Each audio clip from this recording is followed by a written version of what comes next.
This is the story of Zhang Huan, who was reborn and became a teacher. He used to be an ordinary librarian, but he died in a fire and was reborn in another world. It was a world of warriors, where Zhang Huang became a terrible teacher. While everyone else awakened their abilities and talents, he got a second chance. But he still did nonsense. Upon hearing his name, the students said that he was a jerk who was ranked last among the teachers. The guys said they heard that if he didn't recruit enough students, he would be fired. But who would call him a teacher if he was driving his students crazy? At the library door, the elder blocked his way and yelled at him to stop. When was trash like him allowed to enter the library? With his eyes flashing, the man shouted furiously, asking how such trash dared to ask his little sister to be his student. Weakness is a sin, and the only way out is to become stronger. Zhang Huang promised to change his life to spite everyone and make sure everyone noticed him. Fate is always unpredictable. If the universe is cruel, then everything becomes ephemeral, and there are many suns and moons, but there is never enough earth.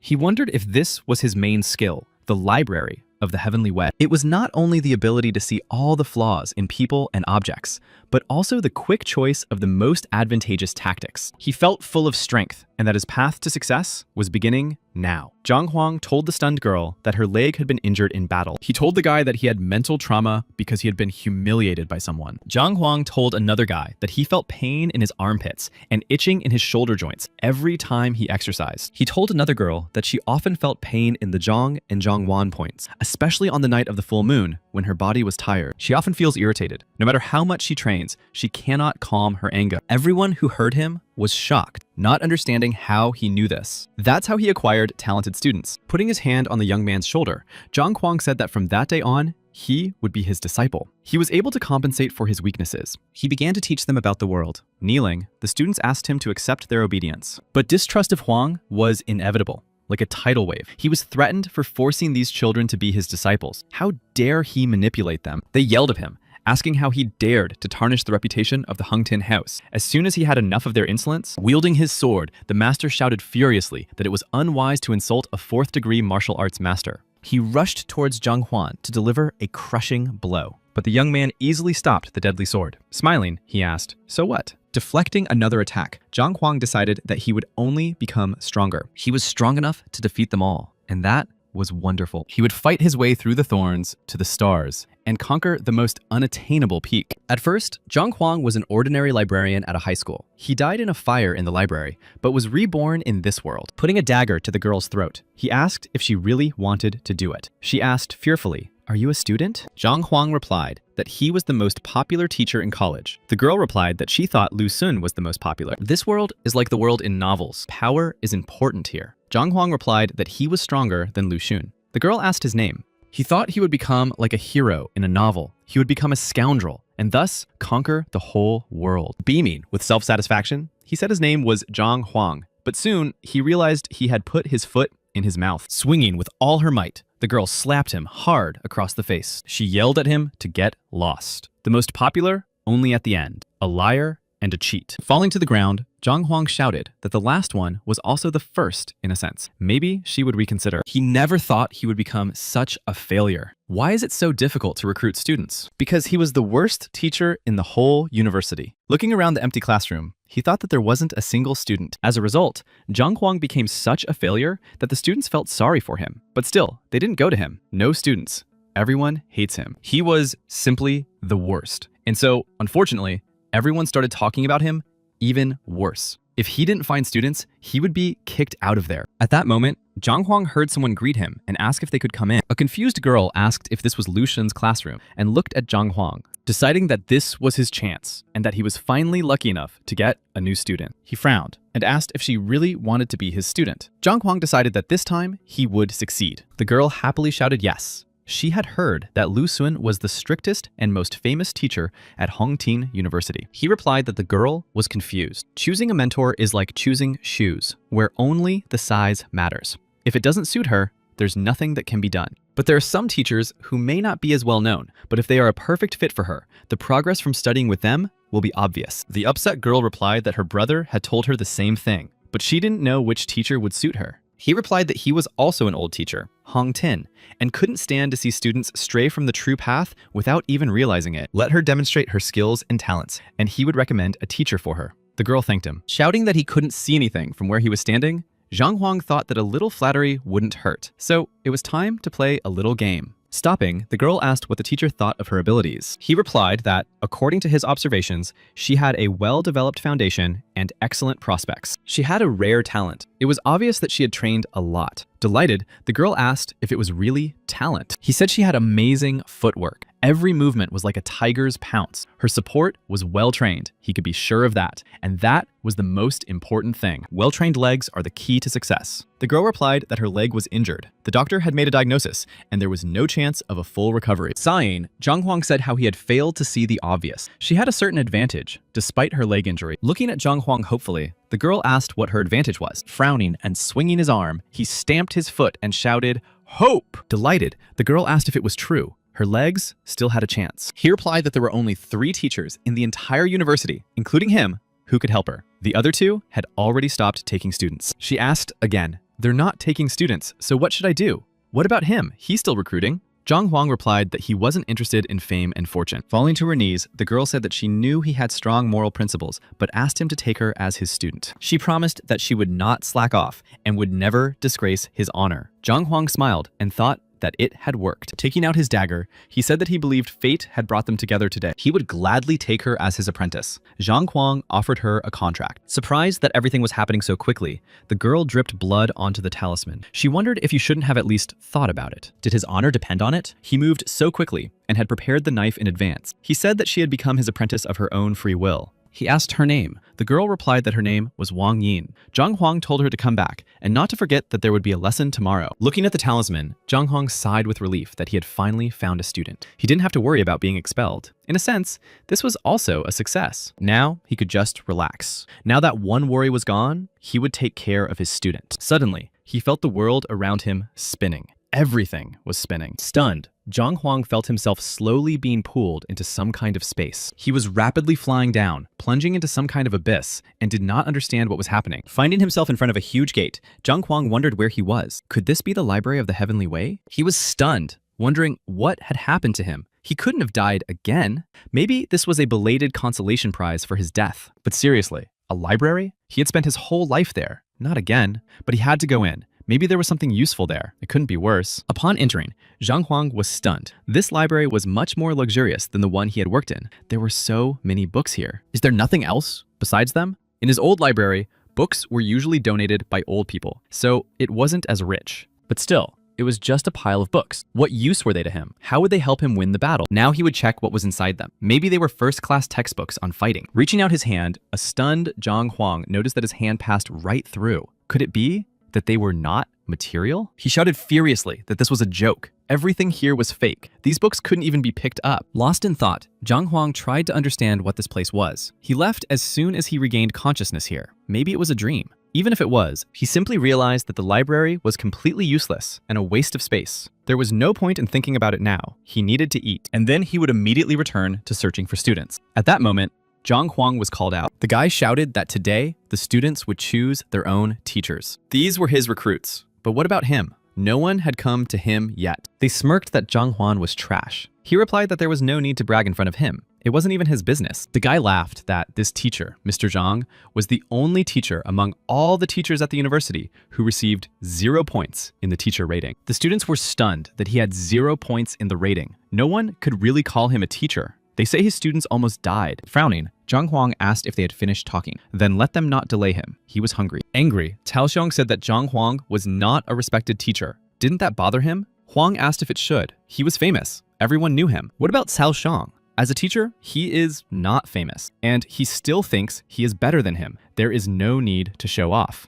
At that moment, Wang Yin shouted that the teacher was not like they said he was. He was very good, and not only accepted her as a student, he also gave her hope for recovery. He could easily become #1. Brother Liao shouted for Wang Yin to stop. The master told her to go to Lu Xinyu, but she went to this idiot. She just needs to give up his patronage before the young master finds out. Surprised, Cao Xiong asked if she was really Zhang's student, and she wants to leave him. How is that even possible? The guy laughed. Brother Liao turned to Zhang Huang and said that Wang Yin intended to leave his class. Zhang Huang said that Wang Yin understood how many students wanted to be his disciples. Did she really want to give up this invaluable experience? He told Liao that it wasn't that he didn't want to leave his sister, but that students who left their teachers had a bad reputation. None of the teachers would want to take her. But he shouldn't worry. His sister was very talented, and if he allowed him to teach her, she would definitely succeed. At that moment, Chao shouted, "Wait, who said that no teacher would take her? If she leaves Zhang's tutelage, he would be happy to take her." Angered, Zhang Huang shouted that Qiao Shang was poaching students in broad daylight. He would report it to the administration. Qiao suggested they simply fight it out. The university charter clearly stipulates this option.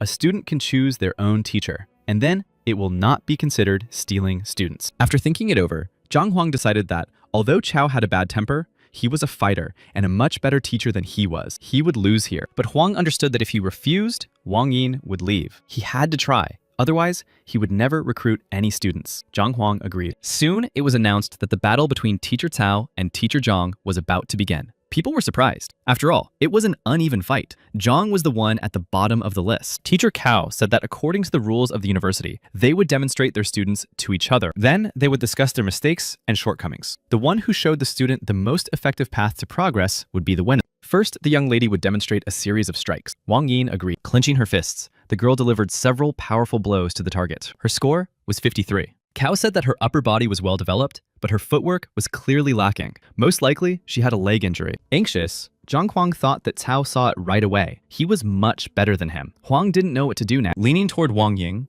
Cao said he would tell her what could be done about her leg. She should listen carefully. He whispered something to her, and Wang Yin replied that she understood. Zhang Huang wondered what they were discussing. He couldn't hear their conversation. Taking advantage of the advice she had received, Wang Yin decided to try it. She had to imagine that her leg had grown into the ground like a root. The root-like support helped her accumulate strength and channel it throughout her body. The result was 63. The students were amazed that in 1 minute, the power of her strike had increased by 10 points. Teacher Cao was perceptive and attentive. Saying that he was done with his instructions, Cao suggested that Zhang now give advice to his student. At that moment, Zhang Huang put his hand up and shouted, "Stop! He doesn't think it's fair. If he loses, he'll give Wang Yin to him. But what if he wins? He is at a disadvantage." Cao replied that if Zhang wins, Yang Li will become his disciple. The boy was stunned, but Cao reassured him to relax. How could Zhang Lin defeat him? Let him just do what he could. Watching Yang Li strike, Zhang Huang thought it was all over. He wouldn't even recognize this style. How could he find any flaws in his position? Delivering powerful blows? The guy thought he would rather die than become a student of the teacher at the bottom of the list. Looking at the guy excitedly, Zhang Huang tried to understand his weaknesses. What was he doing wrong? Suddenly, he found himself back in the Heavenly Path library, not understanding why he had been brought here. He saw the inscription, "Heavenly Path Flaws," and tried to understand what it meant. Last time, this phrase was not there. At that moment, a book flew toward the bewildered young man. He was surprised to realize that the book was tangible. It had the inscription Yang Li, and Zhang Huang decided to see what was there. He read Yang Li, the youngest of the Yuncheng Li family. Training style, White Lotus. Combat abilities, Feihua strike at a low level. Kumun strike is excellent. Weaknesses, 12. One of them is too many unnecessary strikes. The left hand is stronger, but he uses his right hand more often, so the strikes lose their potential. At that moment, Zhang Huang realized that every person has weaknesses, the ability to identify and record weaknesses. The Library of the Heavenly Way was created for this purpose. Cao suggested that Zhang begin with the recommendations. Smiling, Zhang Huang thought that this was a good gift to mark the beginning of a new life. The time had come to show his true power. He said that this technique had 12 flaws. Laughing, Qiao Shang asked if he had heard correctly. 12? The disciples laughed, saying that it was the White Lotus style, known for its power. It was difficult to see the flaws of a fighter of such a level. Turning around, Zhang replied that if they didn't believe his words, then there was nothing he could do. He didn't want to compete. He told Wang Yin to go with him. Bets like this were simply unacceptable. At that moment, Cao shouted that they believed Teacher Zhang and asked him for advice. Smiling, Zhang Huang thought that Cao Shang would be very surprised now. He said that Yang Li had struck with his right hand, and now he should try striking with his left. The guy was surprised. Was he seriously suggesting that he switch hands? The students laughed, saying it was a waste of time. Cao Shang told Yang Li to do as Zhang said. He knew that a left-handed strike would not score more than 30 points. Swinging with all his might, Yang Li delivered a powerful blow with his left hand. Cao Shang's eyes widened in surprise. He couldn't believe it was possible. The scoreboard showed 123. The students were amazed that it had gone from 63 to 123, a twofold increase in power. Even Master Lu Sheng's result was not that high. Yang Li himself was also stunned that it was his punch. He couldn't believe it. A satisfied Zhang Huang thought it had worked. He knew that the Heavenly Way library had not been given to him for no reason. He told Cao that his result was 20% and his was 100. Did he have anything to say? Not knowing what to say, Cao Xiang took out an amulet and smeared it with blood. He told Yang Li that he had freed him. Now his teacher was Zhang Huang. Shocked, the young man was stunned when he saw this. He cried out, "Teacher!" Frowning, Cao Shen told his students that they had to leave. They asked in surprise if that was all. Frowning, Cao Xiang thought that Zhang was lucky this time, but he would find a way to get revenge. Throwing a stone at Yang Li, Zhang Huang said that now he was his student and had to prove his identity on the stone. Upset, Yang Li smeared blood on the stone and thought that other teachers would not accept him after that. Soon, all the students at the university were discussing how Cao Xiang had recently competed with Master Zhang, who was at the very bottom of the ranking list. He was the eternal loser, but he won that time. He increased his striking power by 100%. Those who heard this did not believe it was possible. Jia Lucen cannot do that. The girl didn't believe that anyone could do what teacher Lucen couldn't. He was just lucky. The second girl said she didn't think it was just luck. It was 100% increase. The girl thought that the main reason she was at the university was because she wanted to get close to Lucen. How could some loser surpass him? She decided to go and teach him a lesson right now. When Zhang Huang saw the girl, he thought that when he saw someone's abilities, the Heavenly Path Library automatically generated a book with flaws. Looking at him, the girl frowned and asked if he was Mr. Zhang Huang. Waking up from his thoughts, the guy replied that it was him and asked what was the matter. She asked if it was true that he had increased the student's striking power by 100%. Let him prove it by giving her some advice so that she could double her strength. Zhang Huang replied no. Angered, she asked why not? Wasn't he just slacking off? He replied that he was recruiting students and not helping rude little girls for free. Gritting her teeth in anger, she asked what he wanted from her then. Frowning, Zhang Huang said that she should become his student. The girl thought that he was deceiving students again. First, she would become his student, and when she found out the truth, she would go to Lu Senyu. The girl agreed, but if she found out that he was deceiving his students, she would tell everyone. When they saw her, the girls whispered that Zhao Yao wanted to become Zhang Huang's student, but that was terrible. Rushing out of the university, they decided that they needed to tell her family immediately. But at that moment, Zhang told her to forget it. He had changed his mind. She was terribly impatient, and he preferred attentive students. Burning with anger, the girl thought she had to expose him at all costs. She would endure it. Smiling, she told him not to be angry. She apologized and sincerely wanted to become his student. Let him accept her. Smiling, Zhang Huang replied that he felt better. The girl thanked her teacher. He said that if she wanted to become his student, she would have to clean up here. And don't forget about the toilet outside. He needed to test her patience, and if he was satisfied, she would study with him. The enraged girl replied that this was too much. She would not do it. He replied that if she couldn't do it, then she should leave. He thought that she was playing games with him. She was too young. Grabbing the mop, the girl replied that she was just joking. She would do everything. She thought about how she had never backed down in her life, so she would just wait and take revenge. Seeing that the room was sparkling clean, Zhang Huang said she was doing a great job. Handing her the stone, he said that now she should prove her identity. She said she was looking forward to his instructions. She wanted to become strong as soon as possible. At the same time, she thought she wanted to break his self-confidence. Teacher Zhang said that he needed to see her strike to understand what level she was at. Entering the training field, Zhao Yao thought that it was just one punch. What could she see there anyway? Let's see what he has in mind. Looking at the girl, Zhang thought that she had a very aggressive stance. It was time for the Heavenly Way Library. Looking around, Zhang Huang wondered where this student's book was. Finding the right book, he looked inside to see what was wrong with her kung fu. It said that Zhao Yao was the daughter of the Lord of Baiyun City. Highest level of mastery of the basics. Fighting style, White Jade Kung Fu. Irritable due to hastiness, 27 shortcomings. He decided that there was nothing special about her. Looking at the girl, Zhang Huan realized that this was it. Seeing the result of 123, he said, not bad. He had not studied her systematic strikes, but her strength was worthy of a lord's daughter. Thanking him for his compliments, the girl asked him to point out her shortcomings. At that moment, she clutched the crystal in her hand. She thought she would keep his shame with the help of this crystal, and then she would tell people. Let's see how they would justify themselves. Zhang Huang said that he would get straight to the point. Her weakness was her illness. The enraged girl shouted that she was not sick.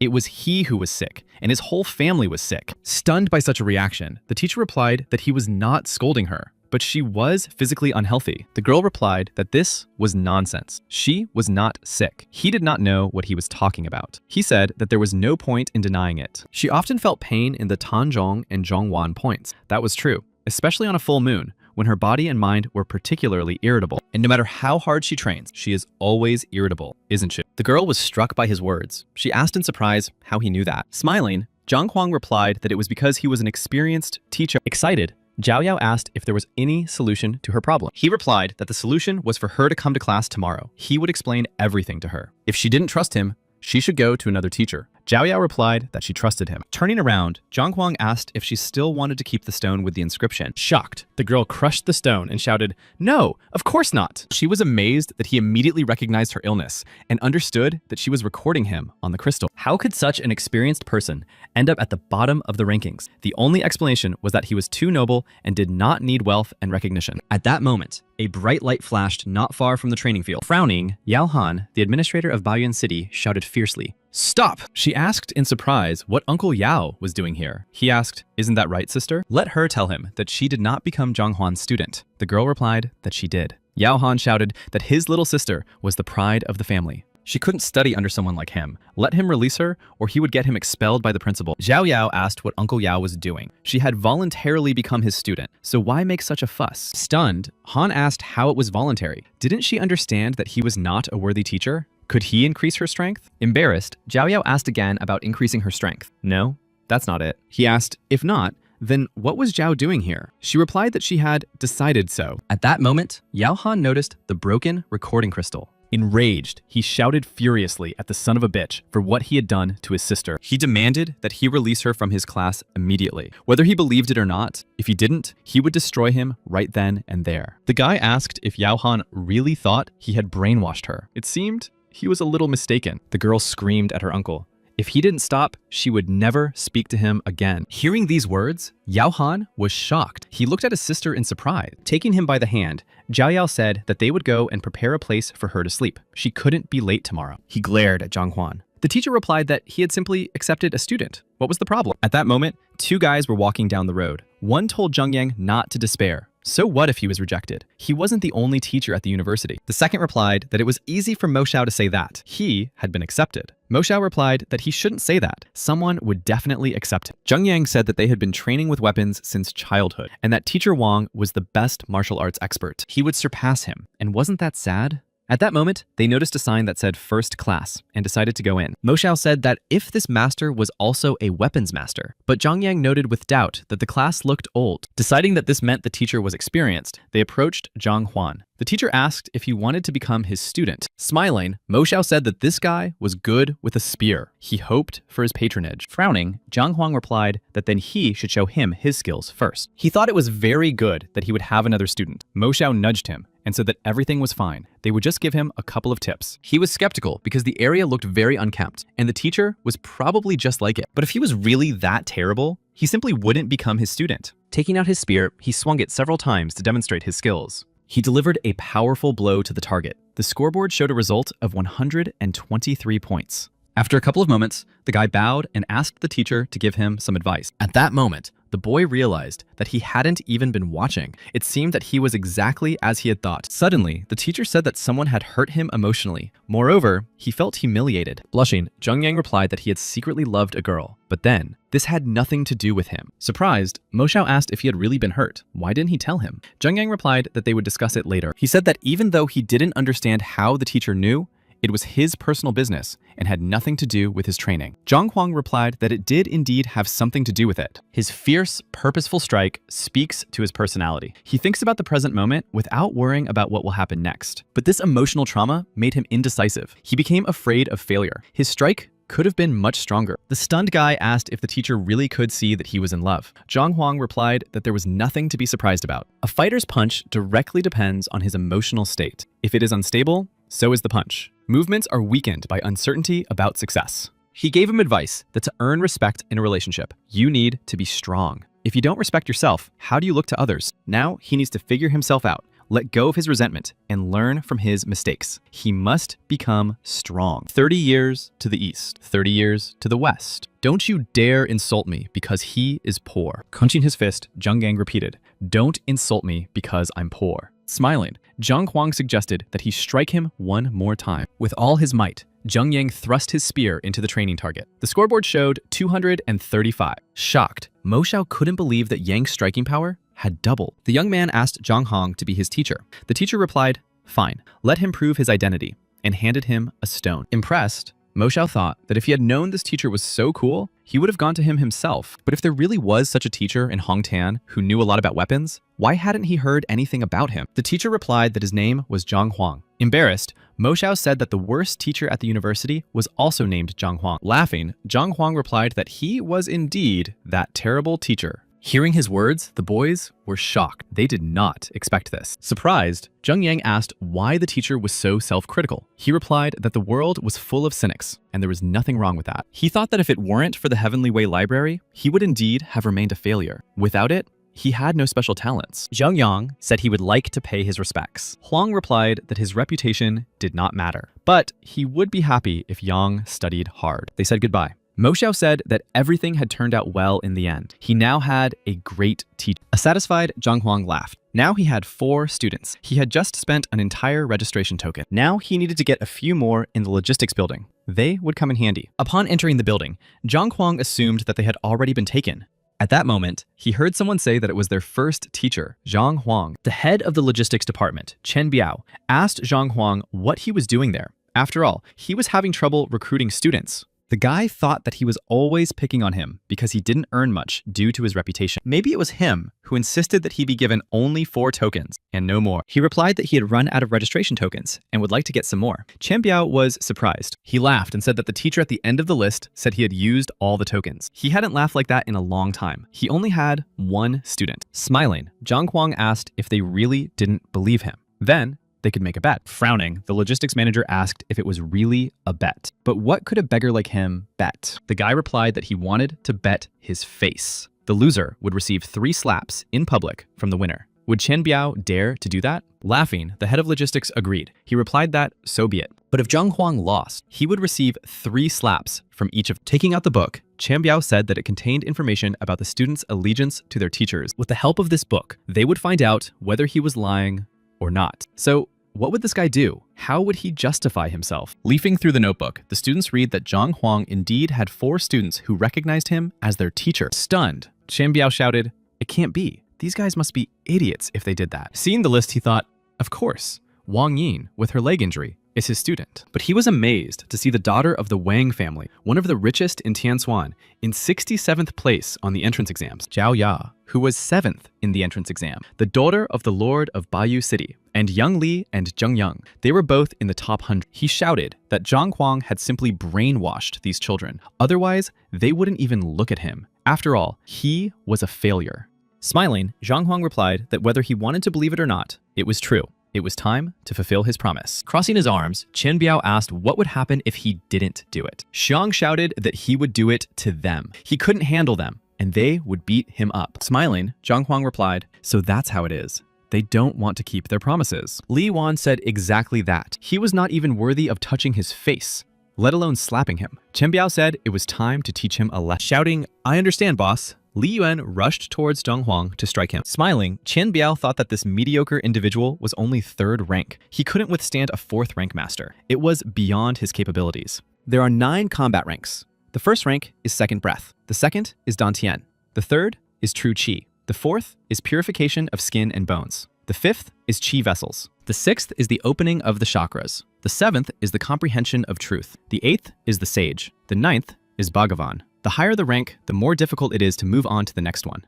Seeing the blood on the floor, Chen Biao said that he had asked for a small lesson. Why the extra blood? The shocked guys shouted to their boss that it wasn't Zhang Huan's blood. Turning around, he was stunned to see Li Yuan sprawled on the floor. He shouted, "How is this possible? Li Ren is 1 rank higher. How did this happen?" Smiling at them, Zhang Huang beckoned to the guys with his finger, telling them not to be afraid. They rushed at him, shouting that he was just lucky. Chen Biao shouted at them to go ahead. There was no need to be afraid of him. At that moment, Zhang Huang went to the Heavenly Way Library to see their weaknesses. Having learned all their weak points, Zhang Huang rushed to attack the guys. He delivered powerful blows to the stunned guys, who did not expect such a turn of events. In a couple of moments, he quickly approached Qiao Biao and struck him. Soon, all 3 of them were struggling to stand. Their whole bodies were shaking. They were in shock. Looking at them, Zhang Huang said that he had touched his vital point. A few moments later, all 3 fell to the floor with a thud, unconscious. While in the Heavenly Way Library, Zhang Huang read the Heavenly Encyclopedia, Life Point. Fighters who train hard always have such a weak point. Even a child striking it could lead to death. Therefore, vital points are the most important place for a fighter. Often, even relatives do not know about them. Stunned, Qiao Biao asked how Zhang Huang knew about their vital points. The guy thought that it was thanks to the library, of course. He only understood now. It can help not only in teaching students, but also in battle. Even though he is from the countryside and does not fully understand Kung Fu, he knows people's weaknesses, and he could easily defeat them. He said that if they had kept their promise, they would not have found themselves in this situation. Biao shouted at him, asking how he dared to attack higher-ranking employees in a public place. He could file a complaint. The guy yelled at Zhang to get on his knees so they could teach him a lesson. If he lost his position, he would lose all respect and be destroyed somewhere in an alleyway. Zhang Huang was stunned. They couldn't win with strength or intelligence, so they resorted to meanness. Then, he would resort to their methods too. He said that Master Chen Biao had stolen Elder Chen Min's treasures 6 months ago, and he used it to please a woman he liked. 3 years ago, teacher Bai Lin insulted a girl so badly that she committed suicide. Her spirit often returns to him in his dreams. Death must be near. And teacher Chun took over his brother's business using poison. He poisoned him. All three opened their mouths in surprise, thinking it was impossible. How did he find out about this? Falling to their knees, they stammered that they had made a mistake. Let teacher Zhang not be angry with them. They did not do it on purpose. Let him spare them. He replied that he had no time to deal with their past mistakes, but if they did not learn their lesson, he would definitely destroy their careers. Holding out their tokens, Chen Biao said they would never dare again. He could take as many registration tokens as he wanted. When he left, all three waved goodbye and shouted for teacher Zhang to take care of himself. Satisfied, Zhang Huang thought that this exciting life was what he needed. At that moment, he saw a guy shouting that he was going to die. Let him die. The guys replied that he could die if he wanted to, but only if he let them go. If he wanted to jump into the reservoir, he didn't have to drag anyone with. Sighing heavily, the guy replied that it was fine. He understood everything and would let them go. Grabbing the guy by the leg, he said to just leave him alone. He was already a goner. The guy yelled at him to let go and grabbed the other guy's pants. Watching them, Zhang Huang thought to himself, what a mess. What led to this? He needed to continue recruiting students. At that moment, he heard a scream. Could it be one of the teacher's uniforms? Suddenly, the fat guy who was about to kill himself grabbed his leg. The students, disappearing into thin air, shouted thanks to the teacher for distracting him. Zhang Huang told the guy to let him go. The guy shouted, "No, teacher. He has been refused patronage 10 times already. Today is the last day of selection. Let him take him as a student." He replied that if the guy wanted to become his student, he should show his abilities. What was the point of him hanging on his leg? Agreeing, the guy stood up, picked up some bricks, and told the teacher to watch him. A moment later, he began smashing the bricks against his head, arms, and legs. Teacher Zhang tried to understand why the boy was hitting himself. He decided to consult the library. He learned that this was an unusual form of Hunlian Kung Fu. Yuan Dao was a random student of Hong Ting, a martial arts master in the early stages of his second breath. 18 shortcomings. The first was that the blood of the horned dragon had not been activated. The second was weakness of character and instability in training. A rich pedigree, but still, he was not talented enough. Zhang was surprised to see the power of imperial blood. In this world, the body and blood you are born with are of great importance. If a fighter has a legacy, he can improve much more actively than his opponents. There are several types of bodies. The first is the purest body. The second is the yin body. The third body is the yang body. And finally, the fourth body is the golden body. There are also several types of blood. The first is ancient blood. Then the second blood is new blood. The third blood is inherited blood. There's also changeable blood and dragon blood. The blood of the horned dragon is one of the ancient bloods. They say that when it is used to its full power, the fighter becomes invulnerable to weapons. Nothing can break him. It is one of the best bloods for protection. He did not expect such an ordinary child to have such potential, even if it was not yet revealed. Looking at the boy, Zhang Huang realized that he needed to take him as a student immediately. Holding out the token, Zhang Huang said he would become his teacher. The delighted boy shouted, "Is this really true?" The teacher was indeed very experienced, if he could see his potential. Yuan Dao dropped a drop of his blood. He was very happy that he finally had a teacher. Zhang replied that there was no need to boast about it. At that moment, Shang Bin, the grandson of the elder of the Shang Academy and one of Shen Bi's admirers, saw them and said, "Is that really Zhang Huang?" Like teacher, like student. If the teacher is trash, then the student is trash. Shen Biju is one of the best teachers, with a huge number of fans. Hearing this, Zhang Huang turned around and asked what he meant by trash. What was he talking about? Smiling, Shan Bin replied that he was, of course, talking about his teacher, Zhang. Holding his nose, Zhang asked about him. But why did it only start to smell when Shan appeared? What a stench. The girl giggled. and an enraged Shangbin shouted furiously, "How dare he!" He thought that even Shenbi was laughing at him. He needed to be more calm. He couldn't lose face in front of her. He asked if he had lied. Everyone in the academy knows Zhang's place in the rankings. He knows this bat guy too. His striking power is only 15. He's only good at defense, no attack. He must be last in the exam. What a coincidence that the teacher and student are at the bottom of the list. Hearing this, Yuandao was stunned that Zhang Huang was at the bottom of the list. What had he done? Looking at him indifferently, Zhang Huang replied that if he had finished talking, he could leave. Shang told teacher Shen that she shouldn't spend too much time with this trash. It would negatively affect her beauty. The girl smiled and told Zhang that even though he was at the bottom of the list last time, he shouldn't give up. Let him work hard, and then he will succeed. Zhang Huang wondered if she really thought that by taking this guy on, he had doomed himself. He thanked her for her advice. She may think that this student is weak, but he can guarantee that he is a diamond in the rough, and if taught correctly, he will shine. The girl replied, "Okay." She told teacher Shan that she was a little tired and wanted to rest for a while. He didn't have to follow her. Angered, Shan shouted that he would definitely make Zhang Huan pay for everything. The student was about to run away, and Zhang asked where he was going. His class was on the other side. He replied that he was bad and afraid of ruining his teacher's reputation. He would not object if Zhang let him go. Frowning, the teacher replied that it was pointless. He had already spilled blood on the token. He would live as his student and die as his student. They were bound together. And there was no point in arguing with him. He was touched by his concern for him. Now they were walking to class. Dao asked if he would be expelled if he didn't come tomorrow. Zhang replied no. He would throw him into the very reservoir he wanted to jump into. He would feed the fish. Let him not worry. He would have a beautiful tomb. Returning to his room, Zhang Huang thought that today was the last day of student recruitment. It seems his limit is 5 students. Classes would start tomorrow, so he had to get everything sorted out today. He used to train according to the 9 paths of Hongting. Each step corresponded to the essence of the 9 ranks. Many in Hongting train according to this system. It seems that he was the last of the teachers to remain at the 3rd rank. Everyone else had already reached the 4th. He needed to catch up with them. Perhaps here, he will be able to find a method to train more successfully than in the past. The essence of uniting true qi consists in gathering the spiritual energy that surrounds us. This is a very slow process, as spiritual energy needs to be reconstructed for reunion and true qi of the body. Some masters study day and night for 3 years to achieve acceptable results. Will he really have to do this for years? But his classes start tomorrow. If the students find out that their teacher is not capable, even to gather qi properly, they will surely quit their studies. Although, through the Heavenly Way Library, he can try to find the flaws in the 9 paths. The problem is that there are more than 1,000 of them. He won't be able to eliminate them all, but he can use the strengths of one system to compensate for the weaknesses of another. The young man approached the venerable elder Mo, one of the library's guardians. The elder said that it was already quite late. What was he doing in the library at this hour? He replied that he was about to cross the 3rd rank, but he had a couple of questions, so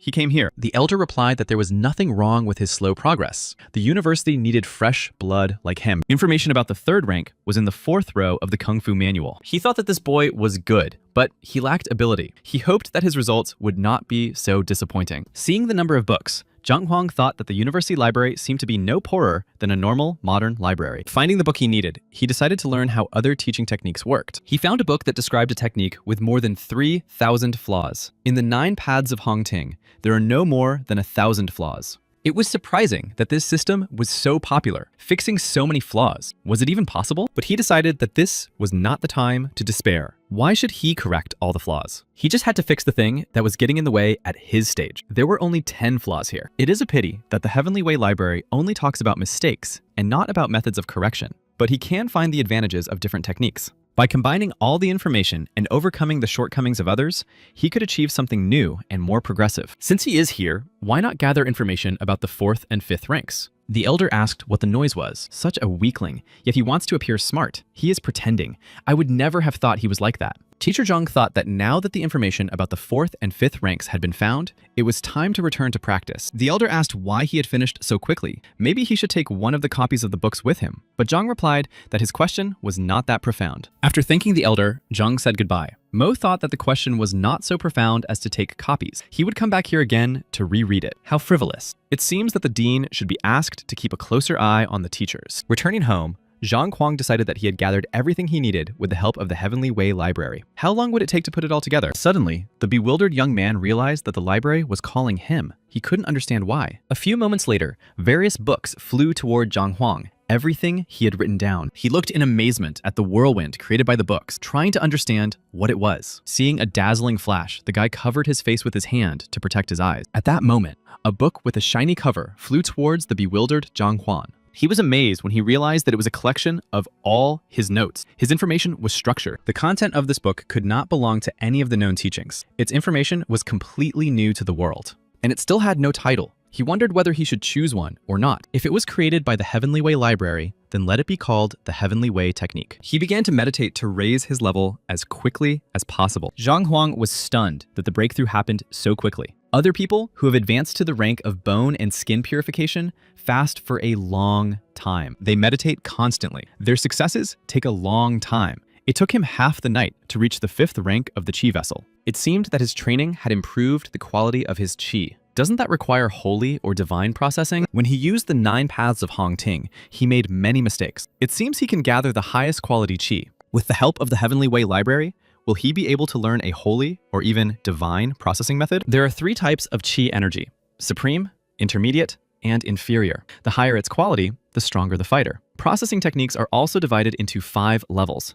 These are divine, holy, spiritual, ghostly, and deadly. Within each level, there are 4 sub-levels: beginner, intermediate, advanced, and peak. He realized that this was definitely Qi of the highest quality. This practice improves both his body and his energy. He needed to see what he was now capable of. He needed to test his strength. Approaching the slab, Zhang Huang thought that when Wang Yin and the other disciples struck this slab, they could measure their strength. Getting ready, he thought that this would be his first strike after meditation. Swinging his arm, he struck with all his might. His strike ignited a flame. Seeing the result of 8 ding, Zhang Huang doubted that they were working properly. This strength was comparable to that of the wisest 6th rank, and yet, the new system has more of an effect on the body's energy than on its strength. In a sense, this is terrifying. After thinking about it, Zhang Huang decided it was better to keep secret the fact that he had reached the 5th rank in one night. Suddenly, he heard a strange sound. He was surprised that someone had come here at such a time and decided to check it out. Whoever it was, this person was walking towards his room, and it seemed that they hadn't noticed him. The young man hoped that this unexpected visitor would not cause him any trouble. The stranger thought that it was his own fault. How dare he take his sister under his influence? Zhang Huang realized that he was sneaking up on his teacher in the middle of the night. To disguise himself, it would be better to take off his teacher's uniform. Suddenly, the man turned around and shouted, "Who's there?" Zhang Huang realized he had been spotted. The guy guessed that he was there to destroy him, so he would just say that he had the same plan. That would confuse him. Peeking from around the corner and hiding his face, Zhang Huang said he had come to destroy the failed teacher. And who was he? Frowning, the man replied that he would do it then, and he would give him orders. Frowning, Zhang asked if he really didn't mind. Didn't he want to destroy him himself? Taking out a knife, the man replied that he didn't want to destroy him. He just wanted to teach him a lesson. He would cut off his penis and make him a Jew. All because he was so unfair to his younger sister. Zhang Huang thought that if he had gone to bed instead of training, the consequences would have been dire. The man told him to go first. Zhang replied that he should go first. If he destroyed him, what was the point of castrating him? Deciding that it was a lucky coincidence that this guy also wanted to destroy Zhang, he said that they would go together. Frowning, Zhang Huang replied, "Fine." This guy is very suspicious. The man told him to focus his energy so he could feel his body better and prepare for the attack. Upon entering the library, Zhang Huang decided to check a familiar name he had heard somewhere. He read, Yao Han, servant of the Bai Yuan family, 6th rank fighter who has opened 8 chakra points. He is Zhao Yao's assistant. What has he done? So what if he's already 6th rank? So what if he can hit 12 ding? He wouldn't be Zhang Huang if he didn't teach him a lesson. But in a direct confrontation, he would lose to him. He needed to exploit his weaknesses. He chuckled quietly. Yao Han asked what was wrong with him. The guy replied that nothing was wrong. The guy pointed his finger forward and shouted, "Look, a UFO." Stunned, Han asked what a UFO was. Zhang Huang rushed forward and shouted for him not to worry. He would see soon enough. He attacked Yao Han with a devastating kick. The man lost his balance. Flying far to the side, he crashed to the ground with a bang, leaving clouds of dust behind him. Looking at the defeated Yao, Zhang thought that surely a 6th rank fighter should be stronger. If you know your opponent's weaknesses, it makes a big difference and gives you an advantage. Stunned, Yao Han asked if he didn't want to take revenge on that guy. Frowning, Zhang Huang asked menacingly if he wanted revenge with him. Looking at the guy in fear, Yao Han asked what he was going to do. A small dog with eyes wide with fear ran away when it heard the shout. Exhaling, Zhang thought that it wasn't so difficult. This guy was the assistant to the Yao family and Uncle Zhao. that was probably enough. How does it feel to be defeated by a 5th rank? He was sure he had never had a battle like this before. Watching Yao get up, Zhang Huang thought about how he needed to divert suspicion away from himself. He could blame everything on Shangbin. If he hadn't approached him that afternoon, he wouldn't have remembered him. He said that Zhang had angered him that afternoon, so he wanted to teach him a lesson. Although he was here for the same reason, but if he really wanted to castrate him, then Shinbi would think he did it, so he wouldn't take responsibility for it. As he left, Yaohan thought he remembered that guy. That man definitely talked to Zhang this afternoon and said something about Shenbi. When Yao left, Zhang Huang thought with relief how good it was that he had decided to train today. To survive in this world, you definitely need strength. He had to become stronger. The next day, Zhang Huang came to his students' classroom and noticed that Zhao was not there. The students replied that she would come later. Zhang said that they would start without her. His teaching method was different from others. Individuality was important to him. Therefore, he would work on each of their styles. He turned to Wang Yin and said that she was his first student, so he would start with her. She thought that yesterday, when she returned home, she learned that Teacher Zhang was indeed a fraud. So now, she didn't want to study with him at all. But what could she do? The teacher told her to show him her strike again. He needed to look at it more closely. The girl asked if there wasn't too little space here. Zhang Huang replied that it didn't matter. He thought that when he first examined her strength, he did not yet possess the Heavenly Way library. The girl struck, and Zhang Huang understood all her shortcomings. He said that the strike was not bad. Embarrassed, Wang Yin tried to say what she wanted, but Zhang Huang interrupted her. He said that if he was not mistaken, her leg had been injured in battle about 2 years ago. Surprised, the girl wondered how he could understand the cause and time of the injury. He said that there were 3 points in the human leg that were responsible for strength, speed, and agility. Her opponent had struck the strength point.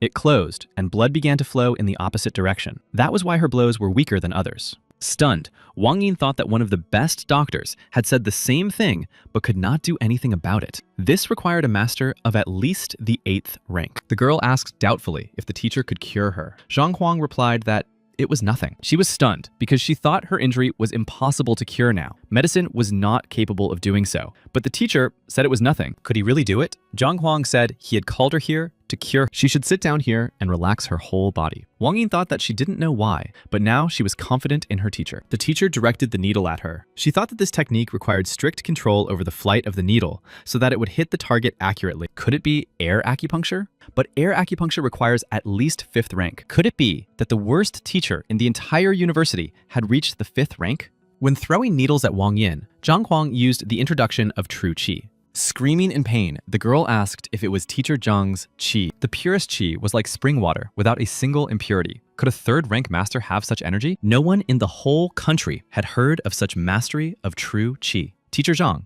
is this true? The teacher smiled and replied, yes. The girl felt her legs more clearly than ever before. It was as if he had turned some kind of lever and she could feel them. She had waited so long for this and had almost lost hope. It was such a serious illness, but the teacher had cured it so easily. Kneeling down, Wang Yin sincerely thanked Teacher Zhang for this. Smiling, Zhang Huang replied that now that everything was fine, she should train harder. At that moment, Yang Li, who had remained in the office with the other students, said that he was going to leave the teacher. He asked if any of them would go with him. Yuan Dao raised his hand and said he would. He said that he also wanted to leave him, but that they needed to be careful. The teacher might get angry. Frowning, Yang Li replied that he didn't care. It was better than staying here. This is crazy. They don't even know what rank he is. He was sure that when Wang Yin came out, she would convince them of this. At that moment, the door swung open and Zhang Huang and a smiling Wang Yin came out. Seeing the girl, Yang Li was puzzled. She didn't look disappointed at all. He thought Wang Yin looked genuinely happy. Could he really have said something worthwhile to her? At that moment, the door swung open and Zhao Yao entered, accompanied by Yao Han. The teacher asked Zhao if he could ask her who the disabled person next to her was. Looking at Teacher Zhang in bewilderment, Zhao Yao asked him again, disabled person? An enraged Yao Han shouted that he himself was disabled. He, Yao Han,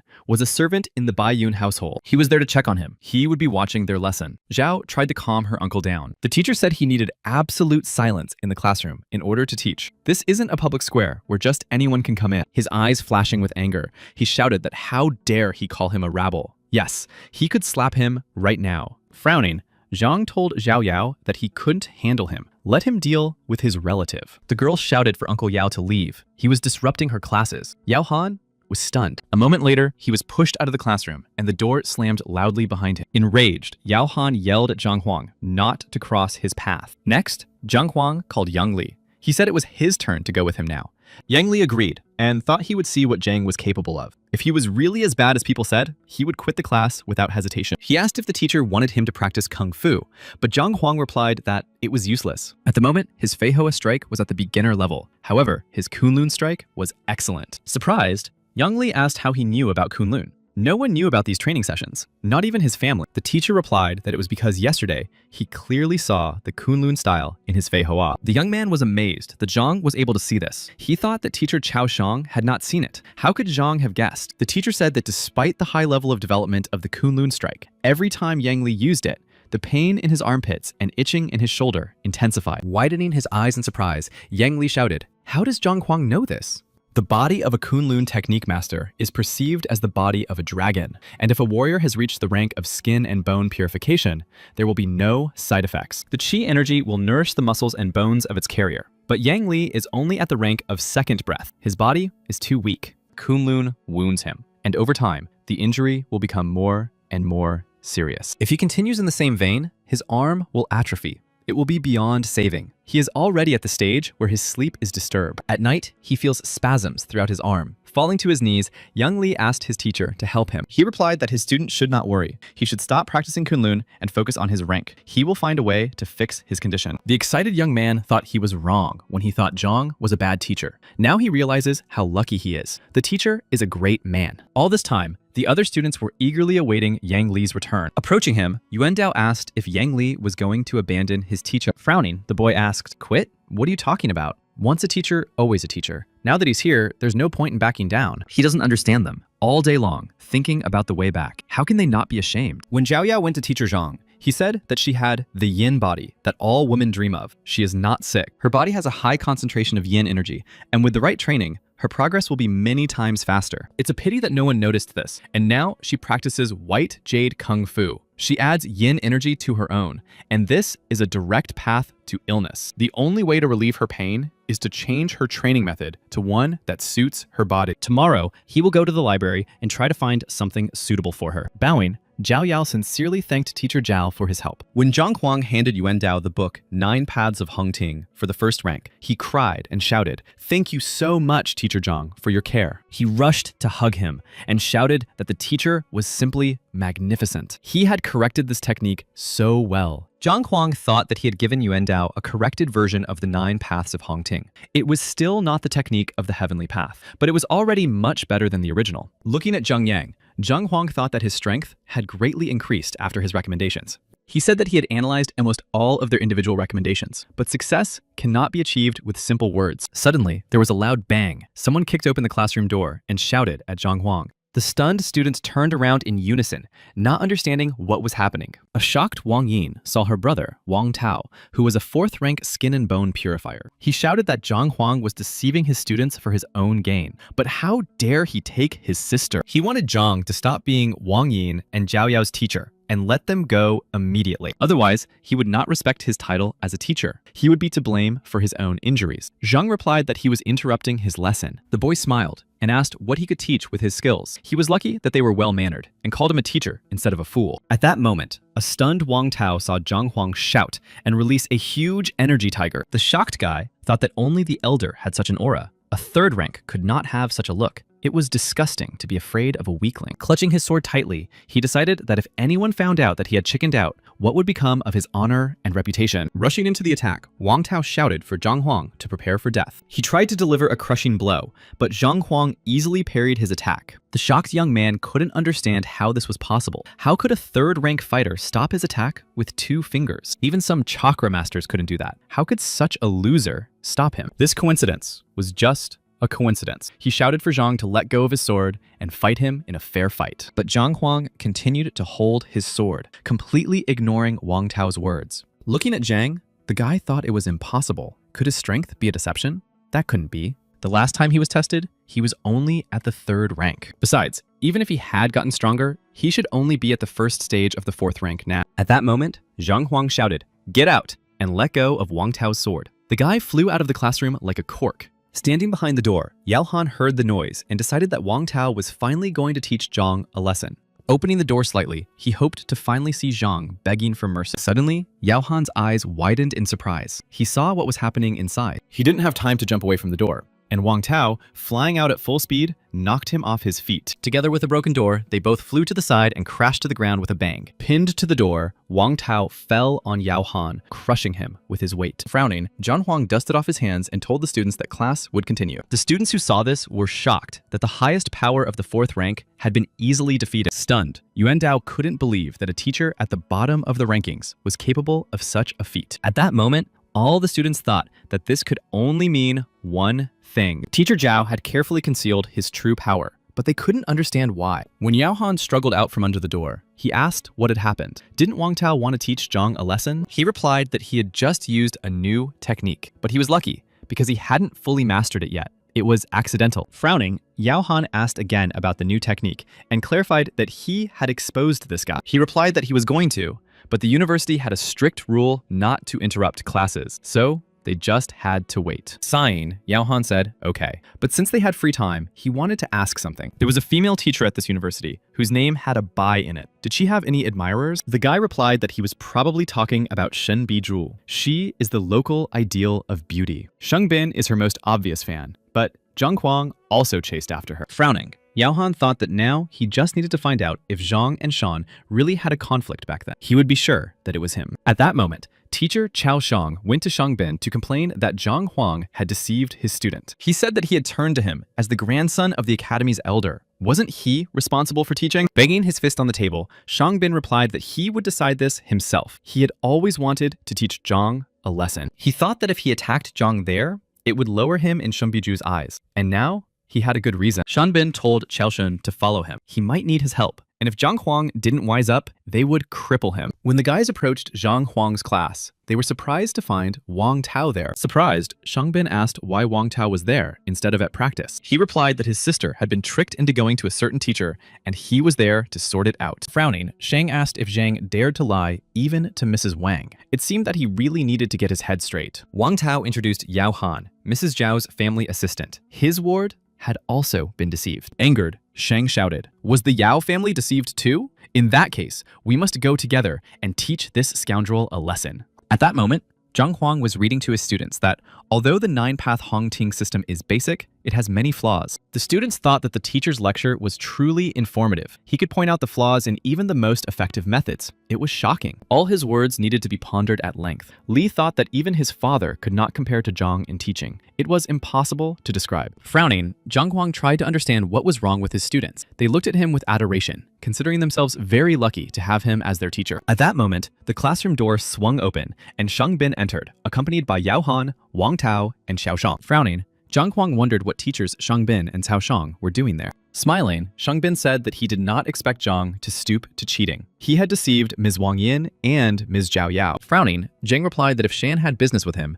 he would listen to him after class. But Shang Bin said that he wanted Zhang to release the students right now. Otherwise, he would have to force him to do so. He would regret it. Zhang Huang replied that surely the esteemed Shang Bin knew that fighting between teachers was prohibited at Hongting. He replied that the university rules were created for order within these walls, but Zhang was breaking them. Therefore, for his sake, an exception would have to be made. Teacher Zhang asked if he was doing this because he was offended by his words. He didn't think Shen Biju would be angry when he found out about his behavior. Smiling, Shang asked if Zhang really wants to catch him doing this. He has already decided to teach him a lesson, so he doesn't care about such nonsense. At that moment, Yao Han realized that he was a fan of Shen Biju, and that he had had a conflict with Zhang yesterday. This was the man who had hit him last night. In an instant, his fist flew towards Shang's face. Shocked, Shan shouted at Yao, asking what he was doing. He must be crazy. Why did he do that? Enraged, Han shouted, asking why, as if he didn't understand what he deserved. Angry, Shan shouted that he didn't care. If he hit him again, he would respond in kind. Let him not dare to be rude to him. But at that moment, Yao Han, not listening to him, rushed into the attack and began to strike. Surprised, Qiao Shang asked what was going on, but Wang Tao shrugged and said he didn't know. Looking at them, Zhang Huang smiled. His plan had worked. As he had expected, a fight had broken out. Grabbing Yao by the arm, Wang Tao shouted for him to calm down and tell him what had happened. Yao Han shouted for him to let him go. He wasn't finished yet. At that moment, Qiao Shang tried to calm Shan down. Shan Bin said that Yao was hurting him and was too strong, but he would get his revenge. At that moment, Zhang shouted, "Enough! If they have disagreements, let them resolve them outside of his class. Otherwise, he will report it to the Department of Education." Hearing about the Department of Education, Shan Bin decided that he was in too bad a state right now. No one should find out about this. He shouted, "Fine, but they will still get what they deserve for everything they have done." After class, Yuandao said that today's class was interesting. Zhang agreed, especially with that teacher and the Yao family servant. Upset, Zhao Yao approached her uncle and asked what had happened. Leaving the classroom, Wang Yin waved to teacher Zhang and shouted goodbye. Suddenly, her brother Wang Tao grabbed her by the arm and shouted furiously that she was going home now. She replied that she now lived at school and did not need to go home. Wang Tao said that it was not up for discussion. She was going back, right now. The stunned girl looked at her brother in surprise. Walking down the hallway, Shang Bin shouted and cursed that he had been beaten for no reason. It was a disgrace for him. Yao Han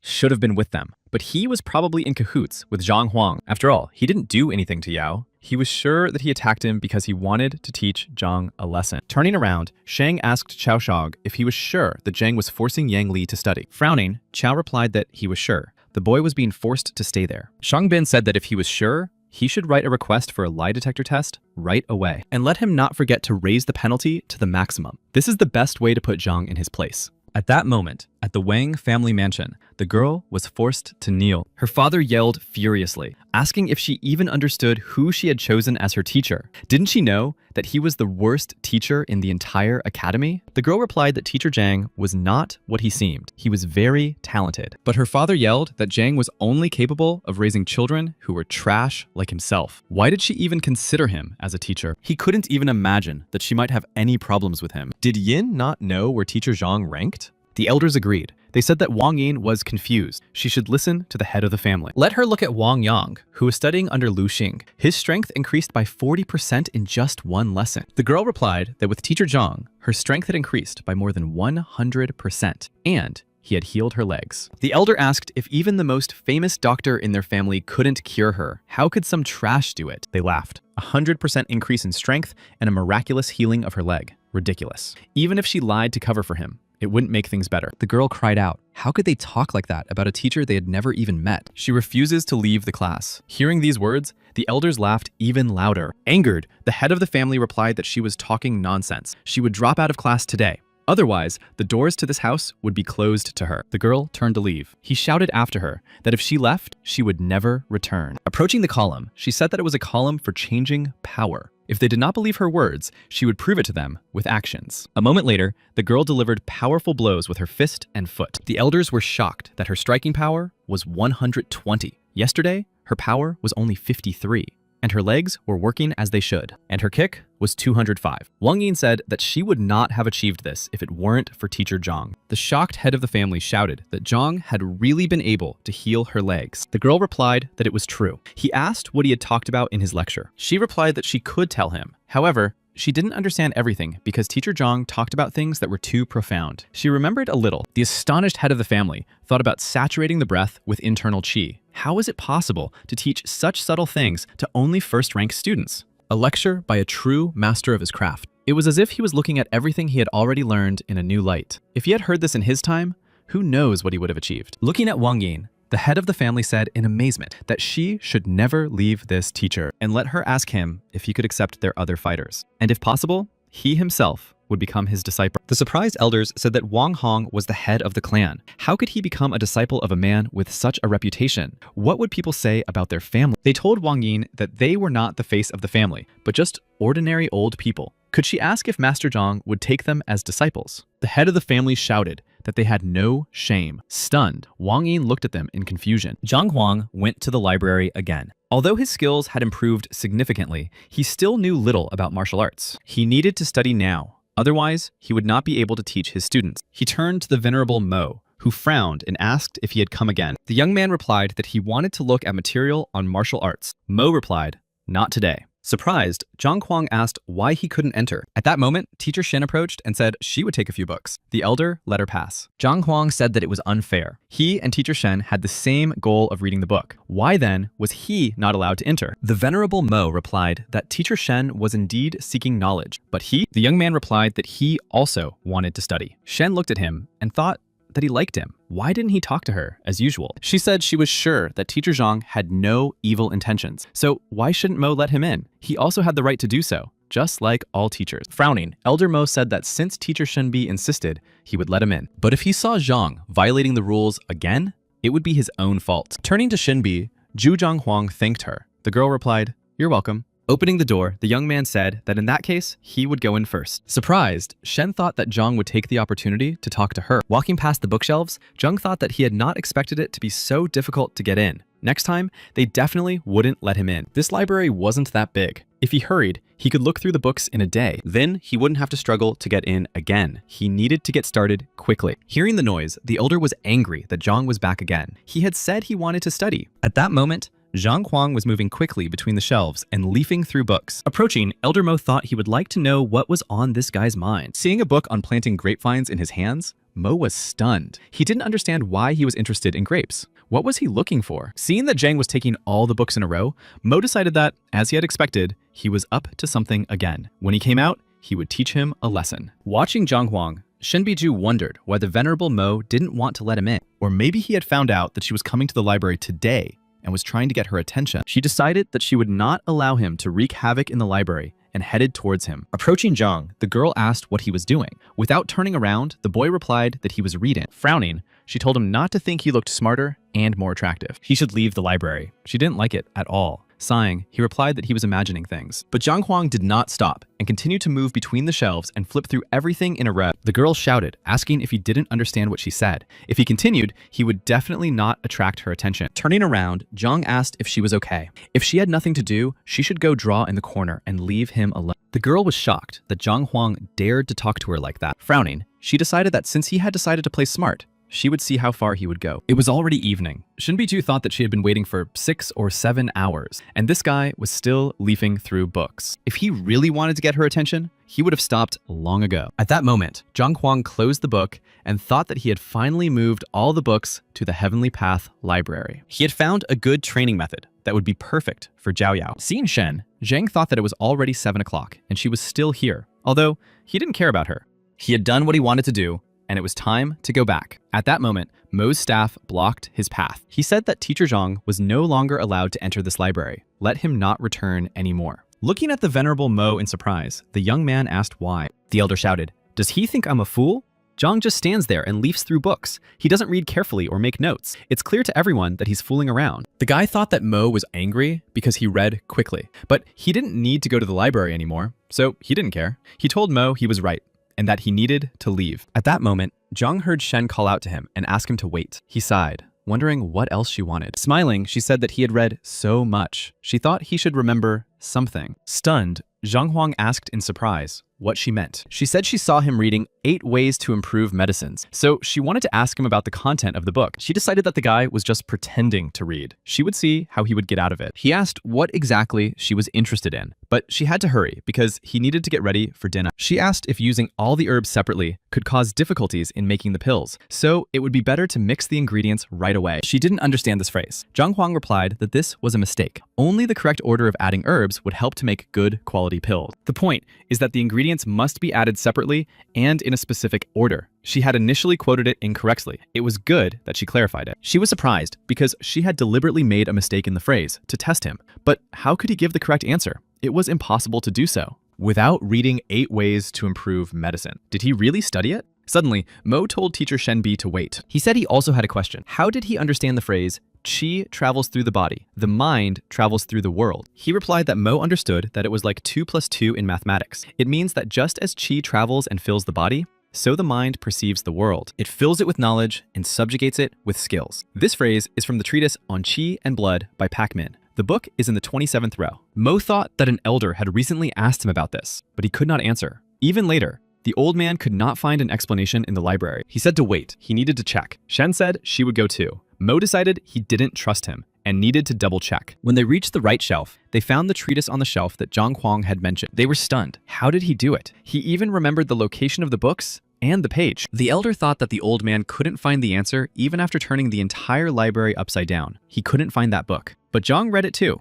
At that moment, Zhang Huang told the venerable Mo that he had nothing to do here. He left. Stunned, Mo wondered if Zhang was really the worst teacher. If he had such teaching abilities, why was he in last place? Teacher Shen called out to Zhang. He asked what was going on, as he was late for dinner. She replied coquettishly that she hadn't eaten yet either. He thought, as long as she doesn't say she wants to have dinner together. He said that if she was hungry, she should go and eat. What was required of him? She was stunned. So many people invite her, and she refuses, but she gives him a chance. She said they could do it together. She would treat him to dinner. Hearing about a free meal, Jonghwan agreed, but he said he was going to eat a lot of regular buns and pancakes wouldn't be enough. The stunned girl frowned and replied with difficulty, "Fine." The Heavenly Way library could see the strengths and weaknesses of techniques, allowing one to read an opponent's weaknesses like a book. But it couldn't reveal a woman's heart to Zhang. He didn't understand that with just a few words, he had brought the university's most beautiful girl to her knees. The girl was stunned to think that this guy had spent half the day with her today, but hadn't said a word. Looking at Jonghwan, the girl suddenly felt something that struck her very deeply. She wondered, in surprise, could it be the second rank of mental power? The calmness of water. Martial arts masters develop not only their bodies, but also their minds. The higher the rank of mental power, the greater the ability to learn, perceive, and process information. But training a mind is much more difficult than training the body. Shenbi was shocked. Only the head of the academy had achieved such a rank of mind. The results of Zhang Huan's teacher testing were fake. He did it so that with the help of others' reproaches and ridicule, he could attain the second rank of mental strength, a tiger in sheep's clothing. But she would definitely expose him. At that moment, Zhang Huang realized that he had attained the second rank of mind. He just thought it was a beautiful place, but now, could it really be the second rank of mind? That's right, he was reborn into a new life. Moreover, with his new training method, his body was filled with the purest qi, so it was no surprise. Finally, Zhang Huang and Shen Biju arrived at the restaurant for dinner. The guy was surprised. He always ate at small restaurants and cafeterias, so he didn't expect Shen to bring him here. The girl thought she would see how long Zhang Huang would continue to pretend. At that moment, sitting at the table, Chao Sheng told Shanbin not to be angry. He had already submitted a request for the will detector. Tomorrow, the university would consider it, and Zhang would definitely be punished. Shang replied that next time, together with the beast of the elders, Shang Zhang would definitely not get away with it. The heavenly lion was his grandfather's favorite, but he would hardly be able to control it. Chao said that wasn't necessary. If they gave it food and drink, it would be much easier. At that moment, the owner of the establishment brought them their order and said that if they needed anything else, they should let him know. Shang said he had a lion in the backyard. Let them make sure it was fed. Bowing, the owner promised that they would fulfill all of Shang Bin's requests. Surprised, Chao Shang said that he had heard that the Hongting Pavilion was a very prestigious restaurant. Its owner was always cold to his customers. Why was he so friendly now? He replied that the pavilion was so famous because its creator, Hong Hao, was a powerful and influential man. He did not know why he had not become one of the elders of the academy. They were being welcomed so warmly because his grandfather had been a good friend of Hong Hao. At that moment, Chao Shang's eyes widened in surprise when he saw the new arrivals. Pushing Shang Bin, he said, "Look, could it be Shen Bi and Zhang Huang?" Shang was shocked. What is Miss Shen doing with this loser? He had invited her here so many times, but she had refused. He couldn't believe it. Smiling, Chao Shang said he knew how to open Miss Shen's eyes and show her what a piece of trash Zhang really was, and also raise his authority in her eyes. Surprised, Shang asked if he really had a plan. At that moment, Zhang Huang leaned back and said that it was very delicious. He hadn't eaten so much in a long time. Stunned, Shen Biju thought that all he did was eat. He paid no attention to her. She asked for the bill. The owner said he hoped they enjoyed their meal. The bill came to 1,280 coins. The girl was shocked at why it was so much. They had ordered a maximum of 100 coins. Smiling, he replied that the wine on their table cost 1,200 coins. The surprised girl replied that they hadn't ordered it. They had simply been served the bottle. She thought it was free. Frowning, the owner replied logically that they had to pay for the wine. If they had wanted to, they could have asked about the price. They shouldn't blame him for their problems. She replied that she did not have that amount of money with her. If they put it on her tab, she would pay it back later. The owner said that if they couldn't afford it, why order it? They had to pay right away. No one was going to feed them for free. At that moment, Shan Bin approached and asked what was going on. What was all the noise about? It was not good to break discipline. The owner replied that there had been an incident. These people had eaten, but couldn't pay for their order. He told Zhang that if he didn't have money, he shouldn't pretend that he did. He was embarrassing himself and Miss Shenbi. He didn't think that Teacher Zhang could stoop so low as to pretend to be such a generous person. He specifically asked that Zhang be served an overly expensive drink that he couldn't pay for. Then, he would come and save the beautiful Shenbi. Then Shenbi would definitely be his. 2 birds with 1 stone. An excellent plan. At that moment, the girl stood up, clenched her fists, and turned to Teacher Shan. Satisfied with himself, Shan Bin was already anticipating his victory when he saw her stand up. But at that moment, an enraged Shanbi,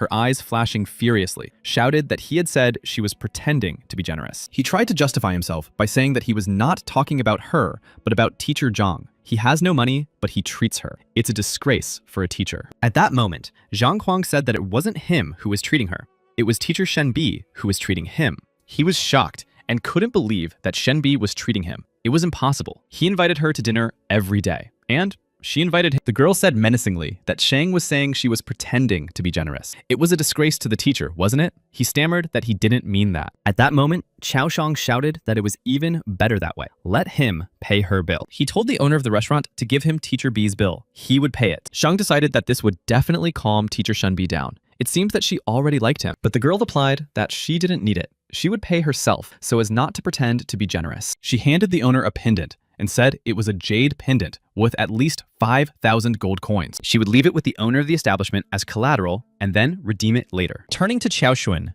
Shangbin said that everything was not going according to plan. What should he do now? At that moment, Zhang Huang told Shenbi that it was not worth pawning such a valuable item. This meal wasn't that expensive. She was giving him money for deceiving her so maliciously. The owner asked again if he was deceiving her. Their restaurant was a prestigious and honest place. What deception was he talking about? After such words, teacher Zhang would certainly not go unpunished. Smiling, Shangbin noticed that the owner was furious. Xiaoshang agreed that Zhang would not get away with it. Surprised, Shenbi wondered why teacher Zhang had said such a thing. This restaurant is too influential. Why would he want trouble? Frowning, Zhang Huang replied that since the owner had said so, he would explain why he was so dissatisfied. For example, fragrant bear meat with violets. To prepare it, you need to marinate the bear meat in violet extract for 3 days, but they marinate it for half a day. Then they fry it so that the taste is at least somewhat similar. The extract did not soak into the meat at all, so ordering this dish is a waste of money. The Honghu guppy that they pass off as wild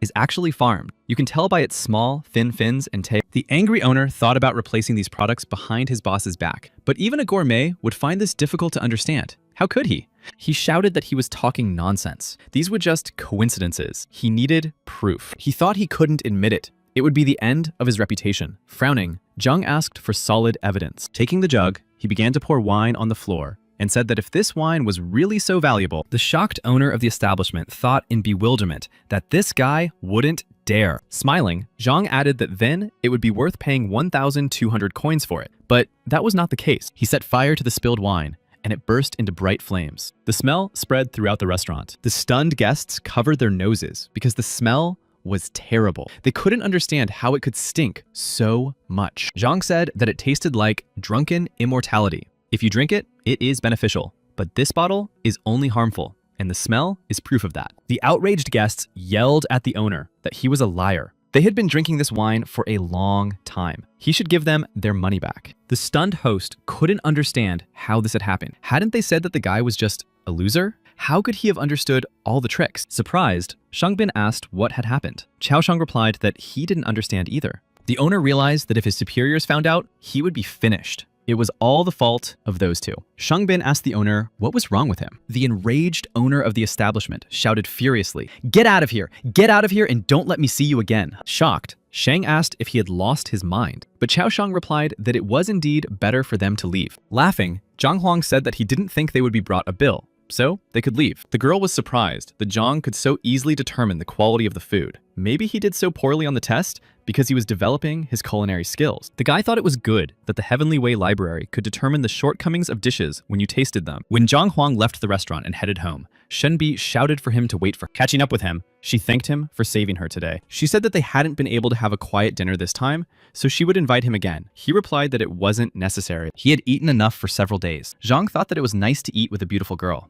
but he didn't have time to fend off all her suitors. The stunned girl thought this guy was strange. It was as if she were inviting an old man to dinner. Smiling, Zhang said it was good that they had just eaten together, and nothing more. Now it was time for him to go. He still had things to do. At that moment, Zhang Huang heard someone yell at him to stay where he was. He wouldn't be leaving today. Shang Bin and Chao Shang appeared in front of him. Shenbi asked what teacher Shang was up to. He replied that she should step aside. This was between him and teacher Zhang. He shouted that if Zhang considered himself a man, he should stop hiding behind a woman and fight him. Frowning, Zhang asked what was wrong with hiding behind a woman. He called it conflict resolution. What was wrong with keeping the insolent man calm? You have to hide behind a woman. Zhang Huang was stunned. Once again, Everything had gone wrong. Zhang was even making excuses. Teacher Zhang told Shinbi to take care of these two. He has things to do. He leaves. He thought, are they serious? He is an immigrant. He has been through so much, and they wanted to provoke him. He doesn't care about words at all. But at that moment,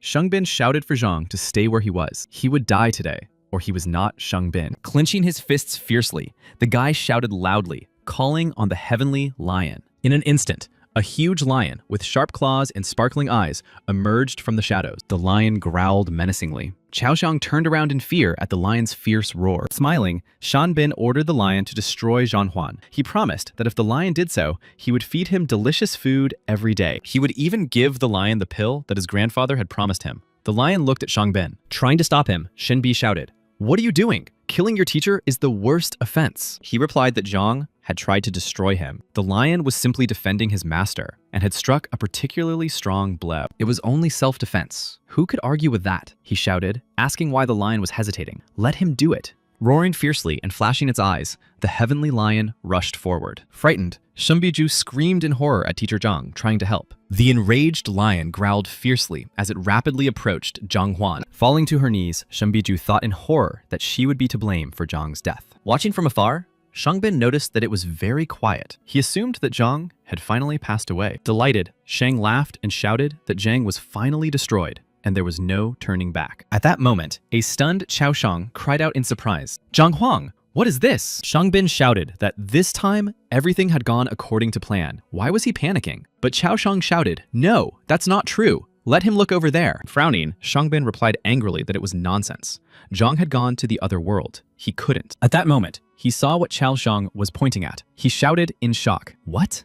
A huge celestial lion, like an affectionate kitten, rubbed against Zhang Huan's legs and purred. Shangbin shouted that this couldn't be. What was going on? He thought that his grandfather's pet heavenly lion was very proud and stubborn. It got angry even when he just touched it, let alone petted it. Why was it lying down in front of Zhang, like a faithful dog? He shouted furiously, asking what the heavenly lion was doing. He had to destroy it. Let him just destroy it. And then he would buy it anything it wanted. Frowning, Zhang Huang said how noisy he was. Let the heavenly lion shut him up. At that moment, the heavenly lion turned and glared fiercely at Shangbin. With his eyes flashing furiously, the heavenly lion rushed towards the teacher and struck him with his paw. From the powerful blow, Shangbin lost his balance and flew far to the side. Stunned, Chaoxiang saw Shang fly through the air and crash to the ground with a crash, raising clouds of dust. He rushed to him, shouting in fear, asking if Shanbin was all right. Shocked by what was happening, the boy did not understand what was going on. After all, the lion was his grandfather's pet. At that moment, Zhang Huang was petting the heavenly lion on the head and telling him he was a good boy. He did everything right. With her eyes wide with surprise, Shenbiju asked how teacher Zhang had done it. He replied that this heavenly lion was very agreeable,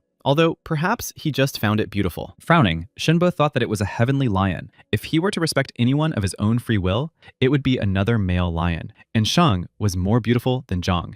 Waving his hand, Zhang Huang said that they would see each other again, and the heavenly lion should also go home. Smiling, he thought that he did not expect the library to even work on animals. The lion had many flaws, so it was easy to tame him. At that moment, Shenbi shouted for him to stop. He still hadn't explained why the lion obeyed him. Frowning, Zhang Huang replied that he wanted to live a long life, but when he was with her, trouble followed him everywhere. She should just let him go. He called her his older sister, and the girl flew into a rage. She shouted that she was not his older sister. He and his whole family were her older siblings. Putting on an innocent look, Zhang Huang replied that, okay, he was her older brother, but then she should let him go. Laughing, the girl replied, fine. Let him go about his business. They'll meet tomorrow. At that moment, the restaurant management found out about Wuzhou's misdeeds. The boss yelled that he dared to change the ingredients of the dishes for profit. Falling to his knees, Wuzhou replied that he might be guilty, but that guy was much worse. He said this in front of everyone, making no secret of his disrespect for him. The enraged boss shouted nonsense. Wuzhou thinks that no one would have noticed his theft and that he would not have disgraced his establishment. He has 5 days to restore the restaurant's good name. Then he will forgive him for his deception. Otherwise, Wuzhou will die. Frowning, the owner asked who this guy was. Who gave him the right to publicly insult the Huntai restaurant? Frightened, Wuzhou replied that it was the teacher who came last in the Zhanghuang ranking, clenching his fist furiously. The owner wondered how this brat dared to tarnish the reputation of his restaurant. At that moment, Zhang Huang was thinking that he hadn't expected one dinner to cause so much trouble. He had more important things to do. For example, advancing to the 6th rank. No ordinary teacher could simply gain access to information about the rank of chakra opening. A copy of these documents can only be obtained with the permission of the elders. But in the last test, he only had the 3rd rank. If he made a request now, he would simply become a guinea pig for them. But if he remembered correctly, in the city of Tianquan, many useful things are sold there, including reference books on growth techniques. If he could leaf through them, it would solve his problems. So he will go and see if his guesses are correct. Soon, Zhang Huang arrived in the commercial district of Tianquan. He thought it was very lively here, but he didn't remember anything about this place. But that guy was just an ordinary teacher with a low salary, so it was not surprising. There were many things for sale here, but he couldn't remember what they were for. He decided to try using the library. The salesman asked what he was looking for. His goods were of high quality, and he was sure Zhang Huang would like them. He guaranteed it. Zhang Huang asked if he could take a look. He picked up a bell, and the salesman explained that it was made by a true master. It had an unusual effect and cost only 50 coins. The Heavenly Way Library reported that it was a bell that caused dizziness when exposed to it for a long time. It is effective against first-rank fighters. It was made in the workshop of Qing Yun. Smiling, the seller said that if he wanted, he could sell the bell at a discount for only 20 coins. Zhang thought that the bell was made by a true master. The Qing Yun workshop specializes in making high-quality fakes. With the Heavenly Way Library, he didn't have to worry about buying a fake. He asked if he had any ice sun grass. The seller replied that the young man was very lucky. He was the only one in the entire market who sold this herb. 2 boxes with 5 plants in each. 100 gold coins per plant. He asked how much he needed. Looking at the plants, Zhang Huang replied that he needed to examine them first. Taking it in his hands, he realized that it was indeed the real thing. The guy wasn't lying. It grows on mountaintops, but loves sunlight, so it contains a lot of spiritual energy. The combination of hot and cold, yin and yang,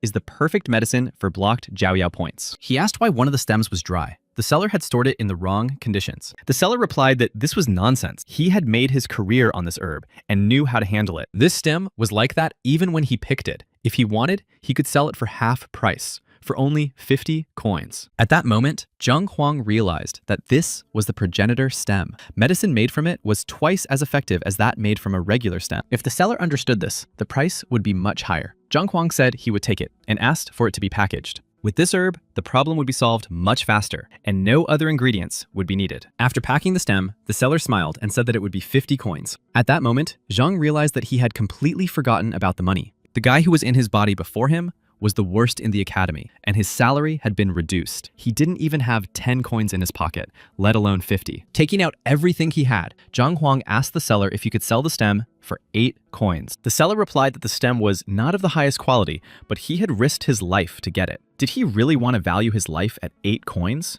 He had no time for jokes. Sighing, Zhang replied that he was not joking. The seller was sure he would not sell it to him. The seller shouted that the absolute price of the stem was 30 or 40 coins at most. He was mocking him. He should leave before he called security. Smiling, Zhang said there was no need to call security. He was interested in buying it. He had no money, but he was not a thief. Maybe the seller would give it to him for free. Shocked, the seller thought, is this guy out of his mind? He came here without any money, and now he expects a gift? He asked if the guy really thought he would agree. He would give it to him for free if he could call him a sage. Smiling, Zhang Huang replied that he shouldn't call him that, but he didn't believe him. Let him hit him. The salesman shouted that he was mocking him. He had seen crazy people before, but they had never wanted to kill him, and he would definitely kill him. Zhang asked if he was from Pinyi. The surprised vendor thought, Pinyi is a small settlement near the city of Tianquan. How did he know that? He asked how the guy guessed. Smiling, Zhang replied that it didn't matter how he knew. What was more important was that 6 months ago, in the Tianshui forest, he had been bitten by a cold bamboo snake. He managed to survive, but the bite damaged his kidneys. He became shocked. The salesman thought about how he had indeed been bitten by a snake 6 months ago. But how did he know? He had only told the girl at the brothel. Zhang Huang asked if he was wrong. If he lied, he would just turn around and leave, but he would never be able to feel like a man again. And don't say later that he didn't warn him. The salesman shouted, does he really know how to help him? If he knew the cure, then let him help him. In return, he could take everything on his shelves for free. Zhang Huang replied that the venom of this snake freezes the organs when it enters the body. Medicine is powerless here. For this reason, people often amputate their limbs. Even the most skilled alchemists can do nothing. But here's what's strange. Despite the freezing properties of this snake's body, its bile has a warming effect. He just needs to swallow it. This will completely cleanse the body of foreign cold, and he will become a man. The seller was amazed that it was so simple. Zhang said he could buy it and try it right away. He replied that he had one snake. He told the guy to wait. Taking out the snake, the seller decided to try it. After swallowing the bile, the seller was shocked by the effect. Falling to his knees, he thanked Zhang for his help and said he could take all the herbs.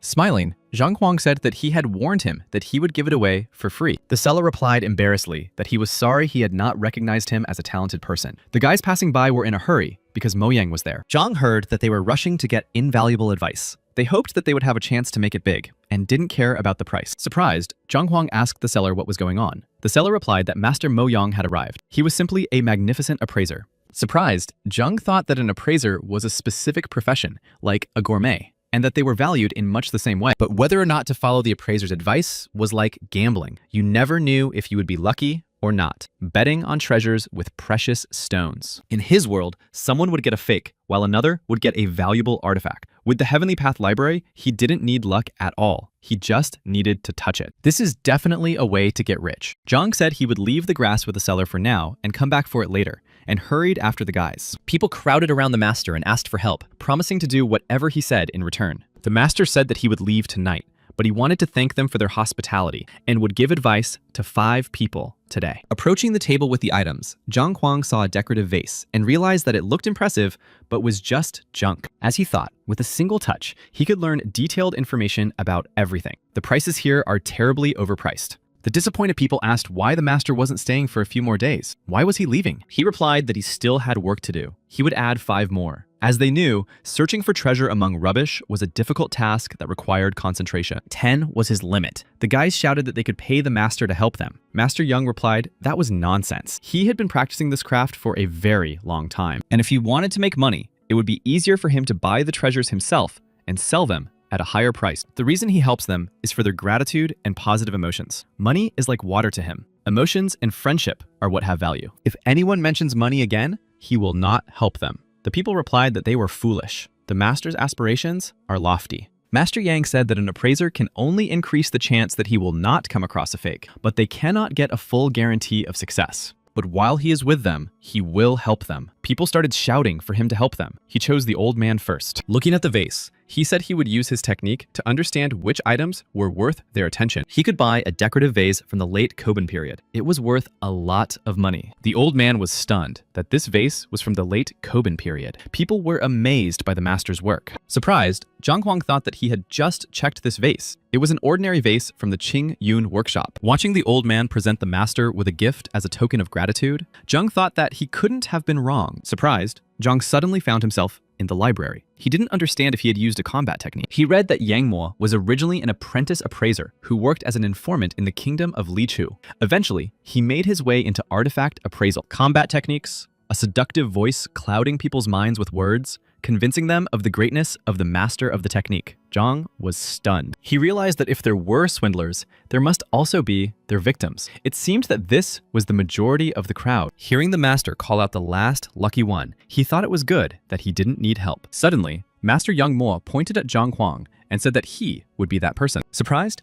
Zhang Huang did not understand why he had chosen him. After all, the place was full of crazy fans. He replied that he didn't need any help. Surprised, the craftsman said he could see that the young man didn't know what to choose, but he wouldn't let him remain poor. Was he sure he didn't need help? Would his kindness go to waste? People were shocked, deciding that the guy was crazy for refusing. Thinking that if he listened to Yang Mo, he would be left without money, Zhang Huang repeated that he really didn't need it. The master told him not to rush into refusing. It's not easy for a young man to accumulate capital. He would give him this opportunity. He has a kind heart. He knew the guy wanted it and shouldn't refuse. He probably thought there was a chance to get the treasure, but he wouldn't be able to protect it if someone wanted to take it away. Angered, Zhang decided that this guy was terribly conceited. How could he think that he couldn't protect it? Why did he choose him? The master said he chose this guy. And whatever treasure he gets, he hopes no one will covet it. That would be an insult to him. Let the guy rejoice. It was his destiny. He was giving him these treasures completely free of charge, with only good intentions. Let him buy this. He guarantees that he will not regret it. Master Mo asked the seller to calculate how much it costs. The seller said, 3,000 coins. People shouted, let him take it. Zhang shouted, Let them earn it themselves. If Mo wants to deceive people, he chose the wrong person. He doesn't believe it. Why is he pretending to be a benefactor? He said he didn't need it. People were shocked to hear such words. How dare he say that? Frowning, the master said that he thought there was a misunderstanding between them. Zhang shouted that Mo was pretending not to understand. He was deceiving people, so let him stop acting like he was better than him. Enraged, Yang Mo shouted, "You insolent fool! He earned his qualification 30 years ago, and all this time he has been helping people. He had always, honestly, solved other people's problems. No one had ever called him a liar before. People shouted that Master Mo Yang honestly helped people, so how could he accuse him? This ungrateful, insolent man simply wanted to die. The master said that the young man was lucky that he was an extremely kind person. If he apologized, he would forget his offensive words. Smiling, Zhang Huang replied that his words were easy to verify. Let them just reveal what the swindler had just sold them, and everyone would understand. Master Mo said that it would take half a day to clean the artifacts he had advised these people to buy, but he had things to do and couldn't wait that long. Did the guy really mean that he was using his busy schedule as an excuse to leave early because he was ashamed of his actions? At that moment, one guy shouted that if he claims that the master is a swindler, then he himself must have knowledge of this craft. Let him demonstrate it. Smiling, the master said, "That's right. He must have done a lot of research himself if he dares to insult him." Then he would give him a chance. Let him choose an artifact, and if it was valuable, he would not seem so presumptuous. Smiling, Zhang thought that with the library, if he named him as the second appraiser, there would be no one who would dare to name him as the first. But could he pay for the artifact after it had been polished, when its price would be clear? The seller replied, no. Payment must be made in advance so that there are no liars who refuse to pay if the value of the goods does not cover their initial cost. The master said that he should pay as he saw fit. He would pay for the guy if he won. If not, he would apologize. Laughing, Zhan Huang replied that he would not refuse the master's help. Taking the bundle, he thought that he had already examined it. If only he had the money. But since he had offered it himself, he would not refuse. Zhang Huang threw the package to the seller. He said that it needed to be opened here, in front of everyone, so that no one could accuse him of lying. The seller was stunned. The master told him to just do as the guy said. He wouldn't understand anything anyway. As he was about to clean the item, the seller thought that they would see how it would speak after cleaning. He gave him small stones because they were all ordinary roadside stones. He was not yet mature enough to say anything to them. When the stone was cleaned, everyone was amazed that it was a Ling Lun stone. This is the main material for making armor. It is worth a fortune. It is extremely rare. The seller was shocked that this Ling Lun was lying by the roadside. People whispered that this stone was so large and apparently without impurities, it could be worth about 100,000 coins. Excited, Master Mo said that the guy was just lucky. It doesn't mean anything, but he still had important business to attend to, so he was leaving. Zhang Huang smiled and asked why he was in such a hurry. He had another question. Frowning, Master Yang Mo turned around and asked what it was. What else did he need? Zhang Huang pointed to the old man who bought the lamp. The frightened old man asked what was going on. He said that, if he was not mistaken, the old man had paid 80,000 coins for it, but it was just an ordinary decorative vase, and it was full of cracks and could break. The stunned old man asked how it could break. The guy must be joking. The master recommended it to him. Smiling, Zhang Huang replied that if you didn't believe him, he should just press lightly on the thinnest part. The old man shouldn't worry. If it was a valuable artifact, it wouldn't be damaged. But if it was junk, it would break immediately. The old man pressed lightly on the lamp, and in a moment, it shattered into small pieces. People were amazed that it was really junk. How is that possible? It can't be, Master Mo Yang. How did this young man figure it out? The young man replied that to find out how this was possible, they would have to ask Master Mo Yan himself. If he was right, then he and the kiosk owner were in cahoots, and they were selling their goods with the help of false popularity. Under the guise of advice, they were being deceived and buying junk for a lot of money. At that moment, one guy remembered hearing about some swindler named Mo from Luzhou. He was an informant in that family. People were shocked that Master Mo was a swindler. It turned out that all the things they bought were fake. That couldn't be true. The master shouted at them not to listen to this youngster. Even an experienced appraiser can make mistakes. This was just one slip-up. Throwing his purchase on the ground, the shocked young man said it was just a pile of stones, and he had spent 60,000 coins on it, on ordinary stones. This fake is just a waste of money. They had all been deceived. Master Mo Yang was indeed a swindler. They approached the master, who tried to say that he could explain everything, but he had a lot to do right now. They demanded an explanation, threatening that they would make him tell everything, by hook or by crook. Zhang Huang thought that the world was vast, and as long as there were deceivers in it, there would also be deceived people. It was a natural law. If the master had not chosen him, he would not have interfered. Soon he reached Huang Yu's bookstore. He hoped to find the 6th rank reference book he needed there. When Zhang Huang entered, he was greeted by a smiling girl who asked if he had come to buy or read. He asked if they had any materials on the 6th combat rank. The surprised girl asked if he was joking. Their store was very small, and such materials required a special expertise. They only had books on the 1st rank. He asked if she could tell him where he could find such books. The girl replied that special privileges were required for this. Some influential individuals can collect the materials he needs. She knows someone. However, he is a very unusual person. If he is in a good mood, he may even allow you to take a few books, to take them home for a couple of days. But if he is in a bad mood, you won't even be able to cross the threshold of his house. She promised to go and take him there herself. The girl said that this man is known as one of the smartest people in the kingdom. He even taught Shen Zhu himself. This elder, Lu Shen, hates frivolity. The young man had better try not to appear frivolous, otherwise he would definitely not be able to borrow the book. And when it came to borrowing the book, it would be their business alone. He should not involve her in this matter. Zhang Huang replied that he understood everything. She said that he prefers obedience in response to all his words, so let him just nod. He is conservative, but there is nothing critical about that. Soon, they arrived at Lu Shan's house. Zhang Huang was amazed that the emperor's teacher lived here. She replied that the emperor had insisted several times on richer accommodation for his teacher, but he always refused. At that moment, a horseman approached them and exclaimed, "What a coincidence that Yu was also there." The girl replied indignantly that her name was Huang Yu, and that they were not close enough for him to call her anything else. Laughing, the guy replied that given their relationship, the formality didn't matter. She asked if he had also decided to visit Lu Sheng today. The guy shouted at Zhang Huan not to even dare to court Yu. She is his. She replied that it wasn't certain yet. She was afraid he would be disappointed. The guy said that then they would wait and see. Pointing at Zhang Huan, the guy asked Huang Yu what kind of guy he was. Why did she bring just anyone here? The girl replied that it was none of his business. The guy shouted that he didn't care who he was, but he better not even dare to lay a finger on this girl. Frowning, Huang Yu told him to just leave her alone and get away from her. Sighing, Zhang Huang said that the guy was wrong about him. He had nothing to worry about. Stunned, Huang Yu asked if the guy knew who he was. How dare he talk to him in that tone? Zhang Huang replied that he didn't care. She said that he was the only son of King Bai Sen. King Zhengnan was one of the most influential people in Tianxuan. If anyone hurt his son, he would turn their life into hell. Angered, Zheng thought that the owner of this body was not even from this world. Why didn't he remember anything? Shocked, Huang Yu was amazed that this guy didn't know King Zhengnan. If this ignorant person said something wrong, she would be in trouble. At that moment, the door swung open and Bai Sen asked Chen Bo to take them to the master. Smiling, Chen Bo recognized Bai Sen and Huang Yu. He invited them to follow him into the living room. Upon entering, Zhang Huang was amazed. The courtyard was like a concise gouache painting.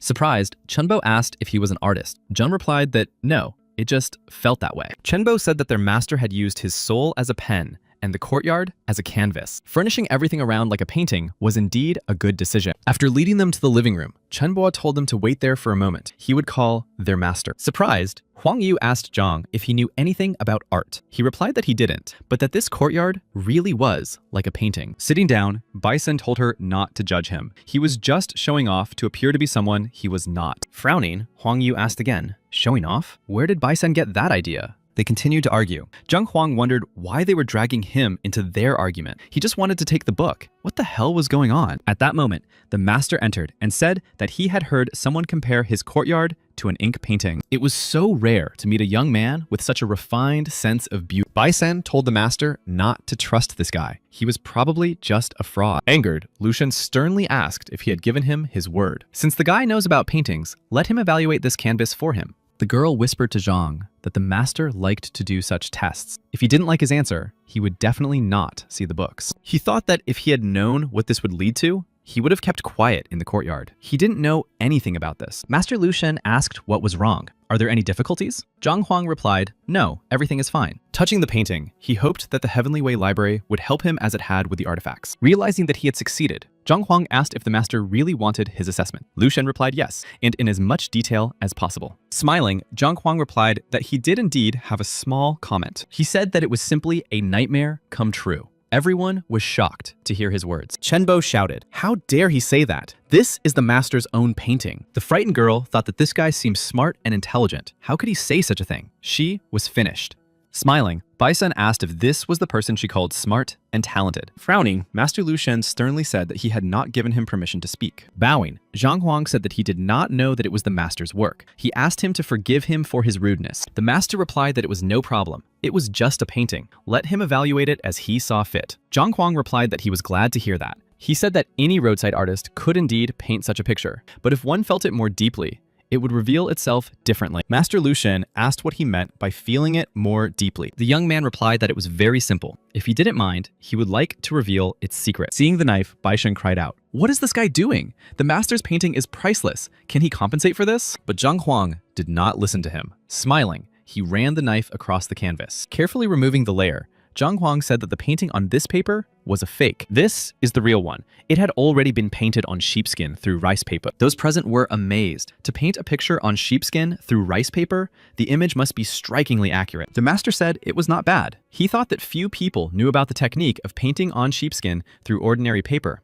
And this young man easily figured it out. Showing the painting with the animal, the master asked Zhang Huang to look at it and evaluate it. Reaching out his hand toward the painting, Zhang Huang replied that although the painting was skillful, it lacked precision. If he was right, the author of the painting had never seen the depicted animal in real life. Because of this, the painting was not very valuable. Master Li Shen was amazed. He thought that he had indeed never seen a qisheng before. He had only read about it in books and painted it based on his own imagination. The boy immediately understood this and said that the painting had lost its value. He asked Zhang Huan to explain in more detail what exactly was inaccurate. Stunned, Huang Yu thought that the emperor's teacher himself had asked the young man for advice. How did this guy achieve this? Zhang replied that it was very simple. Qisheng is a beast with great defense, but he defeats his opponents with speed. Therefore, the body shape should be more streamlined. The torso should resemble a blade, but this condition has not been taken into account. The character of the animal has been conveyed incorrectly. Impressed, Li Shen thought that although this young man was still young,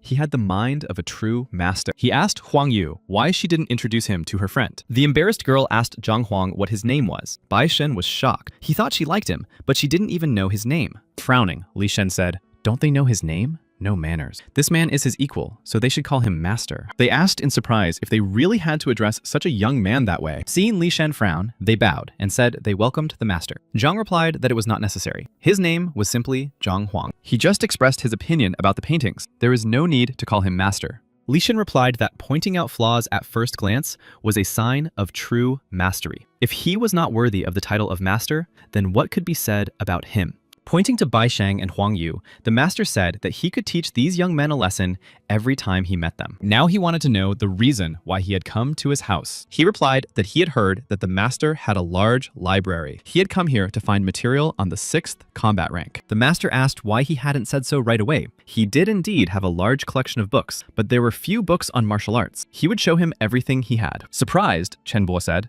"But this is Mr. Li Shen's study." Li Shen frowned and turned around. He said that this master of painting wanted to see him. Who was he to forbid it? Ignoring everyone, Li Shen told Zhang Huang to follow him. They needed to go to another wing. Soon they arrived at his office, and Li Shen said that the necessary books were there. As he had said, not much. Let him feel at home. Looking at the bookshelves, Zhang Huang thought that even though there weren't many books, it was better than nothing. He was leafing through the books when the master asked if these books were not suitable for him. Zhang Huang replied that he was just browsing through them for now. Seeing another stack of books, Zhang Huang asked what they were. Li Shen replied that they were his unfortunate son's books. He liked brute force, so he collected many books on physical perfection. There were even books from the royal library. The young man asked if he could look at them too. Li Shen did not mind. Looking at the young man, the master thought that he was flipping through the pages too quickly, even for browsing. Perhaps he did not like these books. At that moment, Zhang Huang found the right way to practice. He decided that it was very convenient. He read that if qi is water, then the body is the barrel in which it is stored. Moreover, a good barrel not only holds more water, but also improves its quality. He used to think that improving the body was useless. The only important thing was to concentrate on qi energy. But now he understood that the power of qi greatly depended on the strength of the body. Only by improving them together could one achieve high results. The library chose the best knowledge, as expected. This technique will be called the golden body of heaven, and later he will train thoroughly. Suddenly, he realized that his body had unconsciously begun to change. He had been practicing the golden body of heaven without even knowing it. It wasn't that important yet, as he hadn't found any information about the 6th rank. But with this technique, his strength should increase anyway. Watching the guy, Li Shen tried to understand what his dear friend Zhang was doing. He wouldn't overwork himself. Approaching the young man, Li Shen touched his shoulder and called out to him. Suddenly, a powerful wave of crushing force hit the master and he flew to the side. The young man was stunned, not expecting this. He rushed to help Master. The master got up and replied that everything was fine. He thought about what was happening. What kind of force was that? It didn't seem like the power of a 5th rank master. At that moment, Zhang Klong approached and asked if he was all right. He asked how the master had suddenly fallen. Li Shen replied that it might be old age. He simply couldn't stay on his feet. At that moment, he put his hand on Zhang Huang's shoulder. And again, a huge wave pushed him aside. The guy couldn't understand what was going on. Could Li Shen be pretending on purpose? Approaching the fallen master, he asked how the teacher was feeling. Li Shen shouted for him not to touch him. He asked if Zhang Huang had just advanced to the 6th rank. Surprised, Zhang replied yes, it was him, but he didn't think it would happen so quickly. The master realized that the guy hadn't adapted to his increased strength yet. He had read that some people could advance in rank in a matter of minutes, but this guy just looked through a few books and moved up to another rank. Or maybe he had accumulated a lot of knowledge and read the phrase that was missing. He told Zhang Huang that they were going to the living room. At that moment, Bai Sen asked Yu if Zhang had really reached the 5th rank. She replied that she had seen him for the first time and knew nothing about him. However, if he was looking for books on the 6th rank, he was most likely at the peak level of the chi vessel. Frowning, Bai Sen said, "Great progress at such a young age. He must be a good fighter. Soon, he will know for sure." At that moment, the door flew open and the master entered. They stared at him in bewilderment, not understanding what was going on. The master reassured them, saying that everything was fine. They should not worry. He was fine. He asked Chen Bo to bring the strength measuring column. Bai Sen asked if Zhang's strength had really reached the peak level of the 5th rank. When Zhang Huang confirmed it, Bai Sen said that he was at the same level and asked him to spar. At that moment, Li Shen thought that this was just what he needed. He was at the same level. This was a great opportunity to see if Zhang's strength had increased. At that moment, Huang Yu shouted that Bai Sen was saying such things. Does he even understand where he is? The master replied that it didn't matter. He didn't mind if they knew their limits. Promising this, Bai Shen asked Master Zhang to demonstrate his strength. Smiling, Bai Sen warned Zhang Huang that he had a very strong punch. He should be careful. Clenching his fist, he rushed to attack Zhang. Clenching his fist, Zhang Huang decided that now he could test how much stronger he had become. Their fists met. Surprised, Zhang wondered why Bai Sen's punch was so weak. He was definitely at the peak of the 5th rank. A moment later, Bai Sen lost his balance and flew far to the side. Flying across the room, he crashed to the floor with a bang, raising clouds of dust. Watching them, Huang Yu thought in amazement, is this really the power of Master Zhang? Zhang Huang asked Bai Sheng anxiously if everything was okay. He replied that everything was fine. He thought to himself that Bai Sen's strength was tremendous. If he hadn't resisted with all his might, he would have lost his arm. Zhang Huang said that Bai Sen had probably not yet shown everything he was capable of. Now, once more, but at full power. The guy replied that it wasn't necessary. The master was stronger than him, and he didn't think the fight would be even. He thought that one more blow and it would be the end for him. Frowning, Zhang thought that he was just too lazy to fight. He hadn't even used his full strength, and he had hoped that this would be a chance to test his strength. At that moment, Chen Bo arrived and informed the master that the strength measurement column was ready. Seeing Bai Sen, he was shocked that the only son of King Zheng Nanyang was in such a state. The master told Zhang that Bai Sen was injured. He needed to treat his wounds, and he should test his strength with the column. He replied that he had measured his strength just yesterday. It was only 4 ding. If there was an increase today, it would be very small. The master said he understood him, but it was still worth checking. Zhang Huang agreed. He decided that even if he used the golden body of the heavens, his strength would not increase by many units. After all, he had not yet reached the 6th rank. And although the role of the body is important, without filling it with chi energy,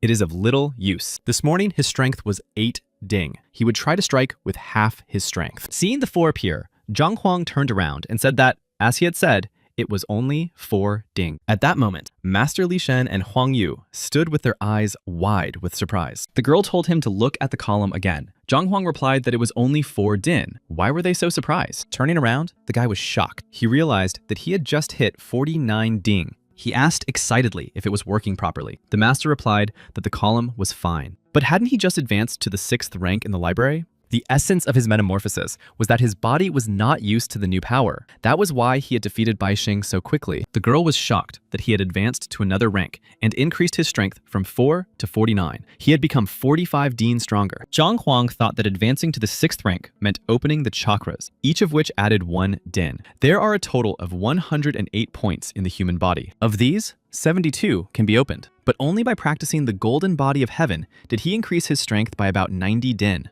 Did he really open all the chakras? The master said, could Zhang have opened 45 points? He replied that he was definitely still at the peak of the 5th rank. He did not raise his rank, but he definitely strengthened his body. Li Shen was stunned to hear about the strengthening of the body. He asked if Zhang Huang had eaten some kind of bright red fruit today. He replied that he had indeed eaten some fruit at the market, but after that, he didn't feel anything special. However, he understood that a surge of strength could have occurred at that time. The master said that he had most likely eaten a huge pearl fruit. According to legend, a person who ate it could be compared to a 6th rank martial artist. Zhang thought to himself, do they really believe that something like that could exist? But that would be incredible luck. It was a great way to explain the sudden increase in strength so that no one would suspect anything. He shouted joyfully that it was luck. Li Shan asked if Zhang Huang was a local. The guy replied that he was a teacher in Hongting. The master said that it was no wonder he was so strong, even in his understanding of paintings and books. He told Bai Xin and Huang Yu to take lessons from Master Zhang, not only in martial arts, but also in the mind. He would take their progress with him into account. Bison thought that finally,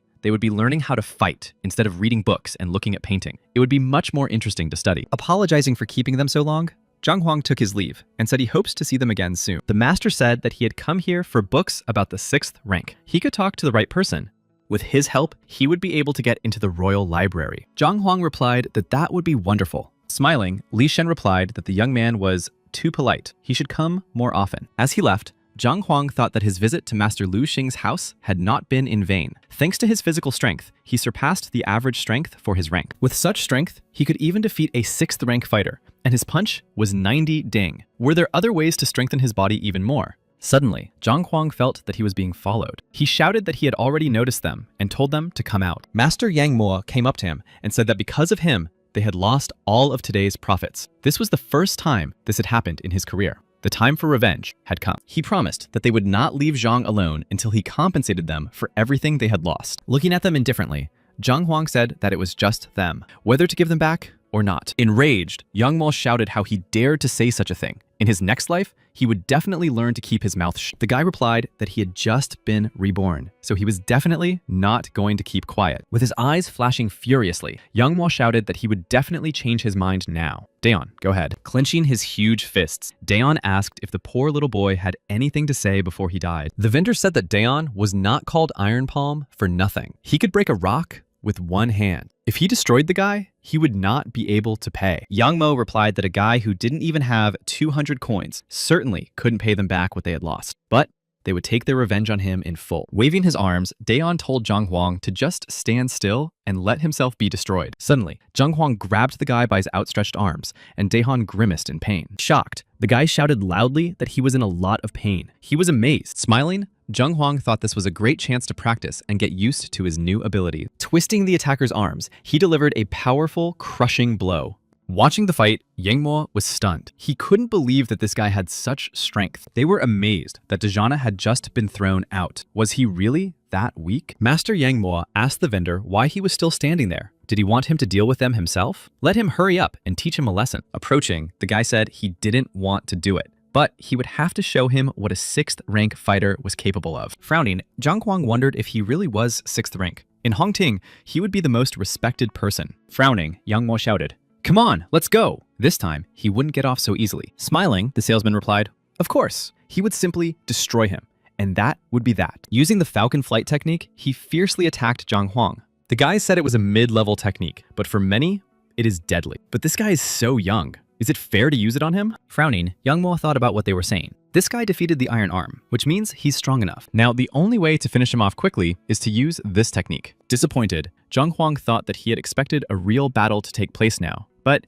he didn't even need the library to win. His opponent, grinning fiercely with flashing eyes, approached the young man, shouting that he should go to the other world. But suddenly, the shocked young man realized that a split had occurred and screamed. Shocked, Yang Mo and his comrades looked at them in bewilderment, not understanding what had happened. The guy split like an egg. Smiling, Zhang Huang said that his weakness was obvious. He delivered a powerful kick, and the salesman flew to the side and crashed to the ground with a crash. Waving his arms, Yang Mo shouted that they could only defeat him together. Altogether, the swindlers rushed to attack Zhang Huang to destroy him. Looking at them, Zhang Huang said that there were only 2 attackers, not counting him. The guys turned around in shock and realized they couldn't see Yang Mo. They wondered where he was. Waving his hand at the guys, Mo shouted for them to do their best. He would be back soon. They shouted in disappointment. What a jerk! The guys were stunned that he had done this. At that moment, Zhang Huang asked, what about the two of them? Let them stay here. Suddenly, Mo heard someone shout that he wouldn't run away. He thought this guy was strange. Even if he had been exercising in his mother's womb, he wouldn't be able to catch up. Seeing the guy running alongside him and shouting, "What's the rush?" Mo was shocked that the master wouldn't even wait for him. He shouted, "Who are you?" saying that he had something urgent to tell him and that he'd better stop.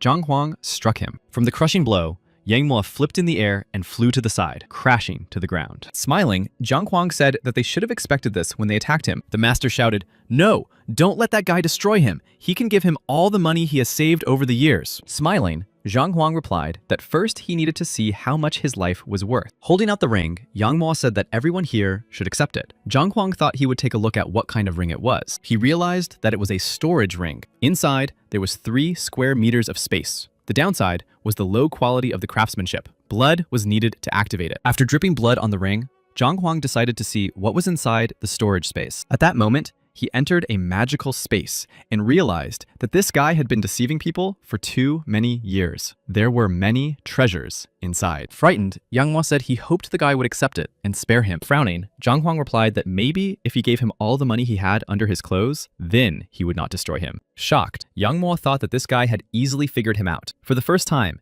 he gave away absolutely everything. At that moment, Zhang Huang smiled and reached out his hand to the frightened Mo. The shocked swindler shouted, "Don't!" And in an instant, pieces of clothing flew in all directions. Covering himself with the remains of his clothes, Mo said that he could have just said what he wanted. Why such cruelty? Stunned, Zhang Huang looked at the book and couldn't believe he now had so much money. Frowning, Mo said that the guy had taken everything he could. Now he would let him go. Smiling, Zhang said that Mo Yang was a professional con artist who often pretended to be a famous appraiser, a deceiver, a martial arts master who can control other people's minds with his voice. Shocked, Mo Yang asked how he knew that. He thought there was nothing unusual about him knowing his name. In the past, he was a famous informer in the kingdom, but the voice technique, he never told anyone about it. Zhang Huang replied that it didn't matter how he knew. What was much more important was that he had figured out his life point. He couldn't destroy him, but he could make him so that he would never cause harm to anyone again. He would make him stop. After sending Mo Yang flying with a kick to the wall, Zhang said that now he could go. At that moment, Shangbin ran up to his grandfather and said that he had to do this for him. Didn't he say that this heavenly lion was very obedient? He asked him to teach Zhang Huan a lesson, but instead, he attacked him. His grandfather thought he had barely tamed him, but they communicated as equals, not as master and pet. But he had to protect his grandson anyway. Why did he listen to a stranger? This lion, when he saw Zhang Huan, he became as obedient as a dog and so proud. Was Zhang his master? Or was he? He replied to his grandson that he would deal with it later. The boy shouted that his grandfather should teach Zhang a lesson. He should be expelled from the academy and banned from entering. His grandfather replied that he shouldn't worry. He would definitely take care of it. But Zhang was lucky in a way. He didn't think he would get even 1 student, let alone 5. Trying to fire a teacher for no apparent reason is a risky business. Shangbin replied that he had a reason for doing so. Teacher Chao Shang had a student named Yang Li. Zhang Huang forced him to become his student. Teacher Chao Shang applied for a will detector. All that was left for the grandfather to do was to intervene at the right moment and remove Teacher Zhang. Frowning, the grandfather asked again if he should remove him. Shangbin was sure of it. So tomorrow he will invite the elder of the Teachers Guild to watch over the process, if the will detector really works. If Yang Li is under protection against his will, then they will have a chance to remove Zhang. Shangbin thanked his grandfather. He thought that this bastard might be winning now, but he would see his face tomorrow. Upon returning, Zhang Huang thought that yesterday he had read about 10 books on physical perfection by Master Lu Sheng, but he did not find what he needed. From what he had read, it was impossible to develop a unified technique. Deciding that he would find the material later, Zhang Huang opened the door to his classroom. He was surprised to see smiling students who greeted him cheerfully. Zhang Huang wondered why they were so happy. They seemed like completely different people. He said that Zhao Yao would be the first and handed her a box of grass. Zhang told her to make a tincture out of it. And in 3 days, she should be healed. Opening the box, the girl was surprised to see the stem of the Ice Sun herb. Taking out a stack of books, Zhang Huang said that these were techniques developed with their individual abilities in mind. Let them practice according to them. After looking through the manuals, the students were surprised. They had never heard of such techniques. Could the teacher have compiled it himself? That's amazing. The author is the teacher himself. Zhao Yao thought that her previous technique had been compiled by a member of the 8th rank family, but this technique was much better than the one she had been practicing. The teacher said that he wrote these techniques yesterday evening, so he didn't have time to give them names. They can do it themselves. The students were amazed that they could choose the name of each technique themselves. Surprised, Zhao Yao asked the teacher if he was really giving them the right to name them. He replied that they could name them whatever they liked. A stunned Zheng Yang thought that the teacher had done such a great job writing 5 manuals and even allowed them to choose the names themselves. Wang Yin thought that the teacher had stayed up all night creating paths of development for them. In the entire history of Hongting, no student had ever been given such an honor. Frowning, Young Li thought that these abilities and wisdom belonged to the teacher. Now he had no doubt about his patronage. Kneeling before Zhang Huang,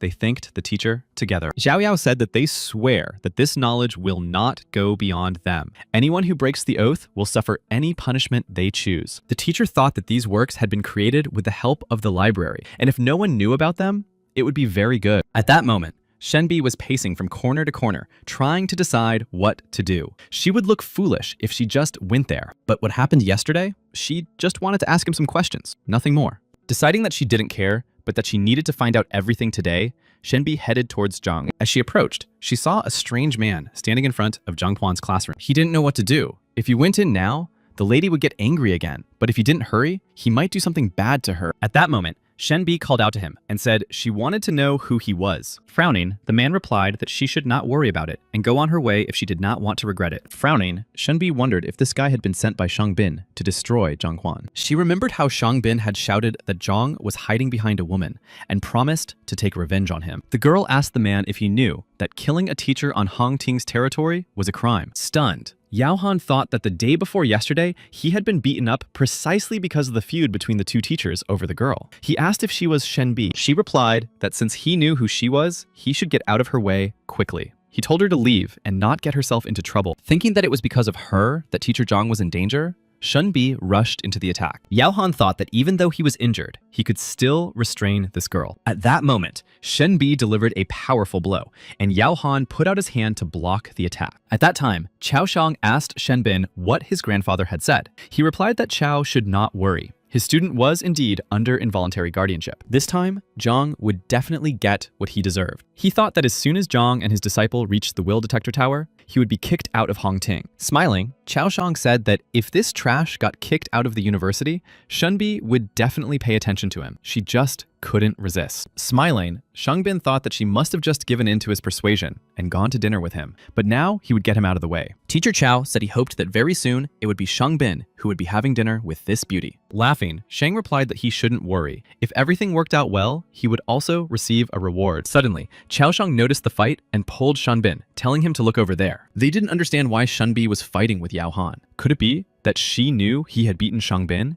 and wanted revenge? Shocked, Shanbin asked if he really thought so. Chao Shang replied, of course. They simply had no reason to fight. Everyone knew that teacher Shenbi was very calm and well-mannered. If she was willing to do this for him, then she definitely liked him. Stunned by his words, Shanbin happily thought that Shenbi liked him. He shouted that he couldn't let her fight for him and released his inner energy. Shouting that he would help teacher Shenbi, the guy rushed to the girl's rescue. Seeing Shanbin approaching, Yao Han thought, it's that guy again. He knew they were in cahoots. Frowning, Shenbi thought that Shan was here too. Did they really want to deceive her? At that moment, Shangbin approached and shouted furiously, Yao Han, hands off. The girl thought that he had decided to kill 2 birds with 1 stone. If he had wanted to destroy Zhang then, he would have done so. They had another plan. They were acting out a scene in front of her, where Shanbin was her beautiful savior. The guy shouted that Han had hurt his beloved, and he would destroy him. At that moment, an enraged Yao Han grabbed the guy and hit him hard. Chao Shang ran up and told Shenbi to help teacher Shan, otherwise he might die. She asked Chao if he wanted her to go and help him. He replied that if she didn't, he would die. After agreeing, the girl decided to see what they would do next. Frowning, Yao Han thought that he was wounded and had difficulty dealing with Shenbi alone. These two had the advantage. Throwing Shan aside, he decided that it would be better for him to retreat now. He shouted that he would take revenge on both of them very soon. He would definitely repay them in full. A moment later, Yao Han disappeared, and Teacher Chow rushed to help Shanbin. Moaning, Shangbin uttered the name of Teacher Shenbi. She thought the performance was dragging on. At that moment, the door flew open, and Zhang Huang asked what they were all doing at the door of his classroom. Barely moving his lips, Shangbin said that Zhang Huang had arrived just in time. He was being called. Teacher Chow said that he believed Zhang was forcibly holding his student Yang Li. Therefore, he would soon have to come to the will detector. Zhang Huang read that the will detector determines whether a student is being held against their will by their teacher. During the detector, the student's true attitude towards his teacher is revealed, whether it is of his own free will or not. If it is justified by the result, the teacher will be punished. Otherwise, the person who filed the complaint will be punished. Chow shouted that he was speaking on behalf of the Hongting administration. If Zhang refuses, it will be a violation of school rules, for which punishment awaits. Shenbi said that Zhang Huang had better refuse. She didn't know what Shangbin wanted to achieve with this, but she was sure that it would not end well. But Zhang Huang agreed. He thought that when Yang Li first came to him, he regretted it. But now he trusted him so much that he would jump off the roof if he asked him to. Teacher Chow told Shan not to worry. He was Yang Li's teacher. He was sure that the boy still wanted to be his student. Angry, Shenbi shouted at Zhang for agreeing. He should have refused and found a way out. At that moment, Yang Li arrived and asked what was going on. Zhang Huang replied that they would go somewhere with him. Frowning, Shenbi thought that this guy, knowing the power of Shauna's family, dared to fight back. He was probably looking for death. She is certain that it is all because of her. That is precisely why she cannot remain on the sideline. She will go and see what they have planned. Soon they arrived at the Hong Tin Academy, at the tower of the director of Will. Grandfather Shan Binya apologized to Elder Mo for disturbing him. Mo replied that he should not worry. He was happy to help if a teacher was acting against the will of the students. This man would face consequences for his misdeeds. Headshang said that this teacher had received the lowest score on the teacher's test, but he kept him. If he hadn't recruited any students, he would have had to leave. Perhaps this condition put too much pressure on him. If it weren't for Chao Shang, who left a request on the will detector, no one would ever have known about it. Elder Mo said that the will detector harms peace and trust within the community, but it is worth it when it comes to the deserved punishment of a scoundrel. Shan will not be blamed. At that moment, the door flew open, and Zhang Huang and Yang Li entered, accompanied by teachers Chao Shan and Shen. Seeing his beaten grandson, Elder Shan furiously asked who had done this to him. But Shanbin replied that it was nothing serious. It was just a misunderstanding. His grandfather told him to come to him. He had medicine with him, so he should take it. At that moment, Teacher Chao said that he hoped for a fair trial. Teacher Zhang had violated Hong Ting's rules of fair competition. Yang Li was his student, and under Zhang's threats, came under his guardianship. That is why he asked for the will detector, to get his student back. Stunned, Yang Li listened to the will detector and Chao Shang's request to return him, not understanding what was happening. With his eyes wide with surprise, Zhang Huang replied that he assured the elders that Yang Li had voluntarily become his student. He never threatened him. Frowning, Yang Li wondered why his teacher was so upset. Turning to Yang Li, Zhang Huang asked him to tell them that he was not forcing him. Yang Li realized that his teacher was going to deceive everyone. Shaking with excitement, he replied that Teacher Zhang had never forced him. He did it himself. The elder thought that this child looked frightened. He told Zhang that he would give him one chance to surrender now and return the student to his teacher. Let him return to Chao Shun, and he would cancel the will detector. Chao Shun and Shangbin simultaneously shouted no. Shang said that Chao Shun had submitted an application, and the administration had agreed. Wouldn't the sudden cancellation of the procedure mean that Mo did not respect the administration's decrees? Chao Shun confirmed that it would be fair and right. Let the boy's true will be made clear, so that there would be no more misunderstandings. The elder replied, all right, since they have decided to proceed with the procedure, they must clearly define the conditions that he will specify further. The teacher who wins the favor of young Yang Li will be victorious, and the loser must carry out the punishment agreed upon between them. Elder Shang said that Chao Shang insisted on the maximum punishment, which was expulsion from Hong Ting. The losing side would learn their lesson forever. Zhang Huang replied that they had no enmity with Chao Shang. Dismissing him would be too cruel. He had another idea. They could simply revoke his license and add 100 lashes from the god. Everyone was stunned. Did Zhang Huang not understand that he was in danger? Elder Mo thought that if the teacher was expelled, he could teach at another educational institution, but revoking his license would be a lifelong stigma. Smiling, Chao Shang wondered if Zhang wanted a quick death and 100 lashes from God. After 100 lashes, the sufferer would be half dead. Frowning, Shenbi decided that it was crystal clear that this was a trap. But Zhang was not even trying to get out of it, and was digging himself deeper. Thinking that Zhang would not complain after all, Chao Shang told the elders that he agreed to Zhang's teacher's conditions. Smiling, Yang Li thought that he first pretended to be a loser to provoke his opponents, and then raised the stakes. Zhang was truly a villain. Elder Mo said that together with Yang Li, they will touch it. This ball will show the degree of the boys' trust in each of them. Elder Mo reminded them that the one with the higher degree of trust would win. Did they understand the rules? Zhang and Chao confirmed. Smiling, Chao wondered how Yang Li, who was among the top 100, could want the patronage of trash like Zhang Huang. As soon as the procedure was over, there would be nothing left of him, and he would continue to rack up achievements. Mo said that Chao would be first. He called Li Yang to follow him, and they touched the ball, which shone brightly. The Heartstone is capable of putting people into a trance to read their inner world. All information comes from the heart of sincere emotions. The elder said that if the boy is forced, he will not trust the teacher and may even hate him. That is why it is so important to listen to a person's opinion when taking them as a student. Shang said that the maximum level of trust is 100.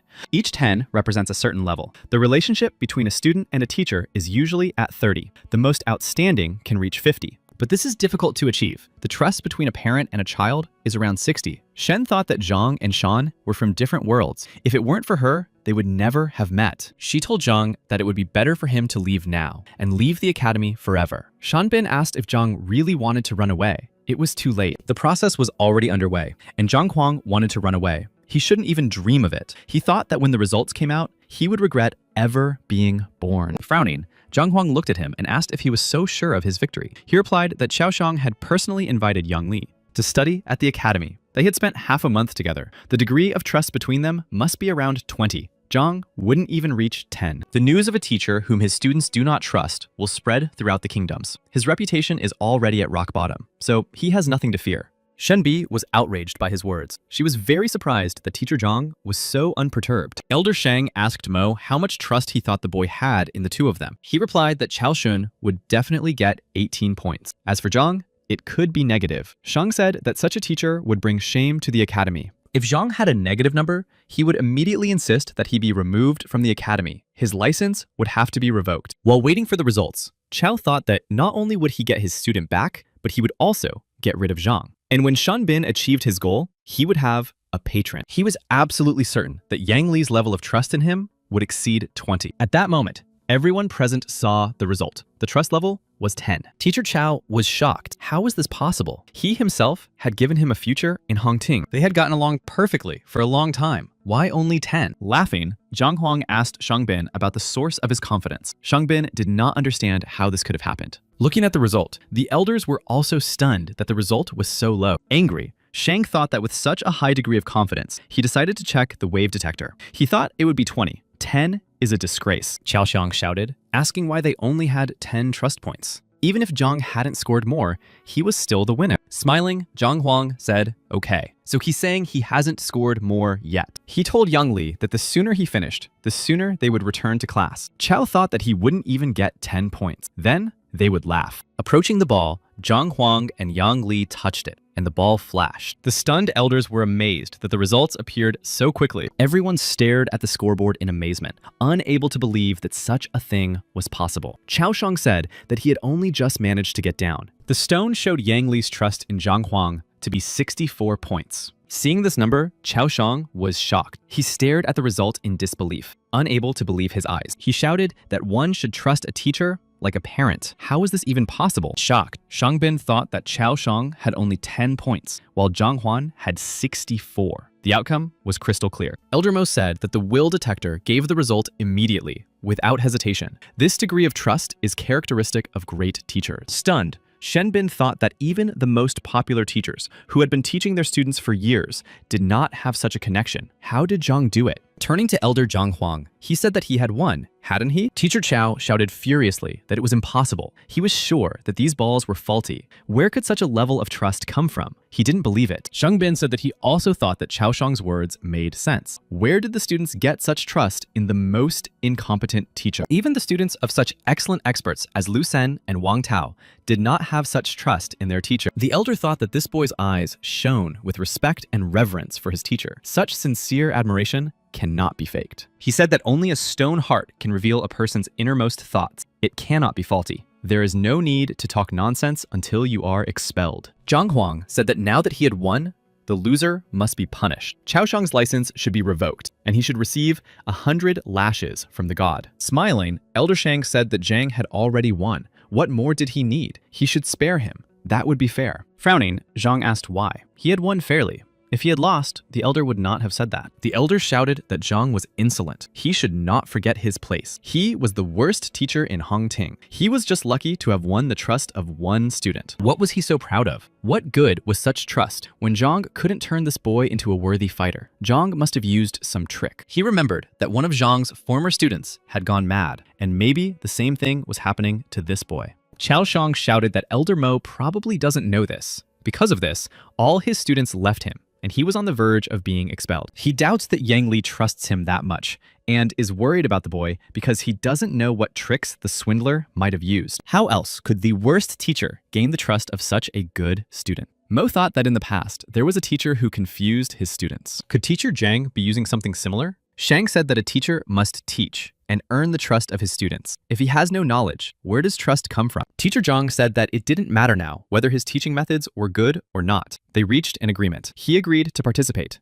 hoping for an honest outcome. Elder Shang shouted, "How dare he? Can a teacher's license really be revoked because of such nonsense as an argument?" Teacher Shang shouted that the old man was right. Chao Shang was a very valuable teacher at Hongting. The academy should not lose talented people over such a trifle. Angered, Shenbi shouted that this was unheard of. If Zhang had lost, would such concessions have been made for him? Smiling, Shangbin replied that it was ridiculous. How could he compare to Chao Shang? Could he raise even one student to the second rank? At that moment, the door flew open, and the elders were informed that the head of the Wang Hong clan and the elders of the Wang family from the city of Tianxuan wished to see them. Stunned, Elder Shang said, "Of course, let them come in." He thought that one of the 4 great Wang clans had arrived at the academy. This was a great honor. When the rumors spread, the academy's reputation would rise. Surprised, Shangbin asked if the head of the Wang Hong clan was not among the top 10 on the list of potential masters. Why had he visited them? Laughing, Elder Shan replied that it was probably because of Wang Tao. Wang Tao is the eldest son of the head of the Wang clan, Wang Hong. In the future, he will definitely take his place in the family hierarchy. His place in the family hierarchy. He personally raised him to the 4th rank. Wang Hong surely wants to learn about his successes and thank him. Surprised, Zhang Huang asked Wang Tao if he was his disciple. Shenbi replied yes, but he shouldn't be thinking about that right now. Elder Shang is already influential, and with the support of the Wang family, he will be unrivaled. If Zhang stays in Hongting, he will have a lot of problems. Smiling, Zhang Huang replied that he would deal with them as they arose. Angered, Shenbi thought that she was trying to take care of him, but he didn't even notice. Wang Hong entered and said happily that they hadn't seen Elder Shan in a long time. The elder replied that Wang's arrival surprised him. If he needed anything, they could have just let him know, but he came. What an honor. Smiling, Wang Hong replied that, to be honest, he did indeed have business here. His daughter, Yin, whom he was sure Elder Shang knew, said that she was studying under a certain Zhang Huan. Where could he find him? Elder Shang said that it was a coincidence, but Zhang Huang was right there. Smiling, Chao thought that Zhang deserved it for deceiving the daughter of a respected man. Shang happily decided that now, Zhang was definitely finished. This man has too much power. He will not abide by the rules like their elders.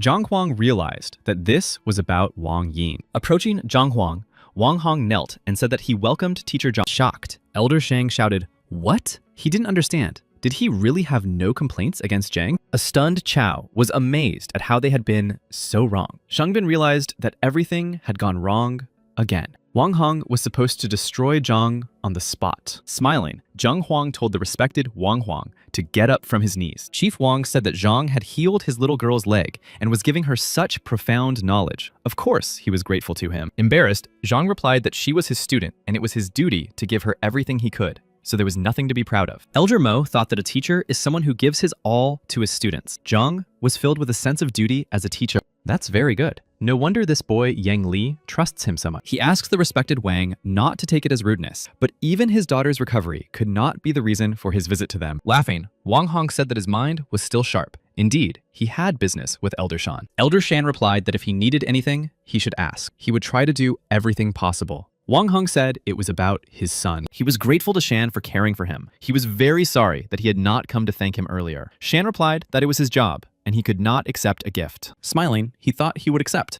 Elder Mo from the Teachers Guild is here. You can't act dishonorably in front of him. Chief Wang replied that Elder Shan was admirable. He had come to discuss some changes, or more precisely, problems in his son's practice. He realized that he was not quite suitable as a student. Could he let him go? Shan was amazed at where such conclusions came from. Everything was fine after all. Head Wang asked him to grant his request. Shocked, Shan wondered if they couldn't discuss this in private so that he wouldn't look like a fool. He replied that since they had made this decision, he did not dare refuse. Angry, Shan thought that when a student leaves his teacher, it is like a slap in the face. The teacher's reputation in the eyes of others immediately falls. He thought Wang Hong had come to pay his respects. As a result, he lost one of his students. When the news spreads, he will be in trouble. Shang said aloud that he had released the son of the respected Wang. It was normal for young people to try to find teachers who suited them. Did they have a candidate? Head Wang said that Teacher Zhang should know his son, Wang Tao. Could he take him into his class, become his teacher? Everyone present was shocked to hear such words from Wang Hong. Coughing, Shan thought that Wang Hong was laughing at him. He had handed his student over to the trash at the bottom of the teacher ranking list. The shocked boys also couldn't understand what was going on.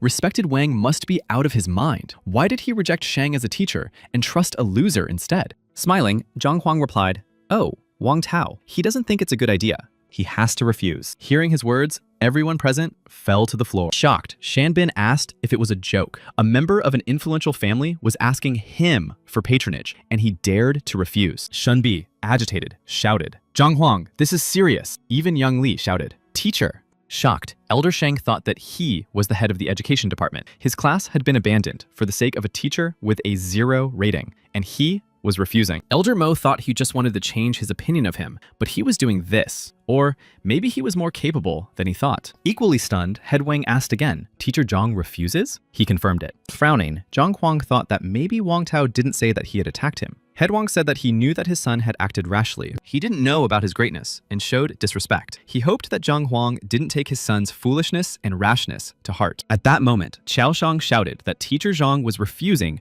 because of the incident. Zhang Huang only had 3 ranks in martial arts, while his son had 4. How could he teach someone who is much more talented? He knew this, which is why he refused. Shangbin shouted that he was right. Zhang is weaker than his son. If he agreed, it would be ridiculous. Elder Shang told Wang Hong to think again. It's okay that his son left his class, but in that case, he needs to find a teacher who is more powerful than the student himself. Such training will be a problem. Chief Wang Hong thought that although Wang Yin had gained excellent knowledge from Zhang Huang, she did not mention his ranking at all. Smiling, Qiao Shang said that Zhang did not have the power to pretend to be something he was not. The 3rd rank could surprise novices, but not real warriors. Elder Shang said that Qiao Shang's words were absolutely true. Zhang Huang himself had not even reached the 4th rank. How could he teach something he did not know? Chief Wang replied that Yin said that Teacher Zhang stopped his son's sword with 2 fingers. That is impossible at the 3rd rank. Smiling, Shangbin said that perhaps his son said this to protect Zhang's reputation. The 4th rank gives a strength of more than 700 units. Qiao added that if you add the strength and weight of the sword at the 3rd rank, it is impossible to do this. A teacher at the bottom of the list cannot possess such strength. Frowning, Yang Li said that he had seen it too. It was true. Shumbi was surprised that he reacted that way. Could it really be true? Elder Shang said that the respected Wang was the head of a powerful family. He himself did not find this story unbelievable. Even if he wants to raise Zhang's reputation so that he becomes his son's teacher, it is not worth using such methods. At that moment, a student arrived and said that there was a man who wanted to see Teacher Zhang, and he had come here. Surprised, Elder Shan asked again, "Who? What is going on today? Teacher Zhang is too busy." The excited young man replied that it was the son of King Zheng Nanyang, Bai Sen. Hearing this, Elder Shang shouted furiously, "Why isn't he here yet? Let him in immediately." Elder Mo knew that King Zhengnan was in their city these days to report on border defense. But what was his son doing in Hongting? Why was he looking for Zhang? Shenbi was stunned and surprised that he knew Bai Shen. He was a very influential person. When Bai Xian crossed the threshold, everyone present greeted the young prince. Seeing Zhang Huang, the young man waved to him and said he was glad that Master Zhang was there. Frowning, Zhang Huang asked what Bai Xing was doing here. He replied that he would soon be leaving the city, so he couldn't waste any time. Therefore, he must learn as much as possible from the master in order to pass the test. Shocked, Shangbin couldn't believe that Zhang knew Bai Sen. His grandfather couldn't believe that he called the failed teacher a master. Enraged, Shang shouted at Zhang Huang for daring to speak to royalty in such a manner. He demanded that Zhang immediately pay his respects. It was shameful to be so ill-mannered. He told Mr. Baisen not to be angry with teacher Zhang. He was a low-level teacher and didn't quite understand what he was doing. The young man shouted furiously, asking who he was. He should immediately get out of there and go to hell. Master Zhang is equal to his mentor Lu Sheng, and he dares to insult him. He wants to die. When those present heard Baixian's words, they were deeply shocked. Shocked, Shang thought.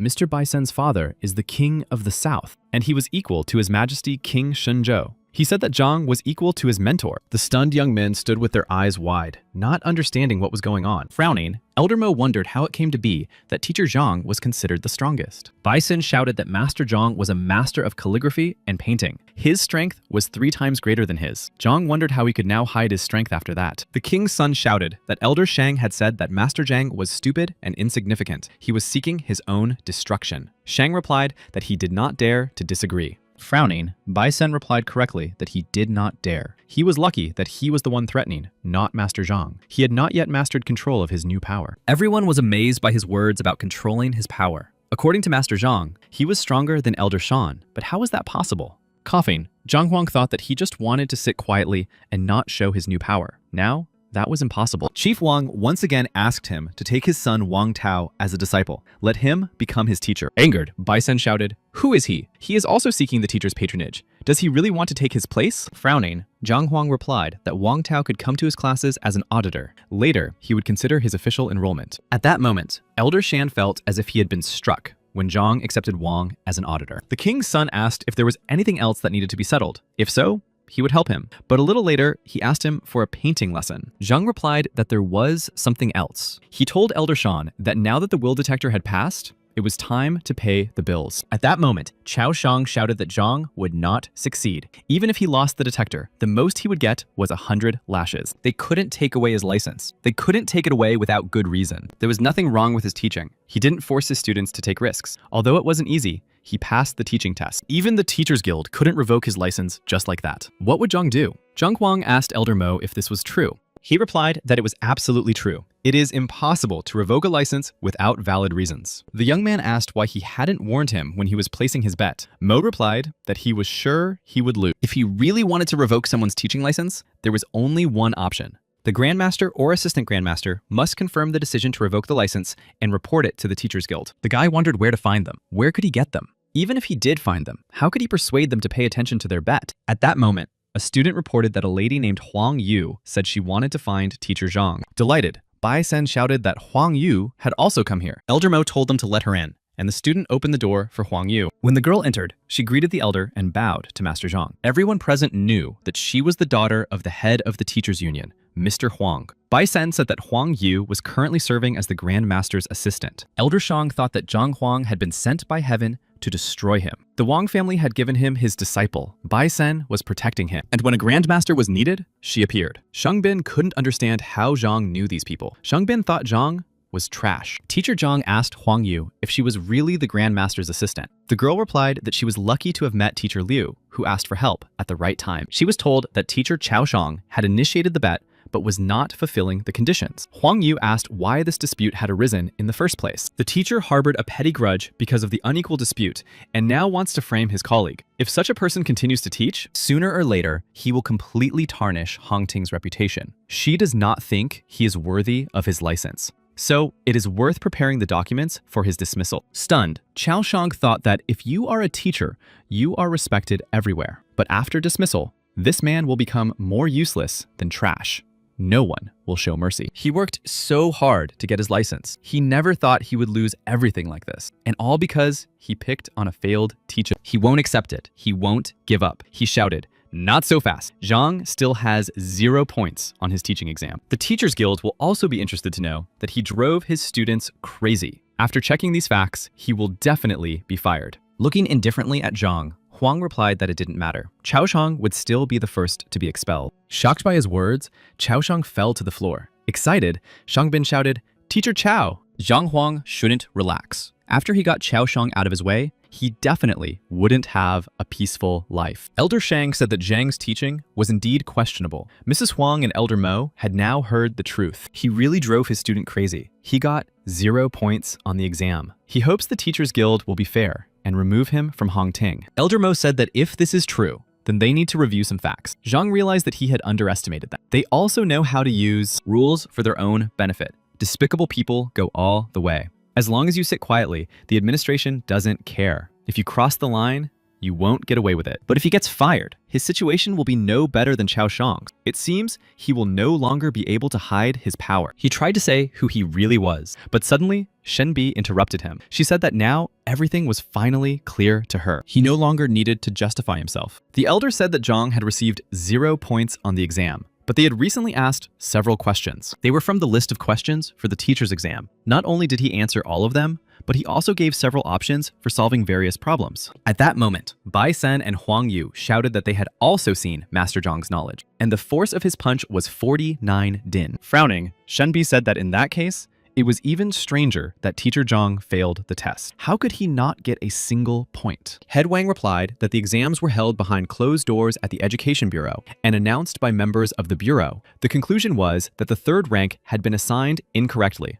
Teacher Shen shouted that this meant the Education Bureau had falsified Teacher Zhang's results. Elder Mo thought it was not surprising that Zhang did not say this. They were all colleagues. If this came to light, the relationship between the teachers would be ruined. To prevent this, he took on the heavy burden of being a failure. He silently endured all the humiliation, but lost the wisdom of a teacher. Isn't that what it means to be a teacher? Isn't the one who, like a mountain, stands up to all the injustices of the world, right? Of course. Yes. Head Wang said that Teacher Zhang suffered for the sake of friendship in the team. Shen Bi added that he bore the burden of humiliation for not revealing their ignorance. Shocked, Elder Shang couldn't believe he was being accused of falsifying results. What ignorance? How did this happen? Zhang Huang thought he just wanted to say that he had been assessed inaccurately. How did the situation take such a turn? Elder Shang shouted that he needed a reason to frame him. Why would the head of the Education Bureau and a successful teacher pay attention to a minor newcomer? Elder Mo asked if he really needed more evidence. He could have done it for his grandson so that he would become the best. Teacher Zhang had promising abilities and knowledge at such a young age. He would stand out. So he simply swept him out of the way. Shang thought that he had not paid attention to Zhang before. Only today did he turn against him. Would they believe him that he only knew the unsuccessful teacher? Turning to Zhang, he thought maliciously that it was all because of him. He was just pretending to be an innocent lamb. The elder shouted furiously at Zhang Huang,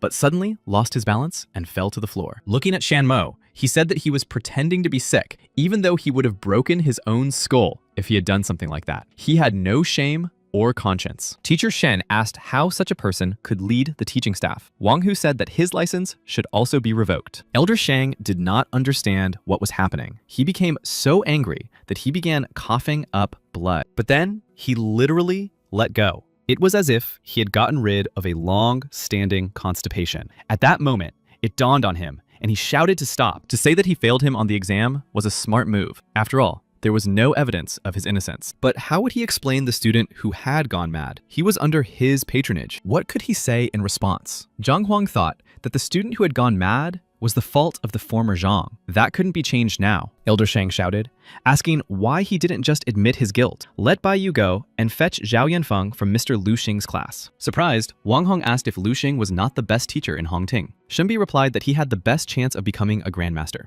Thinking about it, Zhang Huang remembered that after that incident, he never showed up in class again. The old Zhang wasn't interested in his life. He was ashamed. Elder Shang said that Zhao Yanfeng was going to quit his studies, but Lu Sen took him as a student. After several months of training, he not only got rid of his mental problems and reached the peak of the 1st rank. Wang Heng thought that if he helped so quickly, Lu Sen was truly worthy of the title of the best. At that moment, Bai Yu announced to the elders that Zhao Yanfeng was here. Pointing to Zhang Huang, Elder Shang asked the young man if he knew this person. The young man said that it was his former teacher, Zhang Huang. Elder Shang said that he knew that Zhang Huang had driven him crazy during his training. He replied that it was true. Fortunately, teacher Lu Sen helped him recover. Otherwise, he would have said goodbye to his future as a fighter. Smiling, Shang said that Miss Huang and Elder Mo had heard everything themselves. It would be better to forget about the teacher's exam. Sooner or later, people would find out about it. And it couldn't be untrue. The student had confirmed everything in front of them. Elder Mo replied that he might as well not continue. Driving his student mad was sufficient grounds for dismissing the teacher. Elder Shan asked why Zhang was silent. If he was wrong about something, he could defend himself. But the final word still belonged to his former student. Sighing, Zhang Huang asked why. What could he say? It was true that his student had gone mad.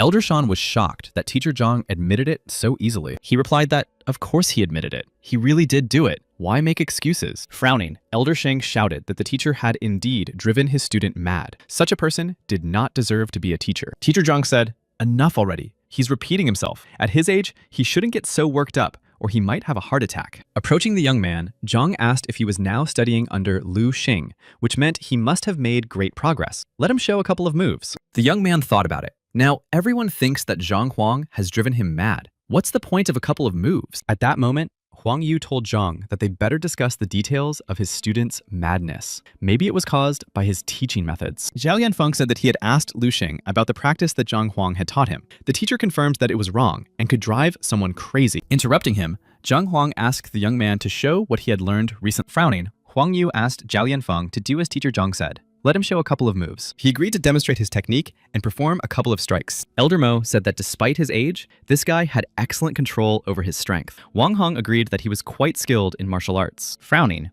Elder Shang thought that Lu Sen had eliminated the threat of this student going crazy. That was what Zhang wanted to see. Suddenly, he noticed that Zhang Huang was standing with his eyes closed. He didn't understand why he had asked to be shown, and wasn't even watching. Stopping, Zhao Yanfeng asked if that was enough. Zhang Huang replied yes. Elder Shang said that since he had confessed himself, there was no need to waste time. They had proof and a confession. No problem. But Zhang Huang replied that they should not rush. Since everyone wanted to hear his explanation, he was ready to tell them. Smiling, Teacher Zhang said that he had deliberately driven him mad. Everyone present was shocked by his words. Elder Shang said that Master Zhang had admitted that he deliberately put his students in danger by mocking them. Now, everything was clear. Looking sadly at Master Zhang, Huang Yu thought that she really wanted to help him, but couldn't. Clenching his fists, Zhao Yanfeng said he didn't understand what he had done to Master Zhang. Did he really want to hurt him that much? He was his student, and Zhang deliberately gave him the wrong technique and deprived him of his sanity. Why? Zhang Huang sighed and replied that he still didn't understand. The young man asked furiously what exactly he didn't understand. He wondered if Teacher Zhang was trying to drive him crazy again. Turning to Huang Yu and Elder Zhang,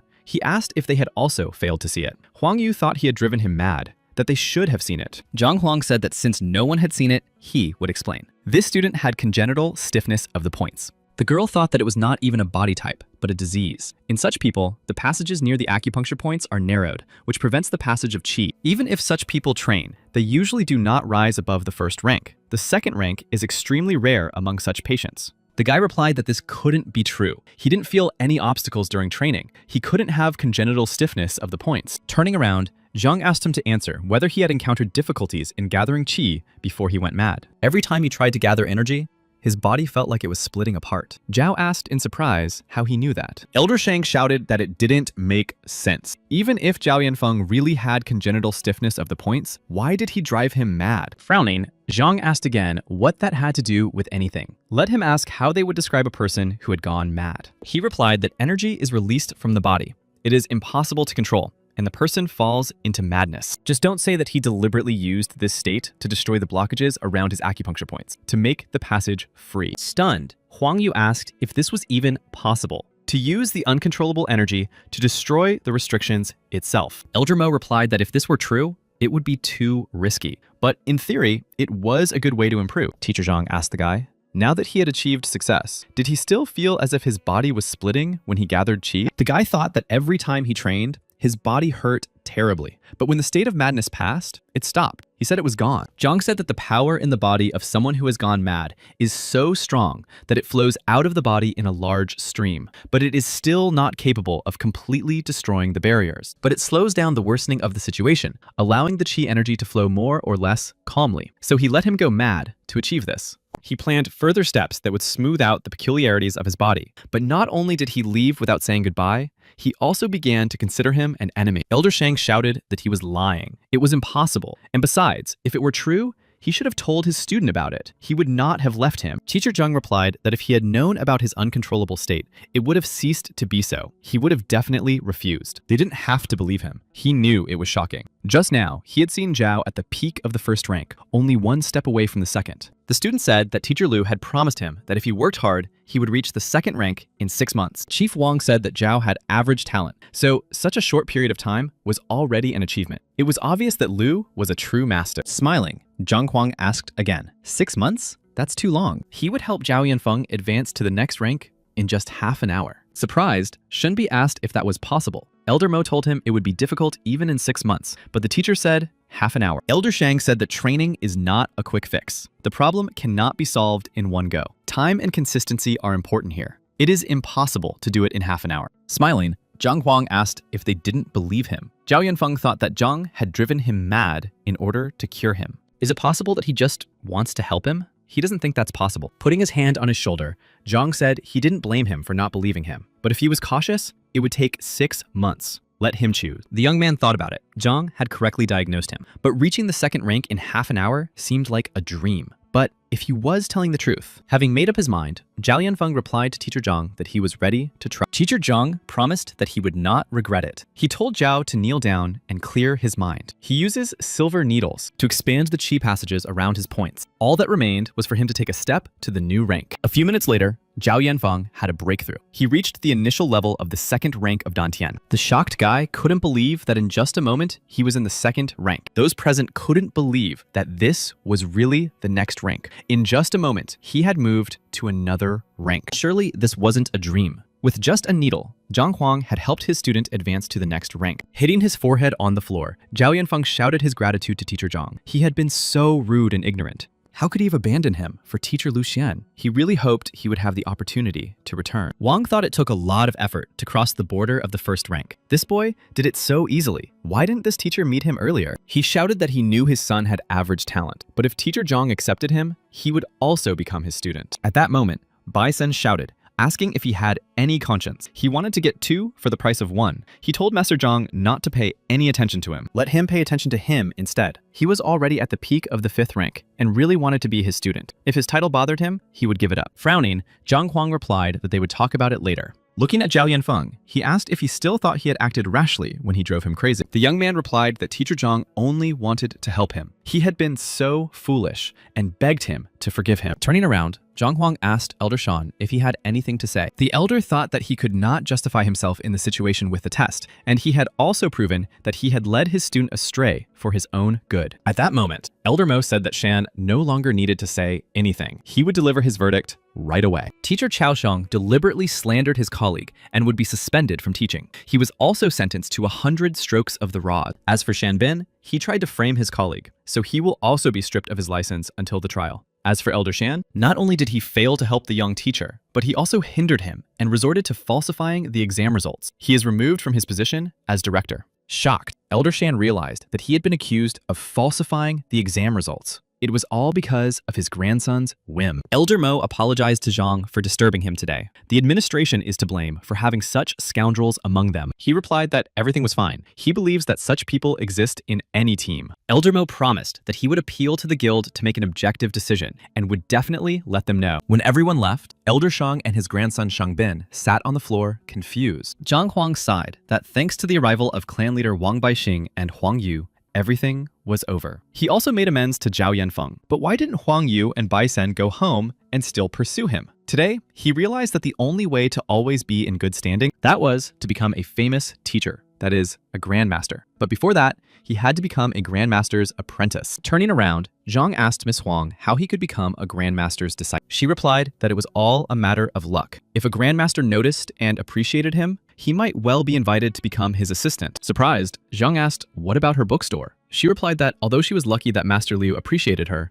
she lacked life experience. Therefore, she followed his instructions. He told her to choose a crowded place, open a small shop, and develop herself by observing the world and society. He asked what exactly Master Lu Sheng's test was. Why did he tell her to learn in this particular way? Bai Sheng said that Master Lo's collection included a painting called Inktail Daylily. They both wanted it, so Master Lo had set up this competition. Frowning, Zhang Huang thought about the painting. It was painted by Master Mo Chenzi himself. They don't think in terms of painting. Why do they need it? The girl said they weren't such big connoisseurs, so it was just a gift. They both liked it. He said he would give it to whoever passed the test. Master Zhang knows a lot about painting and calligraphy. Bai Sen asked if he could teach them to critique as accurately as he does. They would be grateful. Zhang thought about it. He could point out flaws thanks to the Heavenly Way library, but he knew nothing about painting. How could he teach them? At that time, Elder Hong Han came to teacher Lu Shun's class at the Hong Ting Academy. He said that Lu Shun was a true teacher, and many students were proud of his patronage. Most students were willing to do anything to get into his class. Lu Xing replied that he was flattering him.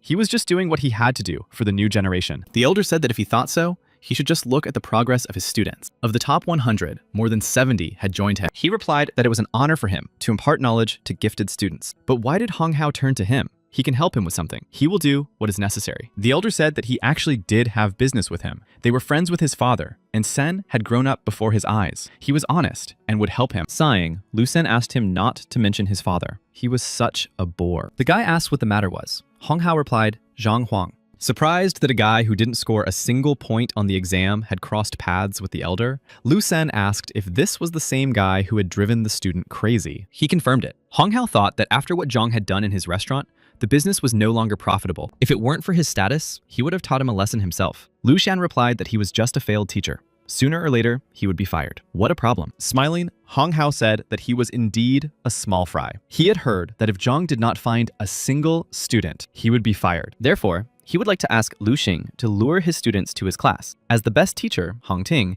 it would be easy for him to do so.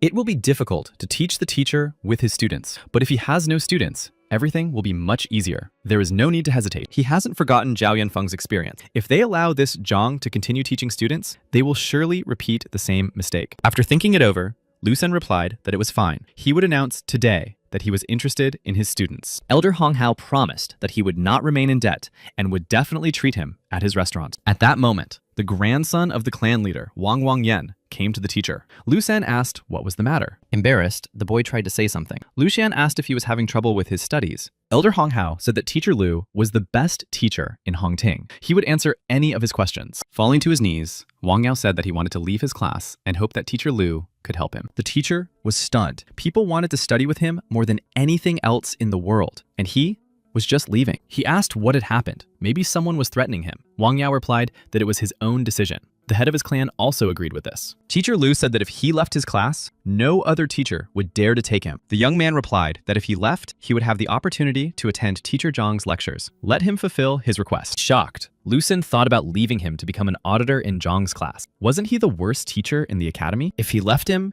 he would not be able to listen to his lectures either. He understood this perfectly well. Elder Hong Hao was also shocked. Teacher Lu asked if Wang Yao knew that Zhang's student had once gone mad because of him. He wants to study with such a teacher. At that moment, Zhao Yanfeng entered. Lu Sen said he was just in time. Wang Yao wants to leave his class and transfer to Teacher Zhang. He asked him to tell him about his time studying with Teacher Zhang so that he would understand that this was a foolish decision. Falling to his knees, Zhao Yanfeng replied that he wanted the same thing Wang Yan was asking for. He also wants to go to Teacher Zhang as an auditor. Stunned, Lu Xian asked in amazement if he was going there too. Had he forgotten that Zhang had driven him crazy? He used to be angry with him. The young man replied that Mr. Zhang had been very kind to him, but last time he had left without saying goodbye. He hoped the teacher would grant his request. Shocked, Lu Shen couldn't understand, since when madness had become a kind service, he had simply jumped ship, and that was the right thing to do. Sighing, he said that since it was their deliberate decision, he would release them both. The boys thanked the teacher. The boys smiled at each other.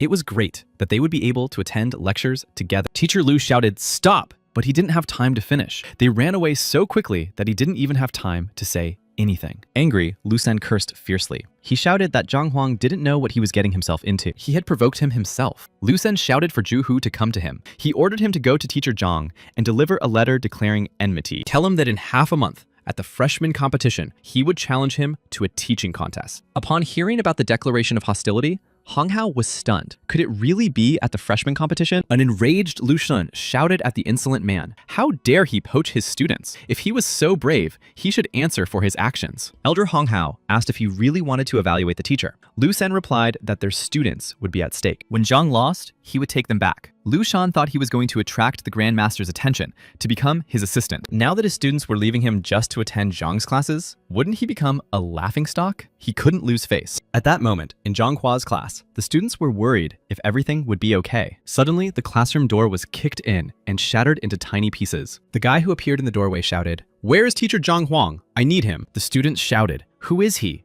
How dare he come into someone else's classroom and destroy it?" Zhao Yao told Yuan Dao to control himself. This was Zhu Hong, who had ranked 4th in the entrance exams. Smiling, Zhu Hong said he was glad they recognized him. He had a letter from Teacher Lu summoning Zhang to a teacher evaluation in half a month. Surprised, Zhao Yao thought about it. Lu Sen was the most famous teacher in the academy, but how could he challenge Teacher Zhang? Throwing the letter at them, Zhu Hong said that their teacher had angered Teacher Lu, so this was a declaration of war. Let them give it to him later. If he doesn't dare to accept the challenge, let him admit defeat and apologize in Teacher Lu's class. Waving his hand, Zhu Hong said he hoped he would not be ashamed. At that moment, Zheng Yang shouted, "Stop!" He destroyed their classroom door, insulted the teacher, and spoke about him without the slightest respect. He would have to apologize. Smiling, Juhu asked if he really wanted him to apologize. A moment later, Juhu's leg flew swiftly toward the stunned boy. From the sudden crushing blow, Zheng Yang lost his balance and flew to the side. Smiling at the crushed guy, Juhu said he wasn't going to do it in front of them. Angered, Zhao Yao shouted fiercely, her eyes flashing, that he had gone too far. She attacked Juhu, trying to strike him, but the guy easily dodged her. A moment later, he retaliated with a kick, throwing her aside. Excited, Yuan Dao shouted in fear, "Zhao Yao!" At that moment, Juhu shouted, "Where are you looking? He's here!" He rushed towards the guy and delivered a crushing blow. An agitated Wang Yin rushed to Zhao Yao's aid, asking if she was all right. At that moment, Juhu appeared next to her and asked how her family could even recognize this scum as a teacher. Zheng Yang, who had gotten to his feet, shouted, "How dare he talk like that about their teacher?" Deflecting the guy's attack, Juhu shouted that he seemed to lack training. Now he would fill in the gaps. He fiercely attacked Zheng Yang and began to deliver powerful, crushing blows. In a couple of moments, he knocked Zheng Yang off his feet again and threw him aside. Looking at the defeated students, Juhu shouted that they were a bunch of trash. This was just a small lesson. Tell the teacher to apologize immediately. Otherwise, at that moment, he heard the question, "Otherwise, what?" Zhang Huang and Yang Li appeared in the doorway. Zhang Huang said that the boy had not finished. Otherwise, what? Frowning, Juhu continued. Otherwise, wait for your teacher's defeat in this assessment. Teacher Zhang replied that it was not for him to judge victory or defeat. Let him go back and tell his teacher that the challenge was accepted. He thought it was difficult to get rid of Bai San and Huang Yu. He did not expect this from Lu San. He has hundreds of students, and because of one, such a commotion? Smiling, Juhu headed for the exit and said, as he walked away, that he wished him luck. Yuan Dao said that he had spoken disrespectfully about him, destroyed the classroom, and beaten them up. If they let him go like that, they would be admitting that they were incapable of anything. Turning around, Juhu asked if they wanted anything else. They were students of the worst teacher, and it didn't matter if they had a door or not. Did they really want to teach him a lesson? They shouldn't even dream of it. If they want to see how insignificant their position is, once again, let them try. Looking at Yuan Dao,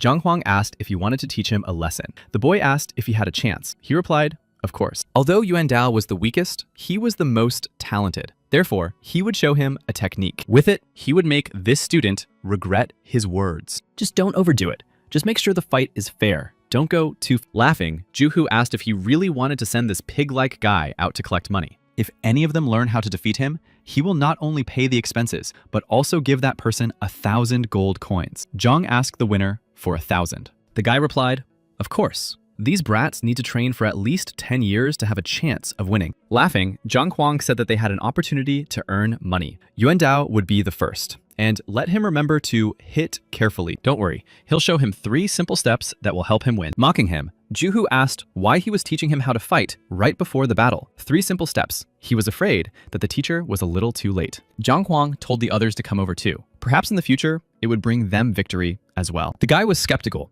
but Yang Li said he should trust the teacher. Since he said the Dao would win, then it would be so. Thinking that he had already been beaten, it didn't matter if he was beaten again. In any case, he was thick-skinned, so Yuandao agreed. Gathering his students around him, Zhang Huang told them to take note of this strike. He demonstrated the first step, left hand forward, fingers fully extended. The second step was to move the left foot to the right, and the third strike was with the right hand. The students asked in astonishment, "Is that all?" Doubtful, Yuandao wondered if the teacher was joking. This was the most ordinary strike, and a low-level one at that. Frowning, Juhu thought about teaching such terrible strikes, especially against an opponent. Actually, he could see everything. Zhang patted the guy on the shoulder and said that these steps were simple. If he used them correctly, he would easily win. Let him show him. Yuandao thought that he knew he was weak, but this technique was even weaker than he was. But it didn't matter. He would just do it. Frowning angrily, Juhu asked if he really wanted to fight him. The guy just doesn't understand what he's getting himself into. Juhu gritted his teeth and rushed into the attack. At that moment, Yuandao heard his teacher's voice telling him to use the steps he had shown him, but to switch his hand and foot first. The guy realized that this was a chi connection with his teacher.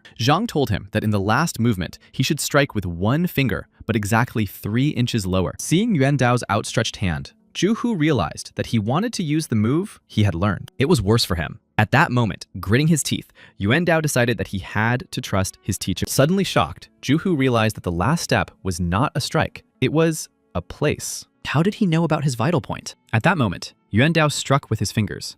Stunned, Juhu fell to his knees, knocked down by the unexpected blow. Smiling at the young man, Yuandao asked what he was going to do now. Without giving his opponent time to recover, Yuandao delivered crushing blows. Surprised, Zhang Yang asked how he had suddenly become so strong. Yang Li smiled and replied that he had said their teacher was always right. Smiling, Zhang Huang told Yuantao that he was doing well, but he had said to be gentler. There was no need to destroy him. Sitting on his opponent and striking him, Yuantao turned around and replied, "Okay." The beaten Juhu was amazed that the guy had crushed him with such a simple blow. Frowning, Yuantao asked what was wrong with simplicity. Maybe he wanted to try another blow on himself. Smiling, Zhang Huang told Yuantao that it was time for him to rest. Now it was the next person's turn.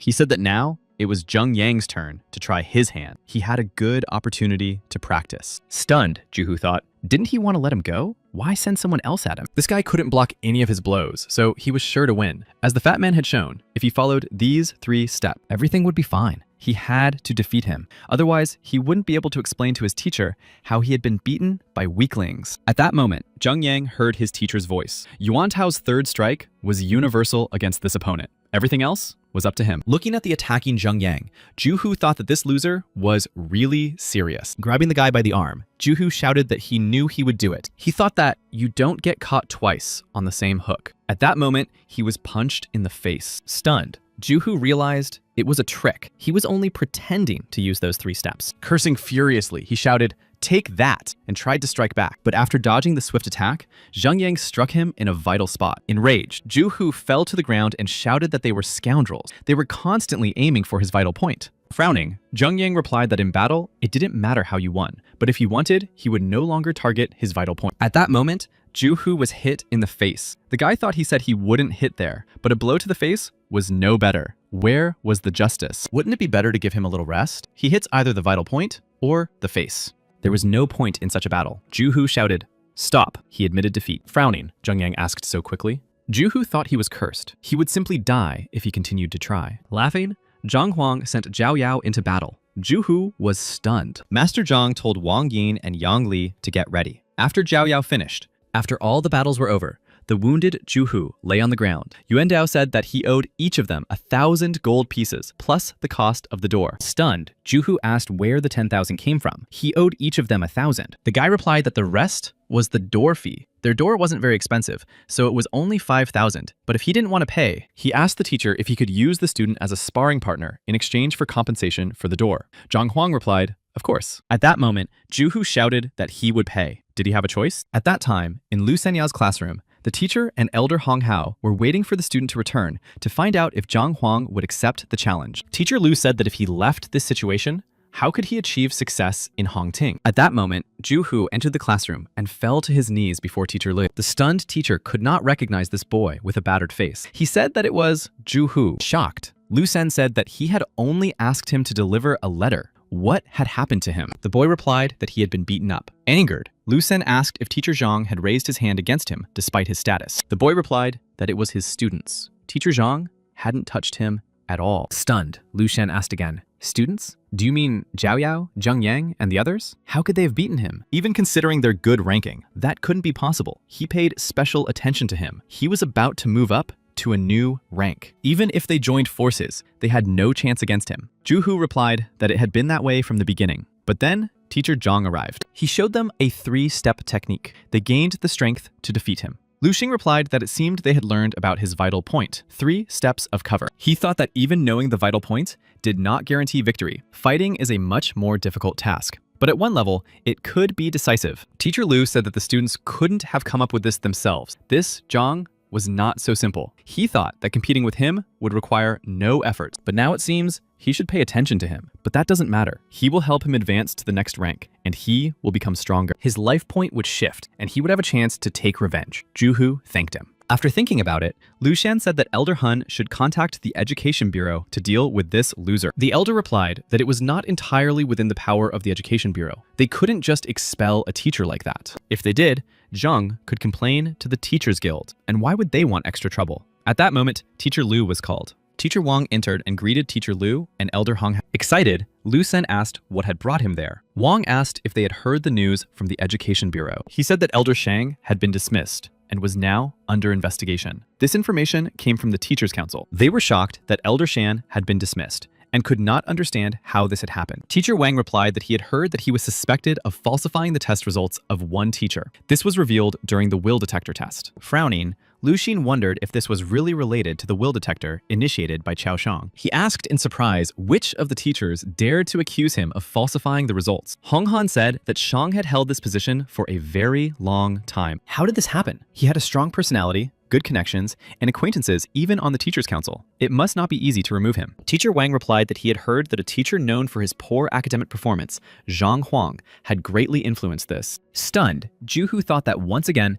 Teacher Zhang was making his presence felt. Teacher Lu thought that because of him, his students had left the class, and his protégés beat up his best follower as if he were a failure. Elder Hong thought that Zhang had discredited the reputation of his restaurant, which he had built over decades, in one evening, and quickly dealt with director Hong Ting. They couldn't believe that all this was the work of the worst teacher in the academy. At that moment, Zhang Huang told his students to go home and practice. In half a month, they would take part in the teacher evaluation. He did not want to lose and really hoped that the students would help him, let them go home early and rest before the intensive training. When the students went out into the courtyard, Yang Li told the others that Teacher Zhang was already at the 6th rank and had deliberately driven his student mad for the sake of healing. Even Bai Sin himself wants to become his student. What happened today in the tower allowed them to learn more. Zhang endured humiliation by keeping everything a secret. Therefore, he thinks that Lu Xian's challenge can be used to justify Teacher Zhang's name. He hopes that in these half a month, they will all try their best and perform well. Zhao Yao said that Teacher Zhang is an honest and noble man, and since he was unjustly humiliated, only his students can help him. They decided that everyone would train hard to perform well in the teacher evaluation and vindicate their mentor. Zhang Huang thought that he only had half a month. Zhao Yao and Wang Yin had proven themselves well. If they followed the advice, they would significantly increase their strength. Yang Li and Zheng Yang had good prospects. They were determined and capable young men. There was no need to worry about them either. But Yuan Dao became a fighter by accident. He had never trained professionally before. It was doubtful that he would be able to do it in half a month. The only way is to try to activate his horned dragon bloodline. But how to do that? Zhang Huang racked his brains, trying to find a solution. Suddenly, he found himself back in the Heavenly Path Library and realized that the library had the answer to any question that concerned him. He came across a book called Methods for Activating Inherited Abilities. Zhang read that there were 3 ways. The first was training at a normal pace. The second was to take a special awakening medicine after accurately classifying the characteristics. The third was death or poisoning, fatal wounds, and bleeding. He thought, if it doesn't help, then what's the point of dying? Only the second method was suitable. Then he would have to go to the Pharmacist's Guild. Perhaps in their library, he would be able to find something about activating the ancient blood of Yuan Dao and the body of Zhao. Almost every profession has its own guild. For example, the Teacher's Guild, the Blacksmith's Guild, the Builder's Guild, or the Trainer's Guild. Pharmacists are respected professionals and are no exception. Although they are not as revered as skilled teachers, they are also valued. After all, it is pharmacists who treat the wounded and speed up training. Without them, no fighter can exist. Because of this, the Alchemist's Guild is very lively. Every day, many martial artists gather here to buy pills. The girl at the reception sat and hoped very much that there would be no annoying customers today. When she saw Zhang Huang, she smiled and asked how she could help. He replied that he wanted to ask if they sold books on drugs that help unlock hereditary abilities. She said that if he needed books, he should go to the Huang Yu bookstore. This is a guild of pharmacists. They don't sell books here. Waving his hand, Zhang said that the books he was looking for could not be found in a regular bookstore. Frowning, the girl replied that there were no books here. She thought he had come to the guild for a book. He also goes to restaurants for shoes. Seeing that the girl was no longer smiling, he wondered what her attitude was. He said that he believed their guild had a library. Could she show it to him? The girl replied that it was true. The guild did have a library. It consisted of 2 sections, basic and advanced. To enter the basic section, he had to be at least an apprentice pharmacist. Perhaps he was a pharmacist or his assistant. Zhang Huang asked in surprise, an apprentice pharmacist? After thinking for a moment, the young man inquired whether he could take an exam to become one. Frowning, the girl asked for more details about the exam. Could it be that he also wanted to join the Pharmacist's Guild? The exam was held in another wing, and if he wanted, she would administer it. She thought he was ready to lie about his knowledge of medicine to attract the girl's attention. She would see how far he would go. Zhang asked what the exam tested, what books he needed to read. She thought she would put up with stupidity and even flattery, but if he really wanted to impress her, he could at least lie about his knowledge. She replied that the exam would test knowledge of the properties of more than 100,000 herbs, the history of alchemy, and the origins of the Pharmacists' Guild. Smiling, Zhang asked if that was all. It was too simple. Where could he find books on these subjects? He would start right away. The surprised girl thought that it was not enough to simply memorize the names and properties of about 100,000 herbs, but to be able to trace the results of their combinations. She had a good memory, but even she sometimes got confused with this information. She understood perfectly well that he was just showing off in front of her. She told him to follow her. Books for preparation were sold near the exam hall. When they arrived, the girl greeted Uncle Lee. He asked if she wanted to buy a book for the exam. The girl replied that this time it was not her, but this gentleman. He said he wanted to try to pass the exam. Uncle Lee said that the registration fee was 2,000 gold coins. If you passed, the money would be refunded. In case of failure, it would go to the guild. This was done so that anyone who failed would not waste the examiner's time. Smiling, Zhang Huang replied, okay. He thought that after the incident with the appraiser, he had a lot of money. The girl thought that he was also rich.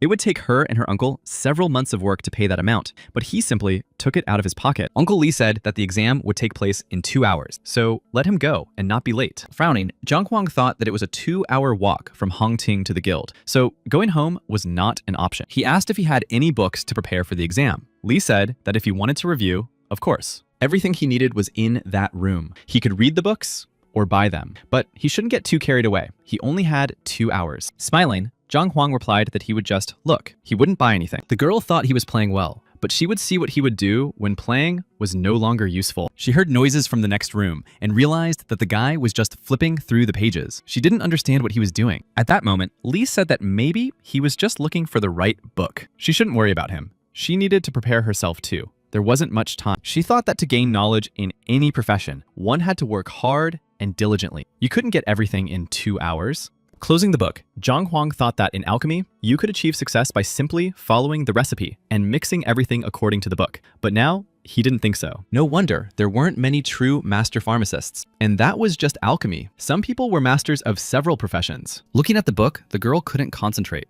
She thought that this guy was pretending too well. 2 hours had already passed. Seeing the guy, Lee asked if he was leaving already. You can't breathe before you die. Opening the door to the classroom, he heard one guy say that this time, the examiner would be the most famous alchemist in Tianquan, the only 1-star advanced alchemist from the Ouyang Cheng Guild. The second guy said he was counting on the pharmacist Duman. He is very strict. At that moment, the examiner entered and said that he was sure that each of them was capable of passing this test. Anyone caught cheating would be expelled and deprived of the right to take the exam forever. This is the most important condition. There are 3 sections to the exam. The first is a written test. The second is identifying the properties of an ingredient against the clock. And the third stage is the easiest. They will simply check their combat rank. Now that they know everything they need to know, they will begin the first section. Their task is to write a test. They are given exactly 1 hour to do so. Seeing the stack of papers, Zhang Huang was amazed at how much there was to cover in an hour. In the past world, all tests were also based on tests and questions with detailed answers. The examiner said that the assignments had been handed out and they could begin. There wasn't much time. Smiling, Zhang Huang thought that the preparation books he had leafed through would help him now. Putting his hand on the sheets, he learned about their shortcomings. The exam sheet was made of the thinnest bamboo sticks. The flaw was its low quality. He was shocked. He didn't need to know the properties of the paper. He was interested in the answers to the questions. He realized that this was not the way to find the shortcomings of herbs. He needed to try to focus on the essence of the question and read the first question. Once in the Heavenly Way library, he saw books with the necessary information. Smiling, Zhang Huang thought that things were moving forward and began to mark the correct answers. The examiner was shocked to see Zhang Huang turning the pages so quickly. He thought that it seemed like another son of rich parents wanted to try his luck. Each exam is different from the previous one. It is useless to memorize questions from the previous test. He will not succeed. Seeing that Zhang Huang had put down his pen, Ouyang Chung was amazed that this guy had written so quickly. It took him so little time. Yes, he just gave up. At that moment, Zhang Huang smiled and asked to be notified when the next stage began. The examiner replied that he should wait outside. They would tell him his results, but if there was no invitation, he would go home.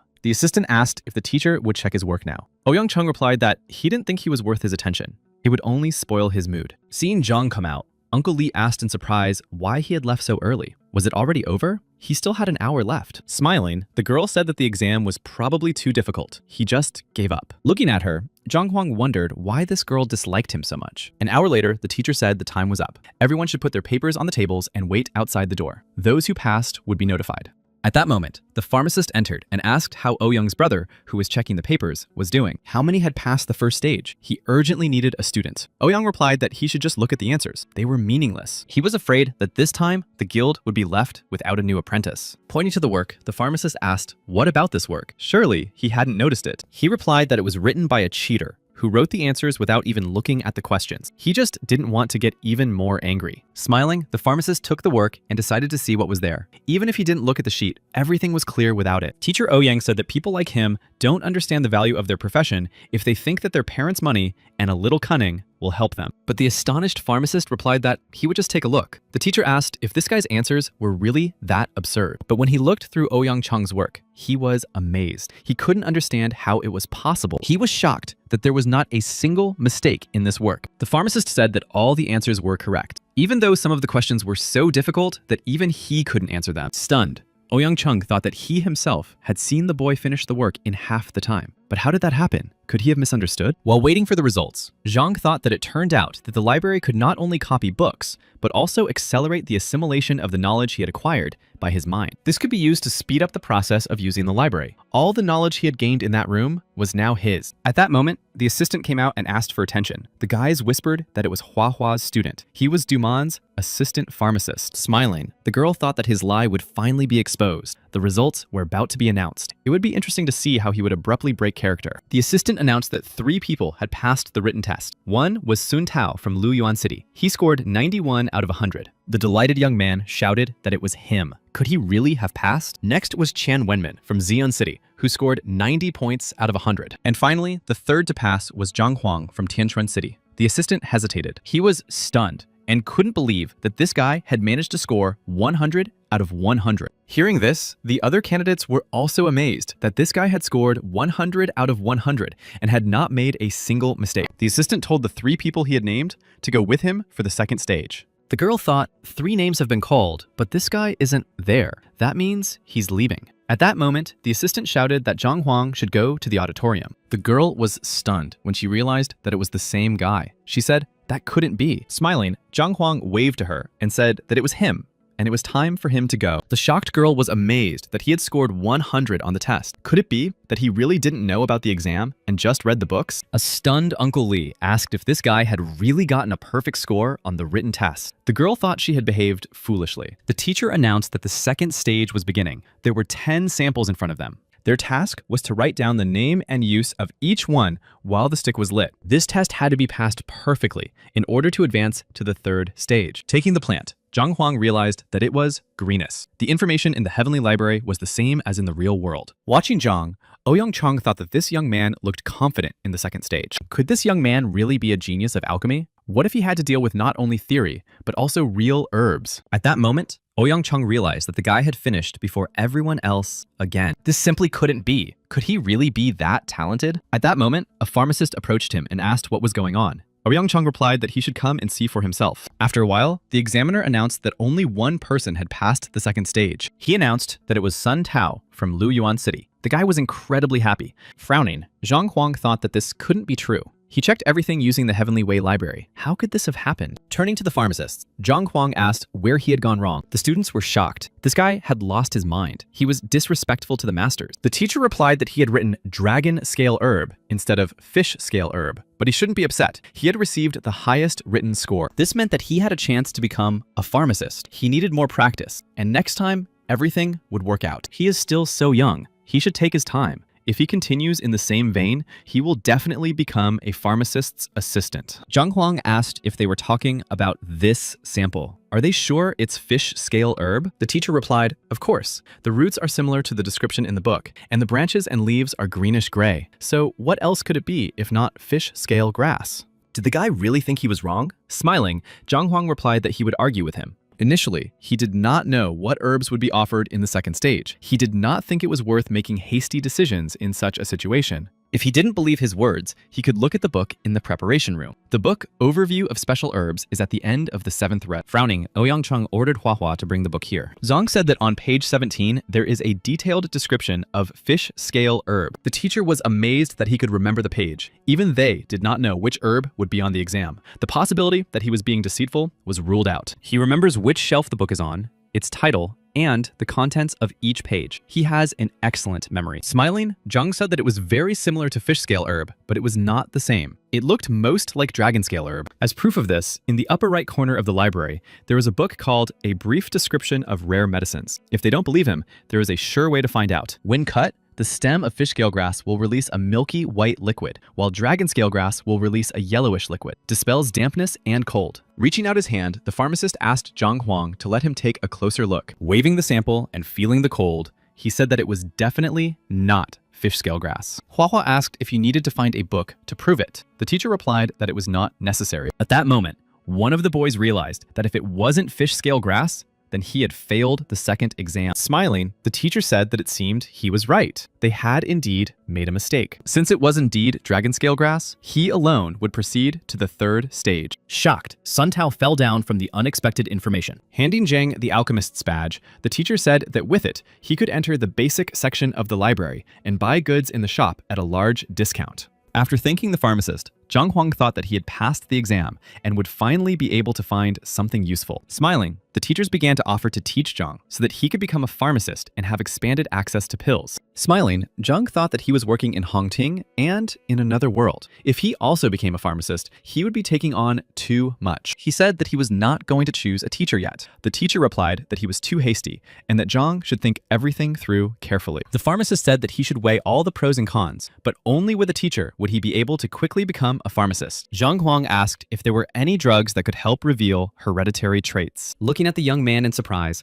the teachers asked him again about revealing hereditary traits. They said that such medications are individual for each person. They must be selected very carefully. The wrong medication can even be harmful. Frowning, Zhang Huang asked if there were any books on the subject and if he could borrow them. The teacher replied that these books were in the advanced section of the library. Only pharmacists of a special class had access to it. Even he could not lend it to him. This is very important information and should only be in the hands of wise specialists. Not everyone has access to it. The pharmacist said that if he really wanted to read such complex books, he should follow him. With such talent, he would soon achieve success. Moreover, after Zhang became a real pharmacist, he would be respected everywhere and would have an advantage in finding medicines. The young man asked why he promised so much, but couldn't give him a single book. He wondered if he had wasted so much time in vain. Frowning, Ouyang Cheng said that it was true. Access to the advanced section is not given to just anyone. This is an important rule. If he wanted to find the information he needed, he would have to become a pharmacist. Zhang Huang asked how he could become one, saying he was willing to try. Patting Zhang on the shoulder, Du Mantu said that he was right to choose him. He shouted what Zhang Huang said. Frowning, Ouyang Cheng asked in surprise if he would try to become one. To become a pharmacist, one must train and study for many years. He wondered if this guy was trying to make fun of experienced professionals. He said that knowing the tavas was not enough. One must correctly identify, extract, and classify the benefits that a plant can provide.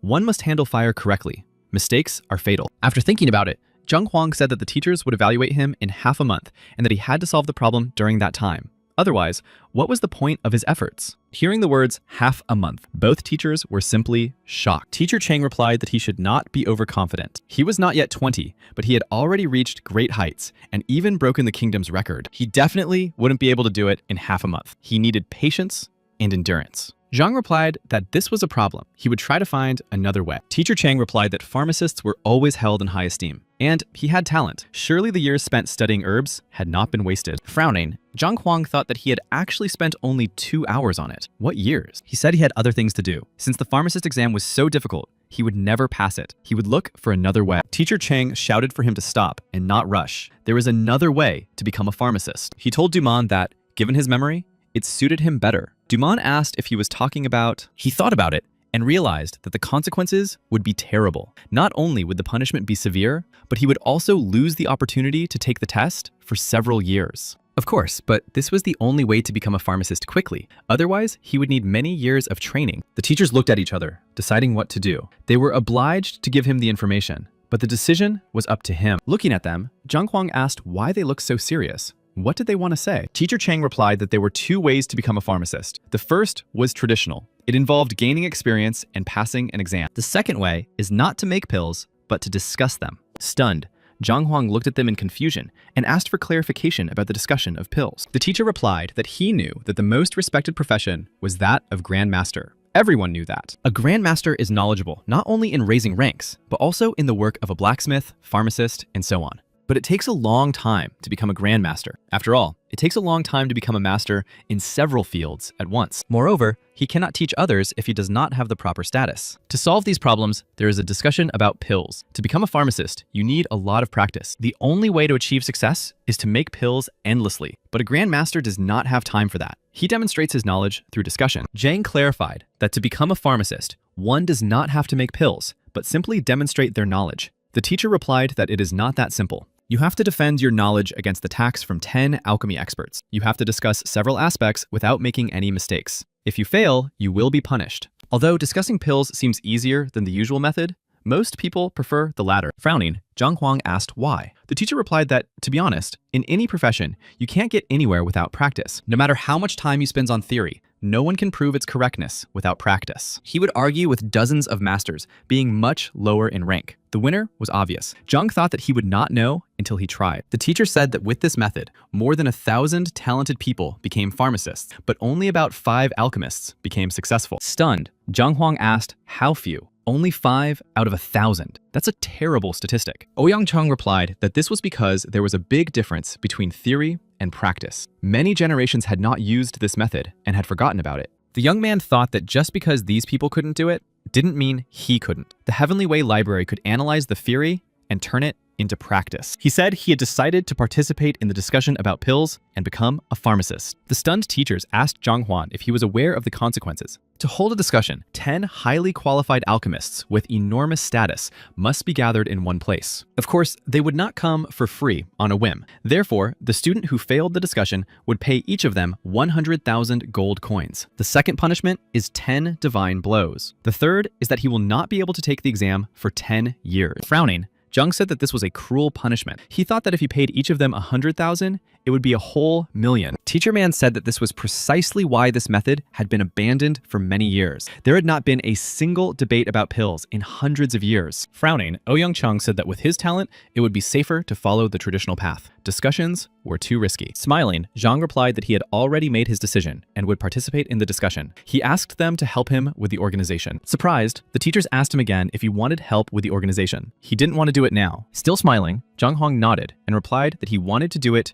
right now. The teacher asked if he knew at least the approximate participants and questions. He had only become an assistant and had not been involved in the necessary program. He said he could go to the basic section of the library and work there. The stunned teachers thought that there were about 100,000 books in the basic section. It would be impossible to read them all in 3 years. Smiling, Zhang Huang replied that they should not worry. He would definitely review the entire section soon. They looked at the guy in shock, not believing that he was confident he would be able to prepare in time. Zhang Huang tried to reassure them, saying that he understood the danger. and knew what he was doing. He just needed to get organized. He would definitely master everything. The teacher shouted, realizing the danger. He understands what he is doing. Does he know what the elixir should look like? Does he know how to properly cleanse the herbs? Smiling, Ouyang-chung promised that he would take care of the arrangements right away. It would take until tomorrow. Let him spend his time wisely. But there would be no turning back. Smiling, Zhang Huang thanked them for their help. Turning around, Zhang Huang asked where the library was. The teachers fell silent. When he left, Dumon asked if he was being too reckless.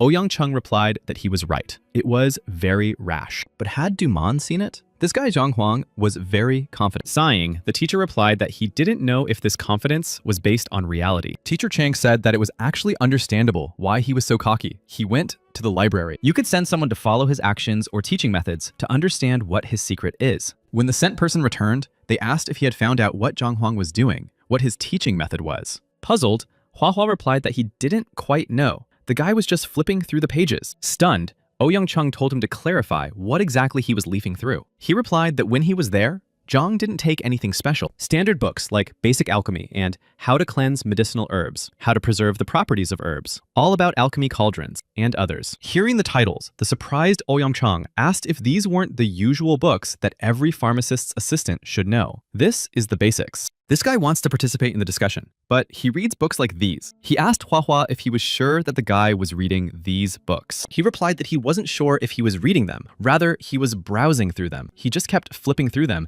and when he finished one, he would flip through another. The teachers were amazed that Zhang Huang was flipping through them all the time. Every book, to the end. Maybe he's just looking for a certain book. Maybe it can only be identified by the material of the pages or the cover. Dumon replied that it was possible. At that time, in the dormitory, Hong Ting Jiaoyao was delighted to think that a solution had finally been found. Yao Han stopped by to see her and said that he was leaving and hoped that she would not have any enemies. The girl asked again about enemies. Who would dare? What is he talking about? She had told Uncle Yao not to be paranoid. Teacher Zhang was very kind to her. He was a talented teacher. There was no need to worry. Sighing, Yao Han replied that Miss Zhao grew up in the city. She had never seen evil in people. Seeing the plant in a box in her hands, he asked where she got it. The girl replied that it was from Teacher Zhang. Her condition was not ideal, so he gave it to her to cure her illness. Shocked, Yao Han asked again about Teacher Zhang. How was that possible? With his status? Excited, Jiao Yao asked what was wrong. Was there something wrong with the herb? He replied that, on the contrary, it was very valuable.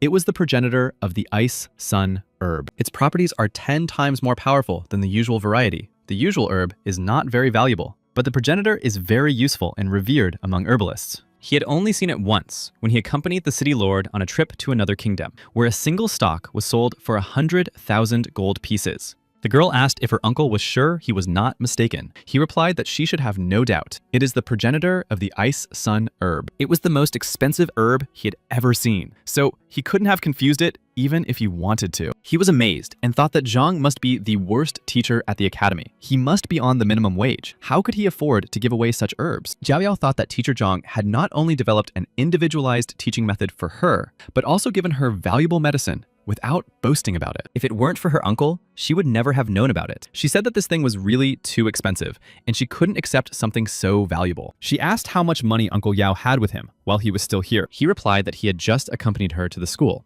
Therefore, he had brought a little, only 20,000. The girl replied that the teacher had left somewhere after class and asked if her uncle could find out where. Yao Han replied that he had followed him. He was in the pharmacist's guild. Excited, Zhao Yao thought that since the plant was so rare, he must have bought it there. Clenching her fists, she told her uncle to follow her. They needed to find Teacher Zhang. Soon, Yao Zhao and Yao Han arrived at the pharmacist's guild. They were surprised to find that Teacher Zhang was taking the pharmacist exam. The surprised girl wondered if he was also a teacher. She replied that yes, he was, but only an assistant pharmacist. Surprised, Yao Han said that an alchemist's apprentice must memorize the medicinal properties of drugs and their names. There are several thousand herbs alone. It is impossible to pass such an exam without many years of preparation. He did not think Zhang would succeed. This exam is indeed very difficult. The girl said that she thought so too. The exam consists of 3 parts. He had just passed the first test without a single mistake. Impressed, Yao Han thought that the first test checked knowledge of the properties of medicinal herbs. A huge number of people got stuck here. They simply cannot get a passing score. This man,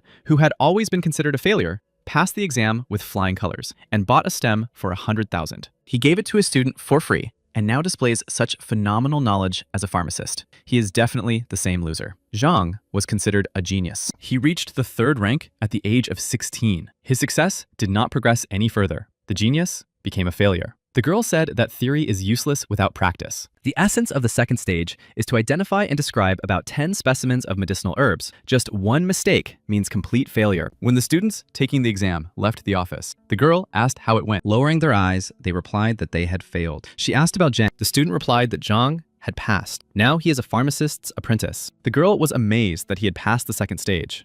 Excited, Zhao Yao asked when teacher Zhang would be leaving. They replied that he had gone to the library to prepare for a debate about pills tomorrow afternoon to become a pharmacist. The stunned girl asked again if he was going to become a pharmacist. It would be tomorrow. The students said that they were outside the door and heard that this debate was being held with 10 masters of alchemy. This test is more difficult than the classic one, and failure will result in severe punishment. The girl said she had read about the discussion of pills in books. It was difficult, almost impossible. His knowledge and skills had to exceed those of 10 experienced pharmacists. The consequences of losing were terrifying to think about. Yao Han couldn't understand why Zhang insisted on an urgent discussion. The student replied that he needed information about activating hereditary traits. Such books are only available in a special library that is accessible only to pharmacists. He said he needed to find these books in half a month. Stunned, Yao Zhao thought that in half a month, the teachers would be evaluated. Could it be that the teacher was going to activate her power? She wondered what kind of severe punishment awaited those who failed. The student said he heard there were 3 points: compensation of 100,000 blows from the god for each master,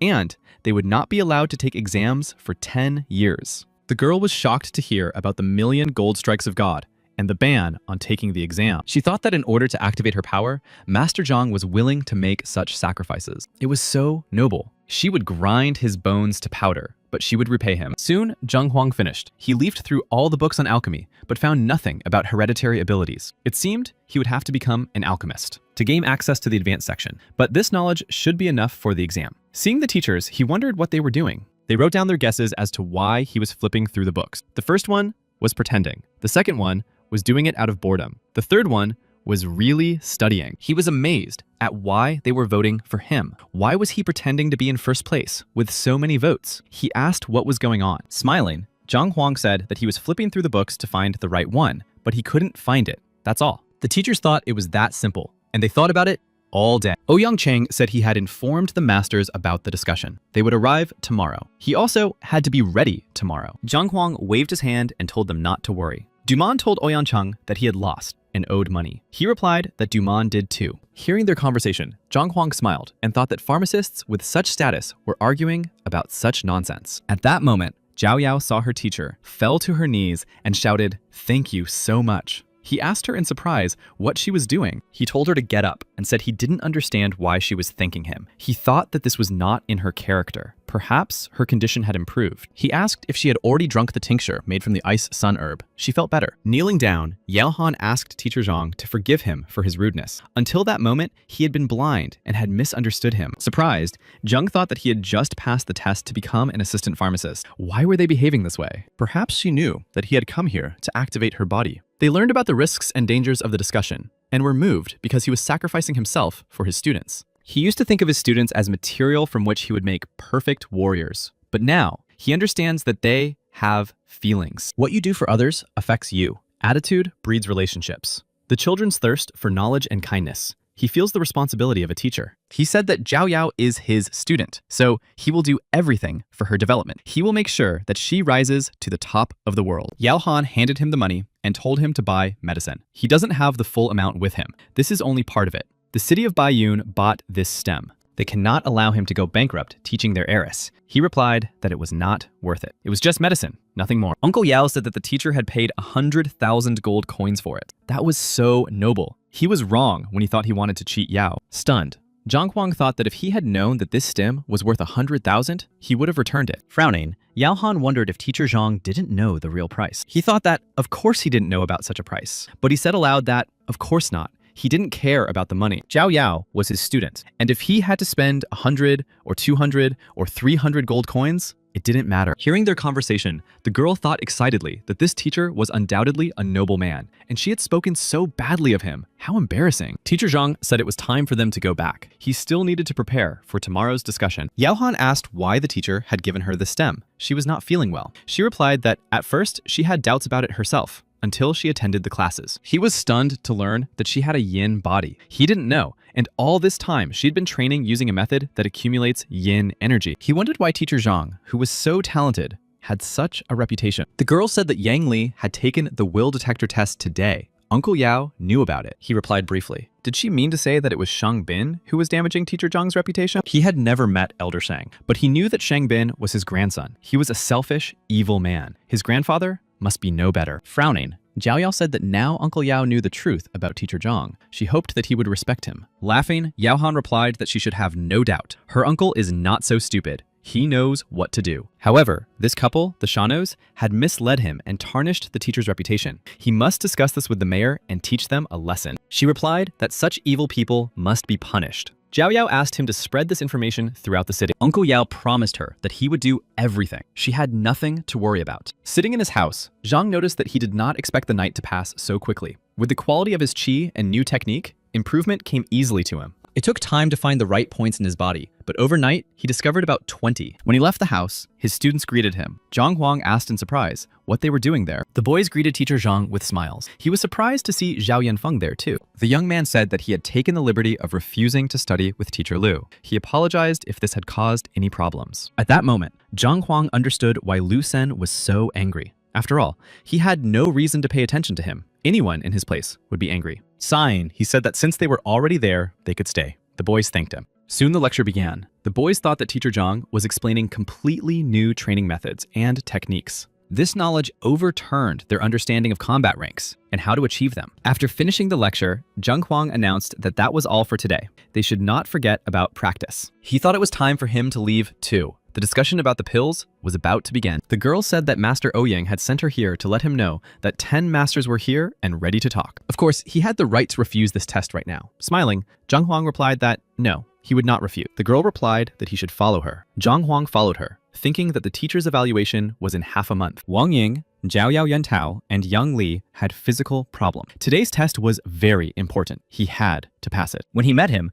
Ouyang Chung greeted teacher Zhang and said they could begin. It was not too late for him to change his mind. With his talent, he would soon become a pharmacist. It would not be difficult for him to pass a regular exam. He replied that this was not suitable. He could not wait that long. Zhang Huang thought that if he had time, he would not have come here. Teacher Chang replied that since Zhang insisted, he would not argue. He thought that since he wanted it so much, he should find out how difficult it was. Soon, Ouyang Chung announced that the masters could enter the discussion. One of the masters asked Ouyang where this brave man who had decided to participate in the discussion was. Pointing to Zhang, he said that it couldn't be this child. The masters were amazed that he wanted to take such a test at the age of 20. How much could he know at that age? Teacher Chang replied that although Zhang Huang was young, he was well versed in herbs. He scored 100 points on the test part of the assistant pharmacist exam. The masters were amazed that this young man was able to score 100 points. They said that it didn't mean anything now. Alchemy is not only about knowledge of herbs, but also understanding how they work. One must realize on a sensory level what needs to be done. Isn't it strange to become a pharmacist with only a basic understanding?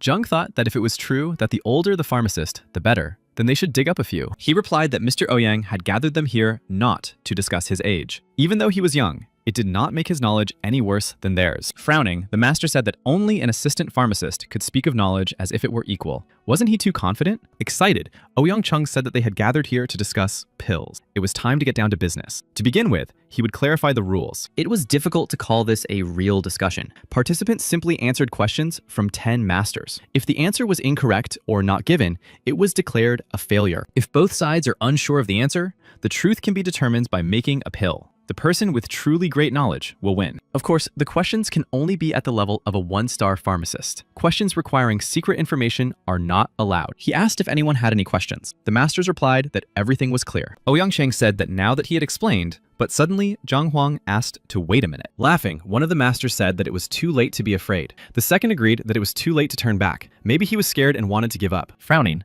Zhang Huang asked again if he was scared. Did they really think he was scared of their questions? Shocked, Ouyang Chung asked in bewilderment what Zhang Huang had said. The guy replied that he was apologizing. He didn't mean that they were all bad. He was just sure that they themselves would not have passed the discussion about pills. That was for sure. The master shouted for Ouyang to pull him back. This guy doesn't understand what he's doing at all. They'll tear him to pieces. Why is he mocking them? What is he doing? Smiling, Zhang Huang turned to Mr. Ouyang and said that there was so much controversy about him. How about increasing the difficulty of the exam? Shocked, Ouyang thought that the discussions were already difficult, but he wanted them to be even more difficult. It wasn't enough for the guy to fail as usual. He wanted to be remembered for a spectacular failure. Zhang Huang said that it was simple. They would only argue, and theory is useless without practice. How about each master creating a pill? In any technique, with any recipe, he would indicate the preparation method and shortcomings. If anyone present disagreed, they would admit defeat. The shocked master shouted that some assistant would point out the master's mistakes. Was he here for the title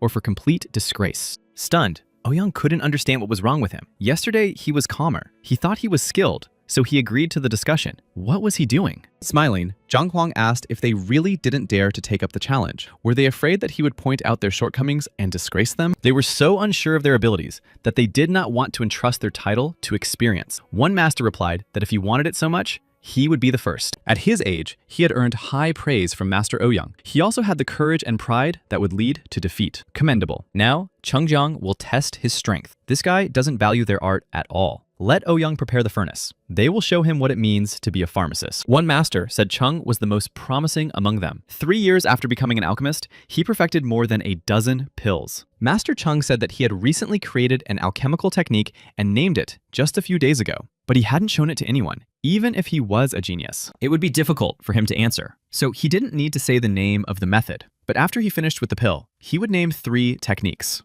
based on which he created the new one. Then he will admit defeat. The masters said admiringly, wow, he created a new technique. Techniques in alchemy are the same as techniques in martial arts. If you can create something like that, you are definitely gifted and destined to go down in history. Master Ouyang realized that it was all over. Since it was a new method of alchemy, it had to be different from the original. This knowledge is much more difficult than the shortcomings. It is very difficult. Even a 3rd-star pharmacist cannot do it. Zhang Huang asked to see the new technique. Seeing the master's movements, Zhang Huang realized that he had a storage ring. After performing some manipulations, Master Chengjiang threw it into the burning furnace. He rapidly rotated the containers in front of the heat of the furnace. Zhang Huang thought in amazement that this was alchemy. He couldn't see anything at all. No wonder they looked at him like he was crazy. Even a skilled pharmacist sometimes cannot see the flaws. He did not think that even Mr. Ouyang could handle it. But what is invisible to the ordinary eye is like an open book to his library. Flaws. Soon, the oven door opened and the pills appeared. Master Chung said he was done.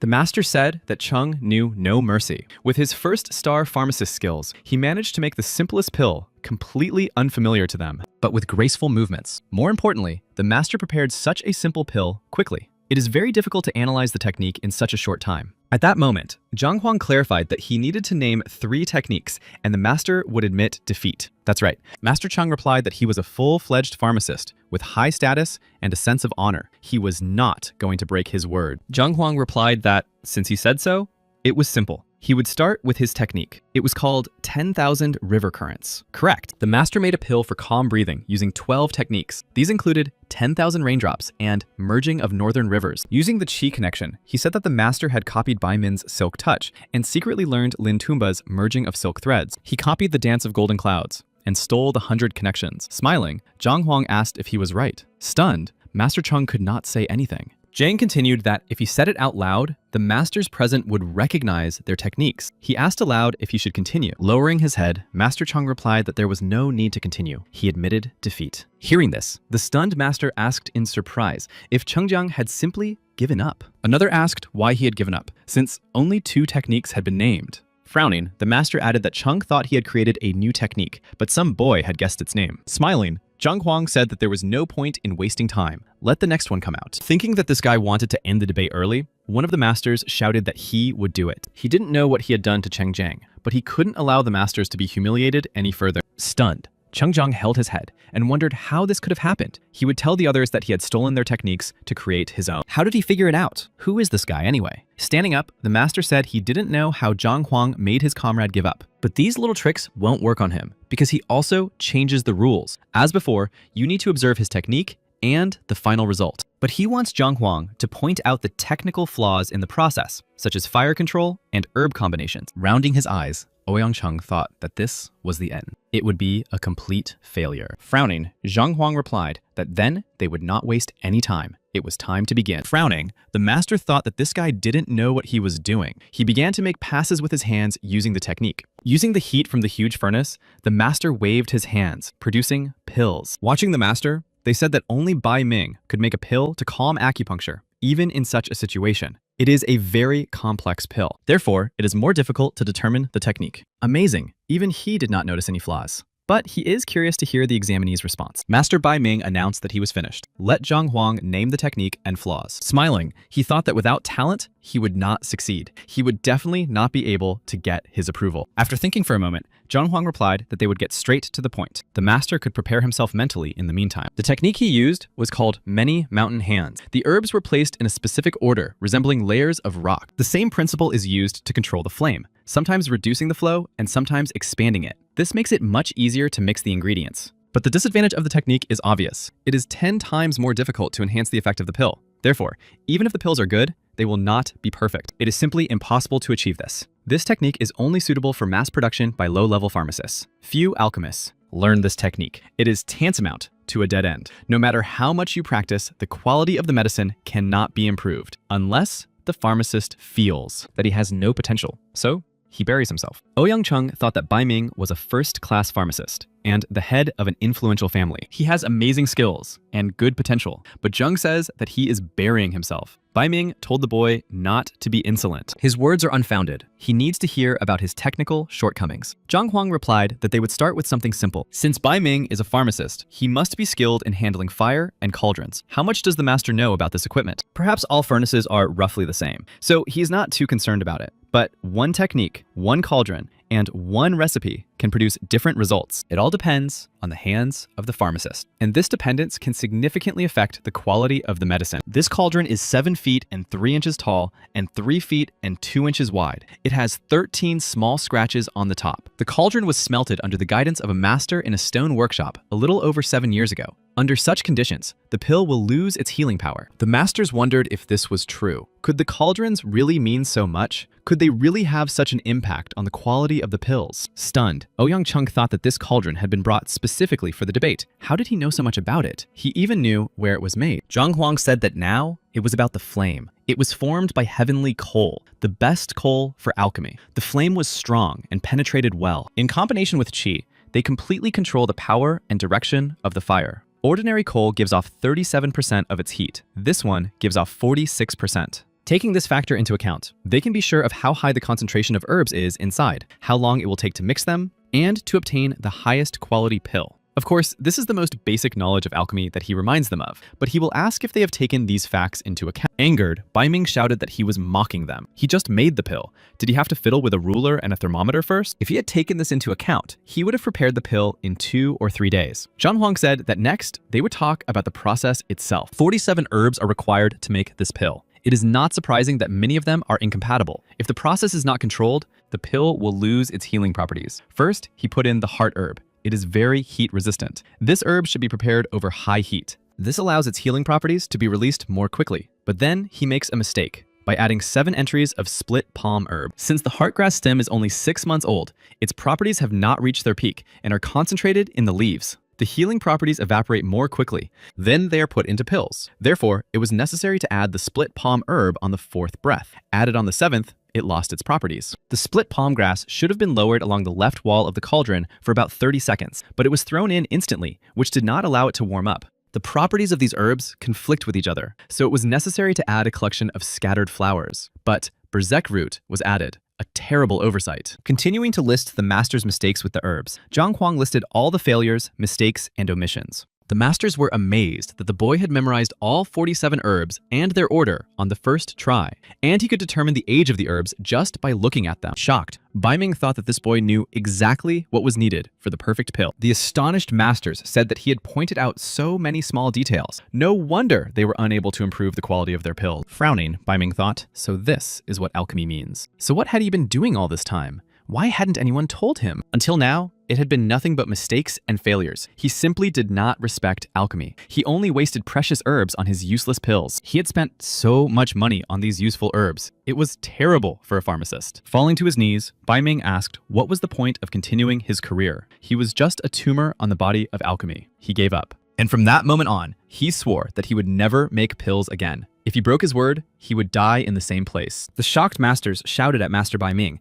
asking what he meant by no more alchemy. Zhang Huang wondered if he had gone too far. One of the masters thought that the pharmacist had simply been pointed out his shortcomings, and he was already ready to give up his life's work. The second, looking at Zhang, thought that it was not surprising that he did not want to speak directly about the mistakes at first. He acted nobly. He did not want to offend them. Inviting the next person to come forward, Zhang Huang thought that this time, he needed to be calmer. His words could get him into trouble. At that moment, Masters Meng Yan and Chen Dan exchanged glances and stood up from the table. Shaking all over, Cheng Zheng thought, could it be that they wanted this guy to point out the shortcomings of both of them at once? Masters Meng Yan and Chen Dan said that they understood that his knowledge was not inferior to theirs. Therefore, they would not ask him about the shortcomings of the technique or medicine. Master Chen said that they had some meditation pills that had been made that morning. Let him help determine their quality. The stunned master shouted, "Quality? Have they already forgotten their honor as pharmacists?" But they turned around, flashed their eyes angrily, and shouted, "Be quiet! Or do you also want to be humiliated like Master Bai Ming?"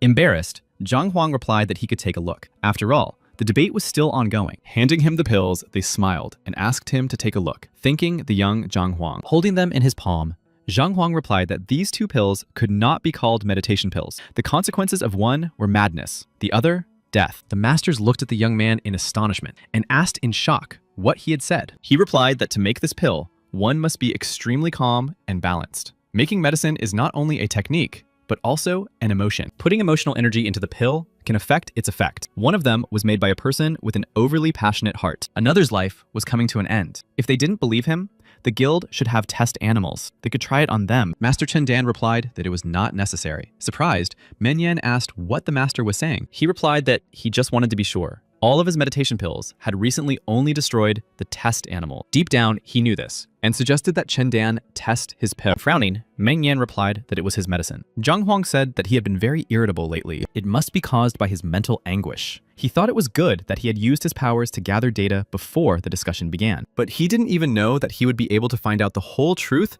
about the examiners themselves. He said that if Meng Yan wanted to solve this problem, he needed to calm his heart, face the problem head on, and draw the appropriate conclusions. Master Men Yan frowned and thanked him for the explanation. Chen Dan said that they had lost. Surprised, Ouyang Chong thought that he had a feeling that this was no longer an exam. Smiling, Zhang Huang said that there were 4 of them left. Let them ask any question. Master Lin said that young Zhang was very talented, so he would like to ask a question. Another master shouted that it was his turn because of his age. They began to argue, trying to figure out whose turn it was, and shouted furiously at each other. Stunned, Zhang Huang thought that they could just ask questions in turn. One of the masters said that Zhang's task used to be to find flaws in the technique or ingredients. Those who wanted to participate had to be pulled out. But now, he had not only answered questions, but also solved some problems. They simply realized that they had an opportunity to improve. The master replied that it was a pity he had volunteered before. It was indeed a good opportunity. He could have asked several questions that he himself could not answer. Smiling, the master replied that he had simply missed his chance, but he still had another opportunity. He could ask a question after the debate. Suddenly,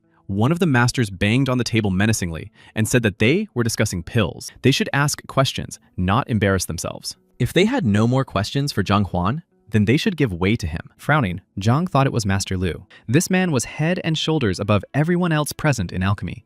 The excited masters said that Master Lu was known for his ruthlessness. Frowning at Zhang Huan, Master Liu said that his question also concerned meditation pills. He said that one must be extremely calm and balanced when making them, and that emotions can greatly affect their effect. Then let him speak. His daughter is getting married soon. Her chosen one, Zhou Huan, is from another city. He had been trying to find out about him for a long time, but there was no information anywhere. Could Zhang help him find out if this guy was worthy of his daughter? If not, he will break off the engagement. That means he needs to make a meditation pill. The stunned masters shouted at Master Lu, asking how this related to the characteristics of the pill. He just wanted to find out about his daughter. They asked Ouyang if this was still a discussion about pills. Master Bai shouted at Master Liu, asking how his daughter's marriage was related to alchemy. Angered, Liu replied that he couldn't calmly prepare the meditation pill because he was worried about his daughter. How could he say that alchemy had nothing to do with it? They began to argue that they should talk about alchemy. Liu shouted that he had trouble sleeping, but the master replied that none of this had anything to do with the pills. Soon, Zhang Huan was congratulated on his victory. Ouyang Cheng announced that there was a new one-star specialist in the Pharmacists Guild. Handing the box to Zhang Huan, the master said that it was an alchemist's mark. With it, he would receive a discount at all places where ingredients for pills were sold. Hiding the badge in his pocket,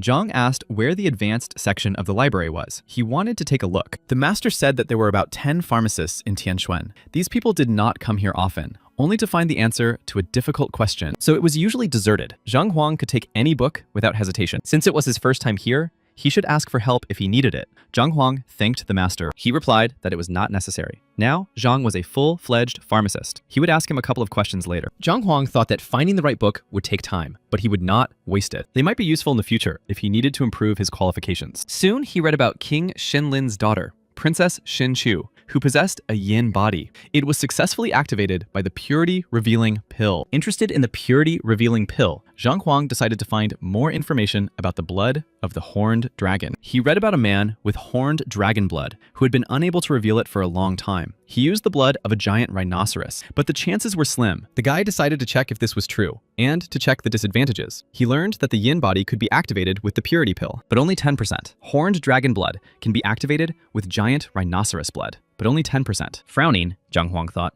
only 10% of the total power. So all he had to do was find the purity revelation pill and the blood of a giant rhinoceros. Soon, he turned to Master Ouyang and said that he would like to purchase the Purity Revelation Pill and the Meridian Rejuvenation Pill from the guild. He also needed the blood of a giant rhinoceros and a healing solution to nourish the body. He asked how much it would cost. The master replied that he could help with finding the rejuvenation pill and the solution, but they did not have the purity pill or the blood of a giant rhinoceros. Most likely, they had them at the main branch, but it was very far away. The ingredients would only arrive in 10 days. He thought that if he took a step back, he would surely fail without even trying. What kind of teacher was he? He simply could not stand aside. Zhang asked the master if he could come to his senses first and then pay the money. Ouyang Cheng replied that this was impossible. These were very valuable materials, so it was necessary to contact the center. Their guild could not afford to be in such large debt. The master said that Zhang could make meditation pills and sell them for 50,000 each. In 2 months, he would earn 20,000. Stunned, Zhang thought that the student's evaluation would pass. It would be too late. It would be better to focus on improving in other areas. All efforts were in vain. A little embarrassed, he asked the master if there was another way to earn money. After thinking for a moment, the master replied that the most lucrative profession was that of a grand master. He could charge a lot of money for his advice. Smiling, Zhang said that he would then order these items for him. He would pay for them in 10 days. He was counting on him. Now he had to go, because he had things to do. In disguise, Zhang Huang came to the square where the young man offered to fulfill any dream of buying a house. Their homes are treasures of the city streets. The guy shouted for gentlemen not to pass by. Seeing Zhang Huang, he asked if the gentleman would like to buy a house. Surprised, Zhang Huang thought that even though he was disguised as a grandmaster, he did not expect to be called sir. He said he would like to rent a mansion. The guy replied that it was a wonderful and wise decision, and that he could help him. He asked about his preferences, and Zhang replied that he wanted something clean and large with a convenient location, furnished and ready to move in. Thinking that this gentleman had a big wallet, the guy said he knew of something that would definitely suit him, but the price might be very high. Smiling, Zhang Huang replied that the price was not important. The guy promised to take him to the house and that he would like it. They arrived, and the guy explained that it was the mansion of a wealthy merchant who had died after a serious illness. His son was unable to preserve his father's legacy. He lost all his money because he was a gambling addict. So now the property is for sale. It has been renovated and is in a good location. The mansion is a 5-room complex with a gazebo and a pond. It is large and spacious. Zhang decided to check it out using the Heavenly Library so as not to be deceived. The guy said that the place was completely ready to move into. It should have everything. There was nothing to worry about. Zhang Huang asked about the price of the house. He replied that it was the most expensive and luxurious house in their agency. The price was not high for a gentleman. Only 150,000 gold coins per month. Zhang Huang was stunned to hear the price. The guy replied that the mansion had 5 floors and the price was reasonable. It was even cheap. Angered, Zhang Huang thought that he dared to overcharge 3 times the price. He needed to see how powerful he was. The frightened young man jumped aside and shouted, "What do you want to do, sir?" Zhang replied that he just wanted to make sure. He was absolutely sure that he wanted to ask for 150,000. He thought that this guy was only third rank. The guy spread his arms and said that he was sure a luxurious 5-story house in such a good location for 150,000 a month was really inexpensive. Frowning, Zhang said that the original owner of the house was named Shahashi. He was a merchant who had been robbed. His business had collapsed. The plan was to sell the property, but they couldn't find a buyer quickly, so they rented it out. The rent is no more than 50,000. The guy was shocked. He really did sign a contract for 50,000. But how did he know? Zhang said he made the deal 3 months ago at the Jade House over a glass of red wine. Shocked, the guy thought he was talking as if he had been there and asked who this gentleman was. Smiling, Zhang replied that he was just a man who wanted to rent a house without being cheated. The guy decided it was better not to mess with him and agreed. Zhang gave the guy 100,000 gold coins for the month and for servants, and he could become the butler in this house. If he worked well, he could ask for as much as he wanted. He could pay more than he earned at that office. He felt sorry to spend so much money on luxurious clothes, makeup, and a wig, plus rent. All expenses amounted to 120,000. He thought he was willing to do a lot to get money quickly. This guy was a well-known real estate agent and should be able to make a lot of money for him. He asked the guy again if he would be his butler. The guy replied, "Of course, no problem." Zhang said he would stay in the city for a while. If you served him well, he could pay him a lot. He was making the right choice. Smiling, the guy replied that everything would be fine. Let the master rely on him. Smiling, Zhang Huang asked his name. The young man replied, Sun Qian. Laughing, Sun said that the gentleman could also call him Xiao Qian. Smiling, Zhang Huang said that he had a task for Xiao Qian. First, tonight he should find all the servants and maids in the courtyard. Second, he should spread the news that he was staying there by any means necessary. Yang Xuan was a famous grandmaster passing through the area. The more rumors spread, the better. Stunned, the young man thought that it was no surprise when he heard that he was a grandmaster. Frowning, Zhang said that he was a grandmaster and was looking for something, so it was important to spread this information as widely as possible. He could see that Xiao Qian was stuck at the 3rd rank. He would stay in Tianshuan, and if he worked hard, he would show him how to advance to the 4th rank. He thought that this gentleman was truly a master of his craft, so rich and so generous. Smiling, the guy told the gentleman not to worry. He would be satisfied. Running off to carry out the assignment, he thought that this time, he was very lucky. When he left, Zhang Huang thought that he had not expected pretending to be someone else to be so difficult. It would be better to get a good rest today. When he returned to the academy, he saw students gathered near the gate. Excited, Yang Li handed him a list of participants from Lu Xian for the teacher's evaluation. Looking at it, Zhang Huang was surprised that Lu Xing had not sent his best students. They did not stand out much, but theoretically, if he had sent the strongest ones, it would not have been a violation. This Lu Xing is not like that. Mo Xiao is not that kind of guy. Frowning, Yang Li said that in the rankings, their opponents were roughly on the same level as them. But in a real fight, the forces were not equal. Frowning, Teacher Zhang asked why Yang Li thought so. He replied that Bai Chao was not far behind him in the rankings, but he was good at technique. In a one-on-one fight, he would definitely lose to him. Their rankings are similar because he was bad at theory. Du Lei is in 60th place, close to Wang Yin. His advantage is in the accuracy and sharpness of his strikes. Wang Yin definitely won't be able to stand up to him. Zheng Yang said that his friend is Mo Xiao. He has never defeated him. They tried to go to Master Wang together, but he failed. Mo Xiao was accepted. Frowning, Yang Li said that Bai Chua recognized Hong Xuan as his teacher. Du Lei was one of the first to come under the patronage of teacher Zhu Hong. Crumpling the paper, Zhang Huang said that now they were all Lu Xing's disciples. What was he doing? He thought that Lu Xing had sent his disciples with rankings, similar to his disciples for the sake of fairness in battle. But in fact, he had cheated and studied his disciples in advance. Zhu Hong is in 4th place. Zhao Yao is in 7th place. They are almost identical, but he saw their real fight. If Zhao didn't know about the vital point, she wouldn't have won. Wang Yin's legs have not yet gained the necessary strength. And of course, he chose a fighter with high speed against her, so that she could not keep up with him. Zheng Yang is skilled with a spear, so he sent a more skilled fighter in the same field. Kunjie will face Yuan Tao. He is ranked 300th. He won't be surprised if he is an aggressive fighter. He is the perfect opponent for Yuan Tao, who specializes in defense. From the outside, it seems that Lu Xing did the right and fair thing, but in reality, he carefully selected the participants so that his students would not have a chance. He took some students away from other teachers. Zhang shouted that he considered him a stepping stone on his way to the top, but he would not allow anyone to wipe their feet on him. He decided that he would earn 20 million in 10 days and buy medicine. Let Lu Sen laugh for now, but later, he won't even smile. At that moment, Lu Sen was in his classroom, sneezing incessantly, thinking that someone was thinking about him. At this time, Zhang was thinking that there were 14 days left until the teacher's evaluation. He had to hurry up and get the money. When he arrived at the rented house, he decided that it looked rich. Xiao Qian was able to find servants and prepare everything necessary. Apparently, he was a capable guy. When he entered the courtyard, he was greeted by maids, and Zhang decided that it was very good. Smiling, Xiao Qian reported that he had found staff. Zhang asked if he had spread the word about him. The guy replied that he had done everything. He was sure that word of mouth would soon do its job,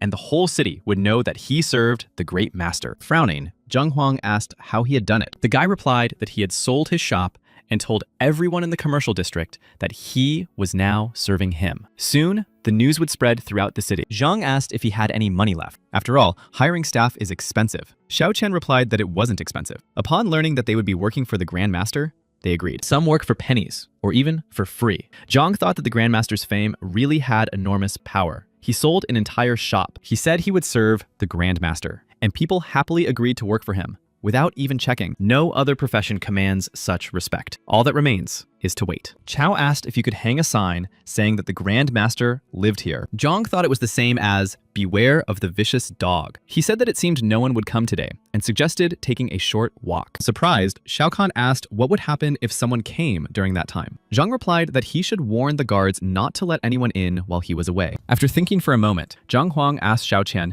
who he thought was the richest man in the city. He replied that it was most likely Lord Lin Tianyao, the owner of the Tianyao Trading Company. He is a real billionaire. You could say he is rich beyond compare in these parts. After thinking it over, Zhang Huang decided that the purpose of his pretense as a Grand Master was to make a lot of money. He was just what he needed. He asked where the Lord lived. Xiao Qian replied that he lived in the building of his trading company. Did Zhang really want to meet him? Zhang replied yes. Soon, Xiao Qian accompanied Zhang Huang to the building of the Tianan Trading Company. Looking at the magnificent house, Zhang Huang thought, so this is where the richest people in the city live. Xiao said he had heard that the Lord had specially invited 6th rank masters to make these lions. They are made of green jade. It is a valuable material. These statues are a real treasure. Frowning, Zhang thought that when he had $1 million in his hands, he thought he was incredibly rich. But compared to this, he was just a beggar. Xiao Qian asked him if he should go to the Lord and announce the arrival of the Grand Master. Zhang Huang replied that it was not necessary. Feeling the lion sculptures, Zhang told the guy that he would like to look around. After a while, Zhang suggested that Zhao sit down in the tea room. The surprised young man said that he should go to Lord Lin. He had come to him. Of course, he did not even think of disputing his master's orders. Zhang Huang replied that he should say what he thought was right and not fuss. The young man replied that it was just strange. The master was a famous Grand Master. If he wanted to see the Lord, he was sure the Lord would not refuse. Frowning, Zhang Huang replied that of course he would not refuse, but whether he believed it or not, he would make him come to him himself. He thought that it would be humiliating for a famous teacher to come to a client himself. Surprised, Zhao asked if he would do so without even informing the Lord. That was impossible. Lord Lin was an influential businessman. He had built a huge trading network himself. That meant he was an experienced and wise man. Some princes and ministers couldn't meet with him, even though they had declared themselves. Why would he come here himself? Zhang promised to demonstrate. But before that, Xiao would have to do everything he said without any objections. When Xiao Qian agreed, Zhang Huang ordered him to cut off the head of the stone lion on the left. Shocked, Xiao Qian asked in horror what his master wanted. Each lion was worth millions. Lord Lin loved them very much. And if he did it, his head would be cut off. Falling to his knees, Xiao Qian cried out that he did not want to die. Zhang replied that he should not worry. He would not die, as long as he was with him. And surely the boy would listen to his master's words. Let him not worry and go and smash that lion. And he would help him with his rank. When he returns, Zhao will be safe with him, and Lord Lin will not be angry. On the contrary, he will give them precious gifts. Sighing, the boy replied, all right. As long as my master is with him, he has nothing to fear. Lord Lin must refrain from anger. Clutching his huge hammer tightly, Xiao Qian delivered a crushing blow to the statue. Seeing this, the people cried out in shock, asking how he dared. Lord Lin considered the lions his treasure. Was this guy out of his mind? How could he break the lion's head? This guy broke Lord Lin's favorite statue. Don't let him get away. Catch him and the Lord will reward you. Frightened, Xiao Qian shouted, so fast, he can explain, really. A crowd of people attacked the guy, shouting, beat him up, don't let him live. Stunned, Zhang thought that these people should have gone to Lord Lin before attacking him. Did they just start beating him without finding out anything? Judging by the way they look at him, they will beat him too. Better not to get involved. Zhao shouted, Mr. Liar! At that moment, everyone heard a shout to make way. Lord Lin asked what was going on. The people replied that they were patrolling the area and saw this guy. He broke the lion's head and wanted to run away. They caught him. Frowning, the Lord asked Sun Chen why he did it. If he didn't answer, he would feed him to the fish. The beaten boy replied with difficulty that it was his master's order. Stunned, the Lord asked his master again. Sun Chen replied yes, his new master was there. Closing his eyes, Zhang Huang heard Lord Lin and Sun Chen approaching him. Frowning, Lord Lin asked why he had broken his stone lion. Sighing, Zhang Huang invited the Lord to sit down. Lord Lin replied that he did not know him. Sitting down at the table, the Lord asked his name and why he had broken his lion for no reason. Frowning, he said that the gentleman had better give him a reasonable explanation. At that moment, Xiao Qian told the gentleman that this was Lord Lin,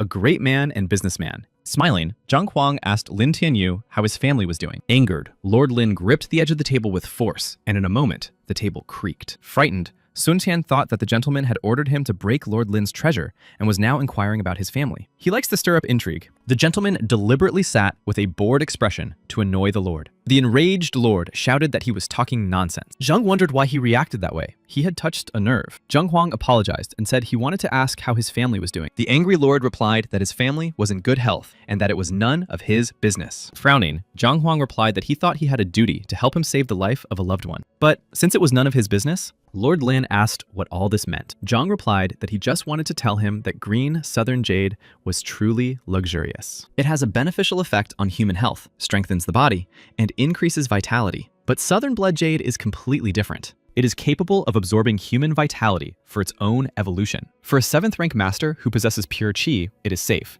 but an ordinary person cannot handle it. The Lord touches this bloody jade every day, and its energy is transferred to his home. Someone must already be barely alive, but now it's time for them to leave. Lord Lin shouted for the gentleman to stay. How did he realize that it was southern bloody jade? Could it be because of him? Yuju is sick because of this stone. He replied that his wife was an ordinary person, not a fighter. Her strength did not exceed the 2nd rank. The stunned Lord asked how he could know his wife's rank and how he knew about her occupation. Zhang replied that the blood jade absorbs energy. 2nd rank strength is not enough to resist it. When someone is sick, their condition deteriorates rapidly. Their hair turns gray, their skin becomes loose, and their speech becomes slurred. Life is greatly shortened. He was passing by and saw this stone. To prevent disaster, he ordered the statue to be broken. If the Lord considers his action wrong, he will send him compensation tomorrow. With his connections, it will not be difficult for him to find him. He will not run away. The excited young man told the Lord that they could stop them, but Lin replied that it was not worth it. After thinking for a moment, he ordered the young man to invite appraiser Cheng Yuan. Soon, the appraiser arrived and asked why Lin's brother had called him in such a hurry. The Lord told him to look at the stone and tell him if it was green southern jade or bloody southern jade. Appraiser Cheng Yuan replied that he had already appraised it a long time ago. He remembered. Looking closer, the shocked appraiser asked in bewilderment how this was possible. Frowning, Lord Lin asked what was the matter. Excited, Cheng Yuan replied that it was indeed bloody southern jade. It was indeed bloody southern jade. The Lord said that the lions were hidden behind a layer of jade. No one would have seen it. Approaching, Lord Lin struck a powerful blow, destroying the remains of the statue. He said that probably even the master himself did not know about the origin of the stone. He wanted to know if blood jade was really capable of sucking the life force out of others. The appraiser replied that he had never seen bloody jade before, only read about it. But there are legends about such destructive properties. The excited Lord asked if this was really true. He asked the young man if he knew who Mr. Sun Qian was. The young man replied that yesterday, Sun Qian had loudly announced that he was going to serve the Grand Master. They all thought he was bragging and laughed for a long time. How could a famous Grandmaster allow a guy like him to serve him? Frowning, the Lord thought it was no wonder he was so calm when he saw him. Not only did he see the bloody jade that the appraiser couldn't see, he had also accurately listed his wife's symptoms. He had missed an opportunity to befriend the Grandmaster and help his family. This would not happen again. The Lord ordered the young man to go and find out where the Grandmaster was staying and to prepare transportation immediately. He would visit him right away. At that moment, Zhang Huang and Sun Chen were walking down the street. The young man asked the gentleman where they were going. Zhang replied that they were going home. Not understanding, Sun thought that the gentleman had said he wanted to see the Lord. As a result, he broke his line and they exchanged a few words. What was all this for? After a while, they returned to the rented mansion, and Zhang Huang was greeted by the guard. He told the guard that he was going to rest. He told him not to let anyone in the gate, no matter who it was. Sun Qian thought that they had waited all day, and no one had come. Who could be coming now? Suddenly, someone shouted that someone wanted to see him. Puzzled, Sun Qian turned around and asked who it was. The guy replied that it was Lord Lin. The frightened boy thought that the master had just said that someone was coming. Perhaps the Lord could not wait any longer and had come to ask for compensation today. He shouted for him to hurry up and go meet him. He would go and find the master. But suddenly he remembered that the master had ordered no one to be let in. He stopped the guy. Obviously, the master knew about his arrival, so he gave such an order. It was unclear, but this was Lord Lin. Should he let him in? He told the guy that he would go and meet him. Sun Quan decided that even if he was cursed, he had to do what his master said. Opening the door, a stunned Sun Quan saw that, in addition to the Lord, Master Chong Yuan had also come to see them. The Lord asked Sun's brother to tell his master that Lin Tian wanted to meet him. Shocked by this request, Sun could not understand what was going on. He had come here to avenge the lion. Wasn't that so? It seemed that Lord Lin had learned that his master was a grandmaster, so he changed his mind. And his reputation improved as well. Regardless, he was still a servant of a famous grandmaster. And even though Lin was powerful, he was just a businessman. He had nothing to fear. He replied that his master was resting and told him not to let anyone in. He was sorry. The Lord replied that he had started looking for him immediately and had been there in 5 minutes. But he had already gone to bed. The Lord thought that he had really angered him. The fact that he was able to tell him about his wife meant that he must not give up. He told Sun that his men had made a mistake and that because of this, Brother Sun was seriously injured. This is an excellent medicine that helps in such cases. He held out the vessel. He wanted more. Just please let him tell the master the news of his arrival. The shocked guy thought it was a whole bottle of restorative pills. It was a real panacea. Only true pharmacists could make them, and each pill is worth tens of thousands of gold coins. There are also about 20 or 30 5,000 gold coin bills, and all for a simple request. But he can only get all this thanks to the Lord. If he had disobeyed even once, none of this would have happened. Now he is the Grand Master's butler. He cannot afford to be bribed with pills and money. He said he could not do anything. If the Lord wants, he can meet tomorrow. Stunned, Lord Lin asked again, tomorrow. But how is that even possible? Would he really have to wait until tomorrow to see his master? Master Chong Yuan said he would like to ask for his help. Brother Lin really needed to meet with the Grandmaster urgently. Sighing, Sun Quan replied that he meant no offense, but he could not help them in any way. On his way back, he ordered the guards to close the gates and not let anyone in. The stunned lord sighed and said it was his fault. He himself had missed a wonderful opportunity. The excited master Chong Yuan asked what they should do now. The lord replied that they should wait. If they had to endure one night, he would do so. He would not miss his chance a second time. When the gate closed, Sun Quan trembled with excitement from what had happened. He couldn't believe he had left the Lord behind the door. The richest man in the city of Tianxuan, even if he was an official or a high-ranking soldier. The guy decided he needed to tell his master about this. It seemed that quitting the office and becoming a butler was the best decision of his life. He ran to Zhang Huan and reported that Lord Lin Tianyu was here. Zhang replied, "Good." The guy said he wanted to see the master, but he followed his orders and let him in. He is waiting at the gate. Zhang Huang replied that it was a job well done. He thought that Bloody Jade should not have a serious effect on an ordinary person in such a short time. It was better for him to wait outside. Thanks to the rich man behind his gate, soon everyone would know about him, and he would earn 20 million in a short time. He told Sun Yu that if the Lord refused to wait, he might not return. Zhang decided that it was not too late to return to training and open a few points. Morning came, and Zhang Huang stretched and went out into the courtyard. Sun Quan asked if the master was awake yet. He informed Zhang Huang that Lord Lin had been waiting outside all night and had not left. Hearing that the Lord had waited all night, he grunted and said it was time to eat. Sun Quan was stunned. He thought that Lord Lin, who owned almost the entire market in the city and was a big shot, had been waiting all night, and he wanted to eat first. At that moment, young Mr. Du Yuan was passing by and was surprised to see Lord Lin, the owner of the Tianyu company. He asked whose house it was. Who dared to make Lord Lin wait outside? The young man replied that he had heard that Lord Lin had been there all night. Du Yuan asked again if he was joking. Who was this madman who had made him wait all night? He replied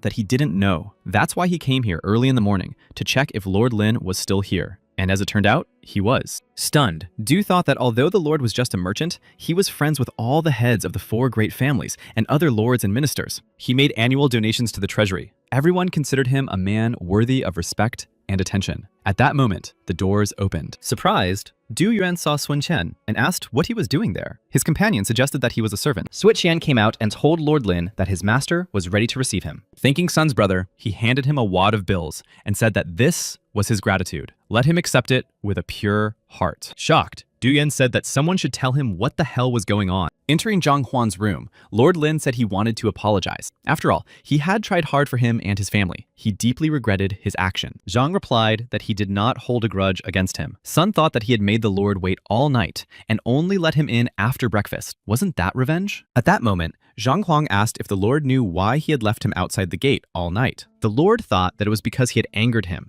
and that he wanted to teach him a lesson. Sipping his tea, Zhang Huang said that, in fact, the night had been good for the Lord. Smiling, Sun Qian wondered if anyone could benefit from a night in the cold. What nonsense. Frowning, Zhang Huang said that if he was not mistaken, the Lord's wife was on the verge of death, and he had come here so that he could save her life. To do this, he needed to bring her here. But yesterday, he had come into contact with the Bloody Jade. If he went home, he could worsen her condition. She could die, even without reaching him. So during the night, the aura of the Bloody Jade had faded from him, and he did not rush home to cause even more trouble. Of course, if he had returned home, there would have been no reason to visit him. After all, the dead cannot be resurrected. The Lord thought he was foolish and blind. He was so wrong. Stunned, Sun thought that there was so much meaning in every action of his master, and he thought that his master was simply offended. He was able to appreciate his intentions. Kneeling down, Lord Lin said thank you very much. He was very grateful for his kindness. Sighing, Zhang Huang told the Lord to bring his wife here. He needed to examine her, and to hurry before it was too late. Lord Lin replied that he would return very soon. When the Lord left, Zhang Huang told Song Yu that he had promised to help him advance to the next rank. He suggested doing it right away. The young man replied that he had been injured yesterday and was afraid that now was not the best time. He did not seem to be in a position to train. Zhang replied that he should not worry. The reason he had been unable to advance for many years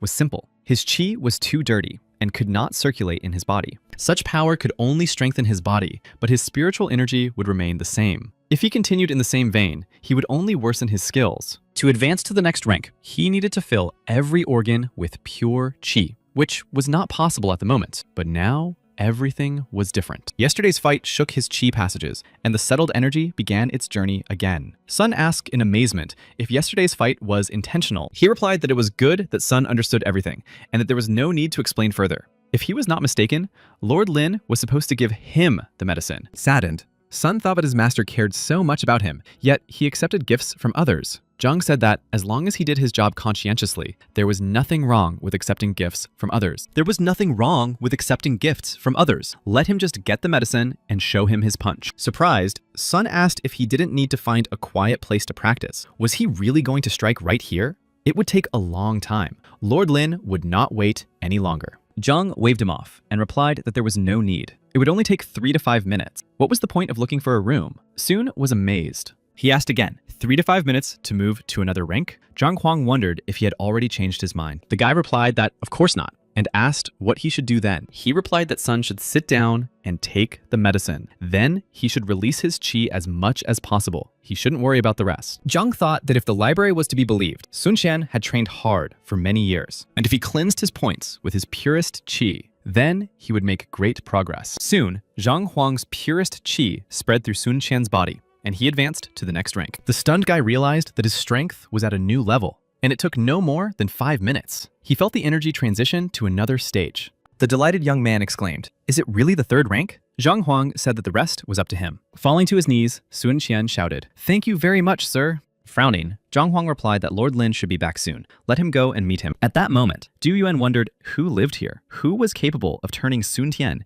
into a person whom even Lord Lin would respect. At that moment, the Lord rushed out of the gate and started running. Cheng Yuan asked him to slow down. Stunned, Du Yuan said it couldn't be. Lin Tianyu himself was leaving the house in a hurry, even without an accompanying servant. He gave the cage to one of his companions and told him to hold it. He was going to find out what kind of monster lived here. At that moment, a satisfied Sun Qian appeared on the last step of the 4th rank. He said that his master was simply a genius. He was like a new man. When Du Yuan saw him, he thought that the last time he had seen this guy, he was still at the Dantian rank. What had happened to him? Seeing the young master, Sun asked what brought him here. He replied that he was just passing by. Shouldn't he be at the market? Laughing, Sun Qian replied that he was now the butler in this house, the butler of his glorious master. Surprised, Du Yuan asked who his master was. Sun-chan replied that he didn't know such an influential guest. He proudly said that his master was Grandmaster Yang Xuan. Du thought that it was no wonder that Lin himself had spent the night in front of his doors. This man would be able to help restore his father's former abilities. He asked how long he had been staying with them. Why had he never heard of him before? The young man replied that his master did not like unnecessary attention. Now he knew, and it would be better to keep his mouth shut. He had business to attend to. And if Du Yuan wasn't here to talk to his master, he'd better not hang around his estate idly. Misunderstandings could arise. At that moment, Lord Lin's carriage arrived at the gate. Sun-chan greeted him. Frowning, Du thought he had heard that Lin Tianyu's wife was ill. It seemed he understood that the Grandmaster lived here and had therefore waited all night. Even if the masters of their craft could not cure her, could he? But then why was Lord Lin so enthusiastic? When he came to Zhang Huan, Lin said that he had brought his wife and asked him to save his beloved Yu Zhou. Looking at her, Zhang thought that everything was much more serious than he had thought. Before that, he had only touched the bloody jade, knowing that it could cause harm. He thought it would be enough to destroy the jade and keep the patient away from its influence, and did not expect her to be in a deep coma. Was it too late? He thought he could ask her to strike a couple of blows. Then the book and methods of treatment would immediately appear. But what to do with what he had? The Lord asked if his wife could still be saved. He replied that he was still examining her. He thought that under no circumstances could he lose face. His first client would bring him all the glory. His entire reputation as a Grand Master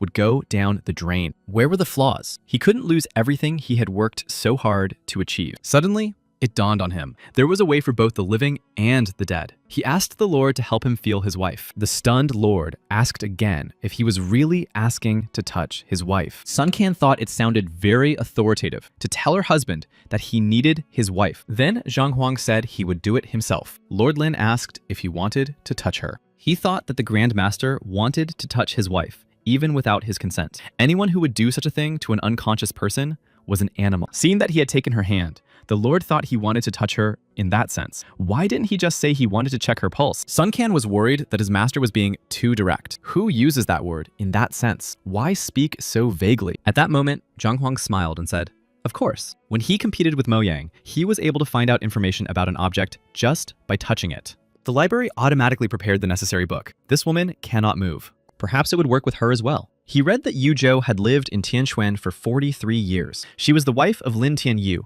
the head of a trading company. Weak meridians are a disadvantage. This makes it impossible to improve using more complex methods. It is practically impossible to create and control qi. She has no talent for cultivation, which affects her perception of spiritual energy. The protective shell was destroyed by bloody jade. This led to the meridians being blocked. Zhang thought that if it was a matter of the meridians, then everything would be simplified. The Lord asked what was wrong with her. Letting go of her hand and standing up, Zhang Huang replied that his wife's illness was easy to cure. Lin was amazed. Bowing low, Lord Lin asked the Grand Master to save his wife. He replied that he was there to help him. If he wasn't going to do that, he wouldn't even have come to see him. But Lord Lin shouted that it didn't matter. Let him ask for whatever he wanted. For his wife's sake, he was willing to become poor. Sighing, Zhang Huang replied that his wife had suffered from the jade's influence for too long. It would be difficult to cure her in a short time. It would take about 10 days. And every day, she would need to take medicine made from expensive herbs. Lin replied that he could buy them now. The Lord wondered if he would reveal the Grandmaster's secret recipe if he went to buy the herbs himself. He must have his own secret method. He said that he did not know much about herbs and would have to ask him for help in this matter. Zhang Huang replied that he would now perform the initial procedure. He pricked the woman with a needle. With a heavy sigh, she regained consciousness. Zhang Huang himself was stunned, not expecting such a result. The excited Lord rushed to his wife, who had regained consciousness. Zhang Huang wondered what he had done. How could he get money from him if the progress was so quick? The Lord decided that the Grandmaster was really good. It was a simple procedure,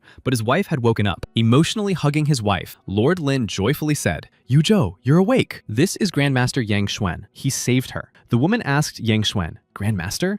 The Lord thanked him. Zhang replied that it was nothing. She woke up on the first day, but she would need herbal treatment in the following days. He would let them know when the preparation was complete. The Lord replied that they would not take up any more of his time. Zhang told Sun-chan to show them out. The Lord told his wife that she was still weak and should not walk. She replied that her whole body was numb. She really wanted to take a walk. Disappointed, Zhang thought that he had wanted to solve the problem in 10 days, but he had almost ruined everything. She had woken up too quickly. He had missed his chance. At that moment, Sun-chan arrived and reported that the Lord had already left. The whole city could not believe in the recovery of the Lord's wife. Not only did he make her wake up, but he even helped her walk. It was simply incredible. And Lord Lin left money before leaving. 100,000 yuan bills, $1 million in total. Frowning, Zhang thought that he wanted to take more money, but she got up and was even able to walk. He would have to act according to the situation. At that time, in the capital of the Tianxuan kingdom, at the residence of the Du clan, Du Miaoxuan went out into the courtyard. He thought that he still could not control the situation.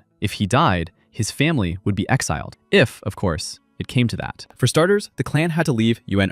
Otherwise, there could be complications. He was once an influential and distinguished warrior, but now he was just an ordinary old man. However, despite his serious illness and loss of power, no one dared to disturb his hours of solitude. No one was allowed to enter. Suddenly, his son rushed in. Miaoxuan asked if he had not said not to disturb him. His son replied that he would come back later, but his father stopped him and said that since he was in such a hurry to see him, he should tell him what had happened. He replied that a grandmaster had appeared in the city who had cured Lord Lin's wife in 10 minutes. He thought that he could help his father too. Stunned, Du Miaoxuan asked him to repeat what he had just said. The Grand Master in their city. The young man confirmed that he had seen him with his own eyes. Stunned, Du didn't even notice his father jump up from his seat. As he ran away, he shouted at his son to hurry up. They needed to meet him soon. Rumors spread throughout the city about the Grand Master who had cured the Lord's wife, but not everyone believed it, thinking it was all nonsense. No one had heard of him before. Maybe he was just a good healer, and people were exaggerating. Was he capable of anything at all?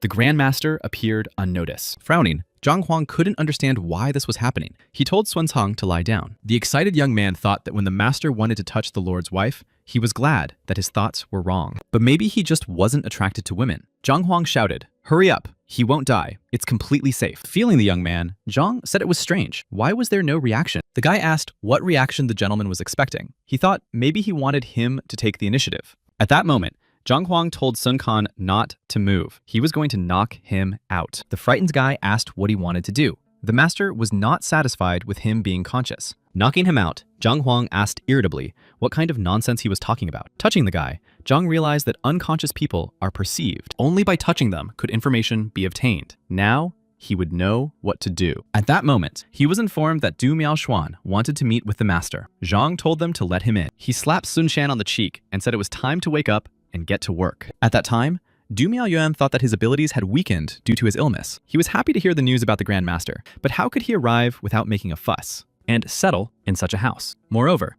the Grand Master usually had many disciples. Why would he take on an ordinary merchant as a servant? He asked his son if he was sure that the Grand Master lived here. He replied that Sun Chan had said so, and he himself had seen Lord Lin's healthy wife. After thinking about it, Miaoxuan decided that whether he was a Grand Master or not, it was an opportunity for him in any case. If he was a liar, he could always just leave. Opening the gate, Sun Quan said that his master was ready to receive them. Let them pass. Looking around, Miaoxuan thought that the layout of the house looked good, but nothing outstanding. This reinforced his suspicions. After seeing them in, Sun Quan introduced Mr. Du Miaoxuan and his son Du Yuan to Zhang Huan. Looking at him, the old man thought he looked about 40 years old, but judging by his skin, he was much younger than he was trying to appear. He realized that the guy was masking his appearance. If he was a real Grandmaster, what was the point of changing his appearance? That meant he was a fraud. Frowning, Zhang Huang wondered if this man had come here because of the story about Lin Tianyu. Then why was he looking at him like that? The old man thought they were simply in cahoots with Lord Lin.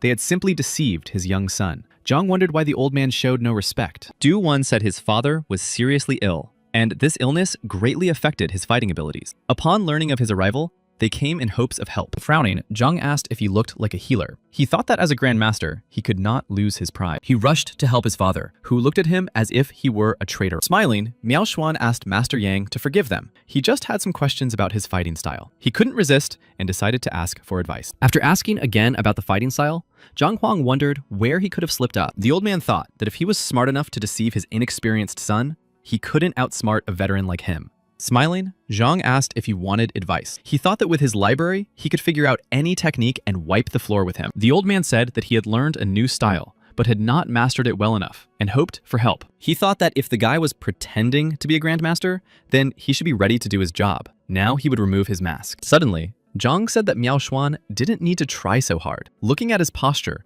it was clear that he had been familiar with the fast fist technique for a long time, and he could have reached the 3rd rank with it. But it seems he cannot control his power. If he is not mistaken, he is not human. That's right. Hearing these words from Grandmaster Sun Qian, Du Yuan and Du Yuan were stunned. The old man's son said that perhaps his father had not been respectful, but to insult him by calling him not human? Smiling, Zhang Huang asked if it was an insult. Let him ask his father if he was offended. Turning around, the young man saw that his father had fallen to his knees and bowed, asking for help. Sun Qian was amazed. Just a moment ago, the old man had been confident and harsh, but as soon as the gentleman called him a non-human, he fell to his knees. Was he crazy? Frowning, Jane told Sun to see the guests out. He wondered who he thought he was. At first he had his doubts, but now he had to accept. The young man tried to show them out, but the old man shouted that he was terribly wrong and asked for a chance. Frowning, Zheng asked if his words meant nothing to them. Let him see the respected do off. The servants led the old man away, and he shouted that he was wrong. He promised to wait outside for as long as necessary.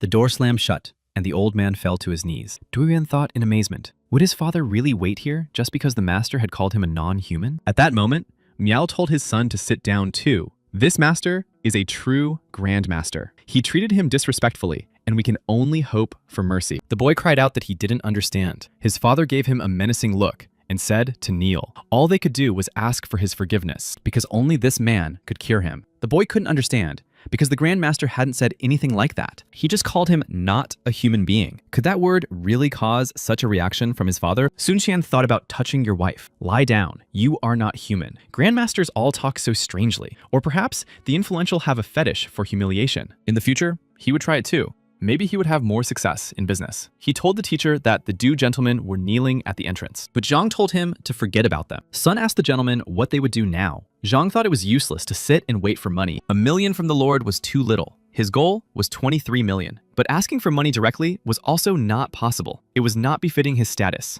He told the young man that he was leaving. Sun Chen did not need to follow him. The young man replied, okay. Patting him on the shoulder, Zhang Huang said he had another task for him. He whispered in his ear. The guy was stunned, but Zhang said everything was fine. Go ahead. He trusts him. At that moment, Miao Xuan said that he wasn't doing this for show. He was truly sorry. And if he got up and left, he would lose his only chance. He heard the guards passing by, discussing that Lord Lin had given their master 1 million gold coins. How generous. It was true. For them, it was an astronomical sum, but for their master, it was a small amount. Sun said that he had taken him to give the Lord peace of mind. Lord Lin was here all night, but His Excellency didn't even want to acknowledge him. He succeeded because he gave Sun Yu money, and he put in a good word for him.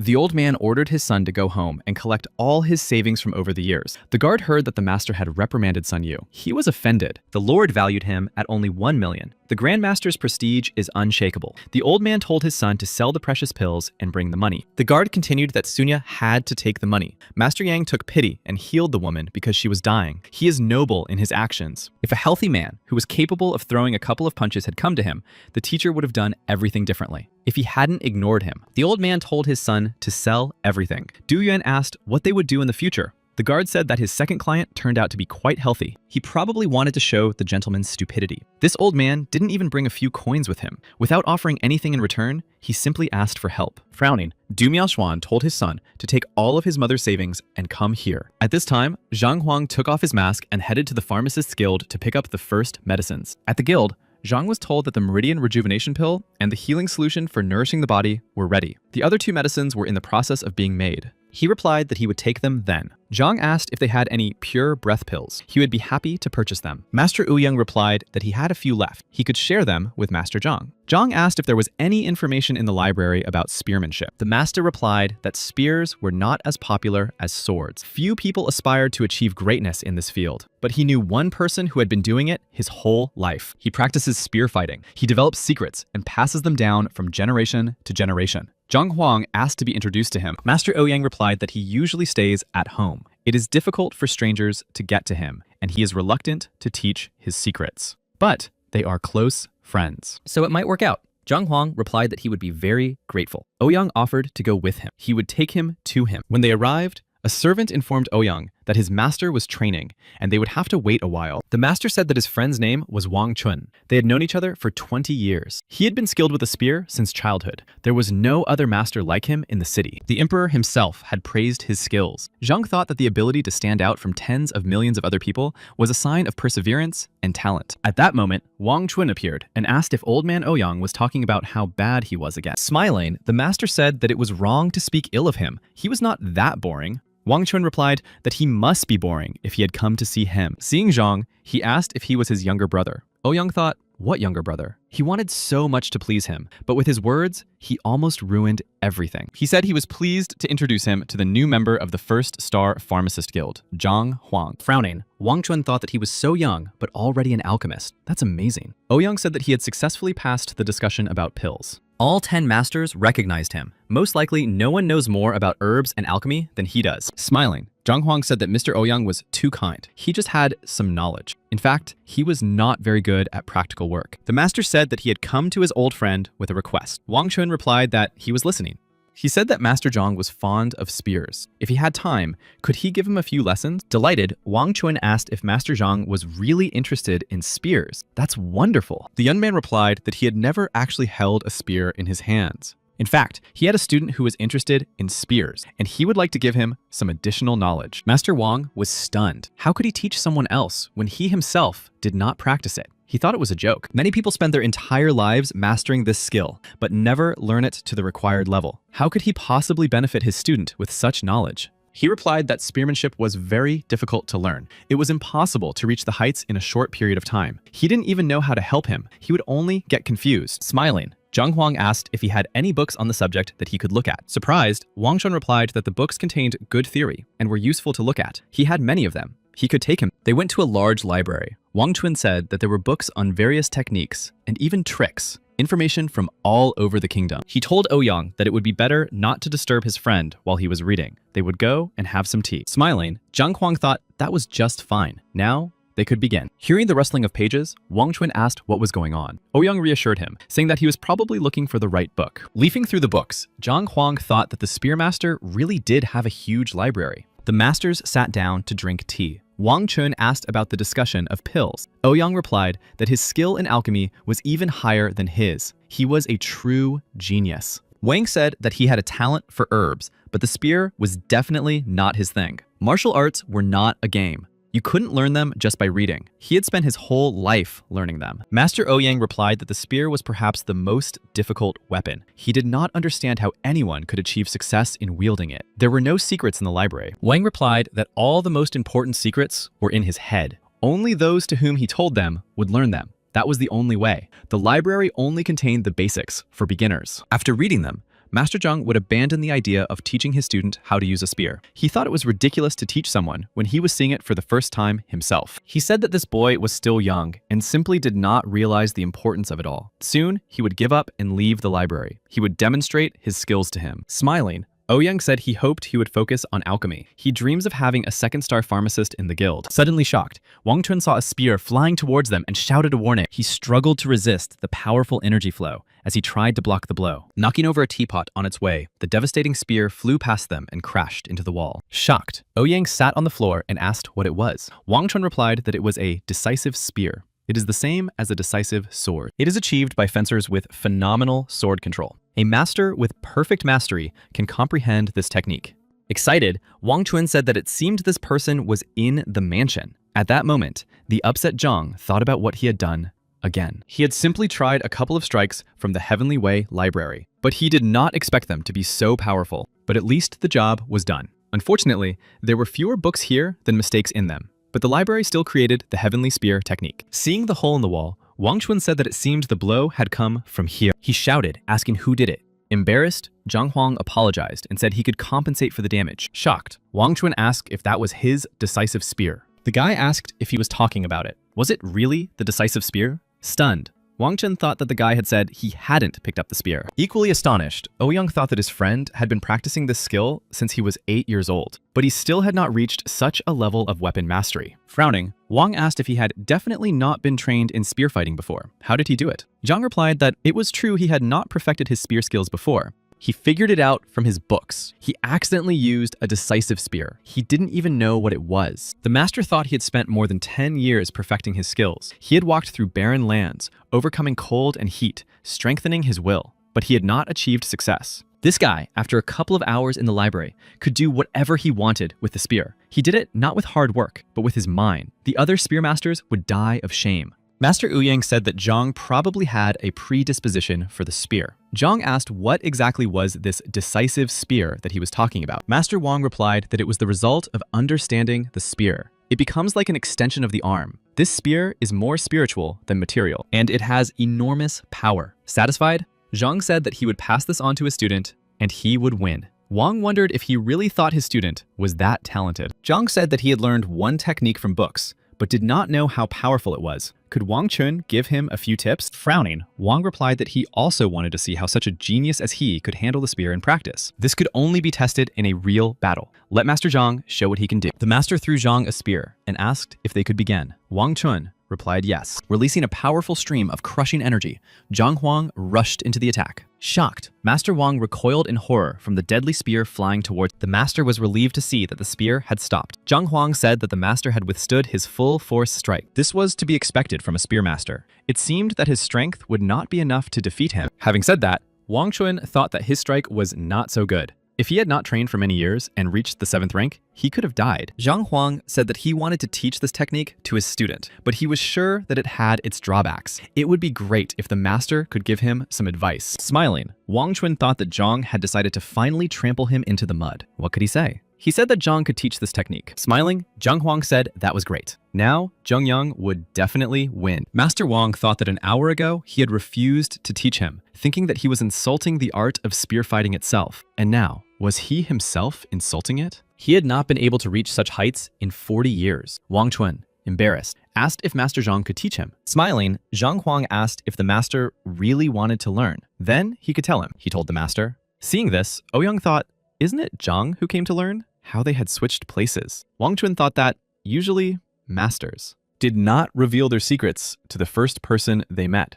Even he did not reveal secrets except to his son. But Zhang acted nobly. His advice was invaluable. He said that Zhang's words were useful, and he couldn't just accept them. He didn't have a daughter to marry off. At that moment, Ouyang said that Zhang was short of money to buy medicine. He thought it was a good payment for the training. Holding out the money, Wang Chun said he hoped Master Zhang would accept this modest payment. Otherwise, he apologized for his unpaid labor. Surprised, Zhang wondered what was going on. He had come to learn, but had become a teacher himself, and he had earned money. Master Wang bowed. Zhang Huang said that the payment was quite sufficient. He didn't deserve it. He asked Master Ouyang to look after his pills. He would come back for them later. Ouyang replied that it was no problem. Zhang Huang said that he needed to return to school, so there was no need to rush with the medicine. Ouyang replied that they would wait for his distant shipment. Satisfied, Zhang Huang thought that he had almost all the medicine he needed. It would greatly help his students. Entering the classroom, Zhang Huang asked in surprise why Wang Yin was there alone. Where were the others? Embarrassed, the girl tried to say that Zhang frowned and said that he had been thinking for a long time about how to help them with their training, and they hadn't even come. Let her tell him where all the other students were. At that moment,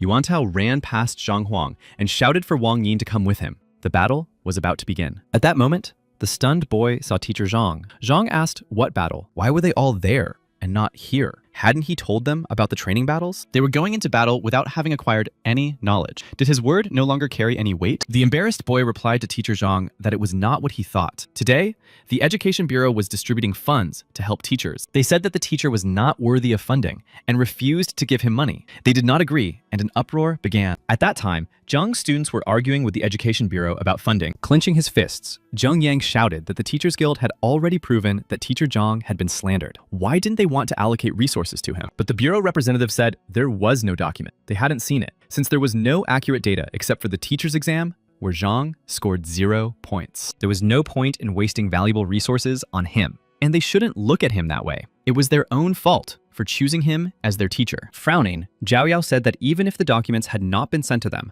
the teacher's innocence was a fact. He was a teacher as long as he had followers and students. That is more than enough to deserve respect. Surely they would not deny that. The representative said he did not disagree. The academy has such rules, but it also says that if a student is not worthy of the administration's expenses, then it is not worth helping him with resources. And they did not agree with the administration's decision and made a scene here. Doesn't she agree? If so, the lower arena is there. If his students win, then he will give her not only breathing powder, but also a breathing pill. That's even more than they could have hoped for. Teachers receive such pills once a month, but he can give them 3 in case of victory, of course. Zhao Liao said that the lower arena is for resolving conflicts between students. It is similar to the upper arena. If a student who is in a dispute with a teacher can defeat all the students, the teacher will have to apologize to the student. Yang Li said they should do it. If they succeed, they will get 3 pills. Teacher Zhang has done a lot for them. It's time to repay him. The girl said that maybe the teacher needs these pills, but they will be given to everyone except him. To protect his dignity,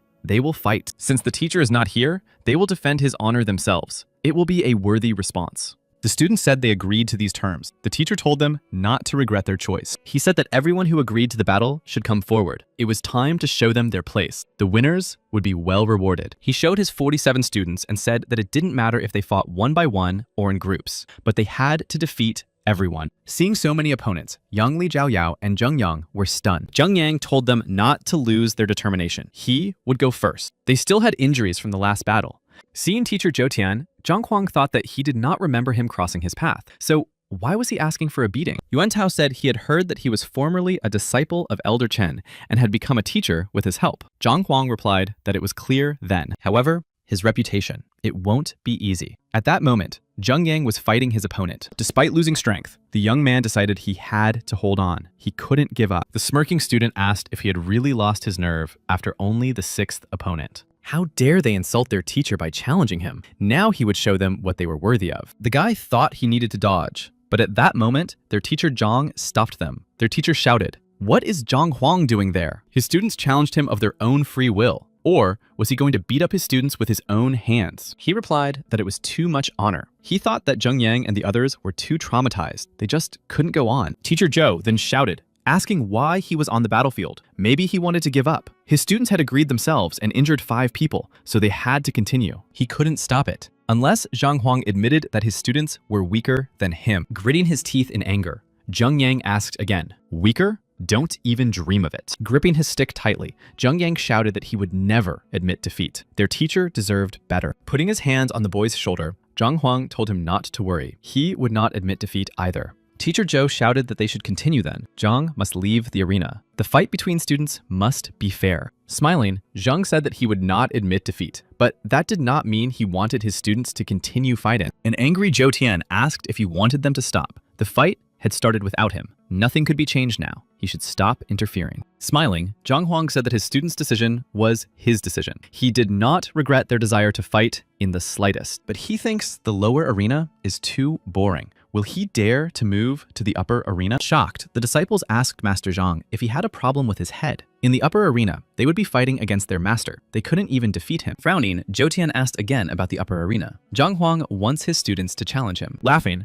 Zhang Huang asked if teacher Zhou Tian was afraid. Laughing, Zhou Tian replied that Zhang Huang was digging his own grave. He agreed. If they win, he will give them 10 pills. But if they lose, Zhang will kneel before him. Teacher Zhang said that no one except Zheng Yang had entered the fight yet. So it would be fair if he were the one to fight. Let Zheng Yang continue. Enraged, Zhou Tian thought that Zheng could brag now. They would see what would happen in the end. Stunned, Cheng Yang tried to tell his teacher that he was, but Zhang interrupted him, telling him not to rejoice prematurely. Let him hold back his smile. After the victory, he could rejoice. But before the battle, he would teach him one technique. Zhou did not object. He replied that it was too late. Smiling, Zhang Huang said that it didn't matter if it was too late or not. This technique would defeat him. Taking the stick from the boy, Teacher Zhang said he would show him something. Waving the stick, he told Zheng Yang to remember his movements. Zhou Tian grimaced and thought, so this is what he calls a technique? He had seen many students deceive their teachers, but this was the first time he had seen a deceitful teacher. Smiling,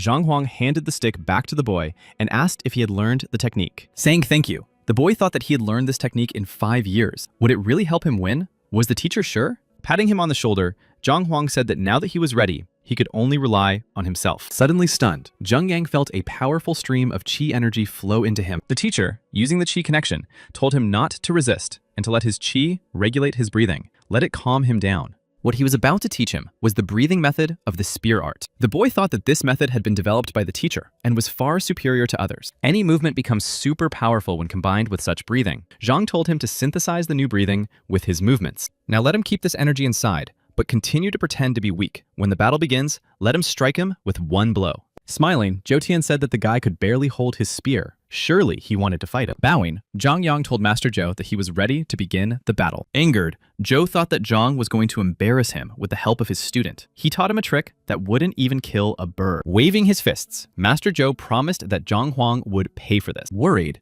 Zhao Yao asked the teacher for permission to replace Zhang Yang. He replied, "No way. Let him just watch." The boy asked the teacher to be lenient. He replied that he could not be merciful. This was a battle. It was his teacher's fault. Frowning, Zhang Yang said that he would not hold back then. Swinging his arm, Teacher Zhou rushed to attack the boy, shouting, "Take that!" Holding his spear in front of him, Zhang Yang concentrated his strength and released a stream of energy. Teacher Zhou was shocked to see an energy snake flying rapidly toward him. Flying to the side, Zhu Tian shouted, "What the hell kind of blow is that? Why is he so strong?" The shocked students screamed in horror. "Teacher Zhou!" They were amazed. Flying over their heads, Teacher Zhou crashed to the ground with a bang. Zhou Tian's students couldn't believe that their teacher had been defeated. What had just happened? Teacher Zhou broke the rules and unleashed his power to stop the blow, but it didn't help. Smiling, Zheng thought that it wasn't bad for his student. He had adapted well in such a short time. 70 points for technique. His surprised comrades couldn't understand how Zheng Yang had suddenly become so strong.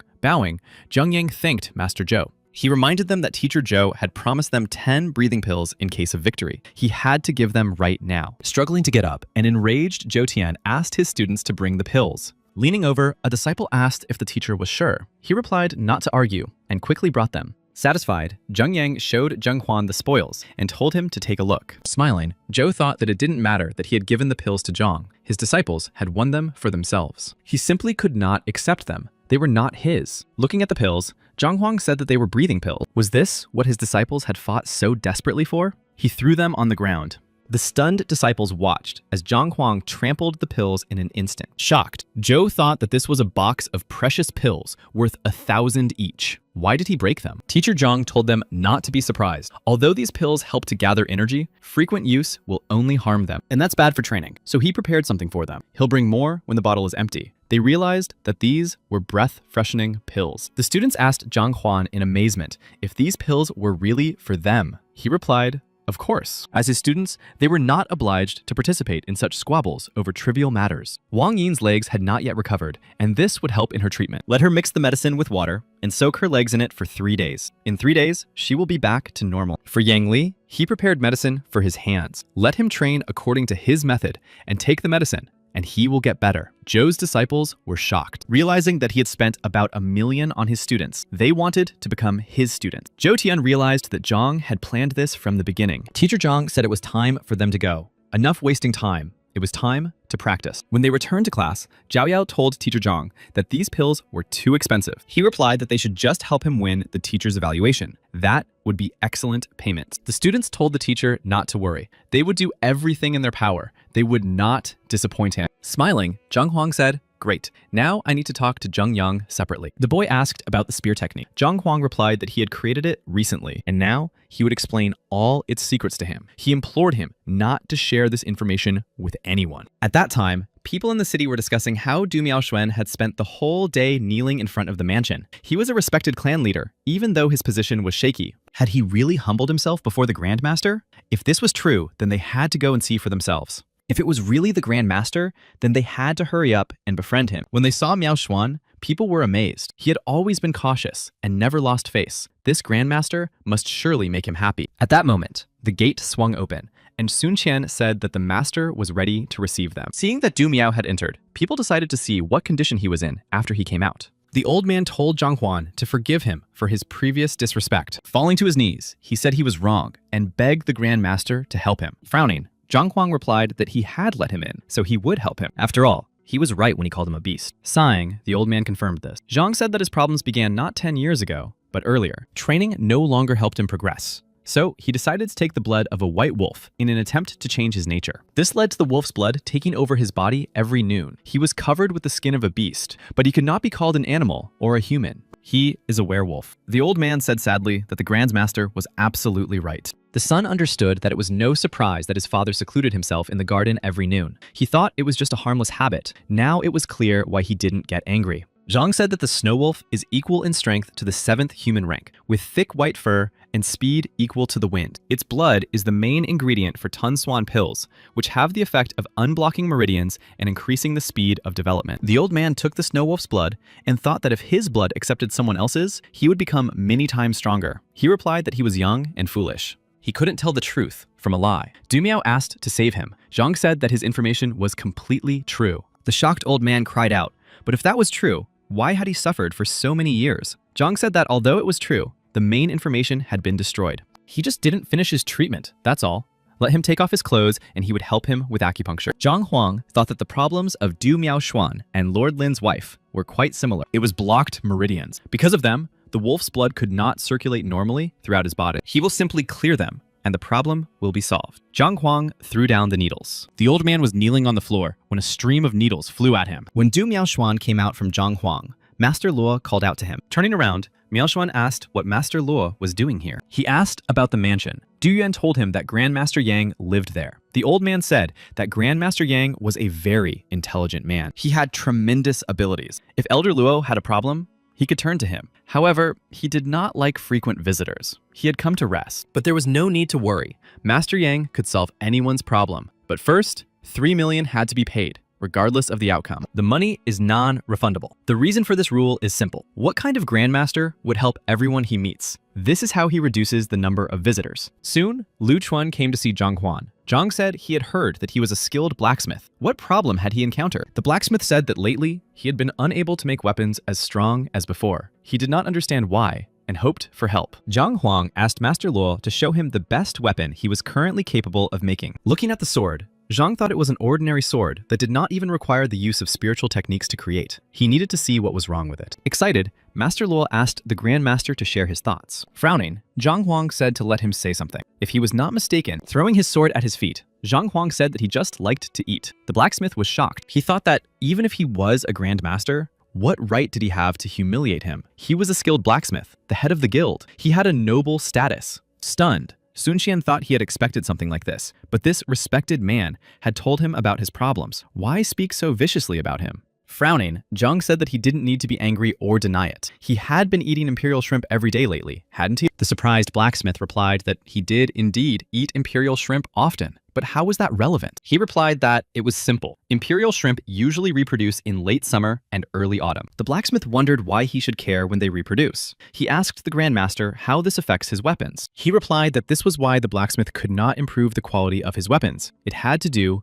with the shrimp. Imperial shrimp are raised in cold waters. They are a product of yin energy, so they reduce the yang energy of the person who eats them. Of course, the effect is minimal, almost imperceptible. However, shrimp before and after reproduction are two different products. The shrimp becomes weak. This is because it transfers the entire essence of its body to the new generation. And for protection, they secrete a so-called poison that weakens the brain. After all, he could not enter the state of calm water of the second Dan's mind. He is also constantly irritated and cannot concentrate, hence the failures. Stunned, Master Lu thought that lately, he really couldn't concentrate, and that the will of the mind was difficult for him. Could it be because of the shrimp? Zhang Huang said that everything in nature has its own defense. Shrimp weaken after giving birth, but try to defend themselves in this way, although their taste does not change. Falling to his knees, Master Lo cried out that he understood and would never eat shrimp again. But let Master Yang tell him what to do now. Stunned, Zhang Huang thought. How could he know what to do? The library only talks about shortcomings, not how to fix them. His case was different from the previous ones. His body was fine. He had simply eaten too many shrimp, but something had to be done. He told him he would have to let go of the shrimp he had caught.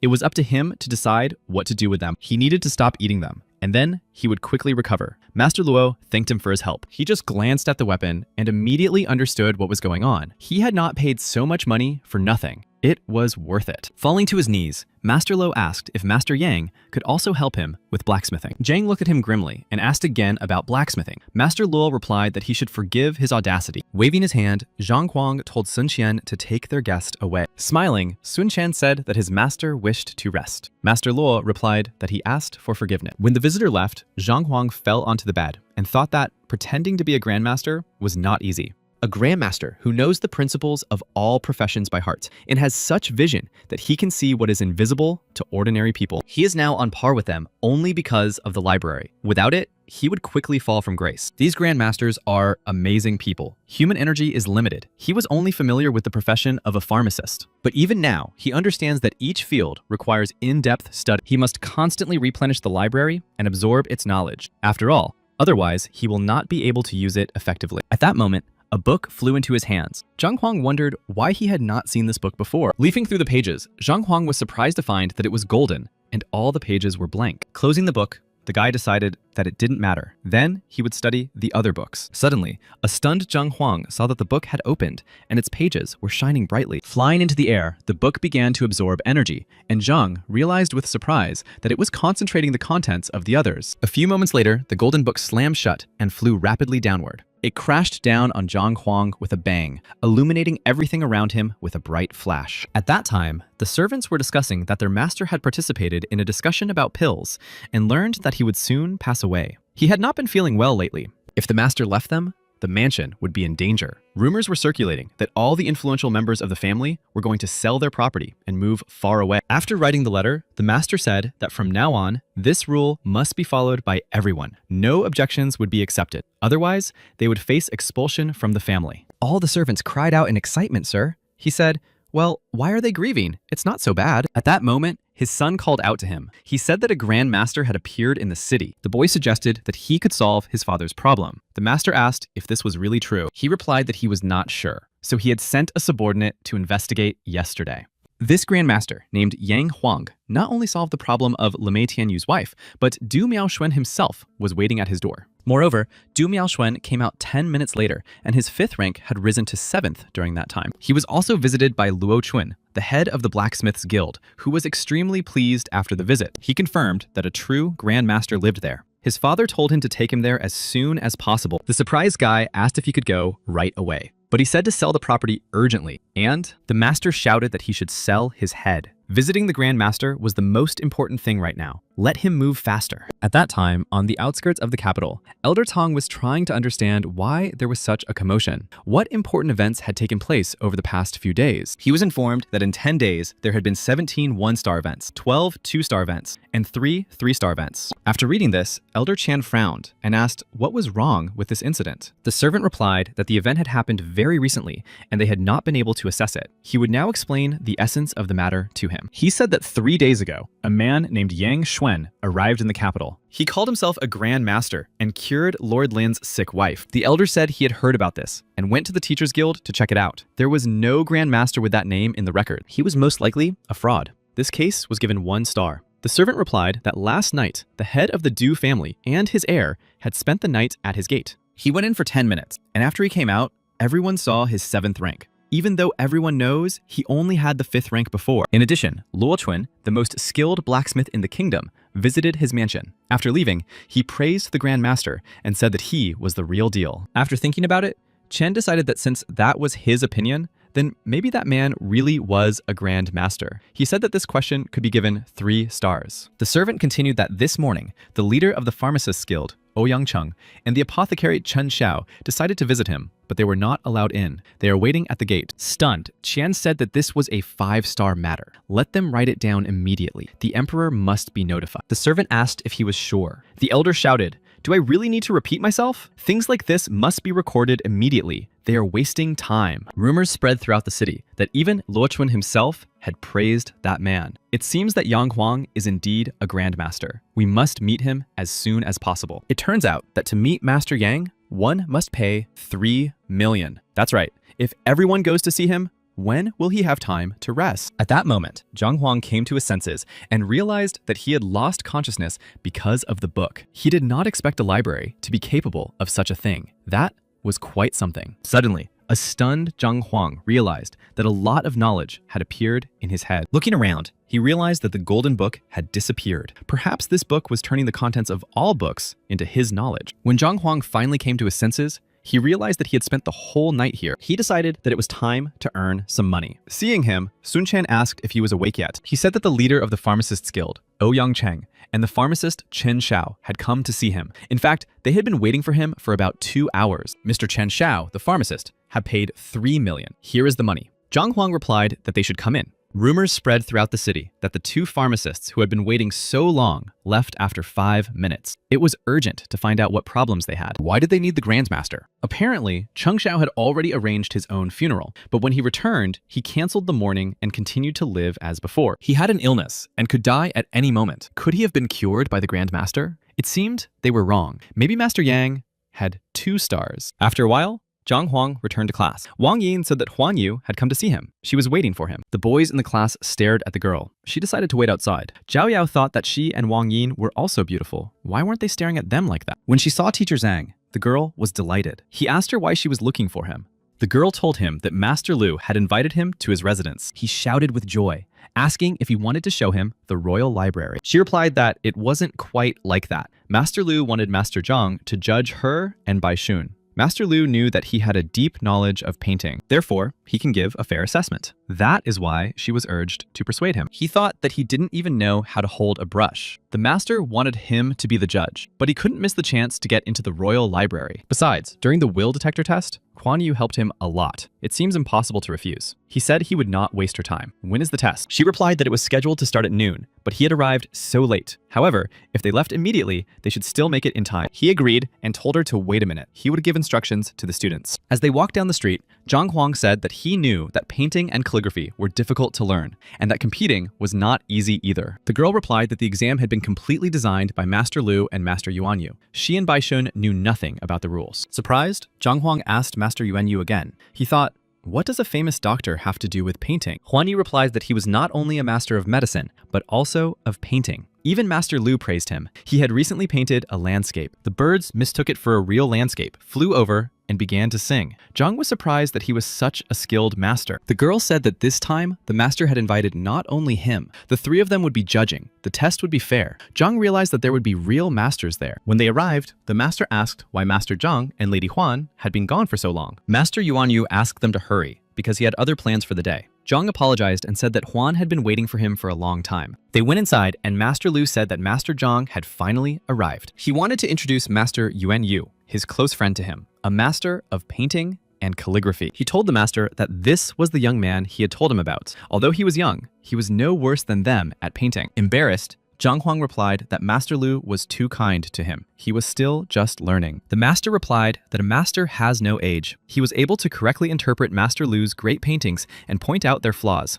There should be more young people like him. Master Lu said that since everyone was gathered, it was time to begin. There was only one painting they were fighting over. He would give it to the one who passed the test. He did not want to give it to someone who knew nothing about painting. He also wanted to curb their complacency and pride. However, since they had only recently taken up painting and calligraphy, it was hardly worth asking them to write something. Therefore, he chose a method of evaluation. Master Yuan Yu said that Master Lu and Master Zhang would paint pictures. The one who evaluates their paintings more accurately will receive the prize. Shocked, Zhang Huang thought that he was here to judge, not to paint. Who was being tested? Them or him? He didn't even know how to hold a brush. He told the masters that he apologized, but it would be better for him not to paint. Master Lu replied that he should not reject the offer. Perhaps they would be able to instill a love for this art in their young followers. He wondered why they weren't listening to him. He was saying outright that he couldn't paint and didn't want to do it. He said there was no need for that. The paintings of the 2 of them would be enough. He hadn't even prepared himself. Liu replied that he shouldn't worry. He would prepare everything necessary. He should just paint. Huan Yu and Bai Shun should watch their movements carefully and pay attention to what they see. Frowning, Zhang thought that he couldn't even draw with a pencil, let alone a brush.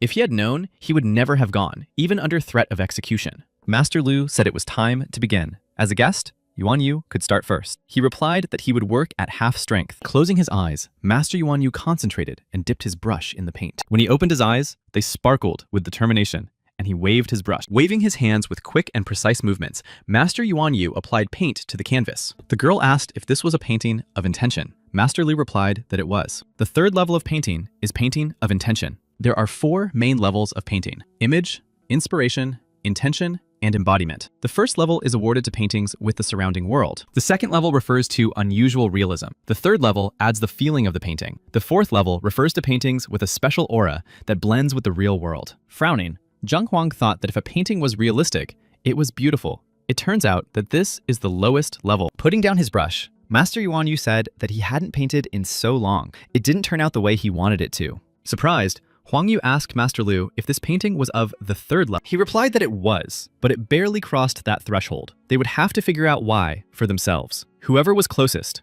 would win. Looking at Zhang Huang, he said that now it was Master Zhang's turn. Zhang Huang thought, does he really want him to paint? He doesn't know how to do anything. You can't just draw a little chick and put a halo on it and call the painting Divine Phoenix. He swore he wouldn't get out of there alive. He asked if he could read a little before drawing. Surprised, Master Lu asked why he needed to do that. Was he really lacking the knowledge to do it? He replied that this was not the case. It was still difficult for him to achieve the right state of mind for painting. Every time before painting, he would read to improve the quality of the result. Master Yuan Yu agreed that a good state of mind and productivity are closely related. At his age, it is difficult to find harmony instantly. Didn't Master Lu say that he had several books on painting in his office? Let the young man read them. Then he will show his skill. Master Lu replied that the last time he read his books, it caused him some difficulties, but he didn't mind at all. Master Zhang knew where his office was, so he could feel at home there. The young man thought that the golden book he found made all the knowledge in the books he had read his own. But martial arts and painting are completely different. The library can see all the flaws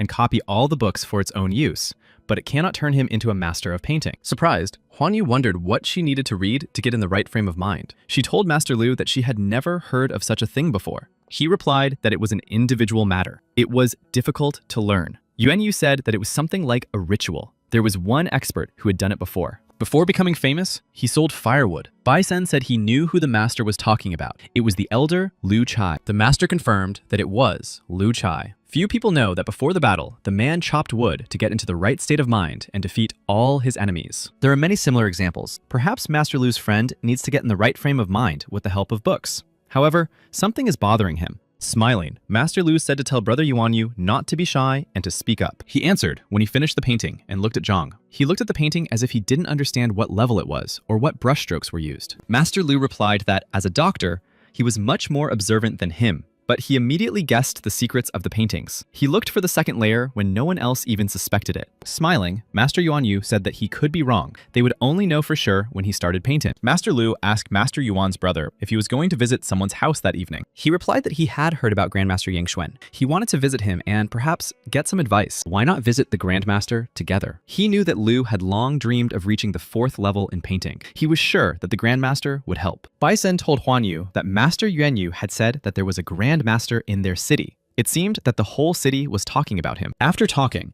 the masters decided that they would do just that. They would go to the Grandmaster after the test. At that time, the students were training in class. Mo Xiao told Zheng Yan that he had learned a few techniques and wanted to show him. The others watched them. Yang Li asked who they thought would win. Frowning, Yuan Tao replied that he had heard that Master Wang had taught Mo Xiao secret techniques. Surprised, Zhao Yao asked about the secret techniques of the Wang clan. Yang Li asked if Wang was famous for his spear skills. Wang Yin replied that there were 2 Wang families in Tianquan. One was one of the 4 great families. The other was a family of spearmen, the Wang Chun family. He is a master spearman. Even the emperor recognized his talent. Their family's secret techniques are unique and inimitable. Spearmen dream of learning them. Hearing that Yang Li was so strong, he said that Zheng Yang would definitely lose. Zhao Yao replied that it was not necessarily so. Zheng Yang used to be weaker, but after receiving help from Master Zhang, she is now inferior to him. So this fight is unpredictable. Yuan Tao agreed that Master Wang had passed on several family heirlooms to his student. That was truly generous. They were serious about winning. At that moment, Mo Xiao said that Teacher Wang had taught him the 3rd technique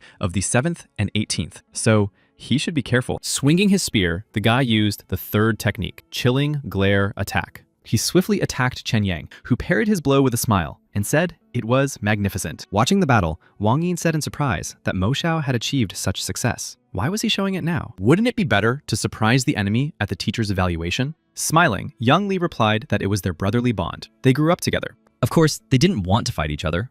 That's why he came to his friend and said he wanted to compete. But in reality, he wanted to tell him what he had learned so that his friend could prepare himself. Yuan Tao added that he even told him the names of his techniques. You wouldn't see that in a normal fight. Frowning, Jiayao said that now she understood. Wang Yin thought about how strong their friendship was. The battle continued. Mo Xiao attacked Zheng Yang, who parried his blows. Spinning his spear above his head, Mo Xiao said that this was the 18th technique. The technique was called Return of the Forest Canary. Mo Xiao delivered a crushing blow, knocking Zheng Yang off his feet. Struggling to keep his balance so as not to fall, Zheng Yang replied that it was an amazing technique. Smiling, he added that Mo Xiao had learned a lot, but he had not been idle either. Let Mo Xiao see what he had learned from Master Zhang during this time. He used a special technique, and everything around him turned into a water surface. He said that, although his technique was not yet as perfect as his teacher's, amazed, Mo Xiao could not understand what these movements were. Even the atmosphere around him had changed. Frowning, Zheng Yang shouted that he could do it, and delivered a crushing blow. It was a powerful move called Water Dragon Leap.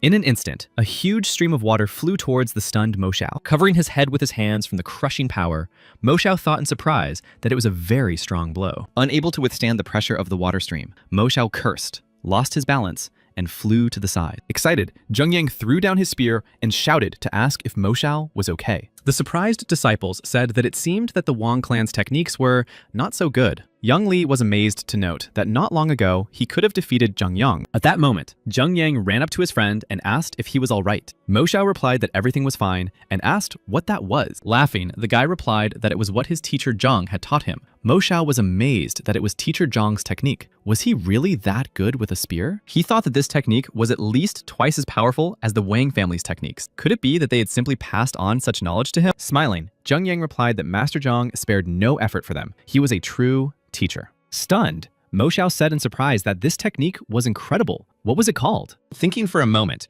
Zheng Yang replied that he did not know the name. It had been created by the teacher recently, but he had not had time to name it. Mo Xiao asked in shock if Zhang had created it himself. He thought this technique was much better than the secrets of the Wang clan. It was the best in Tianxuan. Smiling, Zheng Yang asked Mo Xiao to help him name it. The guy asked in surprise what he was talking about. Creating a technique is a difficult and lengthy process. Its name would live on for centuries. Wouldn't naming it himself be disrespectful to his teacher? Zheng replied that he shouldn't worry, as his teacher had given his permission. In fact, all the techniques they were learning had been invented by Master Zhang, and they themselves gave them names. Mo Xiao was amazed that such a thing was possible. At that time, Zheng Huang, studying the books, thought that, as befits a master of painting, all the books in the kingdom about paintings were here. Looking around the library, Zheng Huang decided that he should be able to handle all these books. Master Lu thought about it. They had been waiting for Zheng Huang for 3 hours. Could he really want to do it again? Zhang thought that painting was divided into drawing and calligraphy. It could help overcome impatience and allow one to achieve a calm state of mind. Frowning, Master Lu looked at Zhang and tried to understand what he was doing. Could he have moved up to another rank again? At that moment, Zheng Huang opened his eyes and jumped aside in surprise. Looking at Master Lu Sheng in surprise, he asked what was wrong with him. The master frowned and asked if he had advanced to another rank. Zheng Huang replied that he had not. Master Lu said that he had simply spent a lot of time here and decided to see how he was doing. Laughing, Zhang asked who could advance to the next rank so easily. Frowning, the master thought, wasn't it easy for him last time? Well, at least he's not trying to destroy him. He asked Zheng Huang if he was ready for the test. The guy smiled and replied that they could go. The master said, go ahead. They were all waiting to see his skills. Smiling, Zheng Huang apologized for making them wait. Master Yuan Yu replied that it was nothing and asked if Zhang was now ready to begin writing. After confirming that he was ready, Zheng Huang headed to the brush, set to choose a suitable one. Smiling, Huang Yu said that finally they would see the art of Master Zhang. Bai Sen said he couldn't wait. Taking several brushes at once, Zheng Huang concentrated intently as he moved them across the canvas. Looking at Zhang, Master Lu asked in surprise what he was doing. Huang Yu asked if it was the first time Master Zhang had held a brush. Frowning, Bai Sen said that when he first saw the brushes, he looked exactly the same. Master Yuan Yu asked if he had read books to learn how to paint. Throwing the brush up and catching it, Zheng Huang thoughtfully said, let's begin. Smiling, he waved the brush and applied the first stroke of paint to the canvas. Rapidly rotating the brushes, Zheng Huang dipped them in paint and applied the design. In a moment, he was already holding paint brushes in both hands and applying paint. Watching him in amazement, Master Lu said, this is the flight of dragons. Bai Sen asked what it was. The master replied that it was a method created by some of the greatest calligraphers and artists to improve the quality of painting. The mind is divided into 2 parts, with the help of 2 brushes that begin to write from the left and right edges of the painting. Instead of creating an outline, the artist paints the image directly from his imagination, draws the image directly from his imagination of the painting. And when the 2 brushes meet, the painting is complete. The difficulty also increases. You need to have a clear idea of the future painting, and also divide your mind in 2 so that everything works out. You need to have a very subtle understanding of the colors in the painting. Only then will there be no problems with connecting the two sides. This is an extremely high-level technique. Even they and Yuanyu are not capable of this. He thought that one must be absolutely confident in one's ability to complete the painting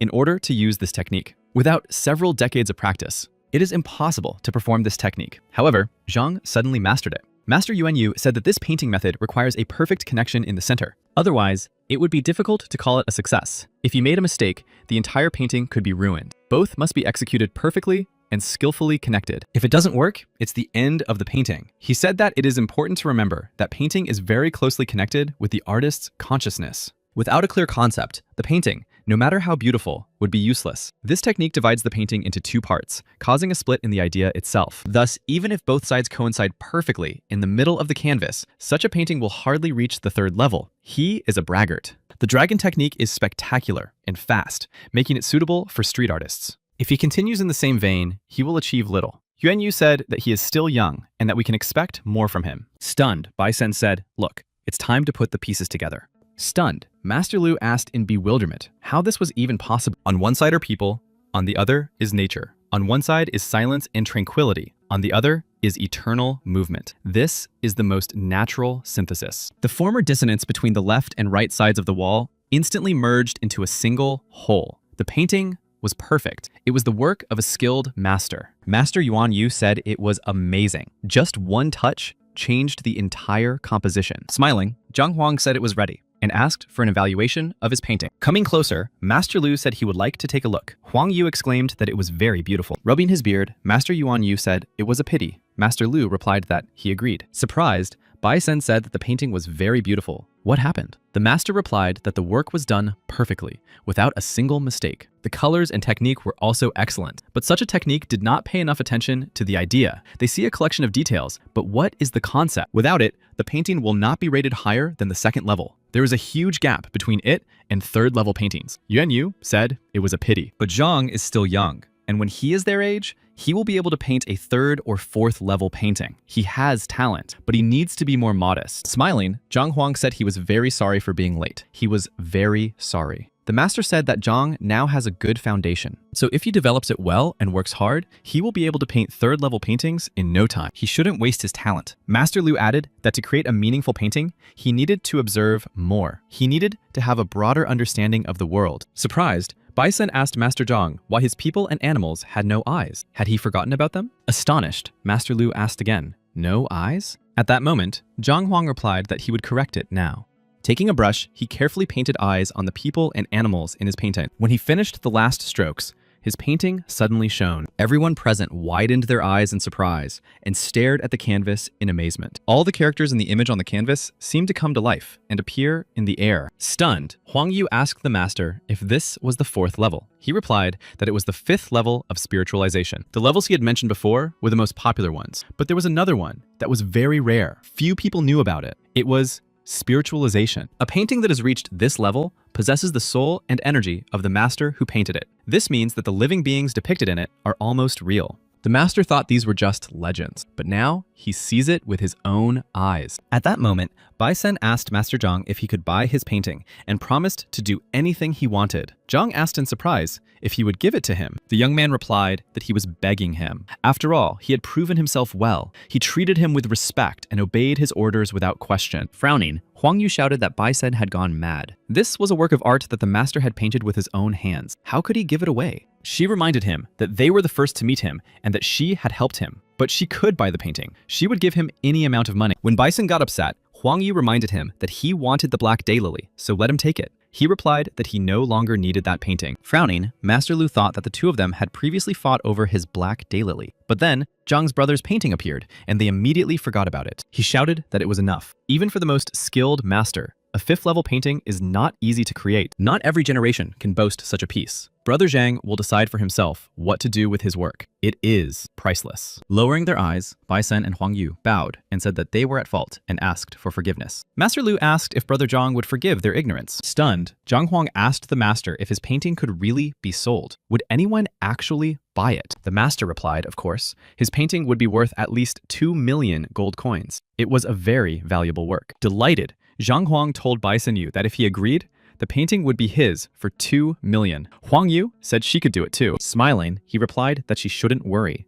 Did she want one too? Then he could paint another one for her. It wasn't that important. Shocked, Master Lu thought about his words to paint another one. It's not that important. He paints pictures. He doesn't sell cabbage at the market. Even if he is a master painter, how can he paint another painting? There is not a single person in Tianquan who has painted a 5th level painting. The masters were amazed that Zhang Huang had painted another 5th level painting. He offered to paint one for them for 2 million. They agreed. A satisfied Bai Sen promised to send him the money as soon as possible. Huang Yu said she would send it to the academy. A satisfied Zhang Huang was delighted to have received 8 million in such a short time. He had almost reached the required 20 million. Master Lu said that the emperor himself was returning to the capital that evening, and that he had already sent a messenger to convey his wishes. He would have access to the royal book repository. Zhang Huang replied that the royal library was wonderful. He said goodbye to Master Lu. The master said he would send someone for him tomorrow. Master Lu told Yuan Yu that it was too late to visit the Grand Master today. He replied that they could do it tomorrow. Thoughtfully, Lu said that he considered him to be just a talented boy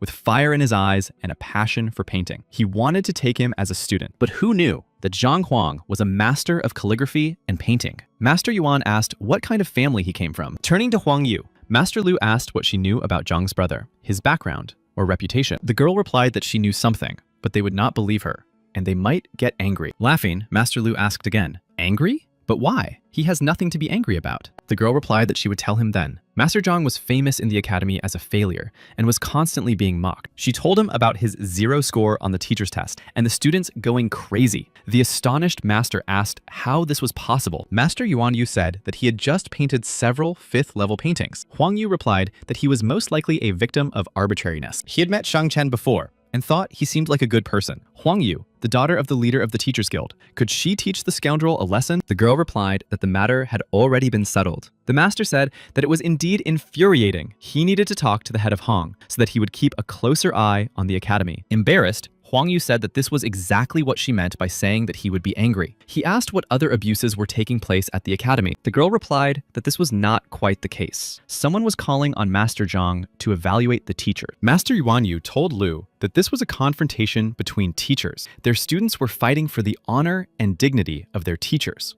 Who had challenged Brother Zhang? She said that the teacher who issued the challenge is very famous. He is a real celebrity. A large number of students study under his guidance. Only the best students study with him. Stunned, Master Lu asked what this teacher's name was. Lowering her eyes, Huang Yu replied that it was Master Lu's son, Teacher Lu Sen. The enraged master shouted furiously, "Damn it! What an idiot! He just called Zhang his brother and tried to befriend him, and now he wants to fight him? He'll just destroy him." Yuan Yu tried to calm him down, saying it was a misunderstanding, but Lu shouted that his son was a walking misunderstanding. At that moment, a servant called out to the master. He asked if that blockhead had returned. The servant replied that not quite. He had a letter from the emperor. Master Lu was stunned and surprised. He thought he had agreed to visit the library tomorrow. What was this letter about? Opening the letter, he said this in surprise. Master Yuan Yu asked him what was wrong.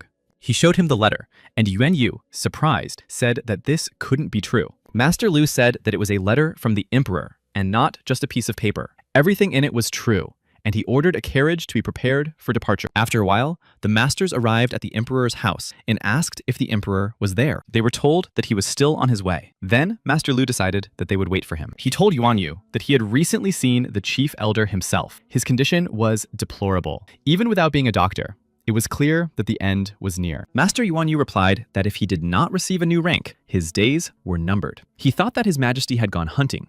After a while, the sound of hooves could be heard, and the masters turned around to see the emperor's carriage. When the emperor stepped out of the carriage, the masters bowed and greeted him. Frowning, the emperor said that Master Yuan Yu was here. Master Lu asked if it was true about the supreme elder. The emperor replied that it was true. He invited them inside and said that there were other guests waiting there. The emperor greeted the grandmasters and apologized for the wait. It was an honor for him to see them all together in his kingdom. Grandmaster Zhang replied that the emperor was too kind. However, they were not here only for the elder. First, they were celebrating Elder Tian's birthday. Second, they thought there was an interesting specimen at the Hong Tian Academy. He would like to take him as a student. The emperor asked if he was referring to Master Lu Shun. He was an excellent mentor, a stellar teacher. Besides, he is the son of his wonderful mentor, Lu Chen. The Grand Master said to Master Lu, "My respects.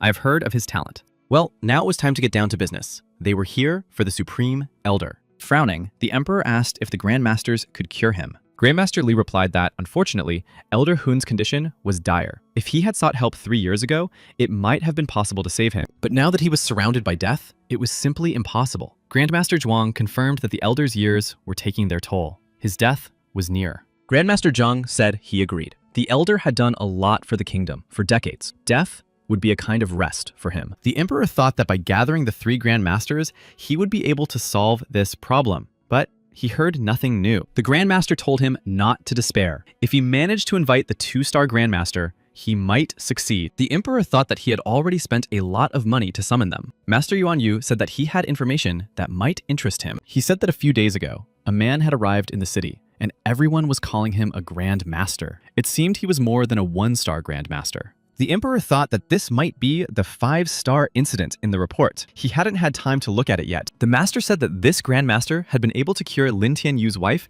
and help Miao Xuan. Grandmaster Zhang asked if Grandmasters only practiced medicine. Liu added that the main duty of Grandmasters was to guide others to achieve breakthroughs. Grandmaster Zhuang asked what his name was. He knew all the 2-star Grandmasters in the surrounding kingdoms. Master Yuan Yu replied that this Grandmaster's name was Yang Xuan. He knew almost nothing about him. Frowning, Zheng said that there was no such 2-star Grandmaster in the surrounding kingdoms. He could not remember anyone with that name. Zhuang replied that he might just be a fraud. He demanded 3 million to visit him. A real Grandmaster does not concern himself with material things. Smiling, Liu said that it was easy to check whether he was a fraud or not. Elder Tian's birthday was in a few days. He would be free tomorrow. He could accompany him to see him in person. Zhuang confirmed that it was not so easy to impersonate a Grandmaster. He would also like to see it. Zheng said that he was interested too. The master replied that he would take them there tomorrow. The next day, Zhang Huang warned that he had left. If anyone came, they should wait outside. Pleased with himself, he thought that today he should visit the royal library and finally move up to a new rank. When Zhang Huang came to Master Liu, he said he asked for his deepest apologies. Stunned, Zhang asked why. Was he really not going to the library today? The master replied that a strange situation had arisen. He had heard that his foolish son was causing him problems.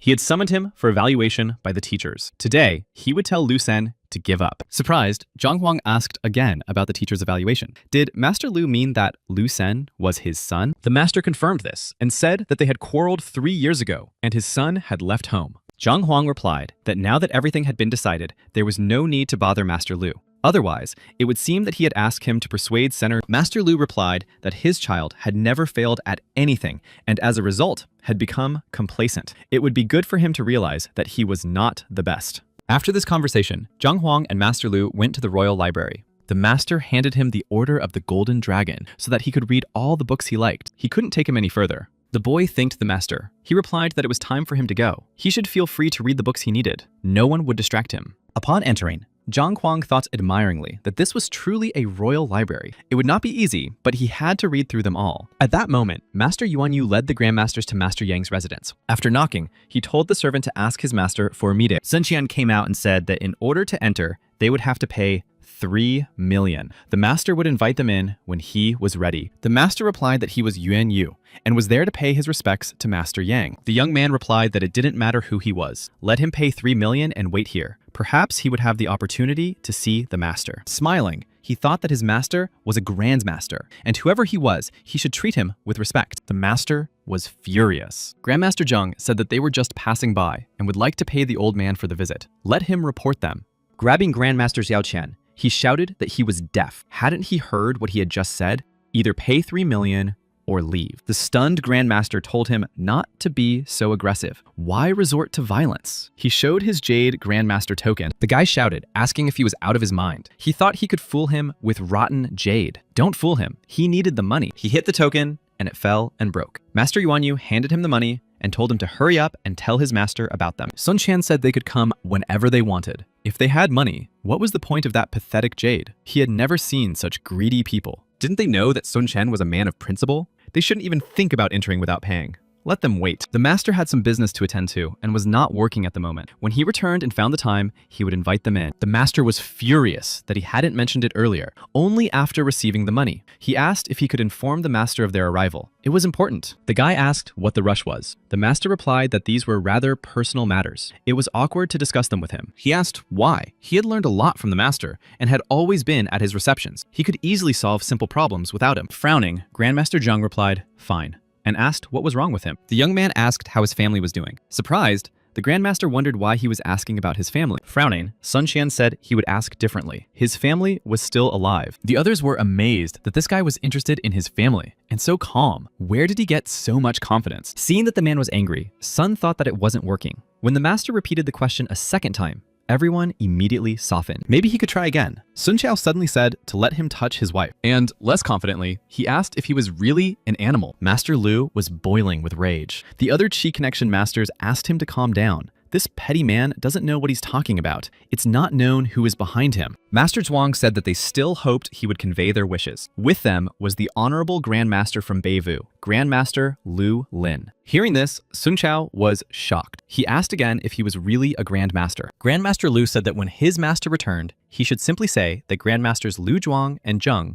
would like to see him personally. Sun Qiao replied excitedly that his master had left early in the morning, and he did not know when he would return. Enraged, Grandmaster Zheng shouted that he had just said so. How could he not know when he would return? The others tried to calm him down. They handed him a scroll and asked him to give it to his master. When his master returned, they would come again. He told Master Yuanyu that it was time for them to leave. The guy fell to his knees. He thought in horror that it seemed impossible to just look smart and speak his master's words. He would never do that again in his life. The guys ran up to him, trying to bring him to his senses. When the Grandmasters got into the carriage, one of them asked Zhen what he thought about it. He replied that the Grandmaster really did live on this estate, and that he was certainly no weaker than them. Master Lu asked how he knew that. After all, he hadn't even seen him. How could he say such a thing about a person? Zhen replied that they hadn't seen him, but they had examined the butler. He may seem completely hopeless, but Master Zhuang added that it was precisely the structure of his body and his microflora that were mediocre. Under normal circumstances, his limit was 3rd rank, but they had seen his strength, hadn't they? Stunned, Master Yuanyu replied that he was at the last stage of the 4th rank. Grandmaster Lu said that the final stage of the 4th rank looks as if he is full of strength. He used to be an ordinary merchant. This can only be explained by the involvement of the estate owner. Zheng added that he had an unsuitable physique and an undeveloped technique for gathering qi, and a weak body. His meridians must be blocked by dirty qi, but he is already almost at the 5th rank. This is extremely difficult, even for him. Zhang said that his master probably used his qi to cleanse the meridian. Lu added that for this, the qi must be the purest. Otherwise, it is impossible. Or the person must be of the 8th rank. Zheng said that this person is clearly powerful. It is better not to offend him. And if he is indeed a Grand Master, then his potential is much higher than theirs. If they beat up the butler, it would be difficult for them to deal with the consequences. The Grandmasters decided that just because he wasn't home didn't mean they couldn't check on him. They needed to gather all the people he had helped. After some time, Zhang Huang finished studying the Royal Library. He realized that he would finally be able to approach the 7th rank. He had to try. To his surprise, Zhang Huang realized that he had opened all 108 acupuncture points. According to legend, there are 108 points on the body, but only 72 can be opened. Moreover, each person has their own order of opening because each person is unique. If done incorrectly, only 30 to 40 points could be opened, and even then, it would be impossible to advance to the next rank. Now, Zhang Huang's power was comparable to the middle level of the 7th rank. He regretted that there was no information about the 7th rank here. 7th rank holders are elite warriors. Such knowledge cannot be so easily accessible, but he has the opportunity to see new fighting techniques. Soon, he received 72 Master Vortex steps, 34 chain techniques, and the Smooth Dragon step. He thought that Wang Yin's legs were injured, and even with his medicine, she would still need time to recover. Special exercises would not hurt her. With these techniques, she would recover much faster. He needed to see the results. Upon entering the Heavenly Path Library, Zhang Huang received the Heavenly Movement Technique and the Heavenly Step Technique. He decided he should see what was here. What was written here was the most basic knowledge. As with the spear, one movement was formed. This technique allows one to move 20 meters in half a breath. To an untrained person, it looks more like teleportation.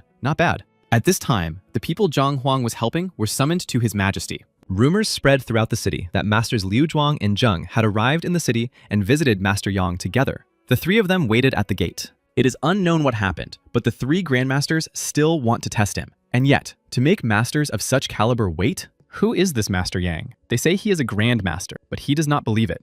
No one has heard his name. Grandmasters usually lead an open lifestyle. They live among the people and do not lock themselves away in castles. So, who is he? Grandmasters belong to one country and develop together with it. It is prestigious to have such a name. Why does no one know about him? The Grandmasters reported to the Emperor that although the information about this man was unverified, it could be said with certainty that he was capable. Otherwise, he would not have been able to help so many people. Even if he is not a Grandmaster, he can help the elder. The emperor ordered him to be brought to the palace. At that moment, Lu Xing said that such an opportunity comes once in a lifetime. If they could please Master Yan, they would secure an excellent future for themselves. The teacher asked Lu Xing about Zhang Huan. He replied that he was just a stepping stone on his way to mastery. There was no need to worry about him. His disciples were undergoing secret training and would easily defeat his mediocre students. He was confident of victory. And in this way, he will be able to attract the attention of many important people. At that time, Zhang Huang had already been in the library for 5 days. He had barely crawled to the last shelf. He sighed heavily that it was finally over and reached out to check what was there. They were books about poisons. He decided that even though he didn't want to be a master of poisons, it was still worth a look. You never know what might happen. Finally leaving the library, Zhang thought that he had spent 5 days and 5 nights there. It was time to sleep, but he couldn't rest. After all, the medicine he had ordered should arrive soon. He needed to return to the mansion and hope that someone would come to him, but he wanted so badly to sleep. At that moment, 2 famous robbers of the kingdom, Zhang Liao and Zhang Mo, arrived at Du Chao's residence. They robbed the rich to help the poor. Zhang Liao said that Du Chao was a despicable tycoon who had committed many immoral acts. Although he had been plundered by others, there was still something to gain. A bird in the hand is worth 2 in the bush. However, they needed to check the guards before attacking. His house was just around the corner. Suddenly, the robbers discovered a huge line of warriors in front of the house. Among the people, they spotted the 8-armed warrior, Lu Kaiyuan. Although they thought he had been wounded while hunting a beast and had disappeared. Besides him, there were Stone Dragon Feng Jun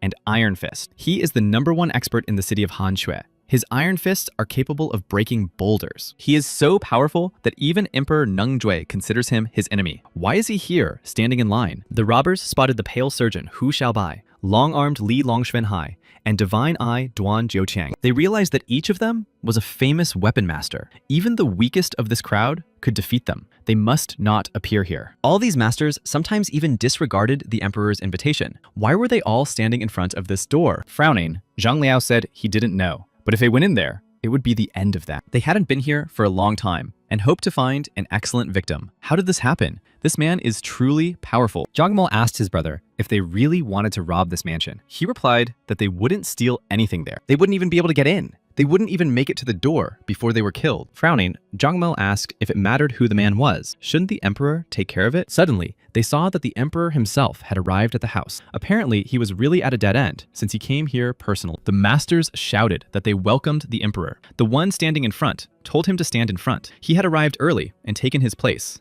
The shocked robbers couldn't understand what was going on. Was the emperor also going to wait patiently in line? Then, their faces stretched even more when they saw 3 grandmasters at once. They thought that even 3 grandmasters had joined forces to come here. No wonder the emperor himself was here. How fortunate that they had looked around before entering. At that moment, they saw the doors swing open and the merchant Sun Qian appear in the doorway. The emperor asked the butler if his master had returned yet. He replied that unfortunately, he had not yet returned. He would send people to him as soon as he returned. Closing the door, he fell to his knees and prayed to heaven that his master would return soon. He would not last long here. Hearing that Master Yang had not yet returned, the grandmasters decided to wait a little longer. He replied that he thought it would be better. Suddenly, he stumbled and his eyes widened. Seeing Master Sun Qian return, he rushed to him with tears in his eyes and hugged him. Frowning, Zhang Huang wondered what was going on. Why was there such a long line? The stunned robbers were surprised to see the gentleman. Could this be the one everyone had been waiting for so long? All these great masters had been waiting for him. The young man rushed to Zhang Huang and shouted that he was very glad he had returned. Zhang asked what was going on. Why were there so many people here? Sun Qian replied that these people were waiting for him. The emperor said Grandmaster Yang, but Zhang Huang frowned and replied that he had asked his butler. Had he asked him? The robbers were shocked by what was happening here. So much had changed while they were away. A stunned Sun Qian thought that, as expected of a master, he was not even afraid of the emperor. Frowning, Zhang Huang looked at the butler and told him to continue. He replied that the master had been away for several days. During that time, a queue had formed to see him, even the emperor himself and the grand masters. Stunned, Zhang Huang asked who these important people were. The emperor waved his hand and said it was him. Stunned, Zhang Huang thought that if he was the emperor, why didn't he answer him? He had just returned from his library and was already talking to him. The emperor said that he was Shen Jue and that he would like to introduce 3 people to him, Lu Shi, Zheng Shi, and Zhuang Shi. He asked in surprise if they were all grandmasters. Zhang thought, could there really be grandmasters in Tianquan? How did that happen? He had only been away for a week. Stepping forward, the grandmaster said that Lu Shi Zheng and Zhuang Shi greeted him. He replied that then the four of them should go with him first. Frowning, Liu asked via Qi connection if Zheng could see it. He replied that the master was wearing a disguise. This was not his true appearance. Based on his skin and movements, he must be an extremely young man, under the age of 30. He is not even 25.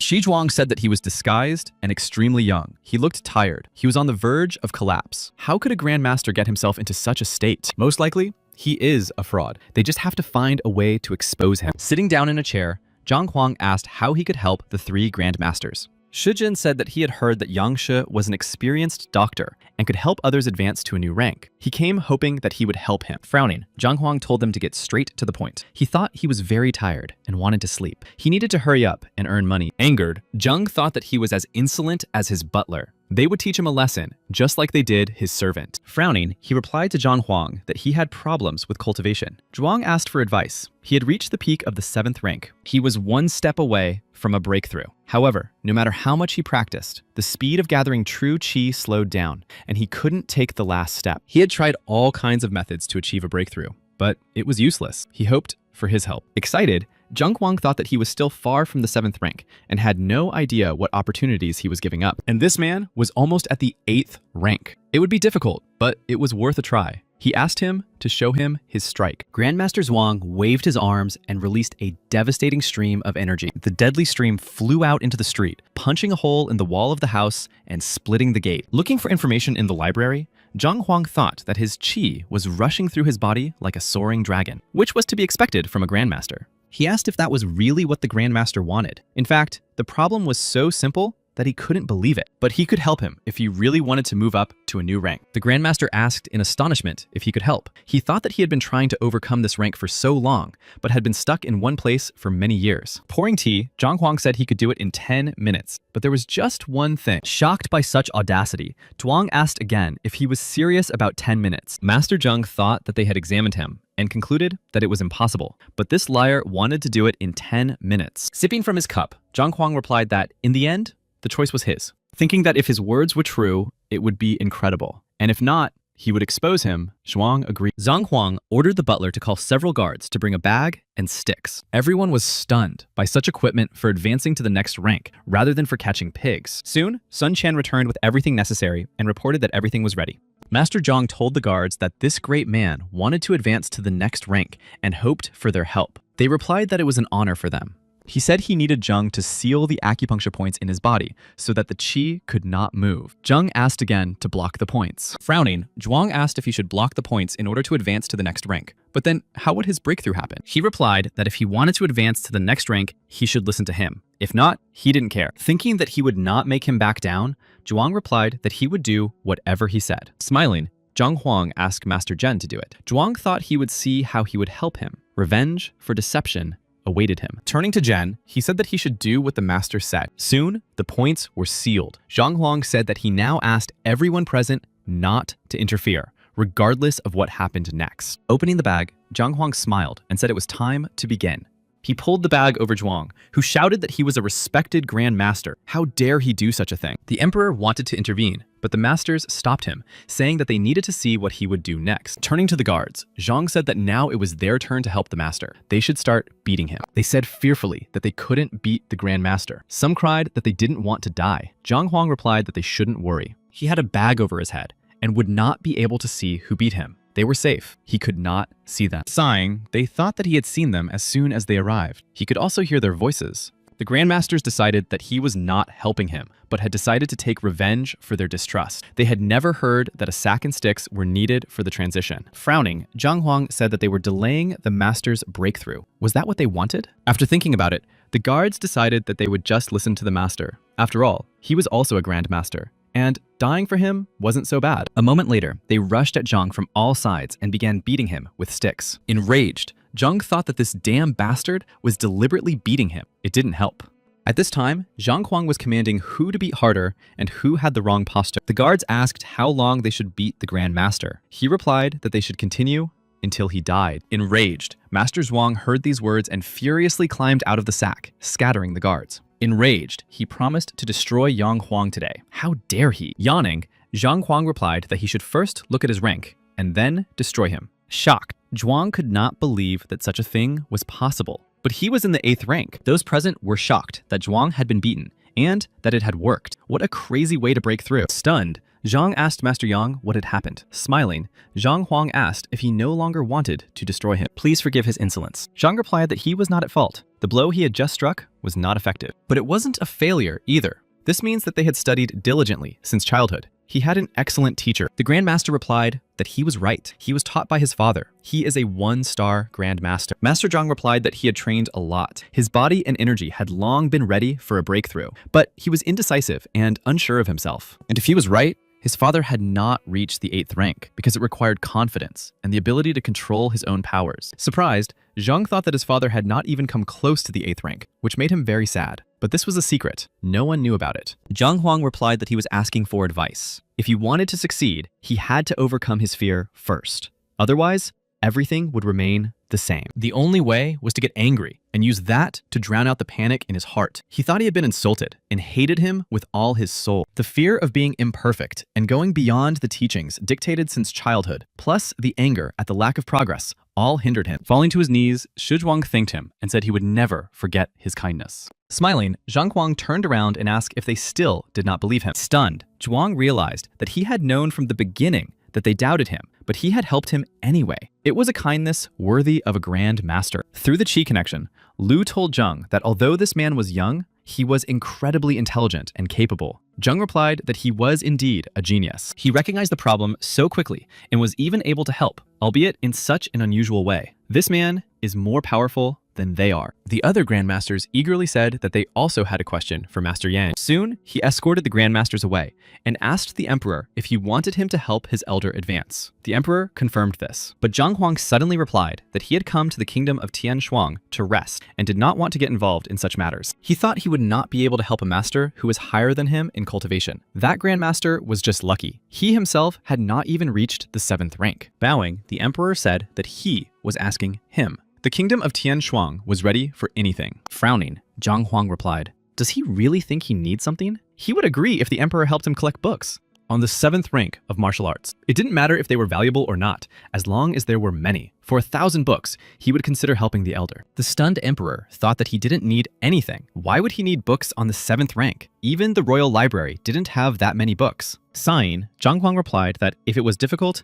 they would simply forget about it. The emperor shouted, "Wait!" He agreed. The emperor promised to do it in 5 days. When the emperor left satisfied, Zhang Huang thought that he did not expect the problem with the books to be solved so easily. Suddenly, Zhang Huang heard Sun Chao call out to him and turned around. The butler handed him a ring and said that it was a gift from the Grand Masters. Zhang decided to see what was inside. The storage space for this ring was 10 times better than his. There were treasures, pills, and herbs. In total, about 10 million. The butler said that while he was away, Lin Tianyu had come and brought another 5 million. More clients showed up and paid their contributions. He made a list. Zhang Huang was amazed by the number of people. Sun Qiao replied that 27 people had paid their dues. The total was 71 million. Shocked, Zhang Huang thought that even 20 million was impossible to earn, but he underestimated the Grandmaster's reputation. He couldn't just take the money and not help. Zhang Huang ordered Sun Qiao to tell everyone who had paid to come back tomorrow. The rest should be sent away and let no one else be accepted. Handing Sun Chen the bill, Zhang Huang told him that it was his reward. He had worked hard. Seeing the million, Sun Chen replied that he would never earn that much in his entire life. Thanking his master, he said he would try even harder. He replied that he should deal with the people outside the gate and that he was leaving. At that moment, Lu Shan's teacher was informed that Grandmaster Yang had arrived. Today, the Grandmasters visited his mansion together with the Emperor. After they left, the Grandmaster spoke very highly of him. It seems that Yang Shi is definitely a Grandmaster, and his level is significantly higher than others. Teacher Lu decided that they must meet him. He must make a good impression on him, and then he will finally spread his wings. But his comrades shouted for Lu Sen not to rush. The news of his return had become too loud. Many people want to meet him. He wasn't sure they would be able to get through, especially since they had to pay 3 million first. Otherwise, they would simply be turned away. Even his old man couldn't raise that amount quickly. Lu Xing thought that even though they were famous teachers, they only earned 2,000 or 3,000. They didn't have that kind of money. Smiling, he replied that he shouldn't worry. Although they said they had to pay 3 million, it wasn't necessary. He was sure that everyone cared about their reputation. That's why they don't pay in advance. If you keep quiet, you can get in. His friend replied that going with others was a bad idea. he wasn't stupid. Lu replied that he wasn't talking about that, but about their status as prestigious teachers. Given their fame, who would dare not respect them? They want to find a worthy Grand Master. After all, Grandmasters are also interested in accepting students. They are the two most famous teachers in the capital and suitable candidates. If they demonstrate their abilities to him, he will definitely accept them as students. And even without 3 million, they will be able to get in by showing their abilities. Combat skills are not the only factor in becoming a Grand Master. You need to be able to pass on your knowledge to your students. They have excellent students. And if that doesn't work, they can invite them to be evaluated by the teacher. When he witnesses Zhonghwan's defeat, he will realize that he is remarkable. He may even accept them as students right away. His friend said that his words made sense. It could work even if they didn't pay the fee. He thought that the teacher's evaluation was a good opportunity. If Yang Xuan saw this duel, he would definitely accept Lu Shen as a student, and then maybe him too. At that time, in the Alchemist Guild, the pharmacists were awaiting the arrival of a guest. A huge bird flew over them, and a man jumped out of it. Ouyang Cheng said he was coming. The alchemist bowed and greeted the arriving Mr. Hong Yun. Looking around, Hong Yun asked where the young man Zhang Huang was. They replied that Mr. Zhang was probably not in town, which is why he had not come. Hong Yun shouted, "Insolent!" This time, he had not come just for that, to deliver the medicine he had ordered. The discussion about pills is an ancient tradition with certain rules. He also wants to assess his knowledge. If he did not impress him, he would immediately expel him from the guild. Let him bring him the recording crystal from that day. If he found any bias, everyone involved would be punished. Let them remember his words. If there is even one violation, Hong Yun activated the crystal. When he saw Zhang Huan's picture, Hong Yun was shocked. He asked if it was really him. The head of the guild was an experienced member. So why did he allow this? Someone so young in the discussion. Ouyang Cheng replied that at first, they thought so too. Hearing Zhang Huang offer to make pills for them, Hong Yun said, "Fool. Even he is not capable of identifying all the flaws. This is nonsense." But soon, he was stunned. Only a high-level alchemist who knows the intricacies of his craft could have such knowledge. Spreading his arms, Ouyang Cheng replied that they had checked all his words. They all turned out to be true. The apothecary Zhang was right about the cauldron. Even the words about the number of breaths needed for heating. It really took exactly 34 breaths. Stunned, Hong Yun listened as Zhang Huang repeated the failure over and over again. He said in amazement that this could not be. The alchemist replied that they had checked his words, and the percentages he mentioned were extremely accurate. There was no difference in either direction. He could look at the records. He asked in surprise if this was their research. Hong Yun thought that if every step was written down, then maybe. It was simply by observing the process that he was able to analyze the properties of each herb, the time of their addition, and the reaction between them. Even he was not capable of such a thing. At that moment, an assistant came and informed Hong Yun that Mr. Zhang Huang had arrived. He asked the confident guy in surprise. The alchemists shouted, "Crystal," but it was too late. He dropped it from his hands and it crashed to the ground, shattering into small pieces. Upset, Ouyang Cheng said it was their only crystal. At that moment, Zhang Huang entered and greeted the alchemists. He asked about his purchases. Excited, Ouyang Cheng replied that they had arrived. Hong Yun had brought them. But what was wrong with Zhang? At that moment, Hong Yun asked Mr. Zhang if he was busy. The completely exhausted guy turned to the alchemist and asked who he was. Frowning, Hong Yun replied that he had doubts about his becoming an alchemist. He hoped that Zhang would answer his questions. But Zhang Huang replied that he didn't have time. He wasn't his teacher. If he had questions, he should go to the library, and it was time for him to go. Stunned, Ouyang Cheng told him that he was a 2-star alchemist, Hong Yun, sent here by headquarters. Frowning, Zhang replied that if he was a 2-star alchemist, he would answer, but he was still in a hurry. Excited, Ouyang Cheng thought that this man was here to examine Zhang. If he hurried, he might lose his title of alchemist. The alchemist said that when he creates a breath restoration pill, it looks yellowish. He is interested in how to solve this problem. Zhang asked how he could not know this. This pill allows you to restore depleted energy. The main ingredient is white grass. When it comes into contact with qi, it can turn yellow. The problem lies in the person's own qi. If it is pure, this will not happen. To fix this, a flower must be added. It can absorb impurities in the true qi, and the pill will be white. Hong Yun asked how to solve the problem with bitter lotus. Adding licorice makes it unstable. Zhang replied that the bitter taste comes from the golden color of the seed. It should not be added to the pill at all. Adding licorice is excessive. Therefore, this will cause the cauldron to explode. Surely a 2-star alchemist knows this. How did he get his qualification then? He can find the guild's collection of books. If he can, let him read more, and it's time for him to go. The alchemist thought that he was evaluating him and knew all the answers. He said that he had one last question to answer, and he could give him his order for free. Zhang Huang thought that he would keep the entire 23 million. He asked Hong Yun again if he was sure about this. He was a 2-star alchemist and had to keep his word. If so, they needed to hurry. The alchemist thought that this guy didn't even want to look at him until money came up. He asked about the vitality restoration pill. Every time it was created, the cauldron exploded. The alchemist thought it was a second-star pill. Even a second-star alchemist would hardly be able to handle it. Frowning, Zhang thought that he had not seen any information about this pill. Perhaps it was a rare pill, not described in the books of the Tianquan Alchemist Guild. He replied that he needed to see the process of its manufacture. Hongyun agreed. Approaching the cauldron, he said that he would begin and asked them to step back. The alchemist took out the necessary ingredients and began the process. Zhang Huang thought about the vitality restoration pill. Even at the stage of production, its aroma helped people feel better. He felt his fatigue melt away. Soon, the cauldron sparkled, and 2 coals appeared at the outlet instead of pills. The alchemist said that was all he could do. Could Zhang Huang advise him? Touching the ashes and rubbing them in his hands, Zhang Huang asked Hongyun if he was sure he was a second-star alchemist. Stunned, Hongyun asked him what Zhang Huang meant. The guy asked about the properties of blue flower grass and golden flowers. The alchemist replied that the blue grass was purple in color and was a warm herb. The golden flower consisted of 2 colors, gold and silver. Zhang replied that although both herbs have mild properties, their combined use produces an extremely strong reaction. He replied that he knew, but the recipe for the pill had been developed over a long period of time. If the reaction led to an explosion of the cauldron, it would have happened earlier. Also, there is no mistake in the sequence of placing the herbs. Zhang replied that he did not say that his sequence was wrong. When mixed, purple grass and golden flowers can create a powerful explosion. There was no mistake in his technique, but his path was not like that of others. Stunned, Hongyun asked in surprise why he couldn't do it like others.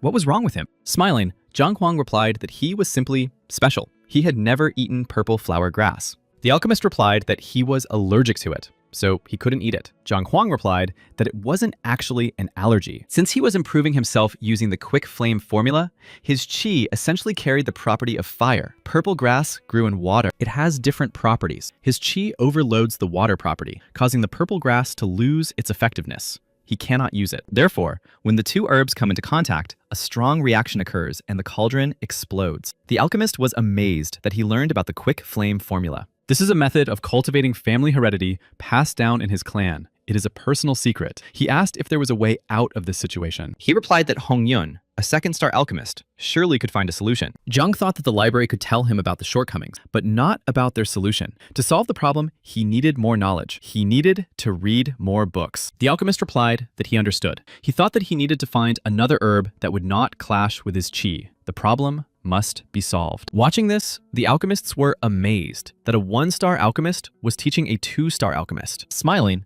Zhang Huang told Mr. Ouyang that he had heard about Mr. Hongyun's promise. Let him return his money. He replied that Master Zhang was a good alchemist. It would cost him nothing to earn millions from the pills. Why did he need the money? Hongyun replied that he should take it. Soon, a satisfied Zhang Huang received genetic testing kits and 23 million. He was practically falling asleep on the way when he met Teacher Liu and his friend. Teacher Liu said that this was to be expected. No respect for the teacher's reputation. How could he have been accepted here? His companion said that he thought Zhang was terrified when he received the challenge from Liu, which is why he was so eager to find a way to defeat him. Laughing, Lu Shen asked again if he could defeat him in the teacher's assessment, only in his dreams. The teacher laughed and said that Zhang seemed drunk. With his help, Lu Shen would easily attract the attention of the Grand Master. He wouldn't be able to do anything. Lu Shen noted that they needed to go. Otherwise, they wouldn't be able to get to Master Yen. Zheng was just a stepping stone. Staggering, Zhang Huang thought that he had no strength left. The main thing was not to do anything stupid, get to class, and sleep. After a while, Zhang Huang reached his classroom. The students greeted him. Looking at them, he thought that he hadn't seen them for 5 days. It was time to evaluate their diligence. Despite this,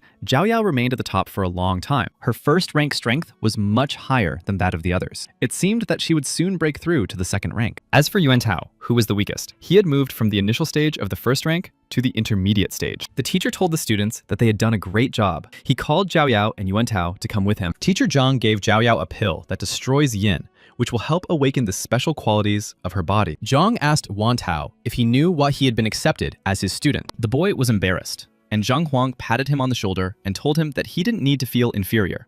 As long as he continued to improve, he would be able to achieve greater heights than Zheng Yang and the others. Stunned, Yuan Tao asked in surprise if the teacher really thought so. Smiling, Zhang Huang replied that he could be sure of it. He was not mistaken. But he had no talent, so he would have to work hard. It would be painful and difficult. Was he ready? Bowing, Yuan Tao replied that he would try his best for as long as he could. No matter how painful it was, he would work on himself. Handing him a vessel, Zhang Huang told him to apply it to his body. The process could be very painful. If he endured it, he would gain strength. The use would not be limited to one time. He would need to apply it to his body constantly. Was he ready? Yuantao replied that he would work hard. Zhang Huang said that then he should do as he was told and not forget that one session was not enough. He had 5 days to show his progress. Taking the potion, Yuantao promised that he would not let his teacher down. Zhang told the girl that her medicine would help her release her yin body power. After taking it, there might be a dissonance between yin and yang energy. However, under the pressure of yang, her yin body should be activated. That's how it works. Zhao Yao promised not to let him down. Teacher Zhang told them to go and carry out the recommendations and call Wang Yin and Liu Yang. When the students entered and asked if the teacher had called them, they found Zhang Huang asleep. Startled, he asked about the past injuries. Had the medicine worked? Smiling, Wang Yin replied that thanks to him, her legs were safe and sound. Yang Li said that his arms were fine too. Everything was fine with them. The teacher said that on the table were new techniques for strengthening the arms and legs that he had created for them. Let them train hard for 5 days. Surprised, Wang Yin thought that the Wang family's leg techniques were considered among the best in all of Tianquan, but compared to the teachers, they were like heaven and earth. Impressed, Yang Li thought that this strike was short and powerful, incredible. They thanked the teacher and promised not to disappoint him. Smiling, Zhang Huang replied that they should train hard. And now, let them call Zheng Yang. Approaching Zhang, Wang Yin handed him the money and said that her father had given it to her as a token of gratitude for her training. He spends so much on them. Taking the money from Wang Yin, Teacher Zhang replied that he would not refuse. Soon, Zheng Yang came to Zheng Huang and asked if his teacher had called him. He handed him a bottle and said that Zheng Yang practiced excellent technique, but his cultivation was still at a low level. With this,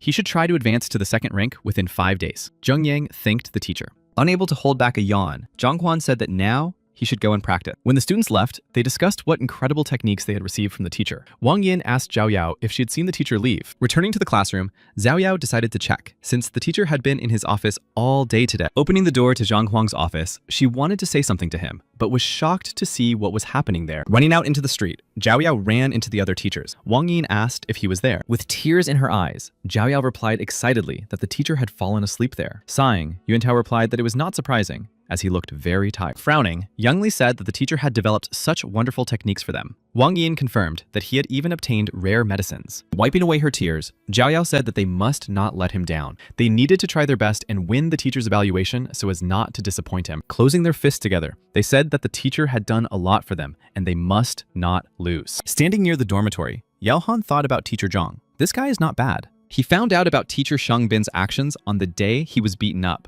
and he didn't leave his office all day. So it was definitely Teacher Zhang. The more he thought about it, the angrier he got. He's a teacher and shouldn't beat up other people. He deceives and misleads people. That's not right. Although he gave Zhao Yao expensive herbs without hesitation. At that moment, a servant came and told the steward Yao that news had arrived from the master. The steward read that the master had received news from Zhao Yao and would arrive in the capital in a few days to visit Teacher Zhao. There was already a person with a yin body in their family. It was Zhao Yao's mother. But to activate it, a special third-level yin destruction pill was needed. It costs tens of millions. He intends to beg His Majesty to buy this pill from the Alchemist's Guild. He will also give Zhang 100,000. He cannot force his teacher to spend his money to save his daughter. The servant handed the envelope to the butler. Soon, Zhao Yao came to them. She asked if he knew anything about the yin destruction pill and how much it cost. The butler said that destroying yin helps activate the yin body. He told her not to worry, as his master was already taking care of the purchase. He thought that even the master needed time to find out about it. He did not expect the mistress to find out so quickly. Zhao Yao replied that there was no need. Teacher Zhang had already given her one. Shocked, Yao Han thought it was worth tens of millions. It was extremely difficult to buy, even with the necessary amount of money. How did Teacher Zhang manage to find it? He asked Zhao Yao to let him see the pill. Looking at it, Yao Han recognized this aura. It was definitely a third-level pill, but how did he get it? He thought Zhang was the worst teacher, who mocks his students. In fact, he is a 6th rank master and gives his students expensive gifts without wanting anything in return. Smiling, Zhao Yao told her to accept it. Let her guard the door so that no one could enter. Even her father couldn't buy it so easily. He knows that the master does not want to remain in debt. Yao Han did not know if the master would be able to pay for the teacher's help. Taking the pill, Zhao Yao went to the bathroom and sat, surrounded by clouds of steam. Immersed in the water, the girl thought about how she needed to follow the teacher's instructions and technique. At the same time, Yuan Tao went into the forest with the elixir that Zhang Huang had given him. He remembered that the teacher had warned him that it would be a long process. First, he decided to drip the remedy onto his hand. A few moments later, the guy felt a terrible pain and barely managed to keep from screaming. The burning pain made him roll around on the grass, trying to overcome it. He banged his head against the ground. At one point, he even thought about leaving everything as it was. Things were fine now. He could train slowly and get better. But if he gave up, wouldn't he disappoint his teacher? If he disappointed him, he would never forgive himself. He had already had 10 teachers, but none of them took him seriously. Only Teacher Zhang didn't laugh at him, even though he was the worst student. He even created techniques and methods for him, bringing himself to this state. All this so that he could achieve success. Clenching his fists, Yuan Tao decided that he could not disappoint his teacher. If he could not endure this pain, then he would not be worthy of his teacher's kindness. He promised himself that he would not give up. And all this thanks to Teacher Zhang. Pouring the entire bottle over himself, the young man decided that it was better to endure now than to regret it for the rest of his life. It would hurt, but it would be for the best. In an instant, his whole body was enveloped in unbearable pain. Yuan Tao's entire body was on fire. Unable to hold back any longer, he screamed, and the forest shook with his wild cry. Exhausted, the boy fell to the ground, trying to catch his breath and come to his senses. When he moved away a little and looked at his body, he saw dragon scales. Stunned, Yuan Tao couldn't understand why he needed them. Deciding that he should test his strength first, he approached a tree that looked sturdy and decided to try it out. After thinking for a moment, Yuan Tao decided that he should start with a simple punch. So he swung his arm and struck the tree. A moment later, the stunned young man saw that his blow had cracked the powerful tree trunk and the tree had collapsed. It was a strange feeling. He felt no pain, but felt that his defense had increased. Delighted, the guy shouted to the whole forest that he had succeeded. At that moment, in the dormitory, Yao Han was guarding Zhao Yao's door. Suddenly, he heard the sound of blows. The excited butler rushed over, shouting to ask if she was all right. The girl replied that everything was fine, but he should not come in. Through the door, she told him that she had risen to the second rank, and her yin body had been activated. She thought that, as her teacher had said, her body had weakened at first due to the yang energy. But everything worked out, and it was all thanks to her teacher. The next morning, Zhang Huang finally woke up in his room. He couldn't even remember how he got there. Could it be that yesterday seeing clean clothes and food on the table, Zhang Huang realized that his friends had taken care of him. He had been too tired yesterday and fell asleep in class. Embarrassed, Zhang Huang guessed that his students didn't want to wake him up and moved him here. He was really tired. He fell asleep and didn't notice it. Looking out the window, he realized it was already noon. The Grandmaster had taken about 80 million. He couldn't leave people with nothing. Disguised, Zhang Huang went back to the Grandmaster's house, where he was met by an excited Sun Chao. A long line had formed in front of the Grandmaster's residence. Zhang's assistant told everyone to line up, and the first one could come in. People began to enter one by one and came out very satisfied. Sun Chao saw them off, thanking them for their visit. Soon, teachers from the Hongtan Academy appeared before the butler Sun. He shouted at them to get in line. What did he care where they were from? Couldn't they see the line? Didn't teachers have to follow the rules? Did they think they could just ask and he would let them in just like that? Lu Sen smiled and told the steward not to be angry. They were star teachers from the academy and wanted to meet Master Yang. Sun Chao recognized teacher Lu Sheng. He knew that he was Master Lu's only son. Everyone predicted that he would become a Grandmaster. And he told him to wait his turn. Yesterday, he insulted 3 Grandmasters, and today, the future Grandmaster. Why does it always turn out this way? Why is it so easy for the gentleman to insult everyone and get away with it? Lu Xing asked him to give the gentleman the scrolls with his name on them. He said they would be grateful if he allowed them to enter. Sun Chao replied, fine. Smiling, the teacher said that this butler was a cockroach. That's how power makes pathetic people even more pathetic. Lu Xing replied that it was a minor obstacle in their path. Turning to the queue, Teacher Lu apologized for delaying them. The warrior standing in front replied that he recognized teachers Lu and Wang. He immediately stopped being angry. They were the most famous teachers, and he wanted to go to them, but did not expect to meet them here. It was a great honor to let them pass. At that moment, the door swung open, and Sun Chao said that Mr. Yang was extremely busy at the moment, and they could come back tomorrow. Surprised, Master Wang asked, what about them? Grandmaster Yang would not let them in. Frowning, the butler replied that they had 2 options, either pay or get out. Angered, Wang asked if those were really Grandmaster Yang's words. The butler was surely twisting his master's words. He replied that the master said it didn't matter who was at the door. They were all in the same situation. So if they didn't have money, they could leave. If everyone came with a personalized scroll, the master would not be able to work. And a star teacher who wanted to jump the queue without paying would bring shame to the profession. Hearing this, the queue whispered that they wanted to enter without paying. Grandmaster Yang is fair. they should all be equal. Smiling, Sun Chao asked the teachers if he really needed to call security. Bowing, Lu Xun apologized to the butler soon and said that they had behaved improperly. They left, and Wang asked what they should do now. Lu Xun replied that they needed to find 3 million to do everything by the rules. Frowning, Wang asked where they would get such a sum. His father had spent a huge amount on spear technology, and they were almost bankrupt. Teacher Lu said that he also knew about his relationship with his father. Even if he asked for money, his father would not give it to him, and he would not be able to ask. Master Wang suggested that Lu Sen borrow the money from the emperor. He grew up in the palace. Borrowing a small amount would not be difficult, and as soon as he became the Grand Master's disciple, he would return the money. A few minutes ago, a man in a cloak entered the Grand Master's house. Sun Chao asked fearfully who it was. Zhang Huang thought he was curious himself. If he had entered without waiting in line at the main entrance, he would have been noticed for sure, but he sneaked in. The man took off his hood, and they recognized the emperor. The emperor said he had come here secretly to ask the Grand Master to save the elder. Surprised, Zhang Huang asked if he hadn't said he would help him, and why he was dressed like that. The emperor replied that he knew he was doing the wrong thing, and he was rushing him. According to their agreement, he was supposed to prepare the books, but who knew? The elder's condition had worsened. No one knew if he would live to see tomorrow. So he took a risk and came here hoping for his help. Besides, the elder's illness was secret information. Frowning, Zhang Huang thought that he seemed to be the elder's last hope. In this situation, he simply could not refuse. Agreeing to examine the elder, Zhang Huang warned Sun Qian that he should go out and tell the people that there would be no more appointments today. The emperor warned that there were many prying eyes outside, and they could interfere. Zhang Huang replied that he understood. To leave unnoticed, the emperor and Zhang Huang ran across the rooftops. The emperor thought that he had used more than 12 methods of movement along the way. But Master Yang seemed as if he had not run at all. He was not even out of breath. His qi was much more energetic. With such powerful qi and amazing technique, it was impossible to be weak. No wonder the Grandmasters were impressed by him. Perhaps he was even at the 8th rank. Zhang Huang thought that the emperor had started very quickly. Perhaps the elder was really unwell. But why did the usual journey turn into a race? To maintain his image, he couldn't show that he was struggling. Fortunately, he had learned the technique of heavenly movement. But if he got distracted for even a second, everything would fall apart. He had to do everything possible, even though it was difficult. He solved his students' problems, and after receiving the books on the 7th rank, Yang Huang must leave. Pretending to be a grandmaster is quite profitable, but it is also dangerous. He could be destroyed if he is exposed. Pretending to be a grandmaster is very difficult. Soon, the emperor and Zhang Huang landed in the palace courtyard. The emperor invited Grandmaster Yang to come inside, where Grandmasters Zhuangzheng and Lu were already waiting for him. Chief Elder Shen Hong was lying in bed and looked very ill. The emperor begged Zhang Huang to help him. He promised to do everything he could. He thought it was no surprise that Emperor Shen had rushed to find him. Given his current condition,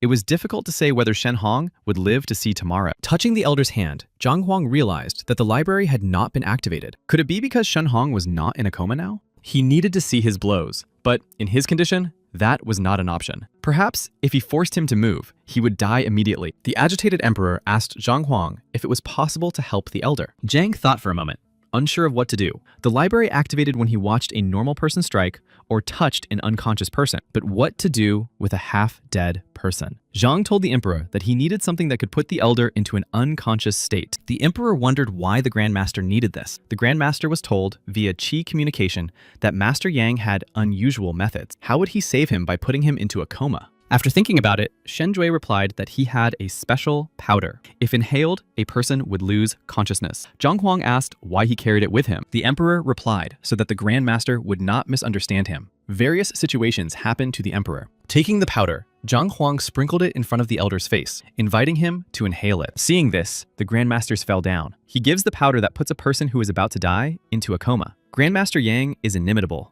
The emperor shouted that the elder was weak and the powder was extremely strong. He was afraid that the elder would not be able to withstand it. Zhang Huang asked again if he could not bear it. He thought that this man was holding on by sheer willpower. If he did not fall into a coma, he would die immediately. He asked if there was anything that could increase his vitality for a short time, even if he fell into a coma. Frowning, Grandmaster Zhuang asked Grandmaster Lu if he knew anything about such methods. Frowning, Grandmaster Zhen said that patients are usually examined while conscious. The emperor replied that the elder had taken all possible measures that could prolong his life. They no longer worked. After thinking about it, Zhang Huang decided that the elder had already taken such medicines. Perhaps he had become addicted to them. Zhang said that he knew of something that could strengthen a person for a short period of time. It could increase strength, but it wasn't exactly a pill. It was poison. Both the emperor and Zhang Huang looked at him questioningly. Poison? Really? Grandmaster Lu said that everyone knows that poison makers are a lowly profession, preparing poisons for despicable and dirty deeds. But the fact that the profession has remained intact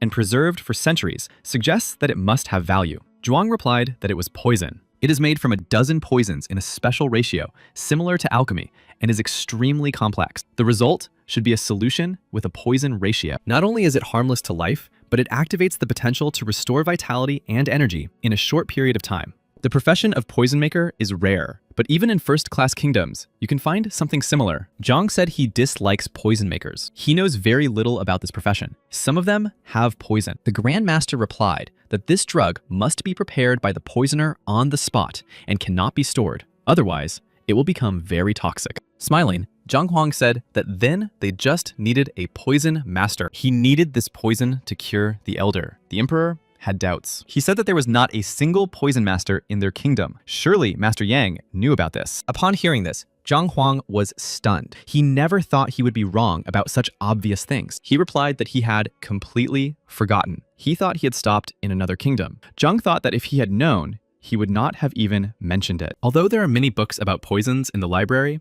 how could he have known that there were no poison masters in the kingdom? Zhang said that he was probably from the kingdom, where there are poison masters. It is likely that this place is one of the most developed, but they were in all the suitable places nearby. There was no one with that name there. Zhang Huang asked if they knew what the poison was made of. Were there any ingredients they needed to be brought in? Zhang replied that the recipe was very simple. Only 10 ingredients. But even knowing the ingredients, it was difficult to achieve the right balance of poisons, even for a poison master. Zhang asked if they knew the recipe, but couldn't prepare it. He asked them to tell him the recipe, and then he would get the necessary ingredients. Zhang said that if he insisted, he would get everything he needed. Zhang Huang thought that these were all very poisonous things. An ordinary person would die as soon as they tried it, not to mention a half-dead person. But their correct synthesis could work wonders. Poison masters are amazing. Lu asked what was the point of all this without a poison master. Grandmaster Zhuang said that the elders' situation was complicated. They had to find a solution together. A poisoner's potion was a good solution,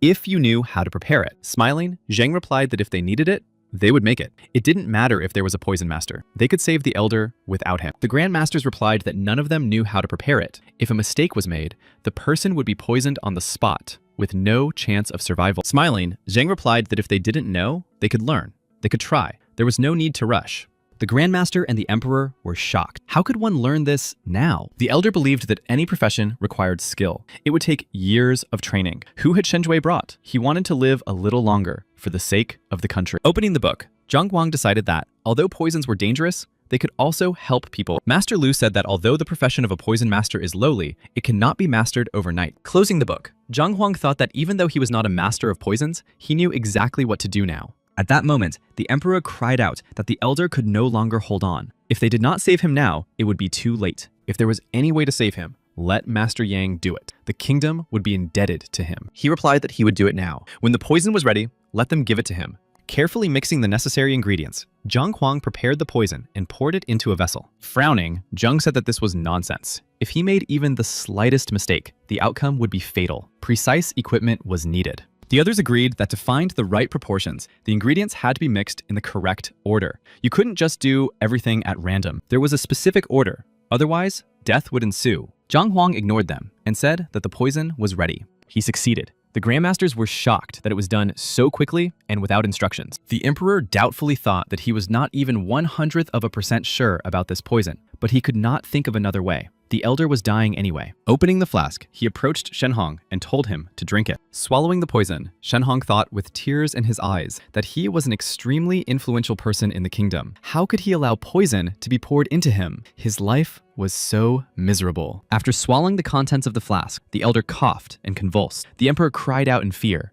Grandmaster Lu asked if it was a failure. Zheng said that it was impossible to accidentally find the perfect proportion. The Emperor turned to Zhang Huan and looked at him questioningly. Zhang asked if the Emperor thought the Elder was dead. He approached Shenhun and patted him on the cheeks so that he would swallow all the poison. Suddenly, the shocked Emperor saw that the Elder was coughing and sitting up on the bed. He shouted angrily that Shen Juyi wanted to destroy him. The Emperor replied that this was not the case. The Elder thanked Master Yang for his help. He replied that everything was fine and asked him to show him a few moves. The Elder replied that, being on the brink of death, he realized that death is a stage of life. There is no point in postponing it. He was so weak that he could not even think about advancing in rank. It was useless, but he was happy. Zhang thought that he had written an entire book to save him. What nonsense he was talking. Maybe it was time to stop playing the philosopher. Zhang said that he had truly understood life. That was good. The main thing was his understanding of the world. Life is good, but it limits his development. Otherwise, he would have become a master long ago. Shenhong replied that it was a pity he realized this so late. Angered, Zhang Huang hit the elder and shouted that he had simply asked him to show him a couple of moves. What nonsense he was talking. There's a time limit during which poison can bring a person back to life. So stop wasting time talking about life and death. If he did nothing, he would die. And then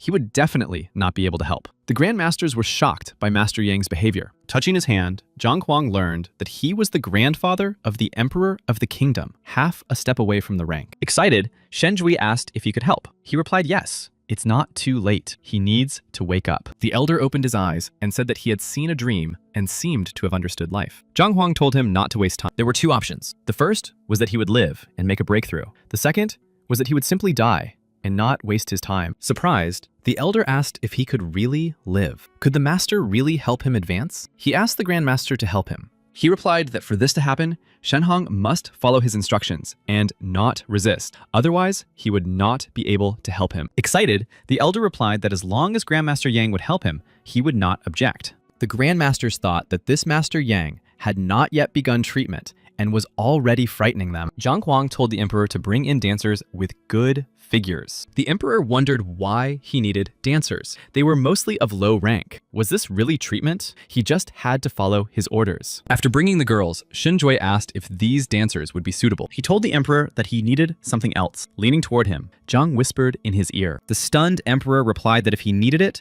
he could send him as many girls as he wanted. But this was not the right place. Angered, Shenhong shouted that Master Yang was doing everything he could to help him. Why was he delaying? Let him fulfill his request quickly. The Grandmasters were interested in what he had said to the Emperor. Why was he so surprised? Sighing, Zheng replied that Grandmaster Yang had asked him to find an aphrodisiac. Soon, the Emperor brought what he had asked for. Zhang Huang took the bottle and ordered the elder to be tied to the bed. Apologizing, the Emperor approached the elder. He replied that everything was fine. Let him do as the master said. When the elder was tied up and the emperor said everything was ready, Zhang Huang ordered that he be given a pill. The Grandmasters said the situation was becoming increasingly strained, but it was not worth watching yet. Zhuang said he had been beaten, but at least he had not lost his honor. Smiling, Zhang Huang told the girls to dance now. The beautiful girls began to dance in front of the tied-up elder. Looking at them, Shenhong thought that at his age, he was no longer capable of feeling attraction. Suddenly, the elder realized that he was overcome with a feeling that couldn't be real. He asked Shenju what kind of pill he had given him. The emperor replied that it was an aphrodisiac. The enraged elder shouted that he was his grandfather. How could he treat him like this? What kind of grandson was he? He replied that he should not be blamed. He had done everything the Grandmaster had told him to do. He would not have done it himself. The elder shouted furiously that he had allowed it to happen. How could he disgrace his honor as an elder with such actions? He was simply an unworthy grandson, and he had loved him so much. Now, there was nothing he could do about it. The agitated emperor asked Zhang Huan to check if everything was in order. He replied that they should continue. Grandmaster Lu asked if Zhang knew of such a method of breakthrough. He replied that he was seeing this for the first time. Lu asked if he could stop this farce. Zhuang said that the Grandmaster had helped him rise in an equally unusual way. Maybe he had everything under control, although it looked terrible. The elder currently resembles a madman. As soon as this becomes known, the elder's reputation will be ruined. Advancing to the 8th rank is difficult in itself. Many great masters stop at the 7th rank, and the difference between them is enormous. Even masters in their prime give up hope of advancing to the 8th rank. The elder groaned that he could no longer continue. Suddenly, he shouted furiously and tore the ropes that were holding him. Everyone present was shocked to realize that Shenhong had become an 8th rank warrior, a sage. The elder shouted furiously for everyone to leave immediately. Kneeling, he thanked Grandmaster Yang for his help. Zhang Huang replied that it was not necessary. The emperor asked how he did it. Zhang Huang thought that even though everything worked out, it was difficult to explain. He said that Shenhong's vital functions had reached their limit. His desire had vanished. That is why he was able to understand life and death, and he stopped being afraid. In such circumstances, he was in the worst position for a breakthrough. Even pills would not help him. It was necessary to make him want to live, and he couldn't resist. No one can resist young, beautiful ladies after an aphrodisiac. So he returned to his youth. His cultivation technique played an important role. It is the formula of the blazing sun. After the pill, everything spilled out. like a spark to a barrel of oil. There are many different methods to cause a breakthrough, but as a grandmaster, he strives to experiment and try new methods. He thought he could pour his true chi into the pill and open the blocked meridian so that it was completely cleansed. But it's better to keep this a secret. The emperor said it was incredible. He too had been half a step away from the 8th rank for many years. Maybe the aphrodisiac would help him too. At that moment, there was a knock at the door, and a servant said that Lu Xing and Wang Chao from the academy had come to see His Majesty and wanted to see him. The emperor wondered why they had come at such a time and told him to show them into his office. Frowning, Zhang Huang thought that these two wanted to visit Grandmaster Yang, but why were they here? Maybe they were following him. The elder told Shinzui to take care of the matter. He couldn't appear in such a state. They promised not to disturb the Grandmaster either. Zhang Huang asked the emperor if he could go with him to see the 2-star teachers. When he saw them, Zhang Huang wondered if they were the 2 idiots with contemptuous faces he had met yesterday at the entrance to the academy. The teachers were let in, and they bowed to greet Emperor Shen. He asked why they had come to him. Lu Shen replied that they had a request. They wanted to borrow 3 million. They wanted to visit Grandmaster Yang. The emperor had heard about the rule of entry after payment. He would return the money to him because he was sure that he would become Grandmaster Yang's disciple. Then he would return the 3 million. Shinzui asked again about visiting Grandmaster Yang. At that moment, Zhang Huang asked why they were sure that the Grandmaster would accept them, and if he didn't, how were they going to give him the money? Frowning, Shen replied that he had made a modest reputation for himself in the kingdom. He was sure of that. Whether the Grandmaster would accept him or return the money was not his concern.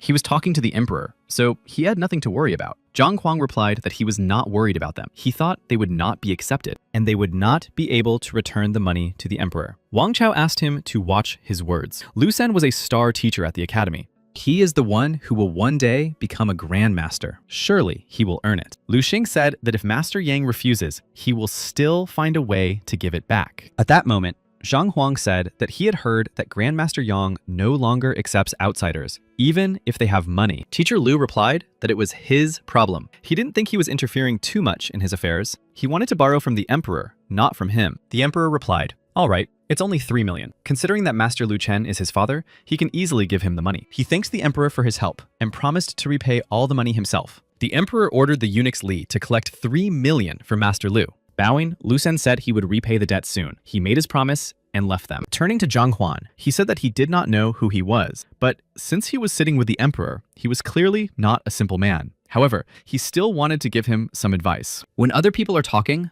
rudely interrupting their conversation is annoying, you know? Going outside, he asked the eunuch Li who this man was. He replied that he did not know who he was. The emperor tried to apologize to Master Lu in front of Zhang Huan. After all, he didn't know who he was. Smiling, he replied that it was no big deal. It was inevitable that they would be a little hot-headed at such a young age. Now that the elder had risen, it was time for him to leave. He hoped that Shenjue would send all the books of the kingdom to the 7th rank as soon as possible. Lu Sen told Wang Chao that when they met with Yang, he should not talk nonsense, but get straight to the point. Let him declare that they want to become his disciples. Suddenly, Wang Chao said that this was a man from the palace. Lu Sen replied that he was definitely not an ordinary man, and that it was not worth joking with him. He should get down to business. He said he understood, but why was he following them? Lu Shan replied that perhaps he was also going to see the Grandmaster. Now they would give the money to Sun Chen and go in. Handing the money to the butler, they said it was payment for a visit to Master Yang, so he should let them in this time. Frowning, Sun Chen asked if he hadn't said that. From now on,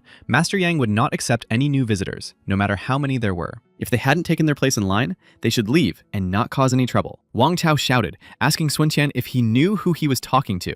Teacher Lu tried to calm Wang down and said that it was their fault for not paying earlier. This time, they brought the money. Let him report them to the master, and if he doesn't want to meet them, they will give up on the idea. Seeing Zhang, he asked why he had walked in just like that. Teacher Lu shouted that they had paid the money and handed over the scroll with the name, but he still refused to let them in. And this man entered without asking. The people in line whispered that this guy must be an idiot. This teacher is so nasty. Seeing their reaction, Lu Sen was stunned and asked Sun Xian if the person who had just entered was really him. Frowning, the butler replied that it was his master, Grandmaster Yang. The teachers were stunned when they learned that it was Grandmaster Yang. Upon returning, Zhang Huang tried to determine what kind of poison it was. Why hadn't he seen it before? There were many books on poisons in the royal library, but the aura of the black poison did not match any of those in the books. He needed to check if he could remove it. It seemed that the source was hidden between the meridians. There was no record of this poison in the royal library. That meant it was of a higher level. What kind of poison was it, and how did it get to him? According to the Grandmasters and the Emperor, there are no poison masters in the kingdom. Perhaps his predecessor died because of this poison, but he was an orphan and a failure. He never hurt anyone. Who could have destroyed him with a poison that does not exist in the kingdom? Besides, why poison? It seems he is in trouble. As long as his chi is holding back this poison, we need to find out what it is and get rid of it. Later, he will ask the Grandmasters. Master Zhuang asked why they had changed their clothes. Zheng replied that the Emperor had mentioned Zhang and Lu Sen. They had come to see them. In his Grandmaster's robes, Teacher Zhang will be polite to them. They will not be able to recognize his true qualities. But in his ordinary clothes, they will see what kind of person he really is. When they saw his classroom, they thought it was too small. It seems that Teacher Zhang is not well regarded here. Zheng said that he is a teacher who puts his professional ethics above humiliation and his own pride. This is admirable. The student asked Wang Tao to help him. He didn't quite understand what Teacher Zhang was saying. He replied that even he didn't understand about 1/10 of what he said. But while the teacher was explaining, he took notes, so they could try to figure it out together. He read that in the first rank, one must look at one's body. As part of the natural flow of spiritual energy, bring them together rather than forcibly absorbing them. This way, spiritual energy can be better preserved. The absorption rate will increase. The teacher came up with 10 methods. He remembered only 3. The Grandmasters were amazed that Zhang had such profound thoughts. After listening, they came to the conclusion that Zhang really did have an understanding of cultivation. It seems he has attained enlightenment. He understands the laws of the world. Enlightenment is a state of self-sufficiency of power and understanding of the ways of improvement through reason. Perhaps Zhang has reached the rank of a sage. Lu said that it is not only 8th rank experts who can attain enlightenment. Some incredible teachers create their own schools by combining their knowledge. They can enlighten their students to the truth, thereby benefiting them. Such teachers are extremely rare and difficult to find.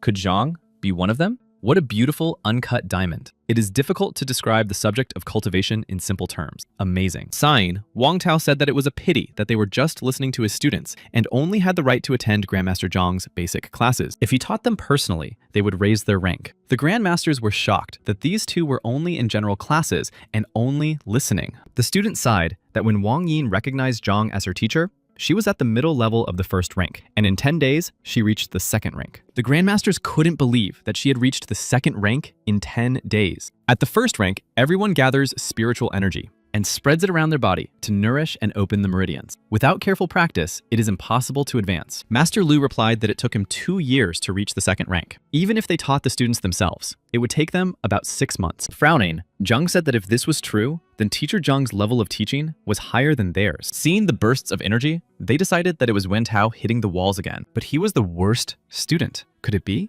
They decided to go in and take a look. Peeking from behind the roof visor, they saw a student hitting the stove. The masters were surprised that he had such strong defense. Even if a 6th rank master tried to break through it, it would be difficult. Even they couldn't do it easily. Suddenly, Master Lu shouted for them to look over there and pointed at Wang Yin. With powerful kicks, the girl smashed the wooden pillars to pieces. The masters were amazed by such powerful footwork. Her kick was no less than 400 ding in strength. All her movements were coordinated as one. She had been training for at least 7 or 8 years. They asked about Zhang's students, but no one told them about the expert in footwork. The girls passing by did not understand what these old men were doing here. Suddenly, Zhang realized that this was Wang Yin, the student with the leg injury. Her legs were even better than before. But considering her injury, how could she have gained such strength? Could he have healed her? It's impossible to be so strong right after healing. Then Zhuang shouted for the Grandmasters to look at the spearmen. Stunned, Master Zheng shouted that it was the determination of the spear. The Grandmasters hid so they wouldn't be noticed. Yuan Tao said he thought he heard someone. Master Zhuang asked if Zheng was sure. He replied that he was sure. It was the resolve of the spear, and he uses it at such a young age. He is just a teenager, but he has easily achieved the state of spear decisiveness. It's incredible. Master Lu said that teacher Wang Chao rejected this student. He only knew the basics. In 10 days, teacher Zhang turned him into a spear master. The Grandmasters came to the unanimous conclusion that he was not just a good teacher, he was a miracle. The Grandmasters sat pensively. They tried to understand who this teacher Zhang was. At that time, Zhang Huang was thinking that he had finally settled all matters with the people who had paid Grandmaster Yan. Freedom at last. But he had not been at the academy for 2 days, so he had no idea if his students had been successful. At that moment, Huang Yu and Bai Sen approached him. The girl shouted that it was good that he was here. They wouldn't have to look for him. Perhaps he had his own business to attend to, but she would have to bother him. Teacher Zhang asked what was going on. If he could, he would help her. She reminded him about the visit to Master Lu Sheng. They wanted to give his painting to someone for their birthday. Zhang's paintings were more suitable, but if the birthday boy saw the painting, he would want to see the artist. Therefore, he needed to be at the banquet. He replied that he was not interested in this, so let them forgive him. Zhang Huang thought that whoever the birthday boy was, it was none of his business. Bai Sen said that Master Zhang should be there. Elder Tian was a good man, and Emperor Shen Jue would come to see him. The girl said that not only the emperor, but also their teacher would be there. To tell the truth, it was not they who invited him to the banquet, but their teacher, Grandmaster Zheng. He was shocked to hear this. Could it be that the Grandmaster knew about him? He thought that he was not a Grandmaster now, but he had been invited. Could it be that he had invited him on purpose, guessing who he was? That was a serious crime. And it was impossible to explain how someone under the age of 20 could possess such extensive knowledge. Bai Sen replied that Du and Zhuang also knew about him. They were amazed to learn that he was capable of creating a 5th-level painting. Huang said it was a great opportunity. He could become the Grand Master's assistant. With the title of Assistant Grand Master, he would be able to take the Grand Master exam. Zhang Huang asked what she meant. The girl explained that a Grand Master must not only guide the cultivation of others, but also be knowledgeable in other professions. Extensive knowledge is required. One must be qualified in another profession to be eligible for the title of 1-star Grand Master. 2 professions, 2 stars. Of course, the requirements for auxiliary professions will increase each time. The more stars, the stronger he is in other professions. He understood why there were so few grandmasters and why the exam was so difficult. Zhang Huang said that he had the title of alchemist. Could he take the exam? Smiling, Zhang Huang thought that the personality of a grandmaster was a formidable weapon. He needed to get this title as soon as possible. But Huang Yu replied that first, he had to be a grandmaster's apprentice.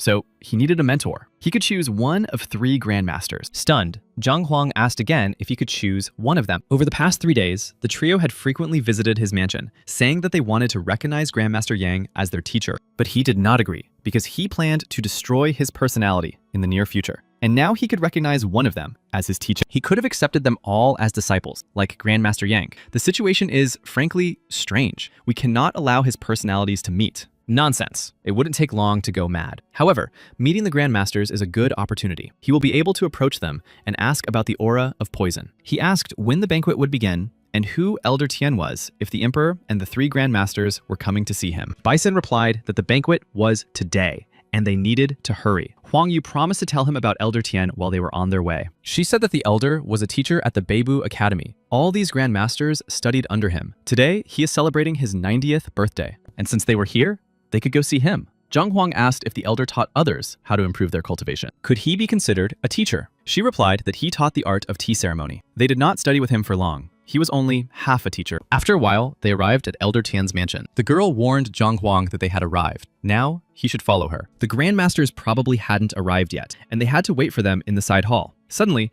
the guy asked if Yu was here. Angered, Bai Sen shouted at him, asking why he was calling her that. He should stay away from her, or else he shouldn't blame him for being rude. Smiling, the guy asked if he had ever defeated him. Besides, this was his house. As the host, he was welcoming a guest. Wasn't Bai Sen being too arrogant? They started arguing. Huang Yu told the guys that they were here to congratulate the elder. If they wanted to, they could fight afterwards. The guy replied that dear Yu should get some rest. He didn't care about rude people. He had just learned a new way of making tea and was visiting her. The girl replied that she needed to wait for Grandmaster Zhen. He replied that he also wanted to greet the Grandmaster. He would wait with her. At that moment, Huang Yu said she wanted to introduce him to teacher Zhang Huan from the Hongting Academy. She told the teacher that this was Tian Long, the only grandson of Elder Tian. Frowning, Tian Long said that his name sounded familiar. He would probably compete with Teacher Lu in the teacher evaluation. Teacher Lu was the most incredible star teacher at the Hongting Academy. Zhang Huang was undoubtedly a courageous man. He was impressed. An enraged Bai Sen asked what he meant. He replied that people are valued for knowing their place. If you overestimate yourself,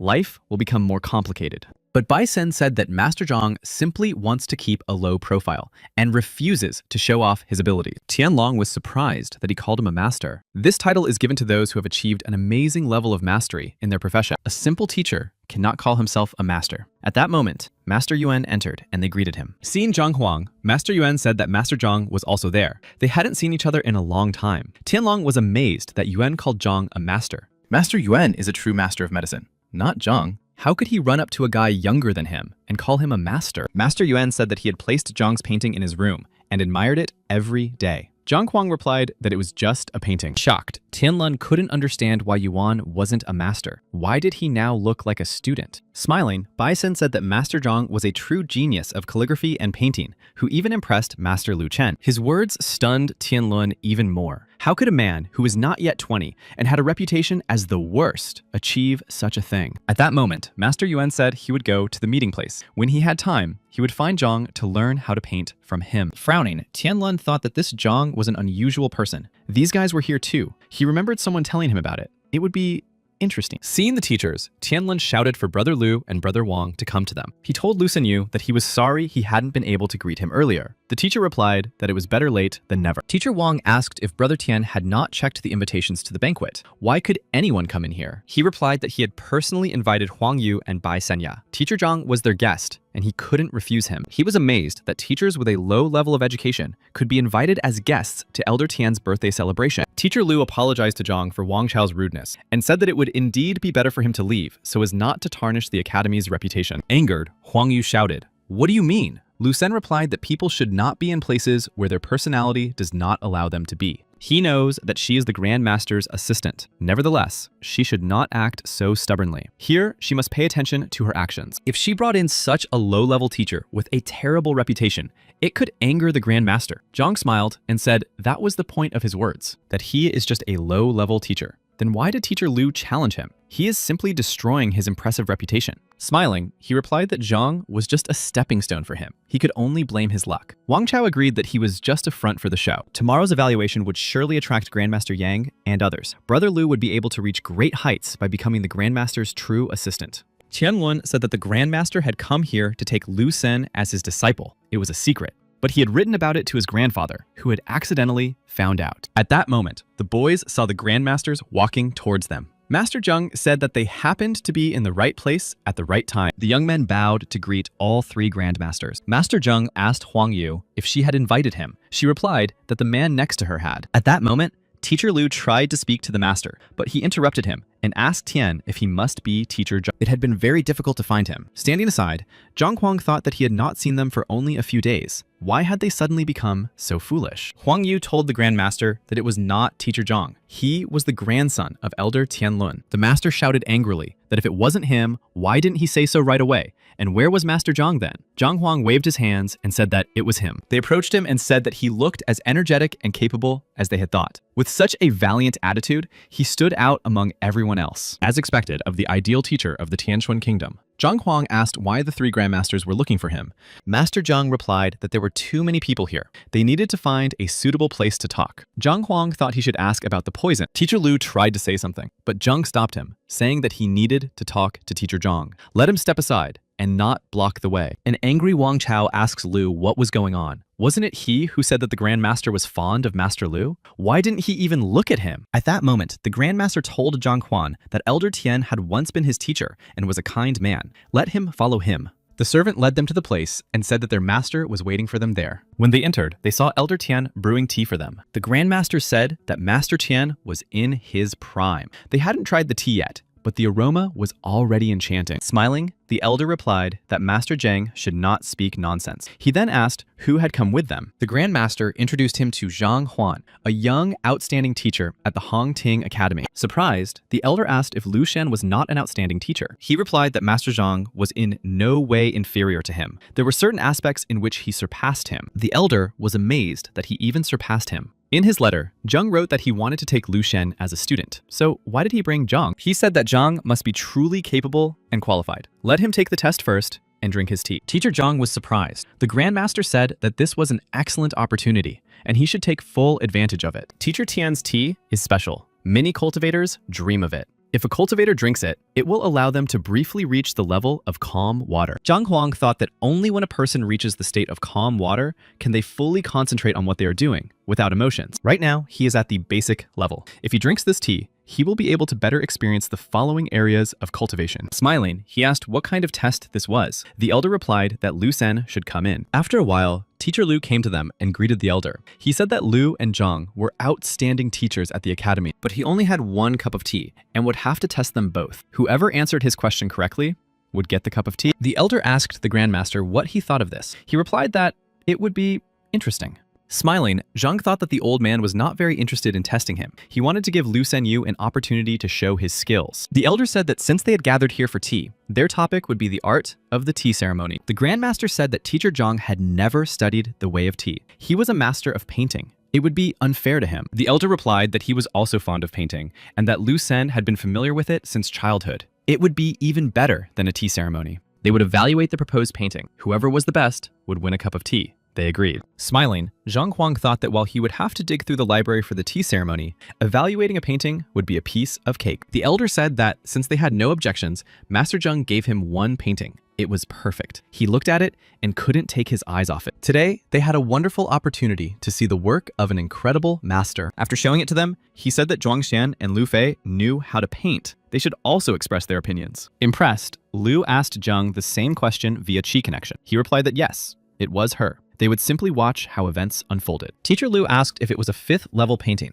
Tian replied, yes. It was a pity that the author had not left his signature or the title of the painting. They are starting the evaluation now. Let them look at the painting and then give their comments. Whoever is more accurate will win. He and the Grandmaster will be the judges. Smiling, Zheng Huang said he wanted to be second and hear Lu Xing's evaluation. Teacher Lu agreed to be first. However, he hoped that Zhang Huang would run out of excuses when he lost. He thought that calling himself a master of painting was nonsense. Standing up, Lu Xing said that the painting was painted by a true master. If there were any mistakes in his assessment, he would like to be corrected. Although the artist did not leave his name on the painting, it contains a profound artistic concept. He believes that the master stood in a meadow and enjoyed such a sight. He was inspired and created this masterpiece. It is obvious that this painting was painted using the double hook technique. Smiling, Zhang Huang asked again about the double hook. He did not think that the double dragon technique was used. He replied that Zhang didn't even know what that meant. It is used by craftsmen when painting on time. It is impossible to paint a picture above the 2nd level. Let him look closely at the details. They are so distinct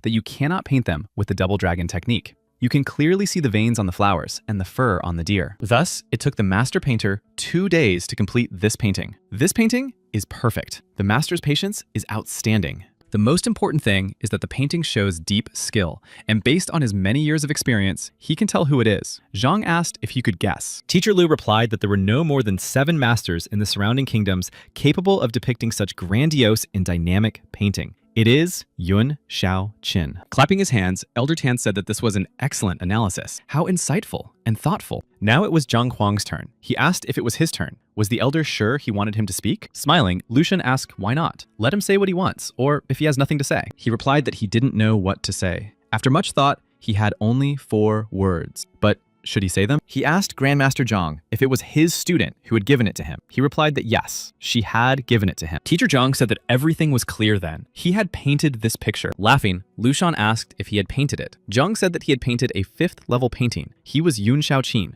Let him just admit defeat. The elder asked Zhang if he wanted to take such a person as his student. Was such a boastful youngster worthy of being his student? The Grandmaster replied that he had indeed painted the picture. The elder was shocked by his words. Teacher Lu shouted that he didn't believe it. Even if he had started practicing in his mother's womb, it would be impossible to achieve such a level of skill. Approaching the painting, Zhang Huang touched the image and his deer seemed to come to life. Shocked, Lu Sen asked if it was a spiritual connection. Only the creators of the painting have a spiritual connection with it. The elder said that a painting usually contains the blood, tears, and sweat of its creator. It is undeniably connected to him. 5th level paintings respond to their creator. Teacher Zhang said that this painting was painted a few days ago in Master Lu's house. He did not stand in the meadow, but used the double dragon technique. The painting took about 10 breaths to complete, not 2 or 3 days. Teacher Lu was amazed that this guy painted it so quickly. Even worse, he used such a lowly street technique for a 5th level painting. Smiling, Zhang Huang asked if it meant he had won. The elder replied that he had won. How could the author of the painting lose in its discussion? Smiling, Zhang Huang said, "Thank you very much. But this tea is a mistake. The tea leaves of spiritual calming tea grow on the top of an icy mountain. This gives them calming and restorative properties.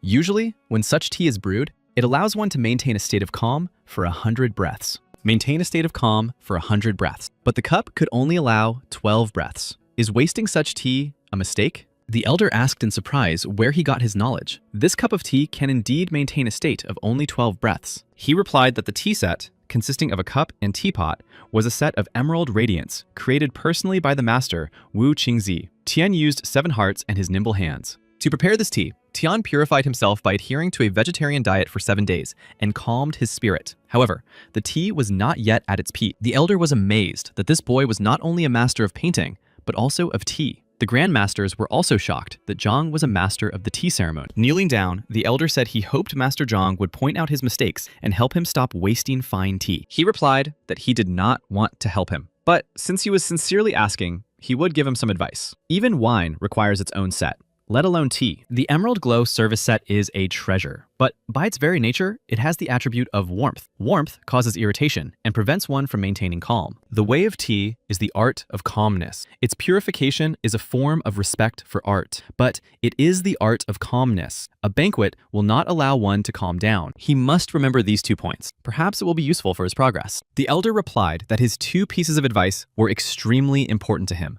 Let him accept this as a sign of his gratitude. The Grand Masters were shocked that he was giving him some of the tea leaves of the calming spirit of tea. After all, there were only enough of these leaves for 3 teapots in the entire kingdom. Grandmaster Lu said that Zhang did not drink the tea, but simply looked at it and pointed out important mistakes. How many more surprises would he bring? After accepting the gift from Master Tian, Zhang Huang sincerely thanked him. At that moment, Huang Yu asked excitedly if it was okay for Zhang to enter like that. Bai Sen replied that she should not worry. Master Tian would be delighted. Teacher Wang said that they had allowed this brat and brother Lu to enter for inspection. Tianlun replied that they had probably made a mistake about Zhang. After a while, they saw Zhang Huang come out and asked where Lu Sen was. The elder said that Zhang's teachings had helped him a lot, and he would like to take a break to think about what he had heard and then continue with the tea ceremony. After leaving the elder, Lu Sen was furious. He shouted that he thought the elder's birthday was a great opportunity to meet the Grand Master, but Zhang ruined everything. Why was this scumbag so successful? Wang replied that he had probably devoted his energy to studying painting, and Lu would definitely win the teacher's evaluation. Frowning, Lu Xing asked if Wang Chao knew any alchemists. He needed some pills. Wang replied that it was not possible. Although the pills temporarily make a person stronger, they eventually damage their health. Lu replied that he had no time to think about it. He had to win. There was no turning back. He had to win and become the Grand Master's disciple. He would quickly restore their health after everything. There was talk at the academy about who would win the assessment. Some believed that Zhang would never defeat Lu, but others had heard that he had already achieved a lot. Rumors said that his student suffered from a congenital sealed meridian and that he deliberately drove him mad in order to increase his strength. At that moment, Zhang Huang thought about the fact that the teacher's evaluation was tomorrow. He needed to go back and see what they had achieved. When Yuan Tao saw him, he said he was glad that Teacher Zhang had returned. Seeing that his students were carrying large barrels, he asked what they were doing. The boy replied that it was ink. Zhang Huang asked how they could help with training. The boys explained, somewhat confused, that after Zhao's body had been infused with yin energy,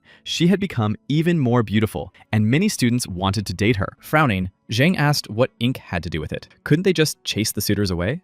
They replied that they had driven them away. But every day, for 2 days, 3 strange old men had been wandering around. They looked as if they couldn't defeat them, so they prepared a lot of ink and planned to pour it on them. They say ink defeats lust. Thinking about it, Zhang Huang asked again if they were strange old men, and they were sure that they were not teachers. Yang Li replied that he knew most of the teachers, but definitely not these ones. They also looked at Zhao Yao and Wang Yin with disgust, nodding and smiling. Teacher Zhang said that they should do it then. They should be careful, and if they meet them again, they can use the ink wave. Laughing, the boys replied that Teacher Zhang was an understanding man. He wouldn't scold them. He said that when they were done with that, they should come to him and receive individual training. Slamming the door, Zhang Huang thought irritably, why can anyone who wants to come in here? Suddenly, he heard shouts of what was going on here and wondered excitedly what was happening there. Running out into the street, Zhang Huang saw that his students had splashed ink on the old men. They said that it was those 3 old men who were spying on them. How could they not be ashamed to spy on female students at their age? He was stunned to see 3 grandmasters in front of him. They said that because they were dressed in ordinary clothes,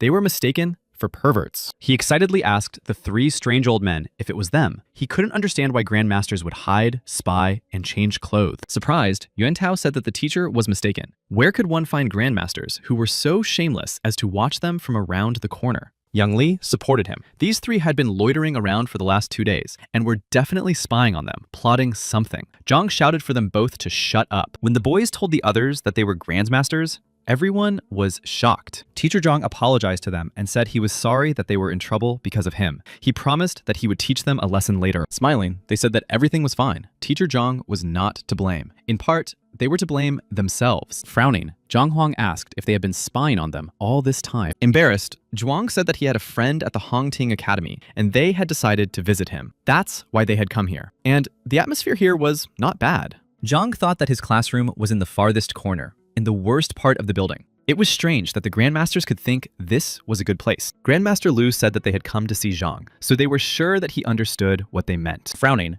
Zhang Huang asked if they really wanted to take him as a student. They replied that all three of them were considering it. So Zhang Huang could choose anyone he wanted. Embarrassed, he laughed and asked if he could refuse. Shocked, the Grandmasters asked if he really wanted to refuse. The Grandmaster said that it seemed they had come too unexpectedly. They would give him time to think. It would not be too late to answer them tomorrow. Let him answer them tomorrow. Without the status of an assistant and the recommendation of a Grandmaster, it is impossible to become a Grandmaster. He replied that he would think about it. Zhang thought that he had decided to take the Grandmaster exam, but did not want to recognize any of them as his teacher. The three of them had tried to become Master Yang's disciples themselves. The Grandmasters replied that they would come tomorrow and talk about it. Teacher Zhang said he had a request for them. Where could he find books on poisons? The more, the better. After thinking about it, they replied that nothing could surpass the Poison Hall in the field of poisons. Surprised, Zhang Huang thought that there were many books on poisons in the library of the kingdom of Tianshuang, but this place was never mentioned. Zhen said that the Poison Hall belonged to the Guild of Poison Masters. Poisoners possess the art of using poison to weaken people, and that is why they are considered one of the 9 lowest professions, but they were expelled. When the guild was destroyed, many poison masters perished. After that, even if they managed to pass on their legacy, fearing a repeat, they did not dare to appear in the world, and secretly formed the Poison Hall. For this reason, this profession is rare, although it exists in the kingdom, and they are difficult to find. If he needs a lot of books on poisons, he should go there. Sighing, Zhang Huang thought that of course he wanted to find books on poisons, but what was the point of the Poison Hall if he couldn't find it? Grandmaster Lu said that poison is a dangerous thing, and that poisoners often test potent drugs on themselves. Few of them live long. Few people want to come into contact with poison without a good reason. What did Master Zhang want to do? He replied that he was curious. One of the masters said he didn't know the exact location of the Poison Hall, but he had heard that its edge was in the Red Lotus Ridge. The Grandmaster's library also has books, but their number cannot be compared to the Poison Hall. The size of his collection exceeds that of some countries. If he wants to visit the Grandmaster's library and learn about poisons, he must first pass the Grandmaster exam. The Grandmaster's library is like any other guild. Treasures and secret manuals are only accessible to the Grandmaster. There is also information about poisons there. Given his talent, if he studies constantly, he will soon become a Grandmaster. Zhang thought about taking the exam for the title. He needed to become a Grandmaster's apprentice, but he did not want to recognize Grandmaster Zhang or anyone else as his teacher. Suddenly, Zhang Huang happily decided that instead, he could become his own disciple. The Grandmasters decided that there was no need to rush. To achieve such an impressive level of skill at such a young age, it was natural to be complacent. Tomorrow is the teacher's evaluation between Zhang and Lu. Perhaps he is thinking about achieving a flawless victory before coming to them. They should go to watch tomorrow's match. But first, they need to take care of their personal affairs. Grandmaster Zhang asked if he meant they should become Master Yang's disciples. Zhuang replied that a person cannot have the same teacher for their entire life. It is clear that Master Yang's methods are more advanced than theirs. If they recognize him as their teacher, they will be able to rise and become 2-star Grandmasters. Soon, after changing into his Grandmaster's robes, Zhang Huang went to his residence. The butler told him that 3 Grandmasters wanted to visit him. He was surprised that they were there. When Zhang saw them, he thought that he had even considered who to send for them, but that was no longer necessary. Frowning, he asked why the 3 of them had come to see him. The Grandmaster said that the 3 of them wished to recognize him as their teacher and hoped that he would accept them. Although they were not particularly talented, they could help him and share all the news. Master Yang replied that if he was not mistaken, the reason was that their cultivation had not improved for a long time. By becoming his disciples, they would be able to advance. Bowing, Grandmaster Zhang replied that this was true. They hoped for his help. He replied that he had traveled a lot. Now, he prefers to rest. Therefore, he does not reveal his identity. They had not even heard of him in other countries because he did not want anyone to know about him. Even in the most impressive library, there would not be a single word about him. Nevertheless, in the kingdom of Tianxuan, he revealed his identity while helping others. Did they know why? Apologizing for his ignorance, Grandmaster Zhang asked Master Yang to tell him. He said that during his travels, he met a talented boy and took him as his direct disciple and heir. He would soon be leaving and was afraid that others would oppress him, so he revealed his status to give him a title. Zheng asked if it was Zhang Huang. Frowning, Grandmaster Yang confirmed that Zhang Huang was his best disciple. And if they became his disciples, it would mean that he was their older brother. They looked questioningly at Master Yang and asked if he meant that he was going to take them as disciples. At that moment, a stunned Zheng saw that Zhuang and Lu had knelt down and said thank you. He stood next to them. Zhang said that since they had all become his disciples, he would help them develop, but he often traveled and did not stay in one place for long. Although Zhang Huang was his disciple, he was still very young and had not developed properly. He might need their support. They replied that their mentor should rest assured. Now that they were under his supervision, they would accept his rules. They would make every effort and support Zhang. He replied, "Good. Then let them show him a few moves so he can understand their mistakes. He will help them with training to improve their rank." When they left, Zhang Huang asked the butler if anyone else wanted to meet with him. He replied that no one did. But 2 days ago, when the master was away, the emperor left several books for him. He moved them to another room. Smiling, Zhang Huang thought that was great. He didn't expect the emperor to get it done so quickly. He warned Xiao Chen that he was leaving for 2 days, and if anyone was looking for him, they should leave a letter. At that moment, Wang Chao came to Lu Shen's classroom and reported that he had bought the pills. Did he really want to do it? Clenching his fists fiercely, Lu Xing replied that he was sure. Don't worry, he knows what he's doing. At that moment, Zhang Huang decided to use all his knowledge of the 7th rank to make one perfect book. He decided to see if he could raise his rank. Zhang read that he needed to open the acupuncture points, connect the meridians, and allow the qi to flow continuously. Finally, he succeeded. He thought that his development had slowed down by a whole 10 minutes. The more you develop, the harder it is to move forward. But now he was at the 7th rank, and if he combined the golden body of the heavenly path with his other knowledge, he would finally be able to defend himself. The teacher's evaluation, which he had been waiting for so long, would take place tomorrow. Therefore, he needed to get a good night's sleep. The next day, the head of the academy himself visited the academy. His son was surprised that he did not send someone else, but came in person. He is one of the few people whom His Majesty holds in high esteem. He did not even attend the duel between the Count of the North and the Swift General. Why would he need a duel between students? It is a 3-star event only because Lu Xing's mentor is participating in it. Otherwise, it would be a 1-star event. His father replied that this time, it was not so simple. This was not a normal teacher evaluation. This morning, he received news that the heads of 2 of the 4 great clans, Wang Hong, would be visiting the academy. He can be seen over there, he pointed with his hand. They also saw the head of the Ouyang Guild. He was surprised to see the head of the Alchemist Guild here, as well as the alchemists Meng Yan, Liu Mu, and Jin Cheng. The young man was astonished. All these people were considered nobility. They had found the time to watch a regular competition. His father replied that it wasn't just alchemists. He told him to just look over there and pointed. The kingdom's chief physician, Master Yuan Yu, and Master Lu had come to the spectator seats. Elder Tian, who had not even attended the emperor's celebration, was also there. His father told him to look at the people in the main seats. The boy asked in surprise, "The main seats?" He was astonished to see that 3 grandmasters and the head of the city of Baiyu, Lord Zhao Feng, had arrived. He thought that he did not expect the emperor himself and the head of the city to arrive here. Was this really just a normal battle between teachers? His father said that, in fact, the most important person present was not His Majesty, but Master Yang's butler. He represented the interests of his master. They thought that considering all those present, this was no longer a 3-star event, but a 5-star event. The boy asked excitedly if it was all because of Lu Xian. His father replied that he had thought so at first. But despite his reputation, he didn't think so. Right now, his thoughts were fixed on teacher Zhang Huan. What did this guy do to gather such influential people in one place? Zhang Huan also didn't understand what they were all doing here. At that moment, Shenbi thought angrily that she had been forced to leave Tianquan City for a while. This teacher Zhang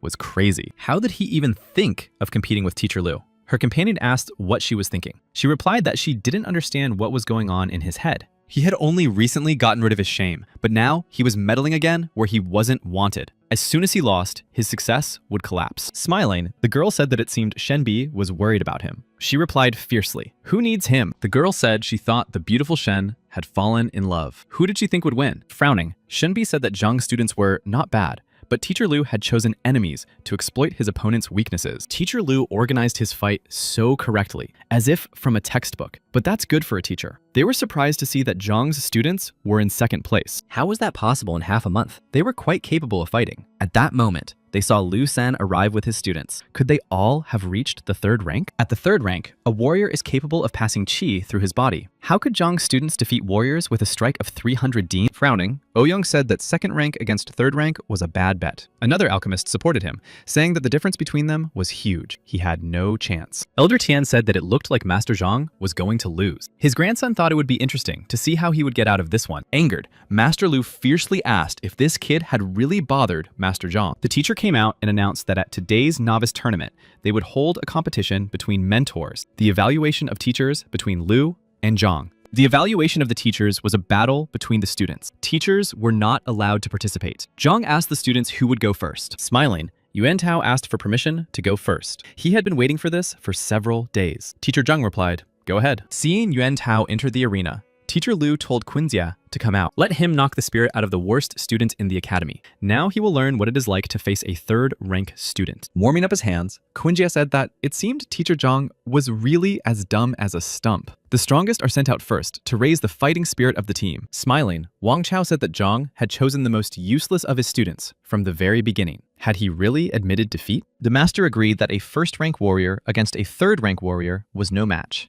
90 Din against 300 Din. It made no sense. The difference is more than 3 times. He would be very surprised if Zhang's student could last 3 breaths against such an opponent. He would knock him out in seconds. Smiling, Yuan Tao told Quinza that he could see he was a weak warrior and couldn't stand up to him, so he should go easy on him. Smiling, Quinjia asked him to go easy on him. He never gives up in battle. Let them admit defeat, or he will throw him out of the ring by force. Sighing, Yuan Tao asked again if he would throw him out, but he could not give up, and since he would not give in, neither should Yuan Tao. Kunjia shouted, "What nonsense!" and rushed into the attack. He knew from Master Lu that this student was useless and knew nothing about martial arts. He had been banging his head against a pole all day, and now his iron fist would knock Huan Tao's head off. Kung Jie rushed forward and delivered a powerful, crushing blow. Shaking off the guy, Yuan Tao asked in bewilderment what he was doing. Was he really trying to swat a mosquito? The shocked opponent couldn't believe it. This guy didn't even try to block. Although he was at the initial stage of the third rank, his fist had 300 ding.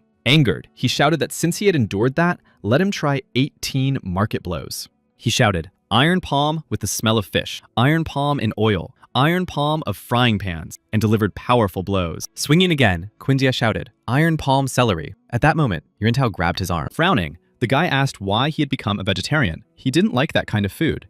The stunned opponent asked what he was talking about. He suddenly realized that he couldn't free his hand. Frowning, Quinzia shouted furiously for him to let him go. Holding his opponent's arm, Yuan Tao replied that he really didn't like celery. Holding Quinzia's arms, Yuan Tao said that he really didn't like it. The guy yelled for him to let him go. At that moment, the stunned Quinzia saw that Yuan Tao swung his head and shouted, "Firehead severing strike." Holding his opponent's hands tightly, Yuan Tao said that he didn't understand why he mentioned vegetarian food. Exhausted, Quinzia couldn't understand what this guy was talking about. What had happened to his body? He wasn't like his former self. As he struck, Yuan Tao muttered, "Celery stewed with tomatoes, pickled celery, ripe celery. I don't like any of this." Teacher Zhang thought that although Yuan Tao had just activated his abilities, it would be easy for him to deal with the initial stage of the third rank. Scratching his head, Yuan Tao asked to give up. If he gave up, Teacher Zhang would destroy him. Quinjia replied that he should fight then. Smiling, Yuan Tao said that since he couldn't win, he could hit him a few times before giving up. Then the teacher wouldn't blame him. If Quinjia helped him, he was willing to pay 500 gold coins. Surprised,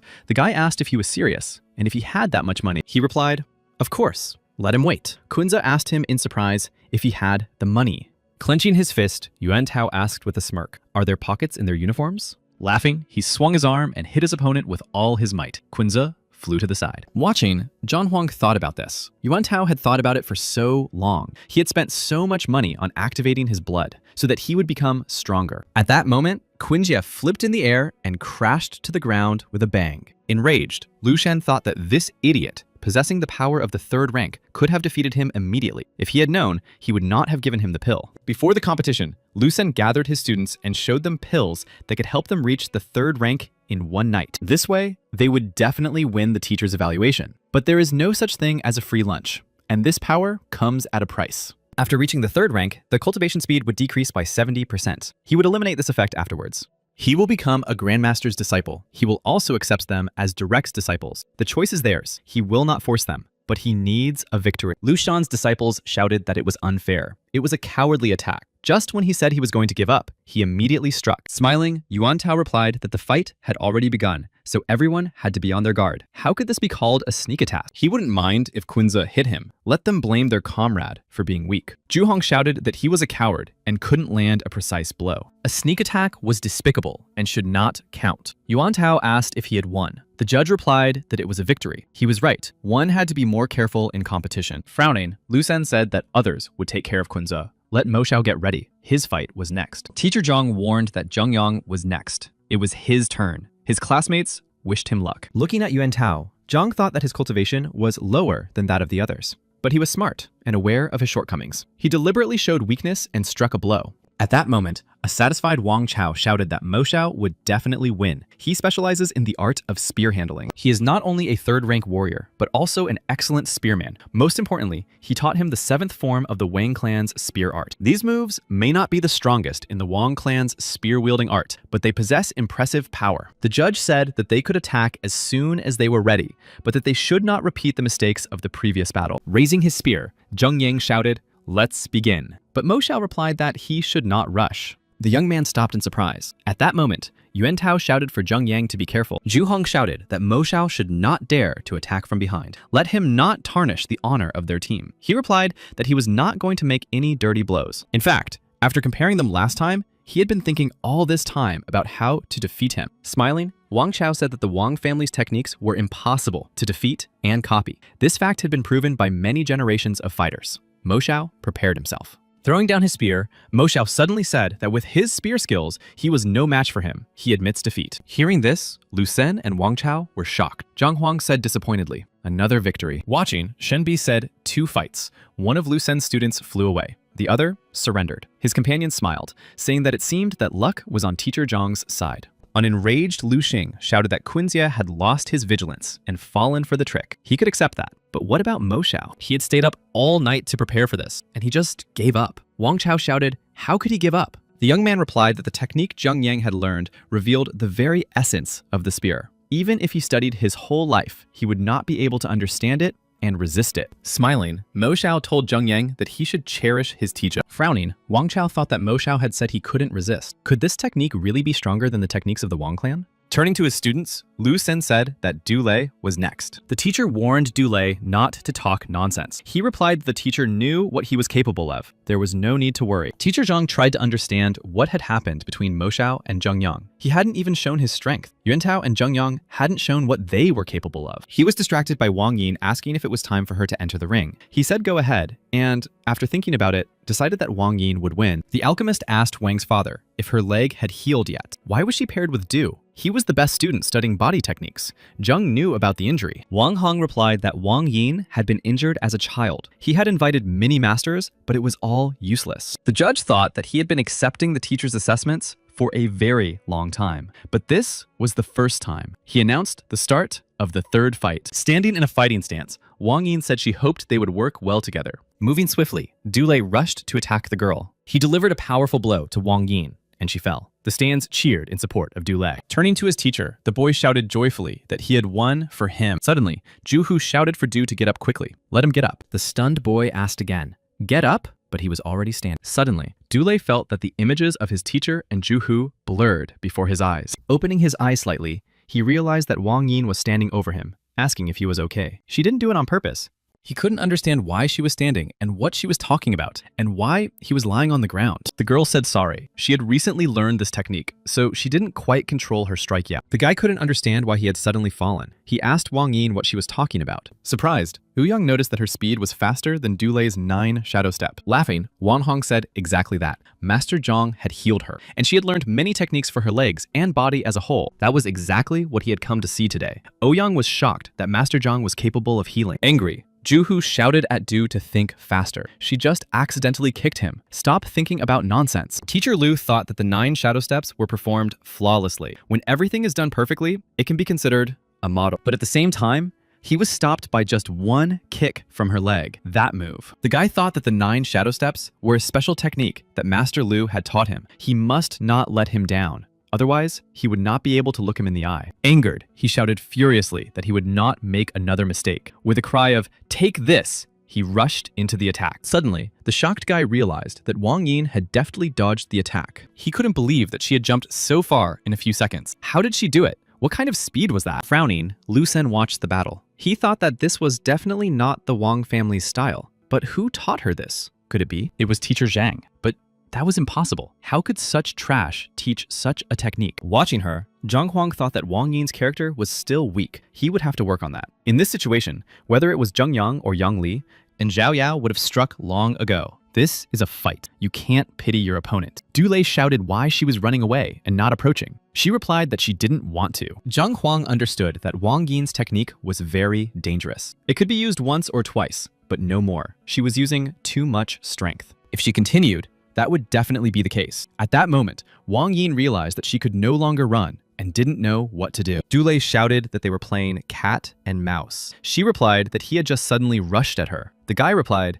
that he had to get close to fight. The guy was also breathing heavily. He thought that if he kept running, he would use up all his strength and would no longer be able to fight. Blocking her path, Dulei shouted that if he didn't win, he wouldn't let her win either. Waving her leg, Wang Yin shouted at him not to attack her so suddenly. In an instant, her leg crashed down on Dulei's head, delivering a powerful, crushing blow. The knocked down guy flipped in the air and flew out of the arena. He was stunned, thinking that he couldn't lose like this. How could he? Suddenly, he grabbed Wang Yin's hand and pulled her down with him, knocking her off her feet. The guy decided that if he couldn't win, at least it would be a draw. Losing her balance, Wang Yin fell next to him. Seeing this, the students shouted that it was dirty. It was unfair. It was clear that Wang Yin should win. How could he be so shameless? At that moment, Yuan Tao shouted, "Who is shameless here? He won because of his strength. They are the shameless ones." The judge thought this was a very unusual assessment by the teachers. He said that the students had fallen outside the ring at the same time. It was a draw. Wang's father was furious. He told them to write down this kid's name. He would find him later. This brat didn't lose himself, but he took the girl away. Zhao Yao approached Wang Yin and asked if she was okay. She replied that everything was fine. She looked guiltily at Zhang Huan. He said it was his fault. He didn't notice that she lacked confidence rather than skill. Let him not make such mistakes next time. The girl thanked her teacher. Master Zheng said that Master Zhang had won 2 battles and tied 1. He couldn't lose. Even if Lu won twice, it would be a draw. Enraged, Lu Sen thought he couldn't lose anymore. He had no room for error. He had to calm down. One more loss and he would be eliminated. Zhu had already lost to Zhao once. His cultivation had improved, but he might still be traumatized by it. Bai Chao asked to send him. Teacher Lu said that as soon as Bai Chao stepped into the ring, he should not hesitate. He should use his strongest strike and not give his opponent a chance. Seeing that Bai Chao had come out, Yang Li said that it seemed to be his turn. Zhang Huang said that it seemed to be his classmate. So let him not hold back. Excited, Wang Chao said that Bai Chao had studied fist-fighting techniques. Yang Li shouldn't be able to stand up to him. A couple of minutes later, the referee announced the start of the 4th fight. It was about to begin. Using the steel skin technique, Bai Chao said that he knew that Yang Li's right-hand meridians were damaged, but perhaps his teacher had healed him. Since his arm had healed, he had a proposal to fight him directly in hand-to-hand combat. Let him show what Zhang Huang had taught him. Maybe he also wants to see what he has learned. Does he agree to hand-to-hand combat? Agreeing to the proposal, Yang Li shouted that enough talk was enough. Let's go. Smiling, Bai Chao replied that he should begin and rushed into the attack. In an instant, the opponent's fists met and they clashed in a devastating confrontation. Smiling, Yang Li said that it seemed his steel wasn't so tough after all, but still, he had to try. Frowning, Bai Chao replied that he could match his steel fist. His punch was not bad. Let him attack. Attacking each other, the opponents furiously struck each other. Neither was going to give in. Stunned, Bai Chao couldn't understand what was going on with this guy's fists. They were too strong. Swinging his fist, Yang Li said that he was a good opponent, but it was time to end the fight. Let the audience see who was stronger. He would show him what he had learned from Master Zhang. In an instant, he delivered a crushing blow. Watching, Zhang Huang thought he had said something strange. Seeing that Bai Chao was weak, he had simply struck him lightly compared to his usual strength. From the powerful blow, the guy screamed and crashed to the ground, unable to stand. The students were shocked that he had broken the steel armor. This technique had been practiced by the master of steel armor 7 or 8 years ago. It took more than 30 people to break the armor, but he did it with just one blow. Yang Li asked if he had studied steel armor. Why was his blow so weak? The guy asked angrily. Weak? That's not the point. It's just that Yang Li is too strong. Smiling, Yang Li suggested fighting again when he had recovered a little. Bai Chao replied that he should beat himself up and not come near him. He raised his hand and shouted to the referee that he admitted defeat and surrendered. The referee said that he had already lost 2 fights, and the third had ended in a draw. If he lost, the teacher's evaluation would be over. Frowning, Bai Chao confirmed that he agreed to the defeat. He thought it was better to be defeated than to die. The referee replied, "Okay."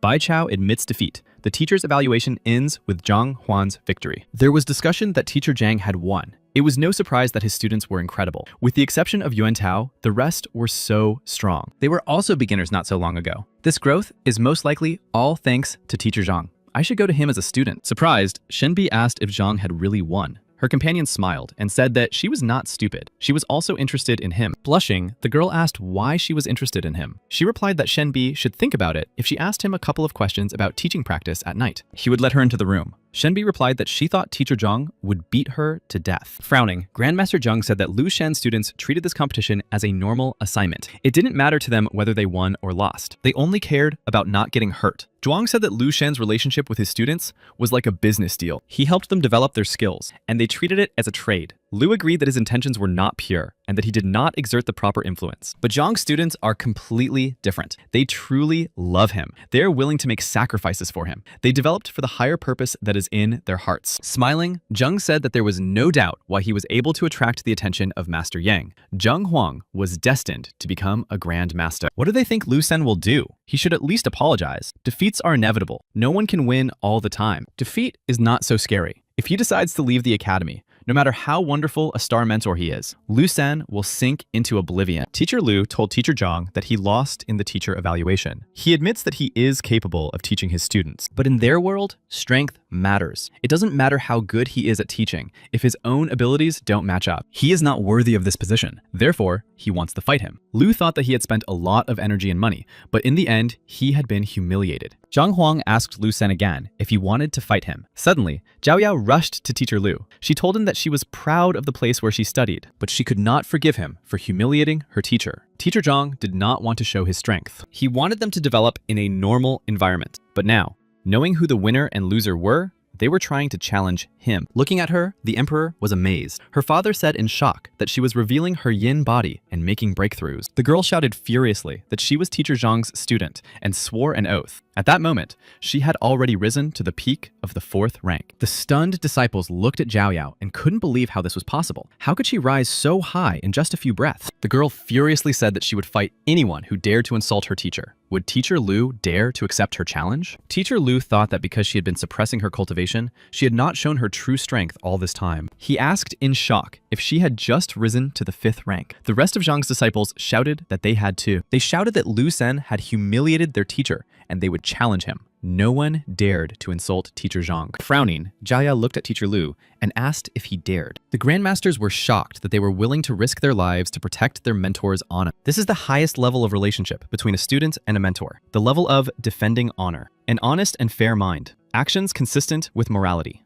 A teacher must have this kind of character before he can earn the respect and admiration of his students, so that they are ready for anything. They say that only 4th level Grandmasters can reach this level, but Zhang Huang taught them for only half a month and was absent for 10 days. That means Zhang Huang spent 4 or 5 days with his students. But the students are ready to defend his honor. They must have a high level of trust. It seems that they really underestimated Zhang. Zhang said that when he found out that Master Yang had accepted him as a student, he was disappointed. But now he understands that even if they had become his teachers, they would not have been able to give him anything. Enraged, Lu Shun shouted at his students that they were petty. He thought that if he backed down, people would think he was afraid. And if he pushed, they would think he was bullying the weak. Zhao Yao said exactly that. Even if they couldn't beat him for the sake of their teacher's honor, they would have no regrets. Zhang thought that he had accepted them so that he wouldn't be expelled from the academy. The seed he had sown had grown into a forest. It was no surprise that they practiced an offensive formation. They were preparing. They would have challenged Lu Xing anyway. These children are not afraid, even though they know they cannot win, but they still go into battle without hesitation. He cannot allow them to take such a risk. Suddenly,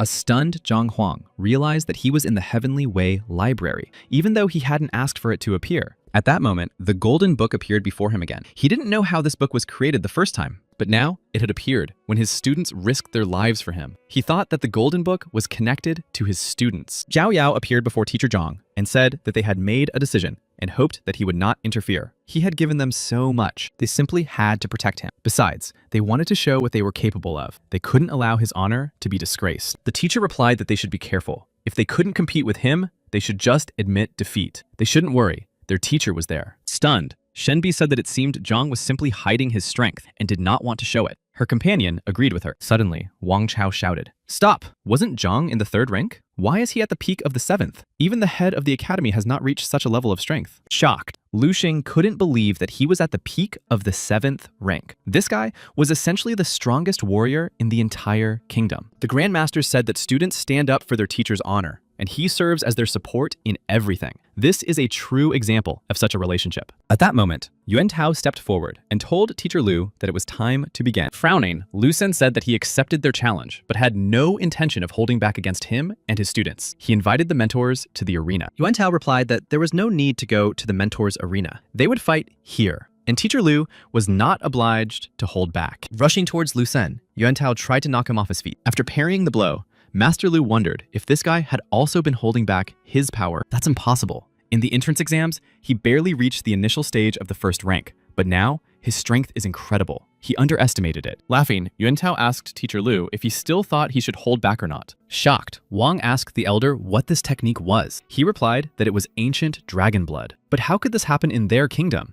He thought he needed to urgently inform him about the appearance of the ancient blood of the horned dragon. Teacher Wang asked where Elder Hong was going. He replied that he had to hurry. Tell Lu Senyu not to say that he asked him for help. Satisfied, Yuan Tao said that Teacher Lu had seen his power, and he was considered the weakest. To avoid tears and injuries, he could stop. It would be a draw. Frowning, Lu Sen thought about what kind of monsters Zhang had raised. Kunze and the others had lost before they even entered the fight. He told his students that they were indeed worthy opponents for the fight, and if they had already started, he didn't think there was any turning back. All of Zhang Huang's disciples rushed to attack their teacher, Lu Xing. Hovering above the arena, Zheng Yang threw his spear. Stunned, Lu Xing recognized the spear's determination. Gritting his teeth, he barely managed to dodge the deadly spear flying towards him. He jumped to the side, and at that moment, Wang Yin attacked him, trying to kick him. To repel the devastating attack, Lu Xing used the butterfly flight technique. At that moment, he realized that he couldn't blame Du for not being able to keep up with her with his shadow technique. Suddenly, he noticed that Yang Li was attacking him. Lu Sen jumped aside to avoid the blow.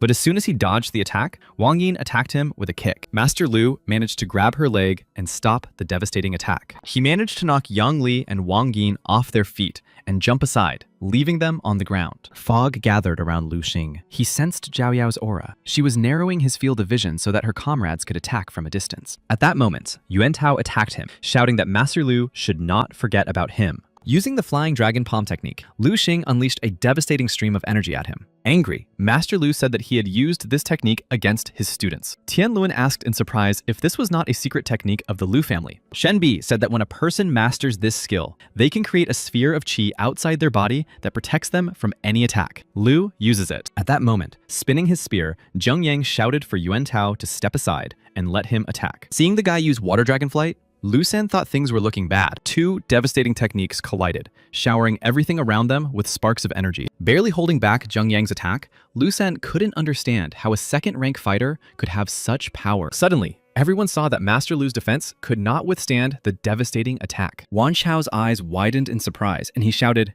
"What kind of strike is that?" It destroyed the dragon palm shield.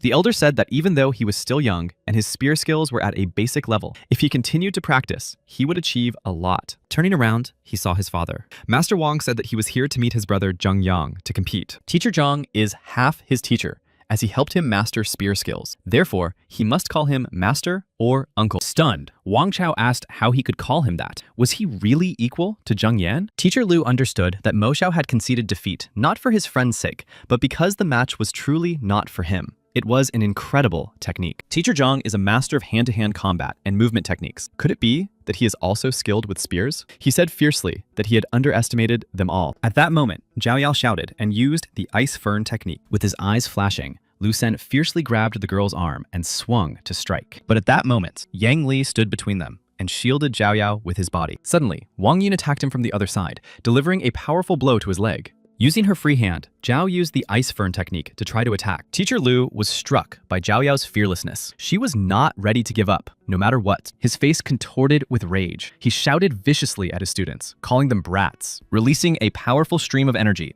scattering the students to the sides, he shouted at them to let him attack. The girls were shocked. This was not like Teacher Lu. No matter how greedy for fame he was, he had never treated his students this way before. He had gone too far. They yelled at Teacher Zhang to tell Zhao Yao and the others to stop. It was dangerous. Enraged, Lu Sen told them not to think they were so good just because they had studied under him. He would show them their place. Lu Sen shouted furiously that he was the academy's star teacher. Suddenly approaching teacher Lu Yuantao, he grabbed him and held him tightly. The delighted students shouted in unison, "It worked! Finally!" 2 days ago, the students had come up with a plan to attack teacher Lu and avenge Zhang Huan. They knew that Lu Sen would not hold back. Therefore, they needed someone to restrain him from taking unnecessary actions. Zhao Yao knew that he was skilled in the flying dragon palm. It was difficult to break through his defense. Zheng Yang asked to give it a try. His spear's sharpness would be able to pierce the defense. Yang Li promised to help so that Lu wouldn't dodge the attack. Smiling, Yuan Tao promised that he would deal with the first problem. His defense would hold. During the battle with Master Lu, Yang Li shouted to Yuan Tao, "Now, hurry up." Laughing, the guy grabbed Lu Sen and said that Master Lu would lose. Holding him tightly, he said that the teacher would stand with him for a long time, but he couldn't understand why he was so heavy. Teacher Zhang thought that rooting was a technique that could drive a warrior's chi into the ground. The fighter stood as firmly as a mountain. Angered, Lu Xing said that with Yuan Tao's poor skills, he would not succeed. He knew what Tao was planning after Zhao Yao's attack. Releasing his internal energy, Master Lu shouted furiously for him to let go. But suddenly, Lu Sen realized that despite everything, Yuan Tao was still holding him. He shouted furiously for the guy to take his hands off him. Lu Sen demanded to be released. Finally enraged, Master Lu headbutted the guy holding him. Despite the blows to his face, Yuan Tao shouted that he was holding on and would not let go. Watching this, Zheng Yang said that no matter how strong his defense was, he would not last long. He had to be stopped. Gripping his spear tightly, he rushed towards teacher Lu Sen. Putting the spear to the teacher's throat, Zheng Yang said that teacher Lu had lost and had to stop. Enraged, Lu Sen asked again if he had lost. Did they really want him to admit defeat? Shouting that they would never get what they wanted, he dodged sharply to the side and the spear flew toward Yuan Tao. Fortunately, Zheng Yang managed to stop the spear in time, and Yuan Tao was unharmed. The disciples were shocked that the star teacher could stoop so low. Seeing that Zheng Yang had flown towards Yuan Tao, he called out to him excitedly. Lu Xun asked if he was still thinking about others. Twisting the guy's arms, he shouted that he should let him go and go to the other world. At that moment, Master Lu was stunned to see Wang Yin rushing towards them. Frowning, the girl said that Master Lu was too persistent. She was disappointed. A moment later, Wang Yin kicked Master Lu. Yang Li shouted to Yuan Tao that he was attacking. The guy replied that he should not worry about him and hit with all his might. Approaching, Yang Li clenched his fist and delivered a powerful crushing blow. Concentrating her energy, Zhao Yao said that Master Lu had used his student as a shield for the spear attack. This was unforgivable. Everyone present watched in shock, unable to believe their eyes. But Zhang Huang did not allow Zhao Yao to strike. He stood between them and shouted, "Stop!" The girl stopped, and teacher Zhang ordered Yuan Tao to release Lu Sen. He told his students that they had trained long and hard to defeat Master Lu Sen. But who would answer him now? What kind of games they were playing here? Lu's students did not understand what teacher Zhang was talking about. How could they fight these monsters? The emperor told the grandmaster that 4 second-rank students and 1 first-rank student had practically knocked out the star teacher. Zhang was dissatisfied. He replied that Master Zhang was very strict with his students. Lu said they attacked well. Zhuang replied that he was too strict. They were still students. Gritting his teeth, Lu Sen thought furiously, what kind of games are these? Their joint attack defeated him. But Zhang was dissatisfied with something. Frowning, Zhang Huang asked again if they really hadn't hurt him. Then he would explain what the problem was. When Yuan Tao ran towards Master Lu, if Zheng Yang had been in the right position and used the spear as he had taught them, the attacks would have merged into one and become more dangerous. If Yang Li had attacked from here, slightly deflecting, it would have been impossible to dodge his attack. And Zhao Yao and Wang Yin were asleep at that moment. When Yuan Tao grabbed the teacher, it was a perfect opportunity. If Yang Li had attacked from here, and after 7 breaths, Zhao Yao and Wang Yin had attacked, they would not have let him escape their attacks and would have forced him to admit defeat without suffering any losses. Lu was stunned. Was Zhang really a master strategist? The grandmasters were amazed that he had said only a few words, but pointed out the very essence of the incorrect structure. Zhang Huang understood well. Glaring at his students, Zhang Huang asked if they all understood. They guiltily replied, yes. He said that now that they understood their mistakes, they should attack again. The battle would continue until Master Lu admitted defeat. The students couldn't believe that Master Zhang was asking them to attack again. Master Lu was amazed that Zhang had stopped the battle only to point out their mistakes. Did he really want him to die? Suddenly, Master Lu appeared in the arena and asked Zhang Huang to spare this fool. He told Senyu to call Zhang uncle. Shocked, Lu Xing wondered if he had not been humiliated enough. Why should he call him uncle? How could this have happened? The elder asked the emperor if he had heard him correctly. Why did Master Lu tell his son to call teacher Zhang uncle? The emperor thought that Master Lu was his mentor, and if Lu Sen called him uncle, shouldn't he do the same? Slapping his son in the face, Master Lu said that Master Zhang was his equal, and he treated him like a brother. How else should he treat him? At that moment, Zhang Huang stopped him, saying, "Enough. It is normal for children to have periods of foolishness. There is nothing unusual about that." Getting up, Lu Sen shouted that Uncle Zhang had won the teacher evaluation, but he still couldn't become a Grandmaster's disciple. If he wanted that, he would first have to become a star teacher. But he was still a low-level teacher and would not be able to do it. Frowning, Zhang Huang wondered if all this had been in vain. Grabbing Sen by the ear, Master Lu said that he was still his uncle. He asked Zhang to forgive him. He had spoiled this child. Smiling, Zhang Huang replied that everything was fine. He just wanted to become a Grandmaster's disciple. Determination is a good thing. Turning around, he said that since the topic of Grandmasters had come up, he was glad that they were here too. He said that even though Master Lu had not behaved in the best way, his ability as a teacher was outstanding. Let them consider his candidacy as a disciple. Lu Sen was stunned. The reason for his competition with Zhang was the opportunity to become a Grandmaster's disciple. Why was Zhang doing this? He had won. Bowing, the three Grandmasters replied that they would do as their elder brother said. Those present could not believe that the Grandmasters had called him their elder brother. He was not even 20, while the Grandmasters were at least 70.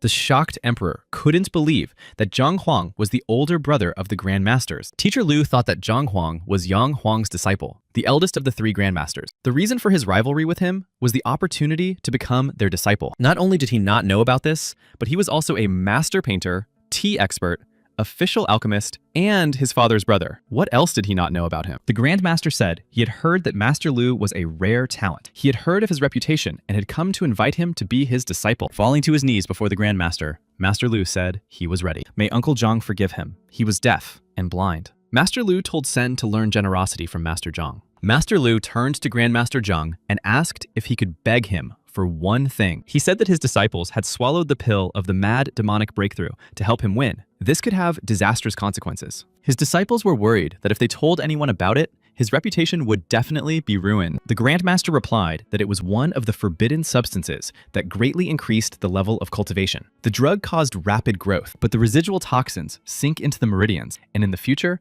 this will lead to a significant slowdown in the speed of development and affect achievements. Taking this pill was tantamount to destroying the future of these children. Lu Xing was truly a fool. The pill forcibly raises potential by taking away a person's vitality in return. If the consequences were easily removed, it would not have been banned. Lu was shocked. It turns out that if the Grandmaster cannot fix this, then he has ruined the lives of his students. Teacher Zhang thought that when Sen's students performed the techniques, he was able to identify their problems. He could wash away the toxins by infusing his qi. After thinking about it, Zhang Huang said he could cure them. The Grandmaster asked again in astonishment. He replied that he would prepare pills and that the remaining poison should be eliminated with the help of the necessary medicines. Bowing his head to the ground, Lu Sen shouted his thanks to Uncle Zhang for his help. He asked Lu Sen if he had any more of these pills, or he would tell him where he bought them. If you eat more of these pills, it will help raise your cultivation by several levels. The Grandmaster and Lu Xing were shocked that Zhang Huang was interested in the pills.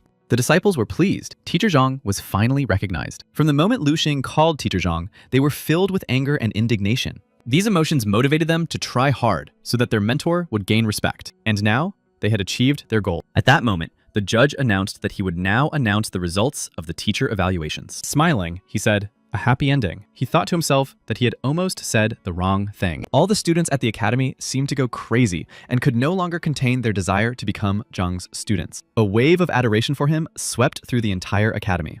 All doubts were dispelled, and countless students rushed to be the first to get there, afraid that they might miss this opportunity. He asked to tell Zhao Yao that there was no student intake, but if they were interested, they could come to a basic lecture on cultivation. The Grandmaster said that the senior had become famous throughout the academy. He replied that he had not expected it to cause so much trouble, and that he had a request. Grandmaster Zhuang replied that Zhang, as the senior among them, could give them any instructions. Nothing would be difficult for them. Smiling, Zhang said that Yang Xuan traveled a lot. He gave instructions on teaching, but did not take notes. Let them prepare an exam for him to become a Grand Master. The Grand Master replied that it would not be difficult. The approval of one of the Grand Masters was needed. They would gladly approve him. To pass the exam, there are several requirements for the person himself and one condition. The condition is a recommendation to pass the exam from a Grand Master. Two things are required of the person himself. The first is to reach the 7th rank. The second is to master the state of serene water surface insight. The guy thought about it. He knew that the second stage of mind cultivation was called serene water surface, but he had never heard of the state of insight. The Grandmaster said that mind cultivation is something that every warrior or creator must master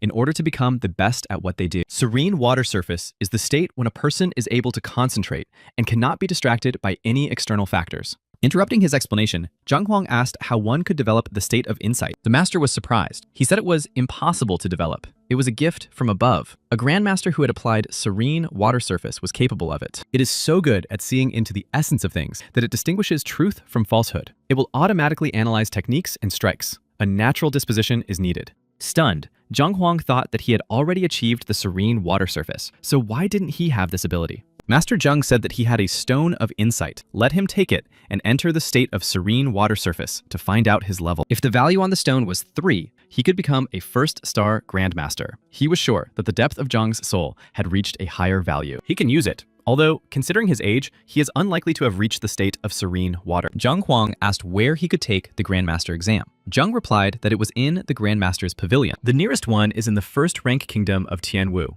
It has a special place for conducting the exam. You can take the test there. He could go there and try, as he already met all the requirements. He could register to participate. If he has any further instructions, he can assign them to carry them out. But now it's time for them to leave. When they left, Zhang decided to try to see if he could achieve a state of serene water surface after all. If the number on the stone reached 3, he would be able to pass the Grand Master exam. Considering his talent, it could even be more than 3. When he saw the result, he couldn't believe it. Was this some kind of joke? The result was 0, 1. After listening to the Grand Master, he believed that he could score more than 4, but he only got 0, 1. What nonsense. He couldn't believe it and decided that the stone was in a bad mood. He tried again, and the result was even lower. He tried again and again, but each time the result got lower and lower. With such a score, there was no point in even trying to take the exam. Next time, he would have to ask the Grand Master about cultivating the mind. For now, Zhang Huang decided to study the Golden Book. He saw that the title of the book had changed to the Book of the Heavenly Way. After thinking about it,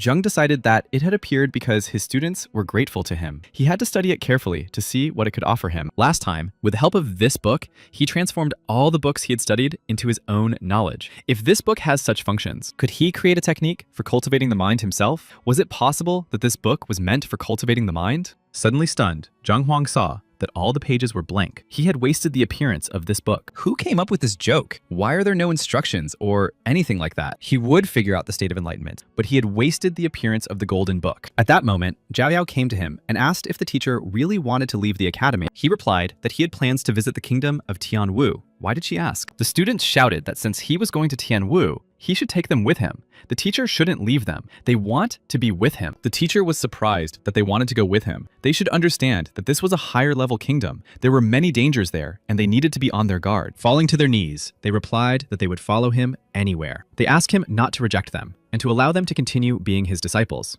After thinking about it, Zheng said he would take them, but they would go different ways. Grandmaster Zheng would take them to Tianwu, and he would come to them later. The disciples joyfully shouted their thanks to Zhang Huan. They would go with him. Master Yang's butler also asked to go with him. Zhang told him to find Master Zhang and follow his orders. His development was still low. He had created a development technique that was perfect for him. By the next meeting, his strength should increase. Touched, Sun Xian promised to work hard and thanked the Grandmaster. Returning to class, Zhang Huang thought that time flies. He doesn't know where the Golden Book has gone, but he needs to prepare for tomorrow's lecture. The next day, many students came to the lecture. They said admiringly that he was the senior of the 3 Grandmasters, and he was very young. After thanking the students for coming, Zhang Huang said that today he would talk about the basics of cultivation in the initial state. The reason he chose this topic was that if they had incorrect knowledge of the basics, they would not get very far. They would hold themselves back. In ordinary techniques, there is an excess of yang energy. Each of them has a deficiency of yin, and these energies must be in harmony.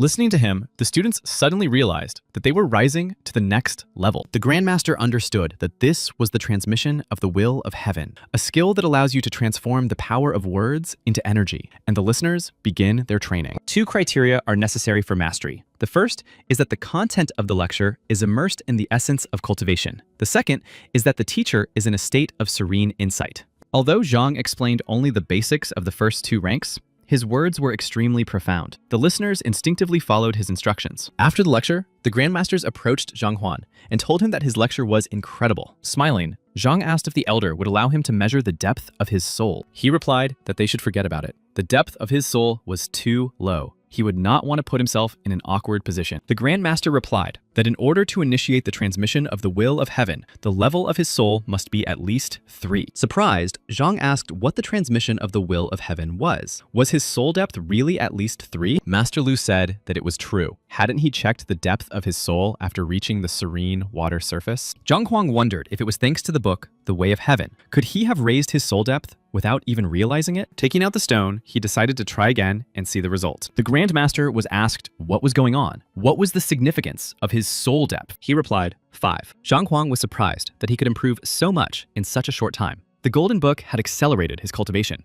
Master Zheng said that he could apply for the title of 2nd Star Grandmaster. All he had to do was train in this state. Soon, he would be able to become a 2-star Grandmaster. At that moment, Zhang Huang was called out. Teacher Lu said that the teacher had given him valuable advice to moderate his character and let go of his desire to escape his father's shadow. Only by fulfilling these conditions did he manage to achieve a serene water surface. He made a breakthrough. Zheng asked if he had checked the depth. He replied that his depth was 1 and 8. Now, there was a chance to become a Grandmaster. The stunned Grandmasters replied that it was incredible and that he was doing well. Surprised, Lu Xing asked if they shouldn't praise him more. Why were they all around Zhang? At that moment, Zhang Huang showed his stone with a result of 5 and 0.5. Disappointed, Lu Xing thought that his result was nowhere near comparable. He had failed again. After finishing his lecture and dealing with Lu Xing's students who had received the poison, Zhang asked the Grandmasters to accompany his students. He himself went to the Hall of Poison. Seeing him off, Shinbi said that she had only walked this path once. It is well hidden.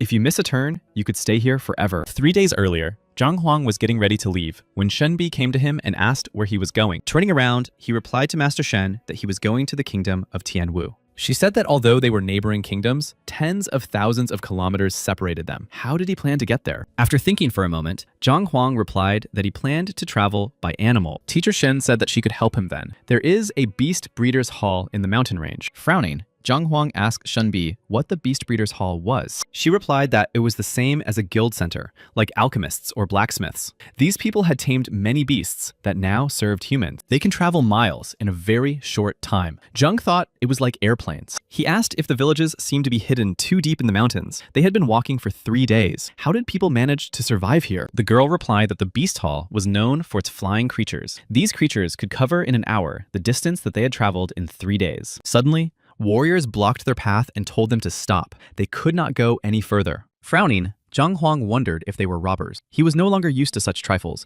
but in places like this, it often happened. Teacher Shen replied that they were from the Tianxuan kingdom and were going to the animal hall. The man asked again if the two of them were going to the animal hall. They could go to the beast hall, but this was their road. They had taken it. Suddenly, the two men were struck by the stranger, who shouted at them to be quiet. Who asked them to set up a roadblock here? What kind of impression are they making? Smiling, he told Shinbi and Zhang Huan to forgive them. They are empty-headed. He is the 7th prince of the kingdom of Han Yu, Yun Tao. They were also heading to the beast hall, but they had business here. If they didn't interfere, they could accompany them. Shin asked why they had blocked the road. Yun Tao replied that they should not worry. There was no malicious intent. He was taking the Beast Tamer exam. He has already passed the first test, and if he tames a 6th rank beast, he will pass the exam. They stopped them because there is a golden panther here. He was going to tame it. This wild beast was very fast. Therefore, they wanted to lure it into a trap. If they took this road, they would scare it away. They decided they could wait. Yun Tao asked why such an attractive lady was going to the beast hall. He will pass the exam and have influence there. The girl replied that they were going to hire a flying beast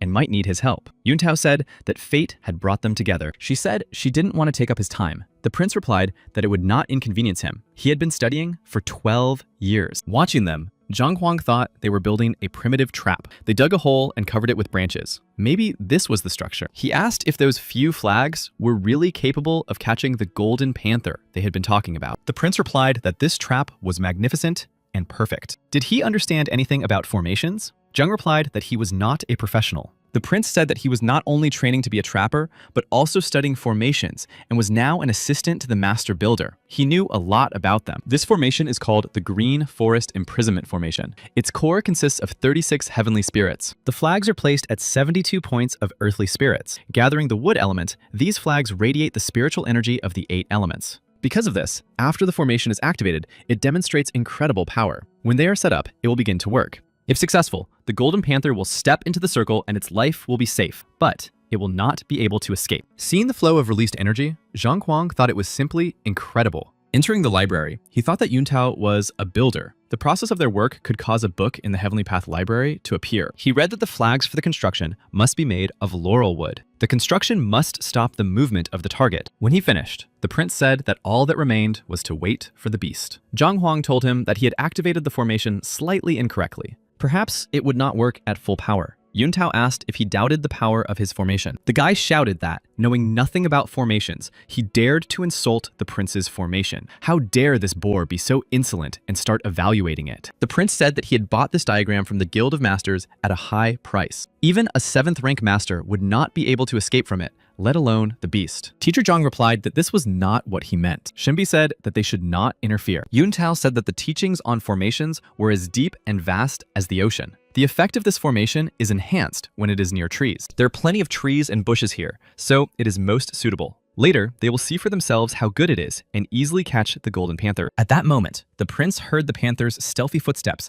and ordered the fire to be lit. Zhang Huang asked what it was. Shenbi replied that it was most likely the pheromones of a female golden panther. When set on fire, an incredibly strong smell appears. Although it is unpleasant for humans, it is very attractive to male golden panthers. Hiding behind a tree, Yuntao ordered everyone to prepare to activate the formation. Watching the Golden Panther, Yuntao realized that something was wrong. He noticed that something was amiss. He ordered them to attack and provoke it. The archers prepared to shoot. In an instant, a multitude of devastating arrows flew rapidly toward the Golden Panther. The Golden Panther rushed at them in a rage. The prince shouted for them to keep shooting. Smiling, Yuntao said that everything was going according to plan. Now let him feel the power of the formation. A few moments later, the Golden Panther entered the area of the formation. Watching, Zhang Huang thought, could this really be a formation? Incredible. Now he would be more careful with formation masters. Approaching the captured beast, the prince smiled and said that now he would see how it would escape. The formation of the Green Forest imprisonment was set. In such a wooded area, it absorbs wood energy. Its protection is strengthened. The Golden Panther will not have enough strength to break it. Seeing that the beast was attacking the walls of the formation,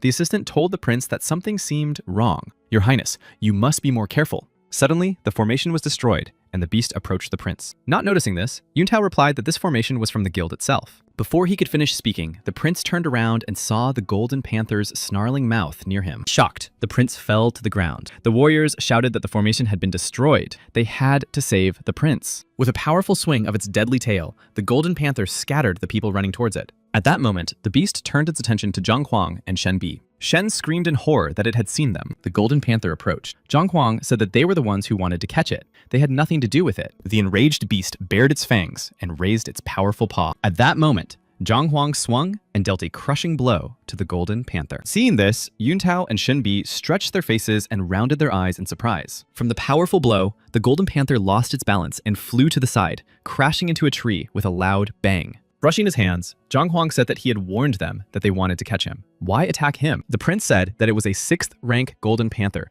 with strength comparable to the initial stage of the 7th rank, but he was shaking it like a rag. Getting to its feet, the Golden Panther lunged at Zhang Huang again. He asked if it would never give up. Grabbing the beast by the tail, he said that, in the end, a Golden Panther was just a wild animal. It was useless to talk to it. Shocked, Yuntao wondered what kind of power this was. He was at the top of the 7th rank and half a step away from the 8th, and he had been bragging in front of such a master. Hitting the Golden Panther to the ground once again, Zhang Huang said he hoped it would stop now. Throwing the beast aside, he told Master Sen that they could now leave. The girl screamed in horror that the beast had risen. Turning around, Zhang asked, "Not again?" He wasn't finished yet. At that moment, Yuntao shouted, no. He thought it was voluntary submission. Was the Golden Panther really going to do it? He had been following this beast for several days to complete his Beast Tamer exam. Now, it had submitted to someone else. The prince shouted that the Golden Panther had decided to submit to Zhang. If he was ready to accept her, he should stroke her head and give her a drop of his blood. After that,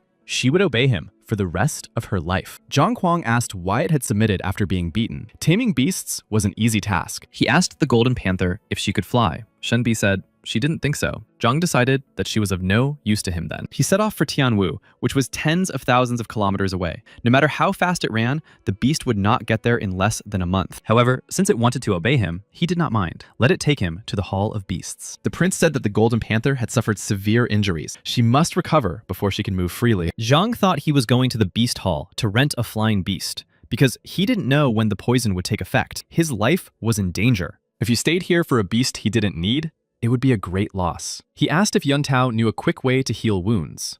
The prince replied that the physical structure of a beast is different from that of a human, but the methods for accelerating recovery are similar. The fastest way to help the panther was to raise its rank. Then its body would be like new. But this was only for grandmasters. Zhang thought that he had not tried to find out more about the panther, so he had not been to the library. If he wanted to help her, he needed to learn more about her. He had to get started. Raising his hand, Zhang Huang told him to look here. The Golden Panther meowed questioningly. At that moment, he struck it with a powerful blow, and the beast collapsed to the ground, unconscious. The stunned prince couldn't understand what Zhang was doing. Wasn't he going to heal it? Patting the Golden Panther on the cheek, Zhang told it to wake up. The awakened beast hid behind a tree. He said not to look at him like that, and asked if the beast wanted to recover from its injuries immediately and rise to the 7th rank. If it wanted to, they would continue. Otherwise, he would leave right now, and the panther could remain king of the mountain. The Golden Panther purred, and Zhang told it to come closer. Yuntao asked what he was up to. He wasn't supposed to help him with the treatment. Ordering the beast to stand still, Zhang Huang said that he would now help him rise in rank. He touched the Golden Panther's head and released a powerful stream of internal energy. The prince was stunned that Zhang was infusing the panther with his energy to help raise its rank. Teacher Shen thought that she had almost forgotten about his strange methods. He had done worse things before. Things like this no longer surprised her. After a while, the Golden Panther made a breakthrough, and its power increased. The prince was shocked that Zhang had succeeded. Was it really that easy to elevate a beast? Even a beastmaster would have spent several years on this. Sighing heavily, Zhang thought that because of the panther's enormous size, it required more chi than cultivating a human. It seems that such tricks would not work in the future. Petting the beast, he said, that now they could move on. He told the prince that they were going to the Beast Hall and would not interfere with him taming wild beasts. The prince replied that he should wait a little. Could Master Zhang explain one thing to him? He asked Zhang Huang how he realized that there was a mistake in his construction. Zhang replied that it was simple. The Green Forest Formation was built from flags made of spotted laurel, but he had not taken into account the mountain range on which they stood. The prince replied that when he bought this structure and tried to install it, there were no problems. Even a 7th rank master would find it difficult to overcome the formation. The teacher explained that the mountain range looks impressive and sturdy. The airflow descends on it and does not move. Plants grow there. The soil is poor in nutrients, and the hills along the ridge have a reddish tint. There is a metal deposit under the mountain. It is metal that opposes wood. The limiting space opposed the metal element beneath it and could not use its full power. Thinking that he would definitely not catch anyone else, the prince said that they would also return and asked to go with them. Zhang said he could, but what about his companions? Laughing, Yuntao replied that Master Zhang should not worry about them. They would be able to get there on their own. Smiling, Zhang Huang said that he could then climb in. There was room for a 3rd person. A moment later, the Golden Panther was racing at tremendous speed toward the Beast Hall with the men on its back. Seeing that the beast was tired, Zhang decided that 3 people were quite heavy and that it needed to rest. While the beast was resting, he thought that with this beast, they would get there in less than an hour. However, they needed to take breaks. He asked Yuntao if taming the Golden Panther meant that the prince had failed the Beast Tamer exam. The prince replied that if the master had not tamed the beast, they could all have died on the spot. Compared to life, the exam meant nothing. Teacher Zhang asked what a tamer needed to pass the exam. The prince replied that he needed to become a tamer's apprentice. The exam has 2 stages, a theoretical book and the identification of wild animals. The exam has 2 stages. The first is to gain the recognition of a wild animal. The second is to tame it. The examinee is placed in an enclosure with 5 wild animals and has 2 hours to gain their approval and prevent them from attacking him. Teacher Zhang said, "Let's do it. If he wants to tame a wild animal, I can help him." The prince was surprised that he wanted to help him. Zhang said that if he needed it, he didn't mind. Delighted, Yuntao shouted, "Great! If the master wants to help him, he will surely succeed." Smiling, Zhang replied that it was too early to rejoice. Did he have any beast in mind? The prince replied that there was such a beast with which he could help him. It was a bird. Zhang Huang asked if it was a flying beast. Yuntao replied that it was small, slightly larger than the palm of his hand. Disappointed, Zhang thought that Shun had said that flying beasts were several meters long and wide, and they could lift a person into the sky. Teacher Shen said that a bird of that size could not be considered a carrier. It was just a bird. Yuntao replied that it was strong. Its strength had reached the initial level of the 6th rank, so its cultivation level was higher than his. It was not a fighting bird, but it was very fast. Frowning, Zhang Huang said that if it was small and fast, it would not be easy to catch. The prince said that was true, but for several days in a row, it had been chasing their team and causing trouble. He destroyed its nest, and it got angry. Laughing, Zhang Huang replied that it seemed like she was stubborn, but what kind of trouble? Lowering his head, Yuntao admitted that it was targeting him. It did so while in flight, and it always hit him. After that, it flew away several meters. To provoke them, as soon as they catch up with her, she flies away again. That's why he didn't even consider her as a beast to be tamed. She was too fast, even faster than arrows. He didn't even know if it was possible to catch her. Zhang said he didn't know the type of beast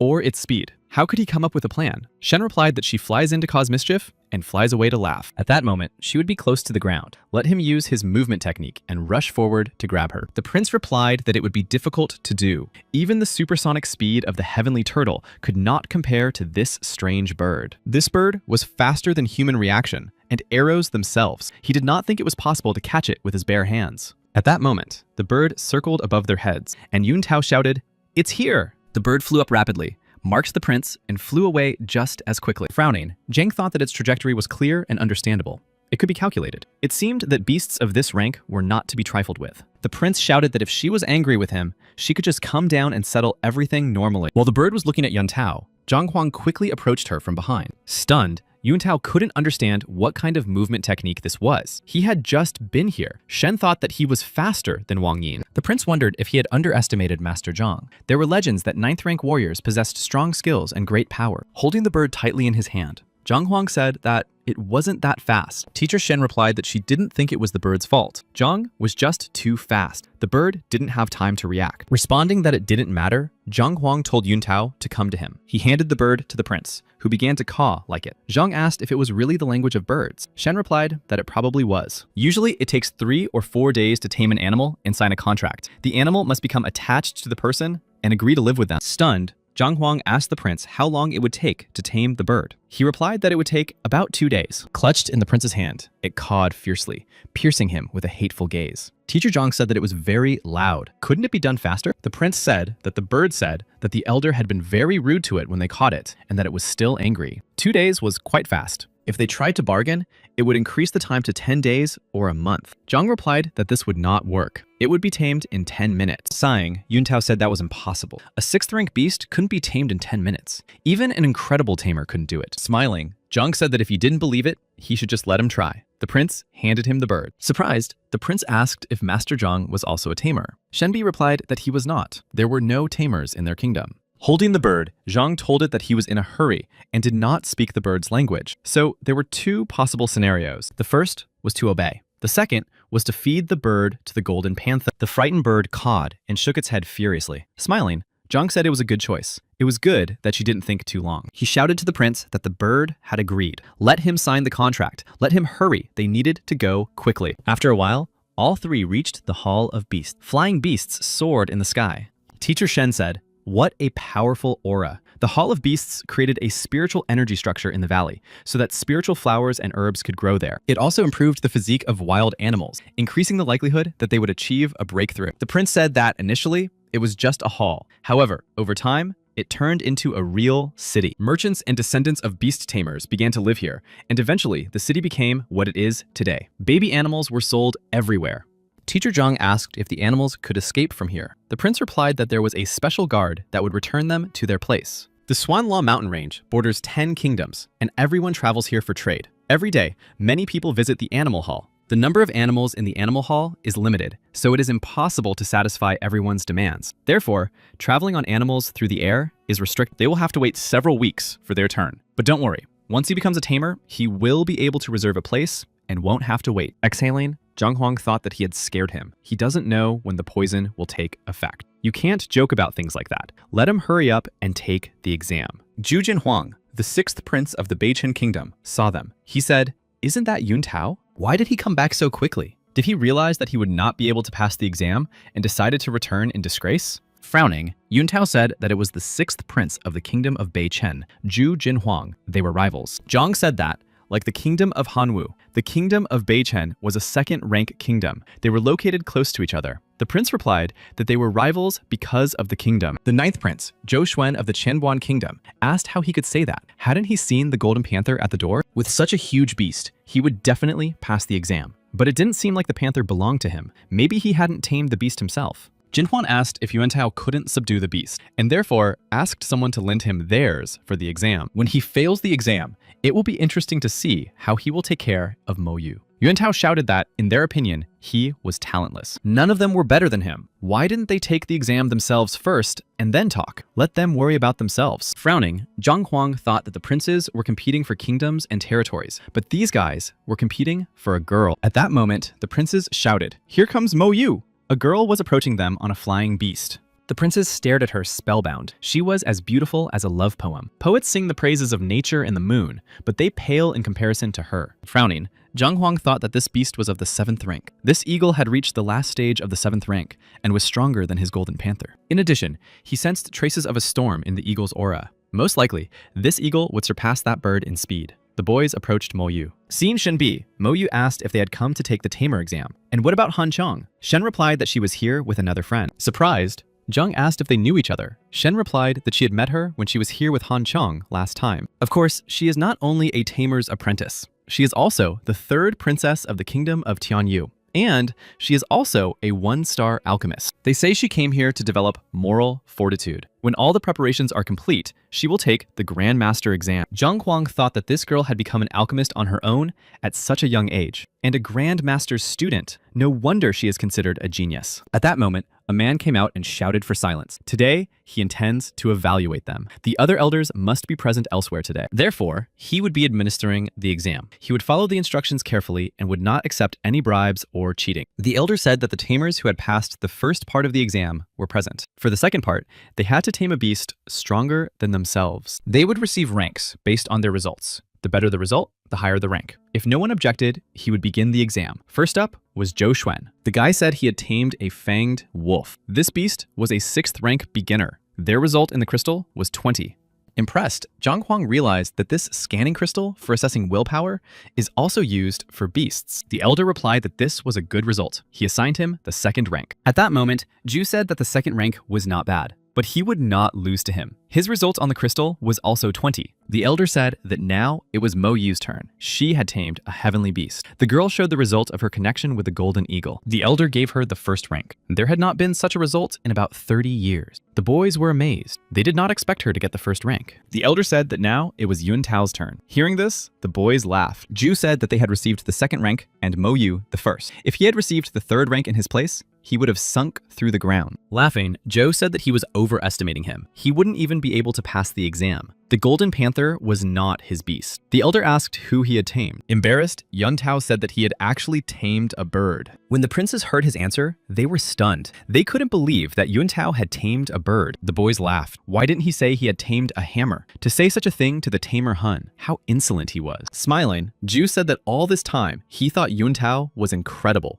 And he did not disappoint him. To tame no one and declare it with such pride, he was impressed. The elder shouted for silence. Frowning, Yun Tao said that he had indeed tamed a strange bird, but he didn't have time to check the connection on the crystal. Getting ready to whistle, Yun Tao said he would show it to them now. A few moments later, the bird spun rapidly above the heads of those gathered. Responding to Yun Tao's call, the bird landed on the prince's hand. Surprised, Zhu said he thought Yun Tao was joking, but he had really tamed the bird. But what kind of bird was it? Could this also be considered taming? He certainly hadn't released it from some cage at the market. The elder said that according to the rules, the candidate must tame a beast stronger than himself. This bird could be destroyed with a snap of the fingers. And yet, he came to show it. Did he decide to make everyone laugh? Yun Tao replied that he didn't want to make anyone laugh. The bird may be small, but it was not weak and flew at incredible speed. Even 6th rank warriors could not catch it. It was definitely a beast. The elder became angry. He shouted, asking if Yuntao really thought he could fool anyone. The others had brought normal animals that were suitable for passing. Excited,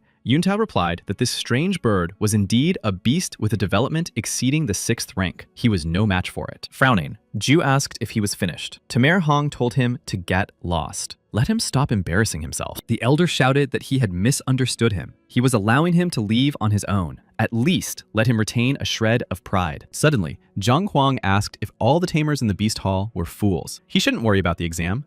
Hearing these words, the princes were shocked. To dare to insult the beast tamers, he must be thinking of dying. The prince thought that despite his failure, he would still have a chance to try again next year. The elder became angry. Zhang said that he was ignoring the rules and was unable to identify a wild beast. If he wasn't a useless fool, then who was? The princes were shocked that this guy was lecturing the animal tamer. Who was this guy? Even the master of the hall didn't dare to speak like that. Master Hong shouted furiously that he had been a tamer for 37 years. He had tamed 24 beasts and taught 118 students. Teacher Zhang asked if Hong refused to admit his mistakes and wanted to attack him. Teacher Shen warned that the hall was surrounded by many animals. If he caused trouble, they would not be able to get out. At that moment, other elders arrived and asked what had happened. Excited, Yuntao recognized Master Fang and the tamers Liu and Wang. They were all 2nd-star tamers. Were they no longer busy? Ju shouted that this guy had challenged the prestige of the Beast Hall. He was finished. The elder asked if he had any doubts about Hun's professionalism. Frowning,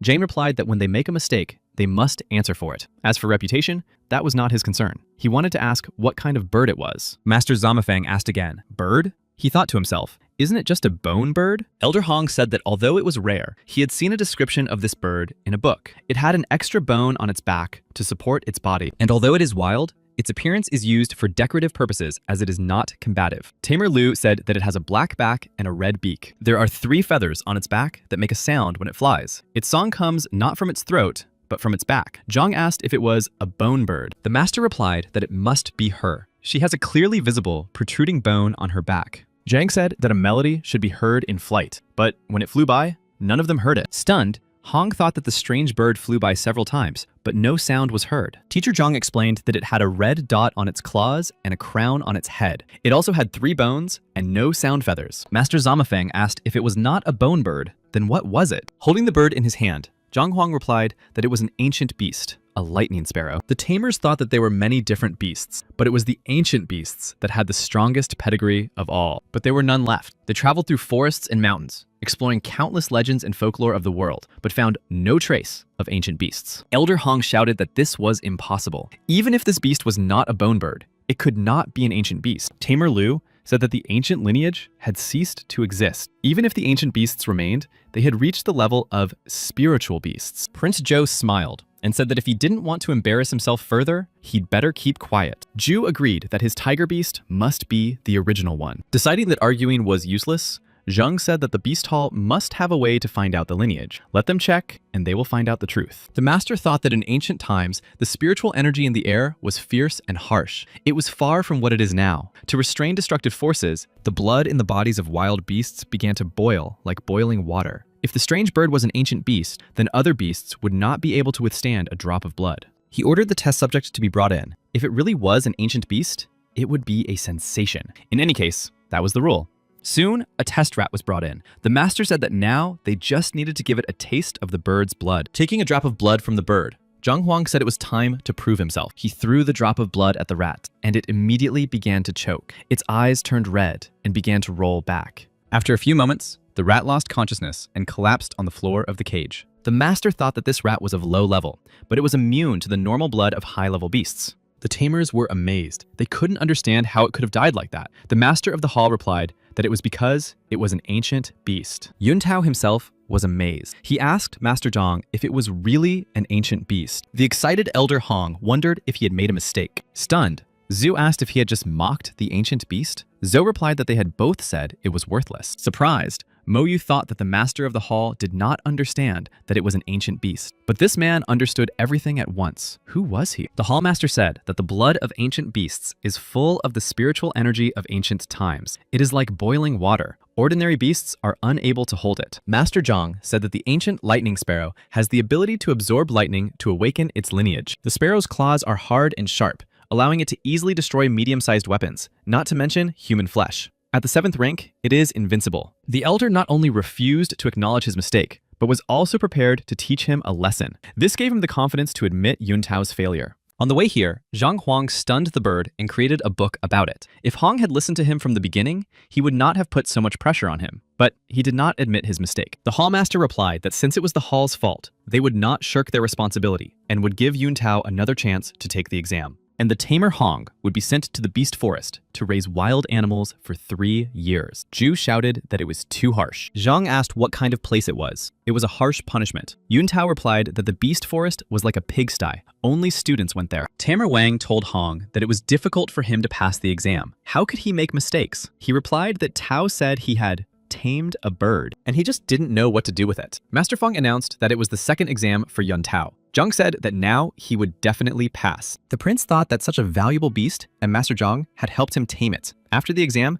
he would definitely return the bird to Zhang. Mo Yu approached Zhang and said that since he was able to recognize the ancient beast, he must also be a tamer. He replied that this was not the case. Surprised, the girl asked how he had recognized it and made it obey him. Smiling, Zhang replied that perhaps she liked him. She thought that if it were just a matter of liking the animal, why bother studying it? She said she couldn't force it, but she would give him the jade brooch from Grandmaster Zhang Shu if he told her. Teacher Shen was amazed. He was the most incredible mentor, and his brooch was priceless, even though it only lasted for 2 hours. He replied that he was not interested. Astonished, Mo Yu asked again if he was not interested. Let him think about it some more. 2 stars. Master Feng was amazed when he saw the obedience level of 40. That's advanced obedience. At this level, the tamer enters into a contract with the beast. How did he do it? Reaching the level of advanced taming with an ancient beast is already a great achievement, and the obedience level of 40 indicates a contract has been signed. Master Feng asked in surprise how he managed to do it. The guy hesitated, and Feng said that if he felt uncomfortable, he didn't have to say anything. Prince Yun replied that it was all thanks to Master Zhang. He threatened her, and she gave in. The tamers were shocked. They did not understand how it was possible to tame an ancient beast in this way. There was no precedent for an ancient beast being tamed in this beast hall. Everyone thought that the same method used with the others was necessary to befriend and care for it. Could the key to taming them be simple violence? He asked where Master Zhang was and how to visit him. Surprised, Yuntao replied that there was no need, as the master was here. Master Wang was surprised that it was him. The prince said that the master may be young, but his taming abilities are incredible. He tamed a golden panther in 10 minutes. Shocked, Master Feng asked again if he had really tamed it in such a short time. What method did he use? Maybe a female? Or did he satisfy its deity? Liu said that it was definitely an unconventional method. The prince replied that he had not used those methods. He had beaten the golden panther, and then it had obeyed him. The tamers couldn't believe it. They even wondered if he had found a masochistic male. The prince said that he had actually intended to tame it, the golden panther, for the exam, but he underestimated its strength and nearly died. Master Zhang saved them. After the elder beat the beast, it completely surrendered. It obeyed him and initiated a contract of its own free will. The master did not want to accept it until he convinced him. The tamers were amazed when it became so easy to tame the beast. In such a short time, he was able to subdue even an ancient beast. He has talent. Master asked Zhang if he was a tamer. Yuntao replied no, he had not yet passed the exam. He was just an amateur who was gradually learning how to tame beasts. Smiling, Feng asked if Yun could ask Zhang if he was ready to become an animal tamer. He was ready to give him a personal exam. The master thought that with his talents, he would definitely shine like a star when he became a tamer. Perhaps this beast hall would become famous. Prince Yun approached Zhang and said that the master of the hall had said that if he wanted to take the beast tamer exam, he would conduct an exam for him. Zhang thought there was no problem, but the second phase of the exam would take half a month. The poison issue had to be resolved as soon as possible. He refused. The prince said that as an official tamer, he would be able to choose freely among the flying beasts and would not have to pay. Delighted, Zhang asked again if it was free. Yuntao replied that all tamers had that right if he didn't have to pay. Then everything changed. Zhang asked how to pass the exam, and he would try to do so. Frowning, Mo Yu asked if he thought becoming a tamer was a joke. Having tamed only 2 animals, it seemed easy to him. Shen Bi told her not to worry. Most of what this guy wants comes true. Let him just watch and keep quiet. The master of the hall said he had heard that Zhang had not taken the exam before, but he had proven his deep knowledge and he would skip the exam for tamer students. However, it would be difficult to assess how deep his understanding of beasts was without conducting a student exam. He would add theory to his exam. Master Zhang asked if they had books on taming and if he could look at them. Master Feng replied that the library was full of books. Usually, they are used by tamers and apprentices, but he would give him special permission. The library was behind the door, and Master Lu showed him in. Zhang said that reading helped him get in the right frame of mind. The princes did not understand why he needed to read books now. He was abnormal. Otherwise, why would he need to do that? Teacher Shen thought that last time he was also flipping through books. They say that those who have attained enlightenment have photographic memory. Seeing the shelves, Zhang realized that even if he spent 3 days, he would not have enough time. If he did not go mad, the people waiting for him outside would. But if he doesn't look through the library, he won't create a unifying scroll. He will fail the exam and lose his pleasant free trips. He wondered if touching the cabinet would help him transfer the contents of the books. He had to try. When he saw the book, Zhang thought he was clever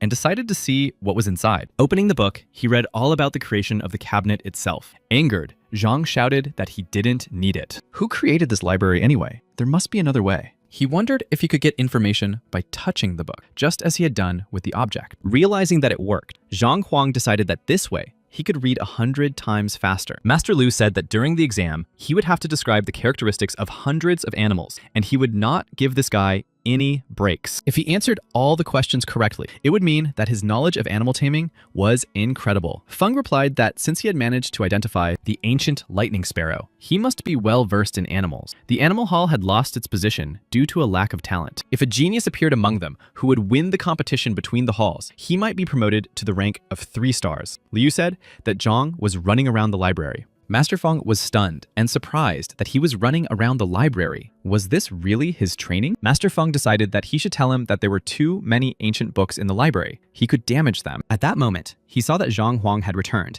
and asked if everything was okay. The boy replied yes, and asked if everything was ready for the exam. Smiling, Zhu said that he was skipping the student exam and moving on to the beast tamer exam. This was a privilege for outstanding geniuses. Even Mo Yu had not been granted such an honor. Would this guy dare to stay after his failure? Excited, Yuntao asked if Zhang was okay. Maybe he wasn't feeling well. Zhang replied that he had simply overestimated his strength. Master Feng said that if everything was fine, they could begin. These were written assignments. Zhang Huang thought he was mentally and physically exhausted. He doubted he could even hold a pen. He suggested they choose a discussion topic. The masters were surprised. Although it was faster, it was much more difficult. The prince said that Zhang would not have time to think about his answers. One mistake could be fatal. He had to answer as soon as he heard the question. He must answer correctly. Feng added that his thoughts must be clear and understandable. There would be no chance to correct an incorrect answer. Sighing, Zhang Huang replied that he understood. But right now, discussion suited him best. The masters of the hall responded well. Since he insisted, so be it. The first question was to describe the characteristics of a golden-skinned beast with steel fangs. He replied that this beast was a 7th level creature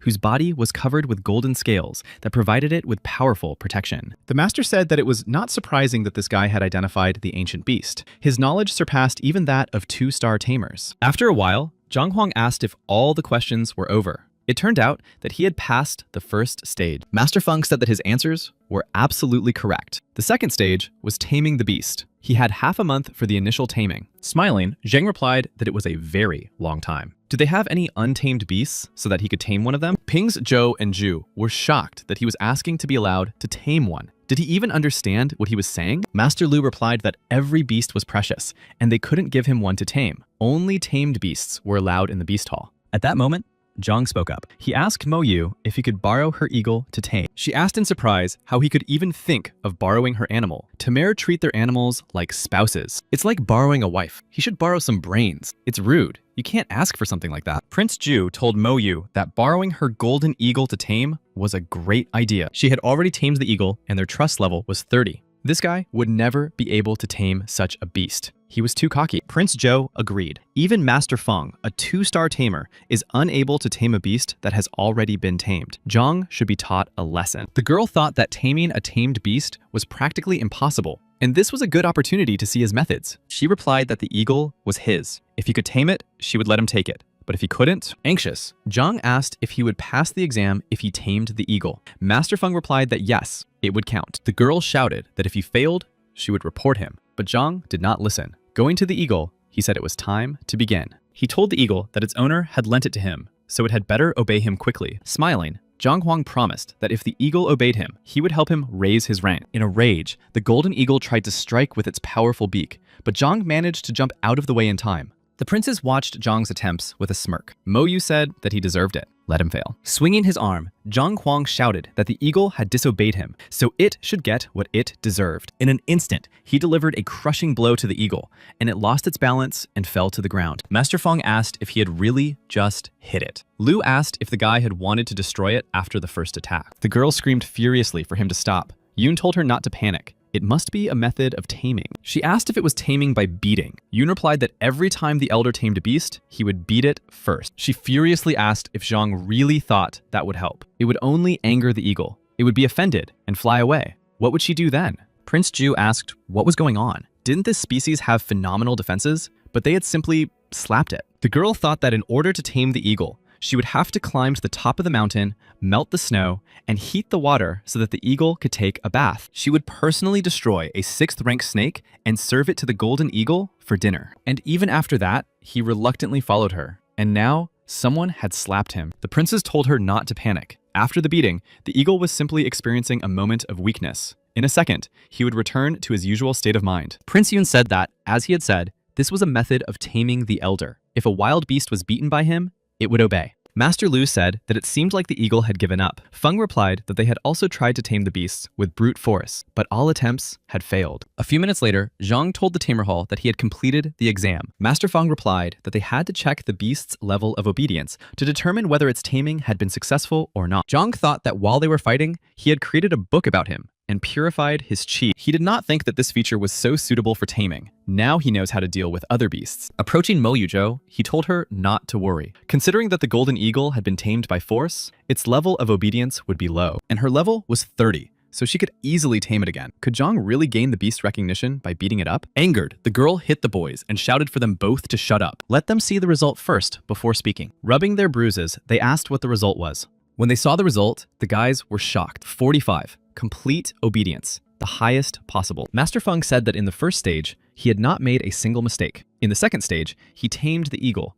bringing it to obedience 45. He declared Zhang Huan to have passed the exam and awarded him the title of 1-star tamer. Mo Yu shouted, "Wait!" She believes that he did not fulfill the conditions of the exam. Therefore, he cannot be considered a tamer. The exam requires taming a beast of a higher level. Zhang Huang did not show his level of development, but since the fight came easily to him, his level is higher than that of an eagle. This meant that he had tamed a beast of a lower level. Such taming did not meet the requirements of the exam and could not be considered successful. The master answered correctly. The condition for passing is to tame a beast whose level is higher than that of the examinee. He thought, could it be that he failed? Disappointed, Zhang asked if he couldn't become a tamer because the level of the tamed beast was lower than his. It turns out that if the beast he tamed is weaker than him, he will not be able to pass the exam. The girl shouted, "That's right, the eagle must be of a higher rank than its master. Then he can consider it her gift to him." Smiling, Zhang Huang turned to the bird and said that now it was her turn. Suddenly,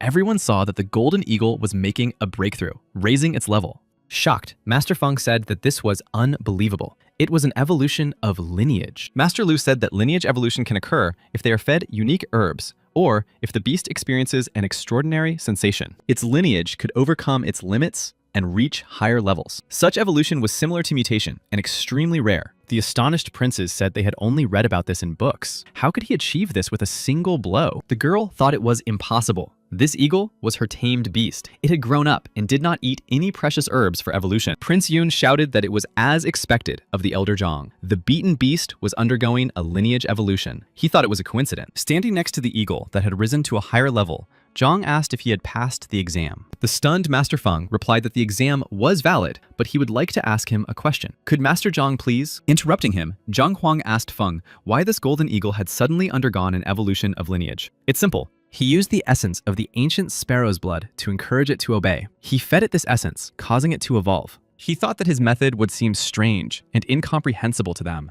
But an eagle is still a bird, and perhaps the lineage of a sparrow could be compatible with it. But if they wanted to repeat it, it wouldn't be his fault if someone died. The master said that it sounded true. Lu said that they could try it later. Smiling, Zhang said he would like to go to the Red Lotus Ridge. He needed a wild beast of the air. What could they advise him? The master replied that the kingdom was tens of thousands of kilometers away. If you flew on an eagle, it would take about half a month. Zhang replied that he had heard of lightning-fast mounts that could easily cover long distances. Was this true? The master said that such beasts existed. They were 8th level beasts and were called lightning beasts. There were only 2 such beasts in the beast hall. One is on the way to the Chanchua kingdom. The second one is sick. They have already sent for Grandmaster Qing Yang. Perhaps he can help. Disappointed, Zhang thought. Qing Yang. Are there only doctors for humans and animals here? The master said that as soon as the beast recovers, they will be able to lend it to him for the trip. The price for this is quite high. Let him be ready. Master Zhang asked if he could ride it for free, since he was a tamer. He replied that a 1-star tamer could only fly for free on air beasts below the 8th level, or he needed a 2nd rank. After thinking about it,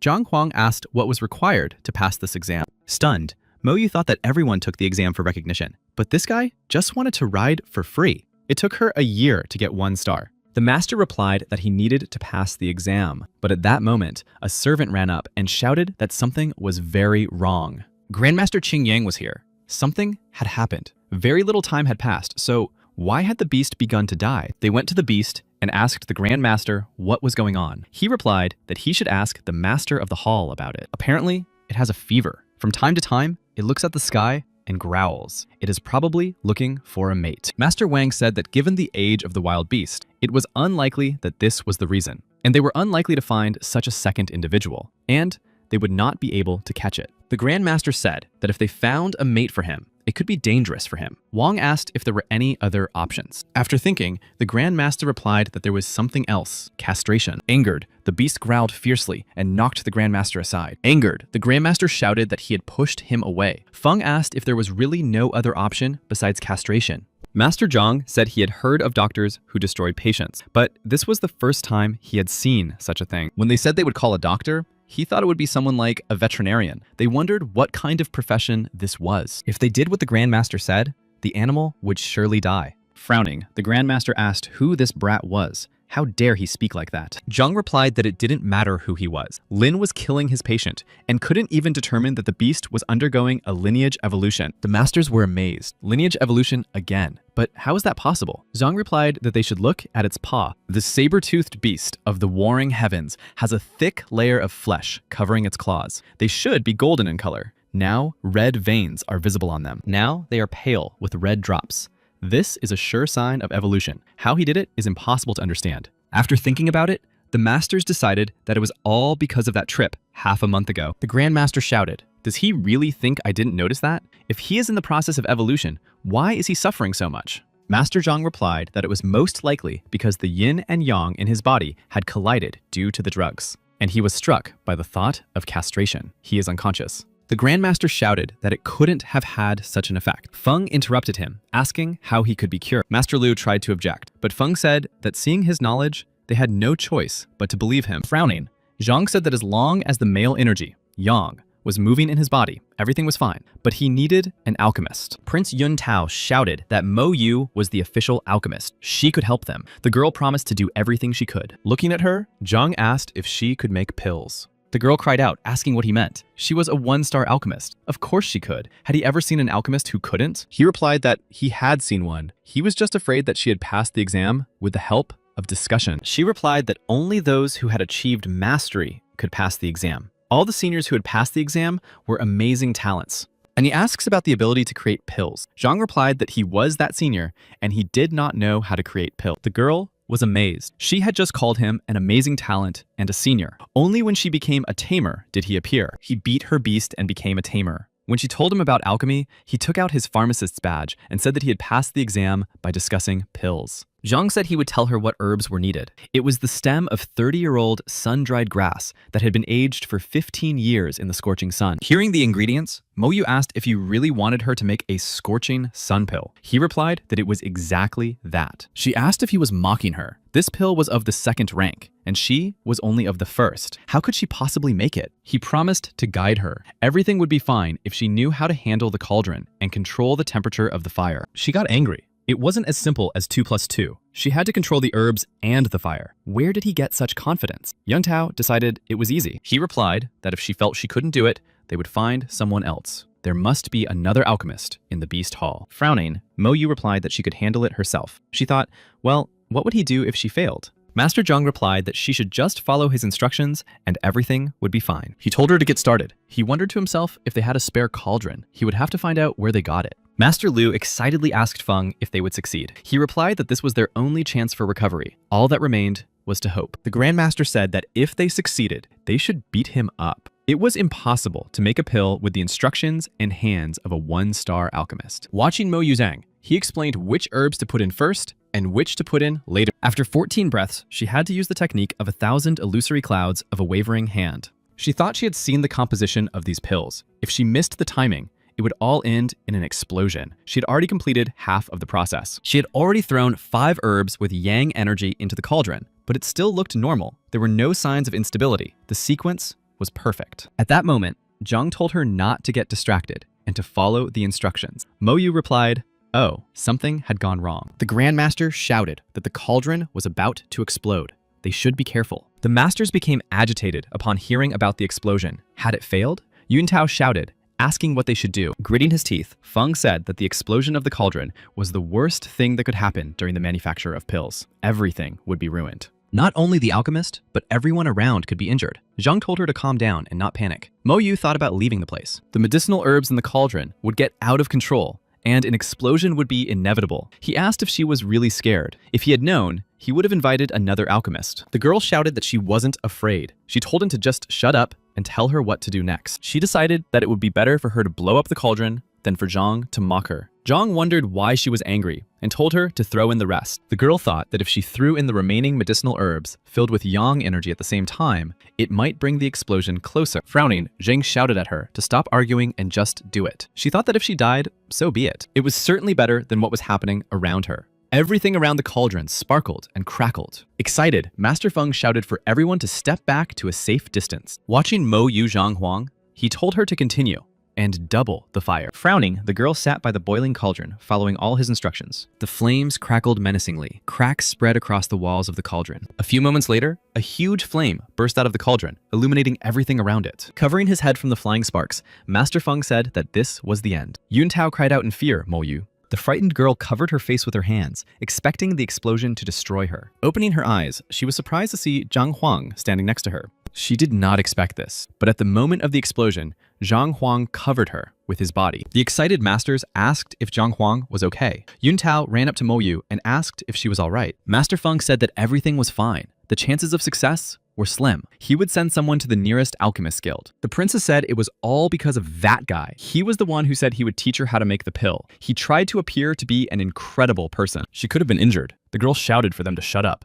The pill didn't work because of her mistake. She wants to try again. Standing up, Mo Yu frowned and thanks Zhang Huan for protecting her from the explosion. Smiling, Zhang said that she was actually mistaken. He didn't stand in front of her and show her the pill for that reason. He did it to catch them. Seeing the pills, the girl was stunned. She asked if everything had worked out. The princess couldn't believe that it had worked. How was it possible? The cauldron had exploded, so how could the pills have appeared? The master asked how he was able to do it during the explosion. Li replied that he didn't understand. Shen thought that the explosion meant that the pill had failed. Zhang said who said that an explosion meant failure? The cauldron was just a means of preparing the pills. It might not remain intact. Because Mo Yu put the medicinal herbs in at the wrong time, the medicinal properties in the cauldron collided, causing a strong reaction. However, at the very last moment, just before the explosion, the increase in heat caused the pills to form successfully. The reason he stood in front of her was to save the pills. They would definitely have flown towards the alchemist. He really wasn't trying to save her and apologized for that. Mo Yu replied that she was a person of honor and didn't want to be indebted. Smiling, Zhang asked if that meant he was destined for a reward. She replied that he should speak from there and not come closer, pervert. He looked at her in surprise, not understanding why he was a pervert. Yuntao suggested that he cover the exposed area. Turning around, he was stunned to see that his pants were destroyed in the back. He shouted, "Was I naked all this time?" Then he would change his clothes first, and they could dissolve the pill in water and simply feed it to the beast along with the true chi. After drinking, the steel-toothed beast of the warring heavens jumped from the 8th rank straight to the highest level. The girl said she wanted to ask a question. How did Zhang realize that the pill could be completed even during an explosion? He replied that he was just lucky. Mo Yu said she didn't believe in luck in alchemy. She hoped he would teach her. He thought that he couldn't just get rid of her. Zhang asked if she really wanted to study. Frowning, Mo Yu replied yes. She wanted to know why this had happened. Zhang replied that if she wanted to know, he would tell her. The creation of pills. This is the art of mixing medicinal herbs. To enhance their properties, there are many factors that influence the creation process. The exploded cauldron was forged. In this cauldron, pills were created 18 times. Based on this, the creation of the pill was quite possible and easy to calculate. Did she have any questions? She replied that everything was clear. She thought about the tools, medicinal herbs, forging techniques, and the state of mind of the master during the manufacturing process. The slightest mistake would lead to an incorrect outcome. At first, she thought he knew some incredible technique, but it was not something that could be easily learned. It was very difficult. Zhang said he would rest. The girl replied that she had heard about his intention to go to Tianyu to find the Yada temple. Surprised, Zhang Huang asked if Mo Yu knew where it was. She replied that they say the poison palaces are located in the Red Lotus Ridge. No one knows exactly where. The ridge stretches for thousands of kilometers. He would rather die of exhaustion in his search. Also, the halls are surrounded by deadly poison. Even if he found the location without anyone's help, he would not be able to get inside. Zhang replied that if it existed, he would find it. The girl said that if he wanted to find it, she could help. Zhang asked if she could help him find it and get inside. She replied that she couldn't do it herself, but she knew someone who could. If he taught her alchemy, she would guide him. What did he think about that? Shaking her hand, Zhang said that they had a deal and would leave tomorrow morning. Smiling, Zhang asked her if she had a flying beast. If not, they could fly on his. Mo Yu thought he was mocking her. After all, he had taken her eagle. Zhang said that if she wanted to ride, she would have to pay. It was his pet after all. It was worth 30 stones. He would expect payment tomorrow, so she had better not let him down. Mo Yu furiously thought that she was ready to destroy him and take the beast back. He knew he was mocking her. The masters gave Zhang the tamer's sign. He thanked them and told Shen Bi that she could take his golden panther on the way back as a token of gratitude. Saddling the flying beast, Zhang Huang shouted, "Poison Hall, here I come." Mo Yu said that to find the Poison Hall, they first had to get to the city of Red Lotus. It is an ancient city at the foot of the ridge. To enter the mountains, you have to pass through this city. The person you need lives there. He is the king of herbs. The Poison Hall is considered a state secret. She accidentally overheard people talking about it. Rumor has it that you can talk to the king of herbs. The reason is that the Hall of Poisons needs to buy a lot of herbs and also sell the poisons it makes. The kings of herbs serve as middlemen. She will lead him to the largest of them. It is difficult to meet him. She will take him there,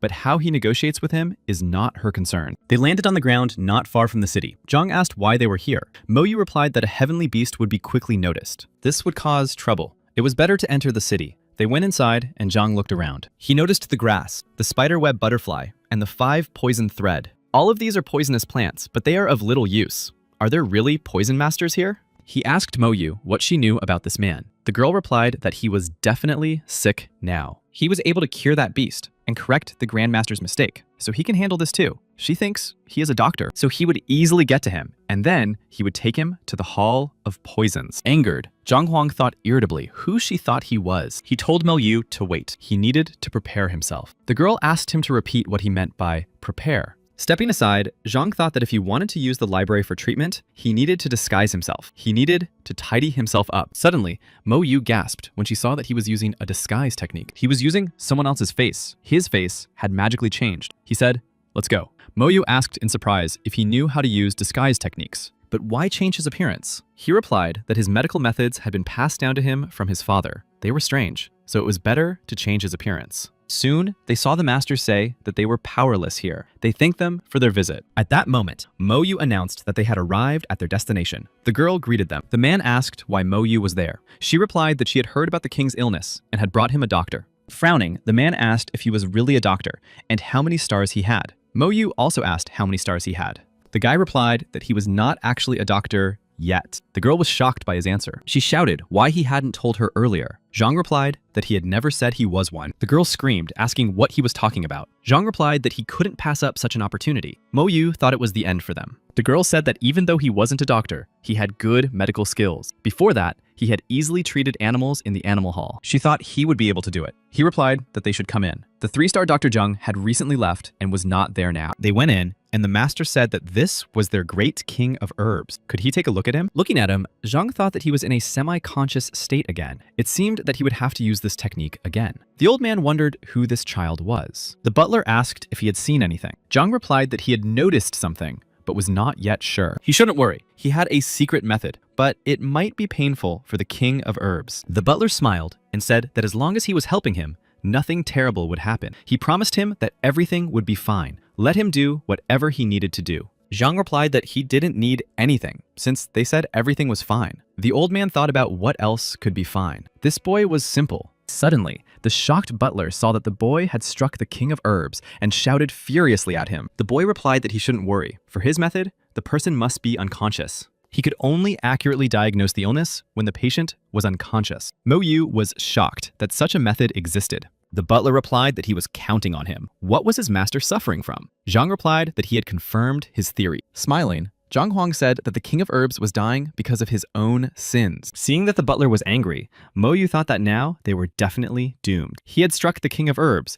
and was now insulting him. Why was he provoking him? The butler shouted that he had welcomed him hospitably as a respected doctor, but with such behavior, he would not leave here alive. He replied that the great king of herbs had awakened, and he would say one sentence to him. If it did not affect him, then he would be wrong. The old man said, "Go ahead." Frowning, Zhang Huang stared intently at the old man and said, "The goo contract." The butler asked what a goo contract was. Mo Yu replied that she did not know. She also did not understand what he had said. Zhang explained that a goo contract was made in the name of trust. Only poison masters use this agreement. It is similar to an agreement between tamers and beasts. One side swears allegiance to the other. And when the master leaves this world, his subordinate does not live long and must soon follow him. This is how poison masters manipulate their subordinates. At the moment of signing the contract, life and death are no longer in the hands of the subordinate. If he stops listening to his master, the worm eats his heart. The great king of herbs fell victim to the goo contract. He recognized someone as his master, and his life was no longer in his own hands. The old man cried out for help. Zhang Huang promised to save him, but only on one condition. The butler replied, "Anything." Master Zhang said he needed to go to the poison hall and hoped that after his recovery, they would take him there. The butler replied that there was great turmoil there now. The gates were closed. Even his master could not enter there now. If he really wanted to go there, it would be better to wait a year. Then it would be safer. The young man was shocked. He had gone through so much to get rid of the poison inside him, and now he had to wait another year. He replied that he didn't have much time. They had to take him there, and how he survived was his business. If they agreed, he would cure the king of herbs. But in all fairness, no one could even understand what had happened to the king of herbs, let alone treat him. The old man told him to agree immediately. They agreed, and Zhang Huang said that he would then begin the treatment. The poisonous hall is on its way. The butler asked if he needed to be moved to a bed. Zhang replied no. Let him just sit where he is. A few moments later, Zhang Huang released a stream of internal energy into the old man. Stunned, he realized that the worm was not there. He had just read the information in the book. It couldn't be wrong, but the worm was too fast. He needed a new book. Scratching the back of his head, Zhang said that, unfortunately, he could only treat him while he was unconscious. He didn't mind.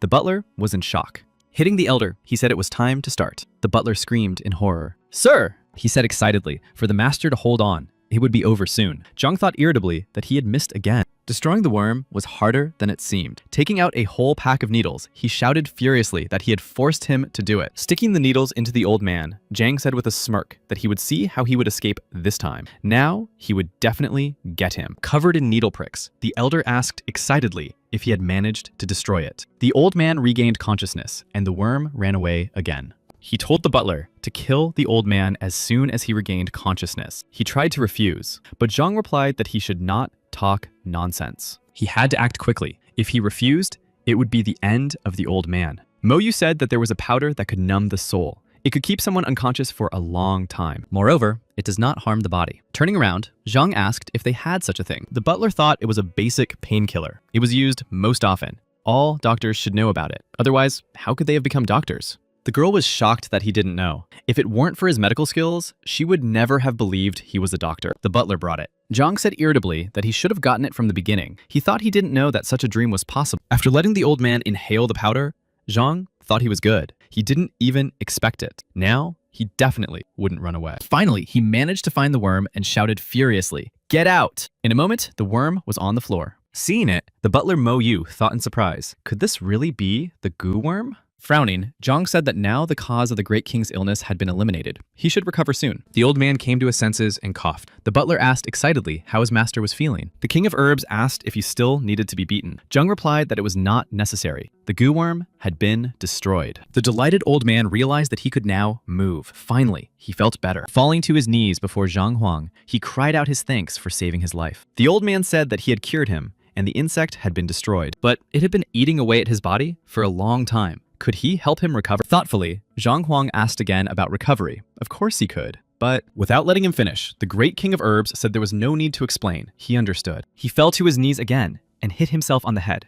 Zhang thought that this old man was already weak. and now he was hitting himself. He said he meant that the payment should be higher. Who could he talk to now? He was unconscious again. The butler replied that he wanted the master to recover quickly. If he had a request, he would try to help him. They agreed. Smiling, Zhang asked if they had plenty of herbs. Let them lend him one. Although, no. He needed 10 doses of powder. Surprised, the butler asked again, 10 doses of soul-numbing powder? This medicine can be bought on the street. It is quite cheap. He thought that this powder was a basic medicine for doctors. One dose cost about 10 coins, and for this money, the master's life was saved. After thinking about it, Zhang asked if they had any books about the 8th rank. The quality didn't matter to him. The more, the better. He needed about 1,000. The butler replied that many warriors paid for medicine with their knowledge. They had accumulated several hundred books. They would be able to collect 1,000. Soon, Zhang Huang announced that the old man had fully recovered. The butler was amazed. Even 3-star doctors couldn't solve this problem. Zhang said he was curious why a man of his position had accepted the Gu contract and allowed himself to be manipulated. The old man replied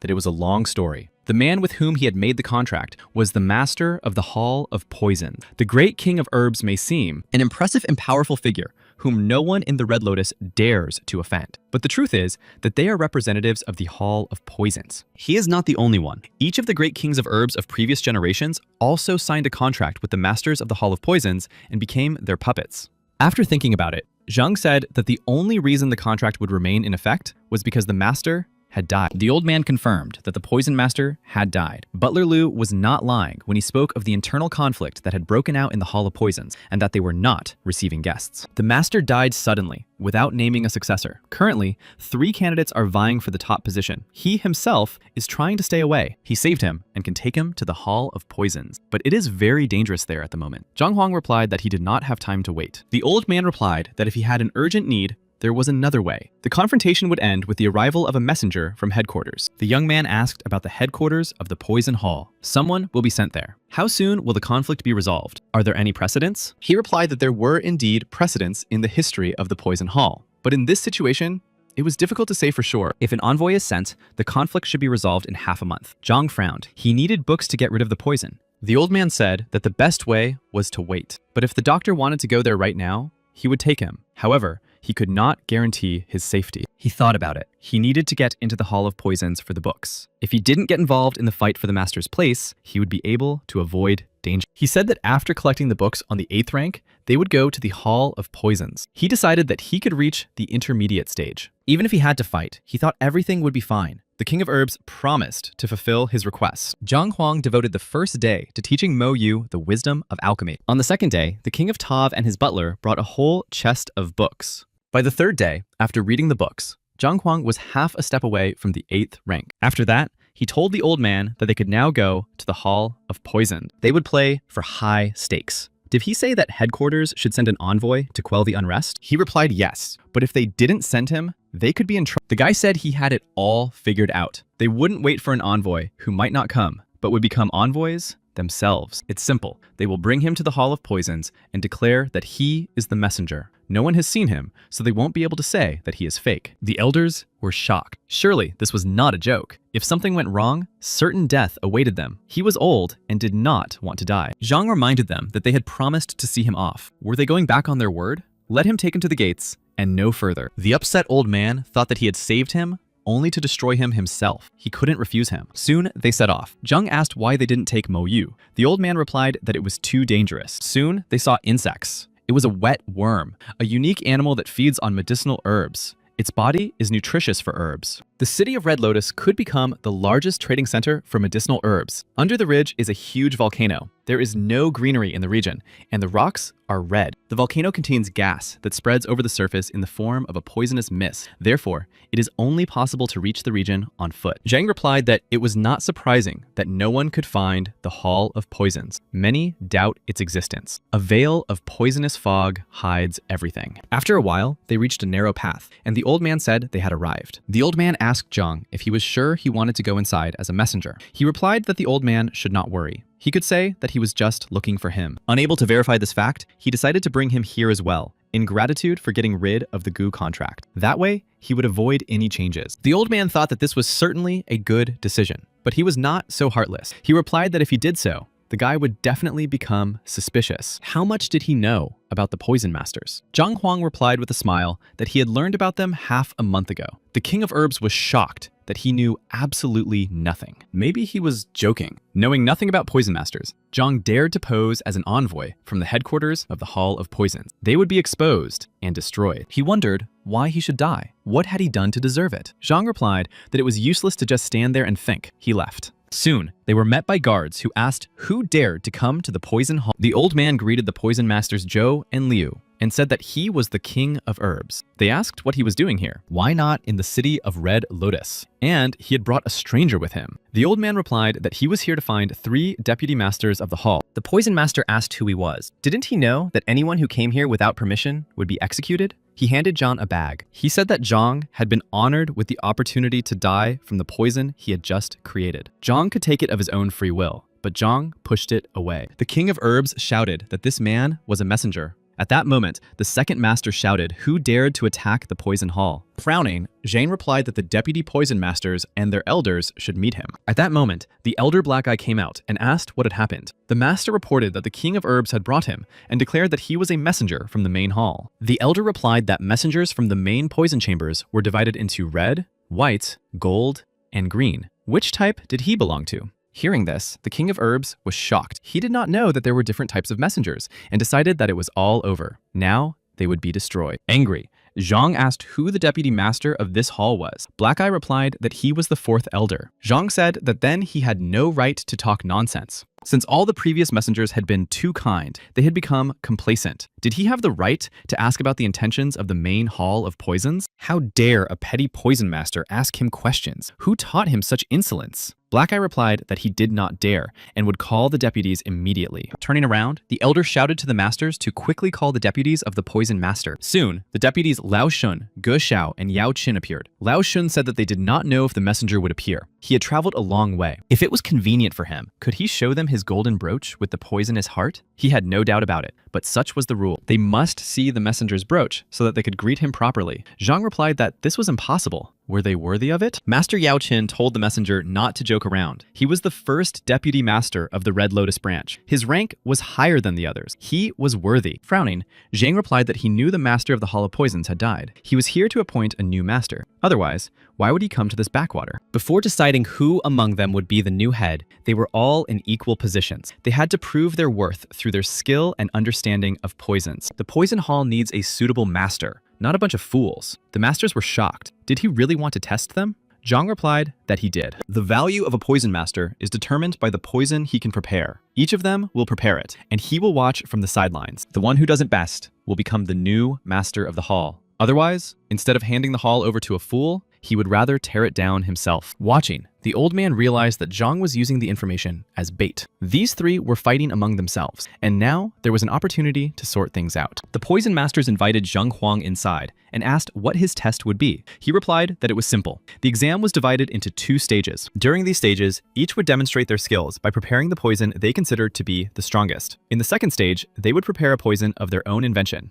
Whose poison proves to be more deadly and complex will be declared the winner. They have 2 hours to prepare. He asked the elder where their book storage was. He had orders from the main hall to find a specific book. The elder replied that the library was straight ahead. He would take him there. Zhang replied that there was no need. He would go himself, and the elder should prepare for the inspection. When he reached the library, Zhang was surprised to find that he had gotten there so easily. He needed to read the books and figure out how to deal with the poison in his body. Master Liao Shun asked if Black Eye believed that this was the messenger. The elder replied that without the golden brooch of the poisonous heart, he could not confirm this. Liao said that even though the hall had been in the shadows for many years, its name alone struck fear into people's hearts. Only a fool would walk into certain death. The elder replied that this was true. But this man must have some motive. If he is an imposter, there must be something for which he is risking his life. The master thought for a moment. Apart from the poisons themselves, there was nothing of value in the hall. It was unlikely that anyone would risk their life for poison. Black Eye reminded him of this. Frowning, Liao Shun asked what was hidden under the volcano. Black Eye answered precisely, because of the existence of this item. The Red Lotus branch was located so deep in the mountains. Perhaps news of this thing had leaked to the outside world when the master died because of it. The master replied that this was impossible. First, they needed to ask the king of herbs. The great king of herbs expressed his respect to them. Master Liao asked how he had met this messenger. He should have already perished. So Why was he still alive? The old man replied that because of the goo contract, he was on the verge of death. It was the messenger who saved him and then ordered him to be taken to the Hall of Poisons. He knew nothing more. Stunned, Laoshan thought that even his mentor could not extract the goo contract placed in a human body. Could he really be a 4-star poison master? At that moment, the poison master ran in and shouted that there was a man upstairs demanding to see him and his 2 deputies. He claimed to be a messenger. They were shocked that a second messenger had arrived. What was going on? What was happening? The frightened old man realized that this time, it was definitely the end. Liao Shun shouted, "What's going on here? We need to go out and greet him." When he saw him, the old man recognized the butler, Liu. He had once accompanied him here, but he had waited at the entrance. Could he have remembered how to get here? Master Liao greeted the visitor. Let him show the golden brooch of the poisonous heart. This is the rule of the main hall of poisons. The messenger must show the brooch. The messenger replied that it was a very long greeting and showed the brooch. He introduced himself to Gumu as a 3-star poison master. Surprised, Master Liao thought it was real. He was a 3-star poison master, and he had the brooch. It seemed that this man was not pretending. Frowning, the messenger asked if there were any problems. He replied that there were none. Just before his arrival, another messenger had come. That was why they were so surprised to hear of his arrival. Gumu replied that the main hall of poisons had sent only him to determine the new master and temporarily retrieve the item they were keeping. The master said that 2 hours ago, a man had arrived and claimed to be a messenger. He was now looking through books in the library. The messenger asked if he had a gold brooch. He replied that he had not shown it to them. Gumu demanded that they take him to the man. Left alone with the butler, the king of herbs asked what had happened. He said that this man had arrived and demanded to be taken to him. He hoped to intercept them. Upon entering, Liao Shun demanded that Black Eye bring the messenger here. Upon entering, Zhang Huang asked if they were ready for the inspection. The examination could begin. He replied that they were not quite ready. The envoy had arrived, so they had to ask him to confirm his identity. The messenger asked if he was pretending to be a messenger. Zhang shouted, "Who are you? Who gave you permission to open your mouth?" Falling down in shock, the king of herbs told everyone that this was surely his doom. The butler shouted nervously, "Sir!" Angered, Gumu asked again who he was. Let him see the power of a real messenger. Zhang Huang thought that things were looking bad. At that moment, Gumu took a long drag on his pipe and released a huge stream of smoke. Waving away the smoke, Zhang asked if he was tired of living, since he was trying to attack him. Enraged, Gumu shouted that he did not expect the imposter to be so insolent. Looking calmly at Gumu, Zhang Huang asked how he was still alive. Jumping aside, the messenger asked who he was and how he knew his name. Zhang replied that he had become the 14th person to pass the 3-star exam. He achieved this in 5 years. Therefore, he is considered a genius. Born with the talent of a poisoner, he passed his first exam at the age of 14. At the age of 35, he began to be taught by a master of 100 variations of poisons. His knowledge is unmatched by anyone. Now he has been sent as an envoy to see if he is capable of appointing a new master of another branch. Mugu shouted, "Who is he anyway?" He thought that only his closest friends knew about this, let alone the order with which the main hall of poisons had sent him here. Zhang replied that it didn't matter who he was. Gumu consumes green snake grass and applies it to the Shenmen acupuncture point to increase his potential. At the same time, he applied bone-corroding powder to increase the depth of his soul. And although the depth increased, it shortened his life. He has already reached his limit and could die at any moment. If he asks who he is his teacher's senior. Stunned, Gumu thought he had never heard of a teacher having a senior. But how could he verify whether this was true or not? The butler asked if he was the senior. Wasn't he pretending to be a messenger? The king of herbs replied that the messenger was stunned and did not know if the teacher had a senior. Smiling, Zhang said that he loved to travel and often lived outside the hall. His teacher might not even know of his existence. He had another question. Did Gumu want to cure his illness? The stunned messenger asked if that was possible. He replied that Gumu had used poison to accelerate his development. This had led to a loss of vitality. No one else could help him. But for him, his problem was nothing. Gumu cried out that he begged the elder to help him. He was willing to serve him for the rest of his life in return. Elder Black Eye and Xiaoshun were shocked by what was happening here. Was he really the elder of the messenger? Spreading his arms, Zhang replied that he could help him. But he had to lay down the rules. The great king of herbs had to tell Gumu about the rules. The king of herbs replied that the patient must be completely unconscious. When he treated him for the goo contract, he beat him until he lost consciousness. The envoy asked again if he had treated him for the goo contract. It turned out that the elder had cured him of the goo contract. He replied that this was correct. A few days ago, he had nearly died, but the elder had helped him. Zhang said he understood his concern, entrusting one's life to another person while unconscious. If anyone else had doubts, they would have left immediately. But since he was his junior, approaching rapidly, Zhang Huang said that if he wanted to destroy him, he would not resort to such cheap tricks. The messenger thought about his speed. It was much higher than his maximum. Was it possible that he had surpassed the 9th rank? It was good that he hadn't hit him. Looking at Gumu, Jung thought that the result seemed good. An excellent trick to impress. He can pretend to be strong, but not for long. Falling to his knees, Gu said he had been too suspicious. He asked for forgiveness. Zhang replied that he had been traveling the world and had passed by the Red Lotus. He noticed the great king of herbs, struck by the Gu contract. He saved him and heard about the conflict over the position of master in this branch of the Hall of Poison. He couldn't bear to see the younger generation of poison masters destroying each other over such a matter. Therefore, he came here to help resolve the conflict. The masters thought it was not surprising that he mentioned the exam upon his arrival. In this way, unnecessary conflicts could be avoided. Frowning, Zhang said that since the real messenger was here, there was no point in him staying with them anymore. Gumu asked for help. He asked when they would start, what needed to be prepared. Zhang replied that nothing was needed. They would start right now. At that moment, Gumu hit himself to lose consciousness. Zhang shouted, "What are you doing? You have the powder. Why do people prefer to hit themselves?" 10 minutes later, Gumu came to and realized that the poisonous aura inside him had disappeared. He thanked him for saving him. Zhang replied that his condition was serious and that it would take 3 procedures before the problem was solved. He thought that the messenger was now in shock and that he was safe. All that remained was to analyze the knowledge he had gained and understand what kind of poison was in his body. The messenger said that the headquarters had sent him to stabilize the situation, but that was only a pretext. The truth was that the seed of the Crimson Flame Lotus had ripened here. It grows deep inside the volcano and absorbs the power of the Earth's core to grow. If the practitioner can absorb it, the chances of crossing the 9th rank will increase. It is precisely because he is stuck at his level that he took the initiative and applied for the mission. This item is useless for the senior, but it will help the students. As for the Lotus Seed, he only needs 1 for his breakthrough. He wanted to give the rest to him as a gift. With a wave of his hand, Zhang said he would leave the matter in his care. Gumu was an envoy, and he would not interfere in this matter. Finally left alone, Zhang Huang decided to analyze his knowledge of poisons to understand what kind of poison he had inside him. The library had compiled a book on the art of poisons of the heavenly way. Poison is a medicine. It can both destroy and save lives. At that time, Gumu told his deputies that he would choose a new master of the hall and take the seed of the Crimson Flame Lotus that had ripened. Now that the lotus seed had ripened, he would take the seeds for himself and leave the leaves and flowers to them. There'd be no problem with that, right?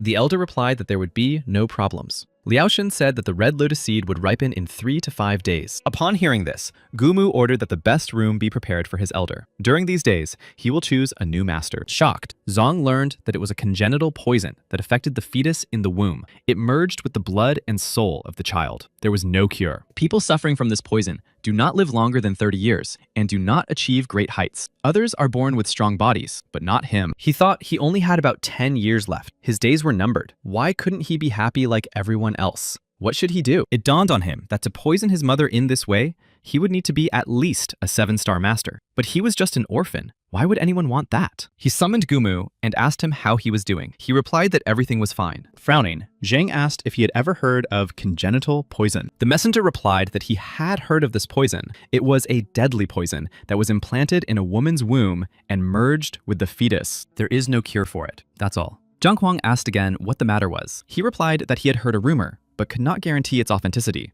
They say that the greatest man in history, Heavenly Kun, suffered from congenital poison. It is unknown how he got rid of it, but he lived to be 10,000 years old. The guy thought he had heard Huang Yu talk about him, and he also had great respect for him. So a cure is possible. Gumu said that it was only a legend. To learn about the Heavenly Kun, one must visit the Grand Master's pavilion. They only know a few things and rumors. But why was the elder interested? Zhang replied that it was just ordinary curiosity, and asked how things were going in the Hall of Poisons. He replied that after several rounds of exams, he had decided on a new master for the hall. It would be Liaoshen. Tomorrow, they could collect lotus seeds. Soon, Liaoshen invited the envoy and the elder to the mouth of the volcano. The Red Lotus Ridge is a giant volcano, and their poison branch is built on its mouth. The formation master proposed building a formation to seal the volcano and collect underground flames to feed the lotus. Since then, this place has been the guardian of the lotus. Soon, they saw the Crimson Flame Lotus. Delighted, Zhang said it was very beautiful, but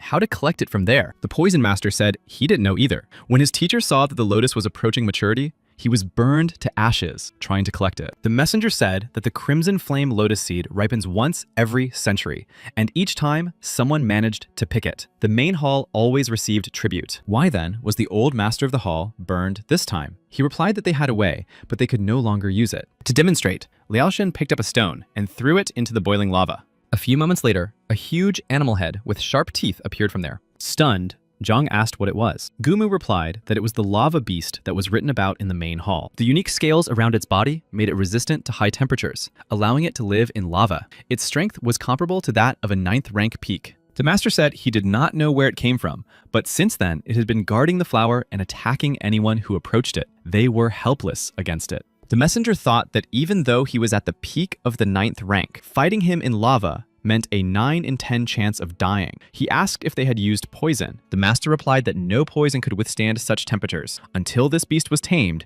there would be no other way out. However, this was their biggest secret. The Hall of Poisons did not interact with representatives of other professions. A tamer was needed here. After thinking about it, Zhang said that maybe he could help them. Gumu asked if the elder could easily kill it. He replied that it was just a small beast. Of course, he was no match for it. He thought to himself that this was just mockery. It was a 9th rank beast. Even if he had encountered one in the field, he would have run away, and now he had to deal with it. But if he got close, he would become its lunch. After thinking about it, Zhang said that it was not easy to find a 9th rank beast. It would be a pity to destroy it. He would give Gumu the opportunity to tame the beast. Once the beast was his, he would easily be able to collect the seeds of the Crimson Flame Lotus. The messenger was shocked. He thought that even on the ground, it would be difficult for him to defeat such a beast, and fighting in lava was like certain death. He said he knew nothing about taming. Maybe it would be better to pass this on to the master of the hall. Zhang said his level was low. He would burn up if he got close to the lava. He would give him advice, or he didn't believe him. Gumu replied that he didn't dare. He wondered if the elder really knew anything about taming. Master Zhang said that this beast had reached the peak of the 9th rank,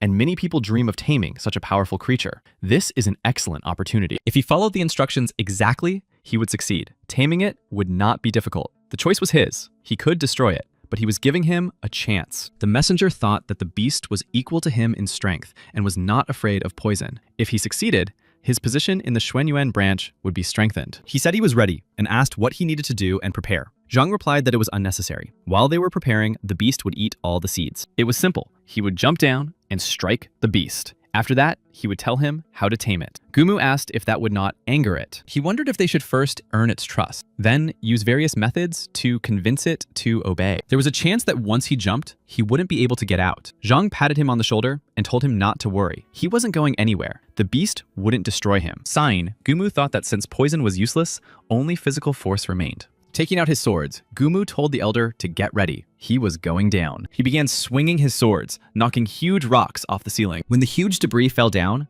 Gumu jumped on one of them to descend. Rapidly approaching the beast, the messenger prepared to deliver a powerful blow. At that moment, the beast suddenly turned and struck Gumu with its huge tail. Barely holding back the attack, he thought that it had thick armor. His weapon would not pierce it. Flying to the side, Gumu prepared to attack the volcanic beast again. At that moment, the beast rose out of the water and unleashed a powerful stream of flames at the messenger. Barely dodging the fire, Gumu thought irritably, "What is this? He can do that too?" The beast did not stop and unleashed more and more streams of fire. He asked the elder what to do. Zhang replied that he had no ideas yet. Let it just continue. The messenger decided that he would not run away. Let death await him. He was already on the verge of it. He had to wait until the elder came up with something. Suddenly, Gumu realized that he could no longer see the beast. Where had it gone? At that moment, an angry beast emerged from the lava and began to climb upward. Looking at it, the messenger thought that things were bad. It was climbing up. A few moments later, the beast's huge mouth was right next to Gumu. He struggled to hold it back. Wielding his swords, Gumu fiercely delivered a crushing blow to the approaching beast. Zhang said, "That was good. Now let him follow his instructions. Don't resist and put the sword in the ring." He asked how he could not resist. He would die from this attack, wouldn't he? Master Zhang shouted for him to do as he was told. He thought that if the elder wanted to destroy him, he would have done so long ago. Hearing the order to bow his head, Gumu thought, could it be that he has angered the elder and the elder simply wants him to die? The elder shouted, "Hurry up! Stop thinking!" The beast opened its fanged mouth, and Gumu was terrified and didn't know what to do. Deciding that he didn't care, he bowed his head and stuck it into the beast's open mouth. The surprised beast recoiled and looked at the messenger in confusion. Gumu couldn't understand what had happened, why he had done that, and what the expression on his face meant. Zhang shouted for him to grab its tail. Obeying the order, the messenger rushed forward and grabbed the beast's tail. He asked what to do next. Master Zhang replied that he should hold on tight and not let go for anything. Gumu shouted, "Okay." Suddenly, the beast broke free and began to slowly fall into the boiling lava. The beast was rapidly approaching the lava, but even though he thought it was the end, Gumu did not let go of the tail. Suddenly, he thought that when he was fighting the beast, he was full of hatred. But then he froze. What was going on? Was it because he had tilted his head? At that moment, Zhang Huang smiled and told him to drag it here. Obeying the order, the messenger climbed out, and the beast fell to the ground nearby. Zhang told him to order it to obey. If the beast agreed, he would help it reach a new level of development. Otherwise, it would perish. The messenger said that the beast had heard everything. He had a choice. He could die or rise in rank. The beast nodded. The poison master was amazed. He had seen others tame beasts, but not in this way. It was a very strong beast, but it surrendered so easily. If it was that easy, maybe he could become a tamer too. Smiling, Zhang asked if it was interested in what had just happened. This beast had spent its entire life in lava and had never had any company or companions. Therefore, it had become too withdrawn and was afraid to touch anything unknown. When he tried to use brute force, the beast instinctively began to fight back, although he had no combat experience. By laying down his weapon, he frightened it. Surprised, Gumu said that after he grabbed the beast by the tail,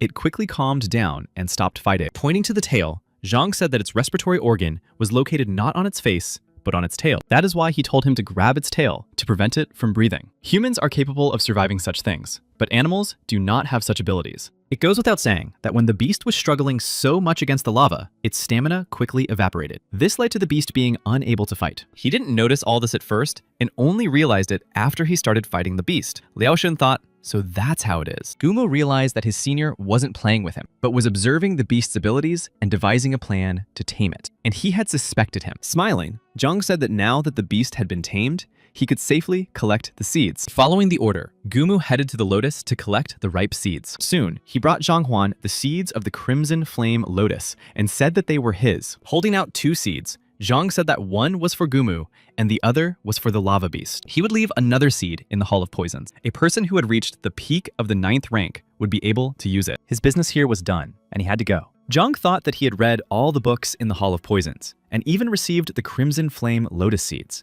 The messenger asked where to find him if he wanted to thank him. Zhang replied that the whole world was his home. If it was meant to be, they would meet again. Gumu held out his brooch and said that if one of his disciples was in trouble, he could send him to the Hall of Poisons and he would do everything in his power to help. After thanking him, Zhang said that he had other business to attend to, so he would not return to the hall. So he left them. Now, Zhang Huang headed to the Grand Master's pavilion to find out about his recovery. A few days later, the Grand Masters and Zhang Huang's disciples arrived at the kingdom of Tianwu. The disciples exclaimed in admiration that the city was very large, but had the teacher not arrived yet? Zhao Yao said she had heard that the teacher had left the Beast Hall and headed for the Red Lotus Mountains. The Grand Master suggested entering the city. The teacher should return soon. They would wait for him. Their progress must advance so that there would be no shame. Teacher Lu said he wanted to take the exam in the painting hall and become a student. The Grand Master replied that it would be useful for him. They went to find out if there was a mansion they could rent. Teacher Lu thought that if he wanted to become a Grand Master, he should have a supporting profession. He would try to become a master of painting. Upon entering,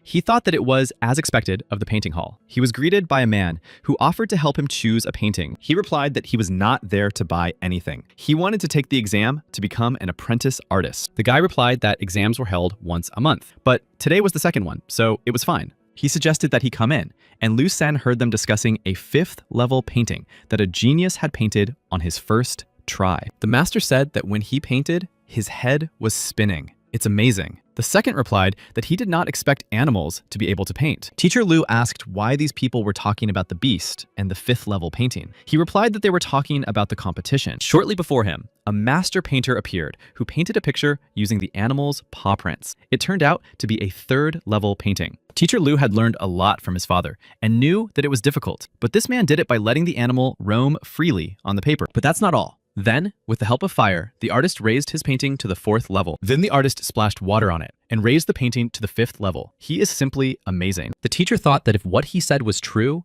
it would be incredible. Their kingdoms were simply incomparable. He could become his student and achieve success. He asked what the master's name was and if he knew where he was, and whether the master accepted students. After thinking for a moment, the guy said that he thought the master's name was Zhang. Lu Shen was amazed to hear this name. Could it really be Master Zhang? Wherever he went, wherever he ended up, he was always the best. But it seems he is already used to it. He had to pass the exam and then tell the others. They would be overjoyed. At that moment, stretching, Zhang said that he had finally studied all these books on painting, Although he had been able to paint a 5th level painting before, he didn't understand much. With these books, his knowledge increased several times over. Now he definitely deserves the title of 3-star master. He had collected many books for the Heavenly Path Library while he was in the Beast Hall, the Poison Hall, and the Artist Hall. But how could he find his way around all this? If only he had a golden page. After a while, he left the city. 2 men followed him. One said that he thought he had deliberately led them here. The second replied that they had nothing to fear. At that moment, Zhang said that they had been following him all this time, so let them show themselves. Stepping out of the shadows, one of the men said that they just wanted to ask for a few paintings. Frowning, Zhang replied that he thought they wanted to rob him. Surely they just wanted a 5th level painting. Pulling out a huge knife, the man said he was talking nonsense. He would do it. But the first man stopped him and told him to control himself. He couldn't be destroyed. Waving his knife, the man rushed into the attack and shouted that he understood everything. But a moment later, they saw him fall to the ground with a crash. Zhang said that it turned out he was half a step away from the 9th rank. The same as being at the 9th rank. It seems he should be more careful with those who are weaker. He could accidentally destroy them. The frightened bandit asked what they should do. It seemed he was stronger than them. The man shouted that he was afraid. There were more of them, and he wasn't that far behind them in terms of level. He doesn't believe he can stop them all. They need to attack together. Smiling, Zhang said, okay, let them show what they can do. Waving their knives, the gangsters rushed at Zhang Huang with a shout. Suddenly, one of the bandits froze in horror and shouted, "What is this?" Zhang was surprised to see this guy here too. A huge flying beast crashed to the ground in front of the bandits. Trembling with fear, the bandit said that this beast was half a step away from the 9th rank. In the blink of an eye, the beast scattered the bandits in different directions. The bandit thought that only the ancient ancestor of the Tianwu kingdom possessed such power. This beast could be considered the most deadly weapon in the kingdom. Who would have thought that it would be on their enemy's side? With eyes flashing with rage, Zhang Huang shouted furiously, asking why he had interfered. He had stunned the 2 of them. How could he test his strength now? He asked if there was another one. The guy fell to his knees and shouted that it wasn't his fault. Let him spare him. Patting the beast, Zhang told him to look at him. He hadn't even hit him, and he had already surrendered. The bandit realized that this was, of course, his beast. Oh well, his chance to fight was gone. He asked what he had to say. The frightened guy asked if it was him. Zhang asked who else could be talking. It was a strong beast that he had rented. He knew the prices there, and he would make up for everything. It wasn't too much. In desperation, the bandit asked again if it wasn't too much. They gave him all the money they had. Zhang said that was fine. If they wanted to live, they should get out of there. Thanking him, they said they were leaving. Sighing, Zhang said that even though he hadn't tested his strength, it was still a nice bonus. In fact, another battle was going on here all this time. He probably noticed it too. They went to take a look and soon saw a guy fighting a huge bear. The man struggled to hold back the bear's huge paw,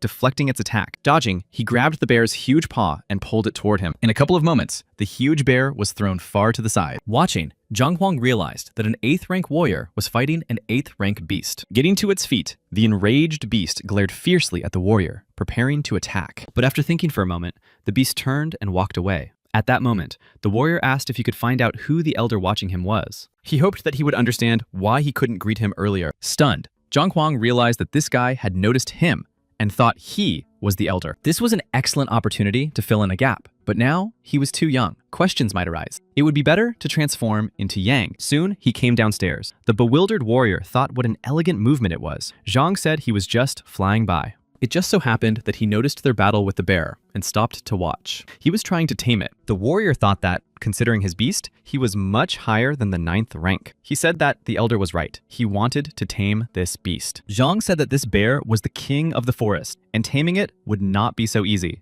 A couple of fighting techniques would not help. The warrior replied that he understood this, but he couldn't resist his greed. Zhang said he could teach him. The warrior asked what help the elder wanted from him in return. If it was something within his power, he would not object. He replied that he did not need his help or his strength, but their meeting was fate. He could help tame the bear if he became his student. The warrior thought he had heard of masters who beat their students for the slightest disagreement, and of masters who destroyed social ties, but those who accept the first people they meet as disciples. He was certainly strong, but not that strong. What was going on? Zhang said that his talent was not outstanding, and his level of development was not impressive. There was no reason to teach him. He watched his battle with the Crimson Tiger. He combined the techniques of the Emerald Stream with the Hung Yang Fist. It's an excellent combination, but he still hasn't finished developing the Hong Yang fist. This technique can be practiced despite the incompleteness of his version. There are no particular inaccuracies or side effects. However, he practiced the 3-kun fist simultaneously with this technique. Its main feature is achieving maximum power in 3-kun. Swinging movements and explosive force do not go well together. Being a grandmaster, he combined the incompatible and continued to practice despite his injuries. By causing harm, he must be prepared for its incurability. The warrior was surprised that he knew he was a grandmaster. In the previous fight, he combined the Hong Yang fist and the 3-kun fist, so what he said was not strange. However, he did not look like a grandmaster and did not have an emblem. How could the senior know that he was a grandmaster? Zhang replied that he had predicted the blows, and he avoided them. This may be the result of many battles, but everything proves that he is a grandmaster. The warrior asked if he was also a grandmaster. He replied that he was traveling the world, and that years had passed since anyone had addressed him by his title. The warrior said that he knew it. He thought that considering he was at least 9th rank, and his abilities were superior to his, he must be a 3-star grandmaster. It was clear why he had asked him to become his disciple at their first meeting. The warrior said it was an honor to become his disciple. Zhang said that the bear he fought had not yet reached maturity, and its strength had not reached its peak. If he elevated it, he would subdue it. He replied that he knew this and had tried. However, he could not find anything that could enhance the beast's development. Taking out a pill, Zhang said that this pill would help. Let him beat it to a pulp and give it to him. Looking at it, he thought, isn't this just a regular healing pill? How will it help in taming him? But perhaps he could be trusted. Looking at him, Zhang asked if he had any doubts. He replied that he had none. He would do everything now. Half an hour later, the warrior said that Zhang Shu's disciple was paying his respects. With him was a beaten bear. Master Zhang said his name was Yang Huang. He was just passing through the kingdom of Tianwu and decided to stay here for a while. After his departure, they would go their separate ways. Zhang Shu asked where he lived so that he could pay his respects in the future. He replied that he did not have a fixed place of residence at the moment. As soon as he found one, he would send someone to inform him. He thought that acting as an expert in front of the Grandmaster was quite troublesome. The only flaw in his disguise could lead to failure. And he forgot to ask him where the Tianwu Academy was located so that he could recruit a few more students. But in the end, he forgot about it. Now he needed to return and finish his business in the city. At that time, Lu Xian said that Zhang had passed the artist exam. He said he heard from the administration that a man named Zhang Huang had passed the 3-star artist exam, but he wasn't sure if it was him. Smiling, the girl said that if he could create 5th level paintings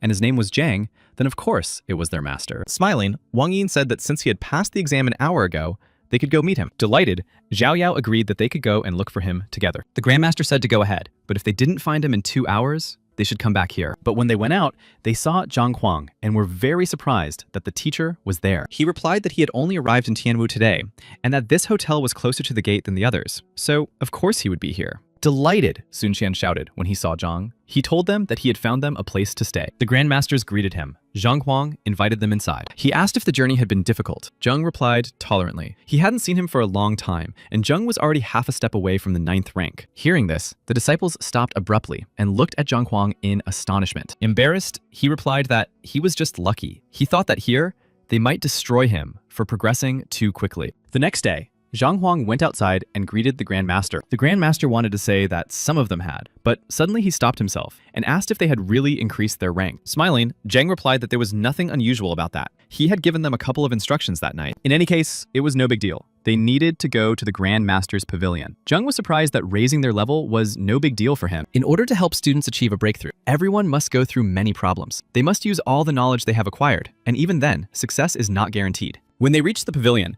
Zhang was surprised to see so many people there. The Grandmaster replied that it was because a symposium was being held. There were 13 1-star Grandmasters and 3 2-star Grandmasters. This was a formal procedure in the Grandmaster exam. The 2-star Grandmasters had not yet arrived. Master Zhang thought that there wasn't even a single 1-star Grandmaster in Tianquan, but here there were 16. That was the difference in power between countries. He asked who was on stage. The Grandmaster replied that it was the symposium's host, Examiner Mo Hongyi. He was known as the first genius of the Tianwu Kingdom for thousands of years and was famous in the 13 Kingdom. Stunned, Zhang thought it was unbelievable. The talents he had encountered in the past were now so insignificant. Grandmaster Zhang said that his mental development had already reached 6. With a mental state of 3, one can pass the 1-star Grandmaster exam, but only with a state of 6 can one pass the 2-star exam. At that moment, a girl entered, and Zhang Huang wondered if it was Mo Yu. The symposium host announced that everyone was in place and they were ready to begin the symposium. He asked Mo Yu how to solve the problem of a person's blocked acupuncture points. She replied that one should gather a large amount of qi around the area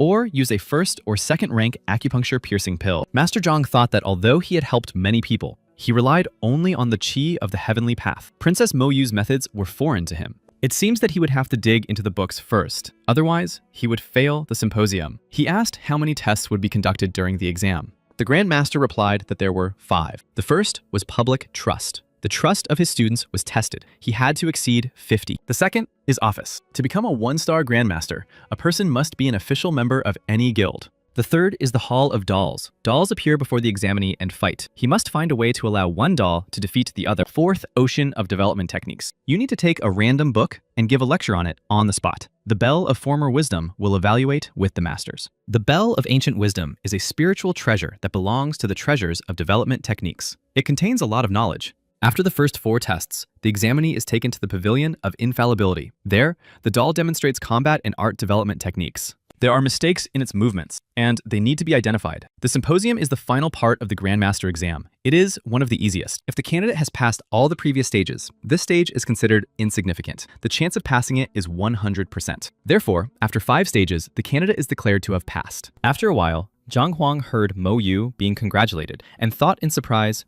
is it really over? The host handed her the emblem and announced her as a 1-star Grandmaster. Grandmaster Zhang and Zhang Huang approached Mo Yu to congratulate her. The girl expressed her respect to her mentor Zhang. The Grandmaster was surprised. He did not understand what was happening. Princess Mo Yu was the second greatest genius in the kingdom. She had become a 1-star Grandmaster at a young age. Hearing this, the symposium host turned around and thought in surprise, Teacher Zhang. The student said that the teacher had only just arrived in Tianwu, but had already caused such a stir. If they stayed, would they see their teacher? Coming closer, Zhang Chun asked if Mo Yu was going to introduce him to his teacher. She replied that the reason she created a second-class pill and passed the 2-star alchemist exam was because of her teacher Zhang's guidance. He is her mentor. Frowning, Zhang Chun asked his mentor in surprise. He had taught her alchemy. The master said that this man's ability to create pills must be incredible. If Mo Yu passed the exam thanks to his guidance, then he must be superior to her in the field of pill creation. But he cannot be a 3-star alchemist.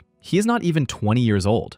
Smiling, Zhang said that he had been disrespectful to the master. He was grateful to him for his help to the princess. She said there was no need to thank him for her. Zhang Cheng said his friend was a 3-star alchemist. They needed to get to know each other. But why had he never heard that there was such a genius in the guild? He asked what class Zhang Huan was in. He replied that he was only a 1-star alchemist. The masters were amazed that a 1-star master had taught Princess Mo Yu to create second-class pills. Master Qian said that Zhang's brother must be very talented. As long as he works hard, he will surely achieve more. He told the girl that he had prepared a banquet in her honor. But Mo Yu replied that she would not go. She had business with Master Zhang. Let them celebrate without her. He replied that the banquet was prepared for her. How could a star disappear from the show? Why not invite Zhang? He replied that he was busy. The guy said that an official alchemist could have incredible status, but that was nothing compared to a grandmaster. He could be in trouble. Ignoring him, Zhang Huang asked Mo Yu to take him to the Grandmaster exam site. Angered, Zhang Cheng shouted that he was talking to them. Zhang thought that his brother should not ignore the Grandmasters, as they carried enormous weight. Approaching the host, Mo Yu said that Teacher Zhang intended to take the Grandmaster exam. He replied that was fine, but he had to check whether he was eligible. He needed a recommendation from a Grandmaster, the identity of the student, and 1 auxiliary profession. The guy held out the badge of a Grandmaster's student and a 1-star alchemist. The master replied that this was a test of the depth of his soul. At that moment, the guy said that Grandmaster Zhang didn't need to be angry. He was just an ignorant country boy and was unlikely to be eligible for the exam. Angered, Zhang thought that when it came to the depth of his soul, he had nothing to fear. This guy was just a nobody, even though he was experienced in making pills. But the soul, the foundation of the Grandmaster's profession, is similar to Qi for a warrior. Even if the depth of his soul reached 3, he was still far from him. After all, he had 4. He came from a clan of Grandmasters and had been receiving guidance from them since childhood. That was the reason for his high soul depth. Such a simpleton could not compare to him. The surprised master said that his soul depth was 5 and 1. He is a genius among geniuses. He will conduct the exam right now. Shocked, Zhang Cheng was stunned by this result immediately after he said that Zhang would not surpass him. The master told Zhang that 5 tests awaited him: public trust, holding office, the Hall of Dolls, the Ocean Technician, and the Pavilion of Infallibility. He could tell his students to enter. If their trust level exceeded 50, the first test would be passed. He said that the 5 behind that door were his students. The master was shocked that they were only 16 or 17 years old. This is a small age difference between teacher and student. Is he sure that their level of trust exceeds 50? He asked Zhang Huan how long he had been teaching these children. The guy replied that it had been a little over half a month. During that time, he had been absent, so in total, it was probably only about 6 days. Hearing these words, Mo Yu and the master were shocked. Others bring students whom they have been teaching for several years, but he is so confident. The master asked if he had other students whom he had been teaching for a longer period of time, or who were younger. He replied that he did not. These were the ones he had taught the longest, and they were the youngest. If they were not suitable, Princess Mo Yu could also help. The master said to let them in, but he reminded them that their trust level had to be over 50 for them to pass the test. He called out for the boys to come in. The students told him not to worry. They would not let him down. The master said that Mo Yu seemed very confident in his students. He didn't even consult them. The Go replied that his confidence was enviable. His partner approached Jiang and said that he had seen Zhang's students, who were almost the same age as him, and he had only taught them for 5 days. The girl asked Zhang if he had really taught his students for 5 or 6 days. He replied that if you added up the time spent, it was 7 or 8 hours. She was shocked. There was no hope in such a short time. She had brought him here because she thought he was prepared, but she didn't know. Watching, the master was surprised that the results appeared so quickly. He couldn't understand how it was possible. Level 85. This was a matter of life and death. It was a level that appeared in students trained by 5-star masters. The relationship between parent and child is about 60. This is the level at which the parties are willing to die for each other. Master Jiang couldn't believe it. He had only been teaching his students for about 5 or 6 days. Why did they have such a high degree of trust? He didn't think it would go above 20. A state of mind of 5 and 1, and the student's trust of 85. Who was he? The girl thought she had long guessed that Teacher Zhang would undoubtedly pass this test, but she did not expect such a result. The students came out and apologized to the teacher. He replied that everything was fine. They would talk about it later. The masters were amazed that not only was their teacher a monster, but so were the students themselves. To be dissatisfied with a level of 85, the examiner announced that he had passed the test, and now they would move on to the second test, the job assignment. The essence of the test lies in their auxiliary profession. It is alchemy. For the exam, he must prepare a first-level pill. However, the test is different. It tests not his understanding of creation, but his ability to convey knowledge. He answered well. He understood everything. The surprised master asked Mo Yu if she called him teacher, it meant he had special skills. Master Zhang again scored the maximum of 100 points. 50 points are needed to pass. Angry, Zhang Cheng thought that this man's results could not be low, but he would not score high in pill creation. Seeing the cauldron in front of him, Zhang Huang wondered if this room changed according to one's profession. He was very surprised to see a doll with a set of medicinal herbs. Seeing the green-leaved cracked palm flower, the unstable grass, and the white angelica flower, Zhang realized that he was being asked to create a spirit-enriching pill. At that moment, the doll approached the cauldron to light it. Zhang asked what she was doing. Taking the medicinal herbs in her hands, the doll began to rotate and mix them. Master Zhang asked if this was an alchemy technique. It was simply impossible to create a pill this way. Everything was ruined. Zhang thought that nothing had been done yet. He was told to give the doll instructions for successful preparation. He realized that he had to carefully monitor the doll's work, identify errors in her movements, and correct them. He began giving instructions, and points began to appear on the wall. The examiner said that this test was different from the others. The score for the class would increase as the candidate gave correct instructions. If you made a mistake, the score would decrease. Even 2-star masters make mistakes. Zhang said that his score was increasing. He was better than he thought. His companion replied that it was a matter of time before he made a mistake. They all watched in amazement as the score on the wall reached 40 points, and not a single mistake. Master Jiang thought it was impossible. He hadn't made a single mistake. Even a 3-star pharmacist couldn't provide such guidance. The students shouted enthusiastically that their teacher was magnificent. Everything must be perfect for him. They were very proud of him. Mo Yu said 60 and not a single mistake. The master replied that he thought his record would remain unbeatable for several centuries. But at that moment, they realized that something had gone wrong. The result dropped to 59. Jian was delighted and said that he had finally made a mistake. He thought that Zhang would be able to pass the entire test without a single mistake. The girl said that over time, the increase in temperature and the increase in medicinal herbs in the cauldron made mistakes more likely. The master replied that, in any case, a score of 60 was already very good. At that moment, a new score of 62 appeared. At that time, a man arrived at Mohuni's residence and knocked on the door. He was meditating and shouted that he had asked no one to interrupt him while he was training. The guy replied that he didn't want to disturb him. But the fact is that someone is taking the 1-star Grandmaster exam. He replied that Grandmaster was the #1 profession in the world. For many, it was a dream. Every day, people from all over the world came to take the exam. The guy said, that's not the only thing. One of the examinees has a soul depth of 5 and 1. Mo Hongyi was surprised that this was higher than Mo Yu's, but he replied that it was nothing special. Achieving such depth means that he is truly talented. The guy said that this person, Zhang Huang, is less than 20 years old. He passed the trust test with 16-year-old students, and his level is 85. The master was surprised. He had never heard of such a level of trust between a teacher and a student. Opening the door, Mo Hongyi shouted, "Are you done, or is there something else?" The guy replied that the second test was 60 points with no mistakes. The master couldn't believe that such a thing was even possible. The boy replied that that wasn't the main thing. He made a mistake and lost 1 point, but in the next moment, his score jumped to 62. Moreover, this situation repeated itself 3 times after that. First, 1 point was deducted, and then 3 points were added at once. Realizing what he had just said, Mo Hongyi asked what his score was right now. The guy replied that his current score was 101 points. The master replied that the maximum was 100, but he was saying 101. He replied that it seemed like it wasn't over yet. His points were still increasing, and the test was not over yet. Mo Hongyi shouted that they needed to go and check. At that moment, pharmacist Hoon was being congratulated on his rise to stardom. He was the only one who had been able to reach such a level. He replied that during his absence, he had met with an expert and gained enlightenment under his guidance. At that moment, a student ran in and shouted.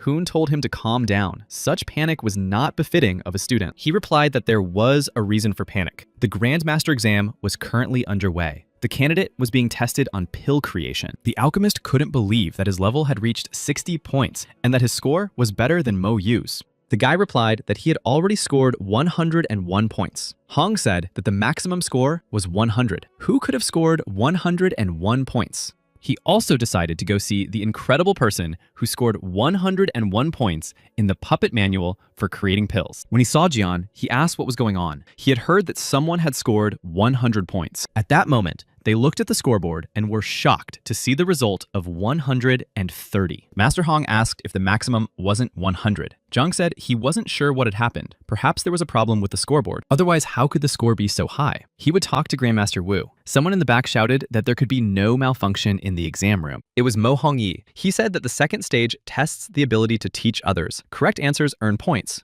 Mistakes lose points. But did they think about how the system evaluates their knowledge? It is based on the standards of a 4-star alchemist who creates such a pill. What if the person taking the test turns out to be a 5-star or 6-star alchemist? If not, they can explain why 1 point is deducted before adding 3 more. At the last level of this system, 1 point is deducted for finding 1 error, 2 points for 2 errors, and 3 points for 3 errors. The person taking the test must find loopholes in the answer key, and initially they are considered incorrect, but the system compensates for them and awards double points. Master Hong asked if this person had really found 15 errors in the procedure for creating a 4-star alchemist's pill. Who is this person? Perhaps he is the elder of the Alchemist's Guild. Zhang replied that he was only a 1-star alchemist. He was not yet 20 years old. His name was, at that moment, Zhang Huang came out. Surprised, Hong asked Zhang if he was here. Zhang asked if he knew him. The alchemist replied that he was the one who helped him achieve a breakthrough in his pill-making skills. This was the man who had become an alchemist through discussion. Following his guidance, he had managed to make 3rd-rank pills and obtain his title. Mo Hongyi thought that he had become an alchemist by completing the discussion on pills, instructing a 2-star alchemist, and receiving 130 points for the test.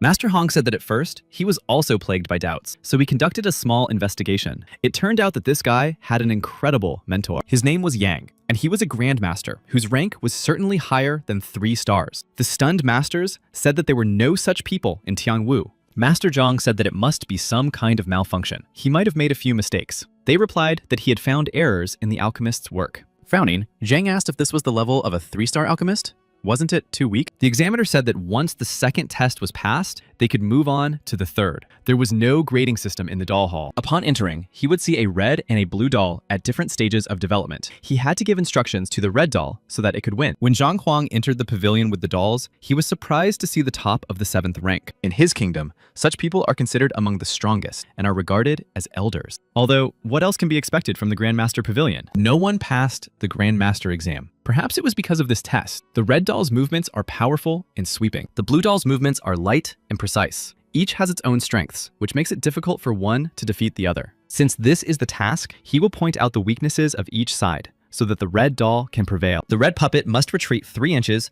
and turn half a turn to the right. Zhang Huan's next order was for the doll to strike with its fist. The masters wondered if he was capable of passing this test. Zhang said that he did not necessarily need to evaluate and pass on knowledge in combat development. The girl said that although there were no grades, the number of movements required to pass was compared. The master said that Grandmaster Mo had passed in 20 and became a legend in the Grandmaster's Pavilion. Zhang recalled that Mo passed this task using 17 movements. Now, they are curious to see how many strikes Zhang Huang can handle. This guy is just incredible. Let's see how smart he is. Considering that he is not even 20, Zhang was ready to admit that he has phenomenal knowledge in pill making, but it's hard to believe that he also has combat skills. He thought that the initial demonstration takes about 300 breaths, and 10 breaths later, the task officially begins. After 310 breaths, you can count. He counted 312, 313, 314. Smiling, he said that it seemed that the boy lacked skills in development and teaching. Hong agreed that it seemed that not everything was going well. The master replied that everyone has their strengths and weaknesses. Maybe he was great at making pills, but his teaching skills weren't so good. Master Jiang said that there were only 350 breaths. That meant the dolls had hit each other 42 times. When he came out,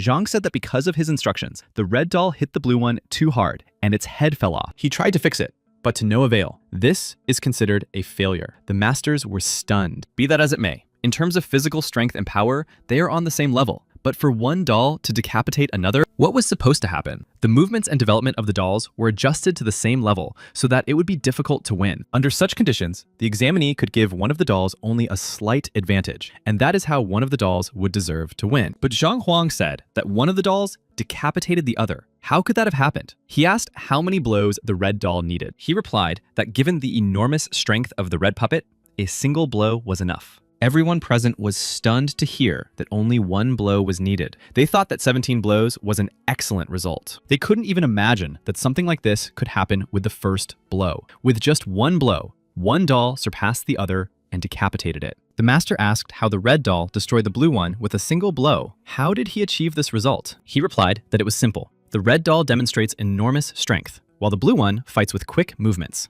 Everything becomes simple. As soon as you begin to see inaccuracies in the movements of the blue doll, no matter how fast it is, it cannot remain in motion constantly. By predicting where it will stop and ordering the red doll to strike there, the red doll wins too easily. Angered, Zhang thought that he was a 3-star grandmaster pretending to be a candidate to mock him. Zhang asked him if you didn't have to pay for it. The master replied that the puppet hall had the ability to repair itself, and after a few days of rest, the puppets would be as good as new. Confused, Zhang asked if he had lost. The master replied, yes. He thought that with his guidance, the red doll had defeated the blue one. If that couldn't be called a successful pass, then what could? The master said it was time to move on. A vast number of books on development techniques have been collected in the ocean. It is necessary to give a lecture on a randomly selected book. The teachers and the bell of ancient wisdom will evaluate it. This is a spiritual treasure that has absorbed the knowledge of the sages of the past about development techniques. If the candidate does not meet his requirements, the bell will not ring. The test is failed. The more strikes, the better the lecture. As soon as he steps onto the podium, a random book will appear.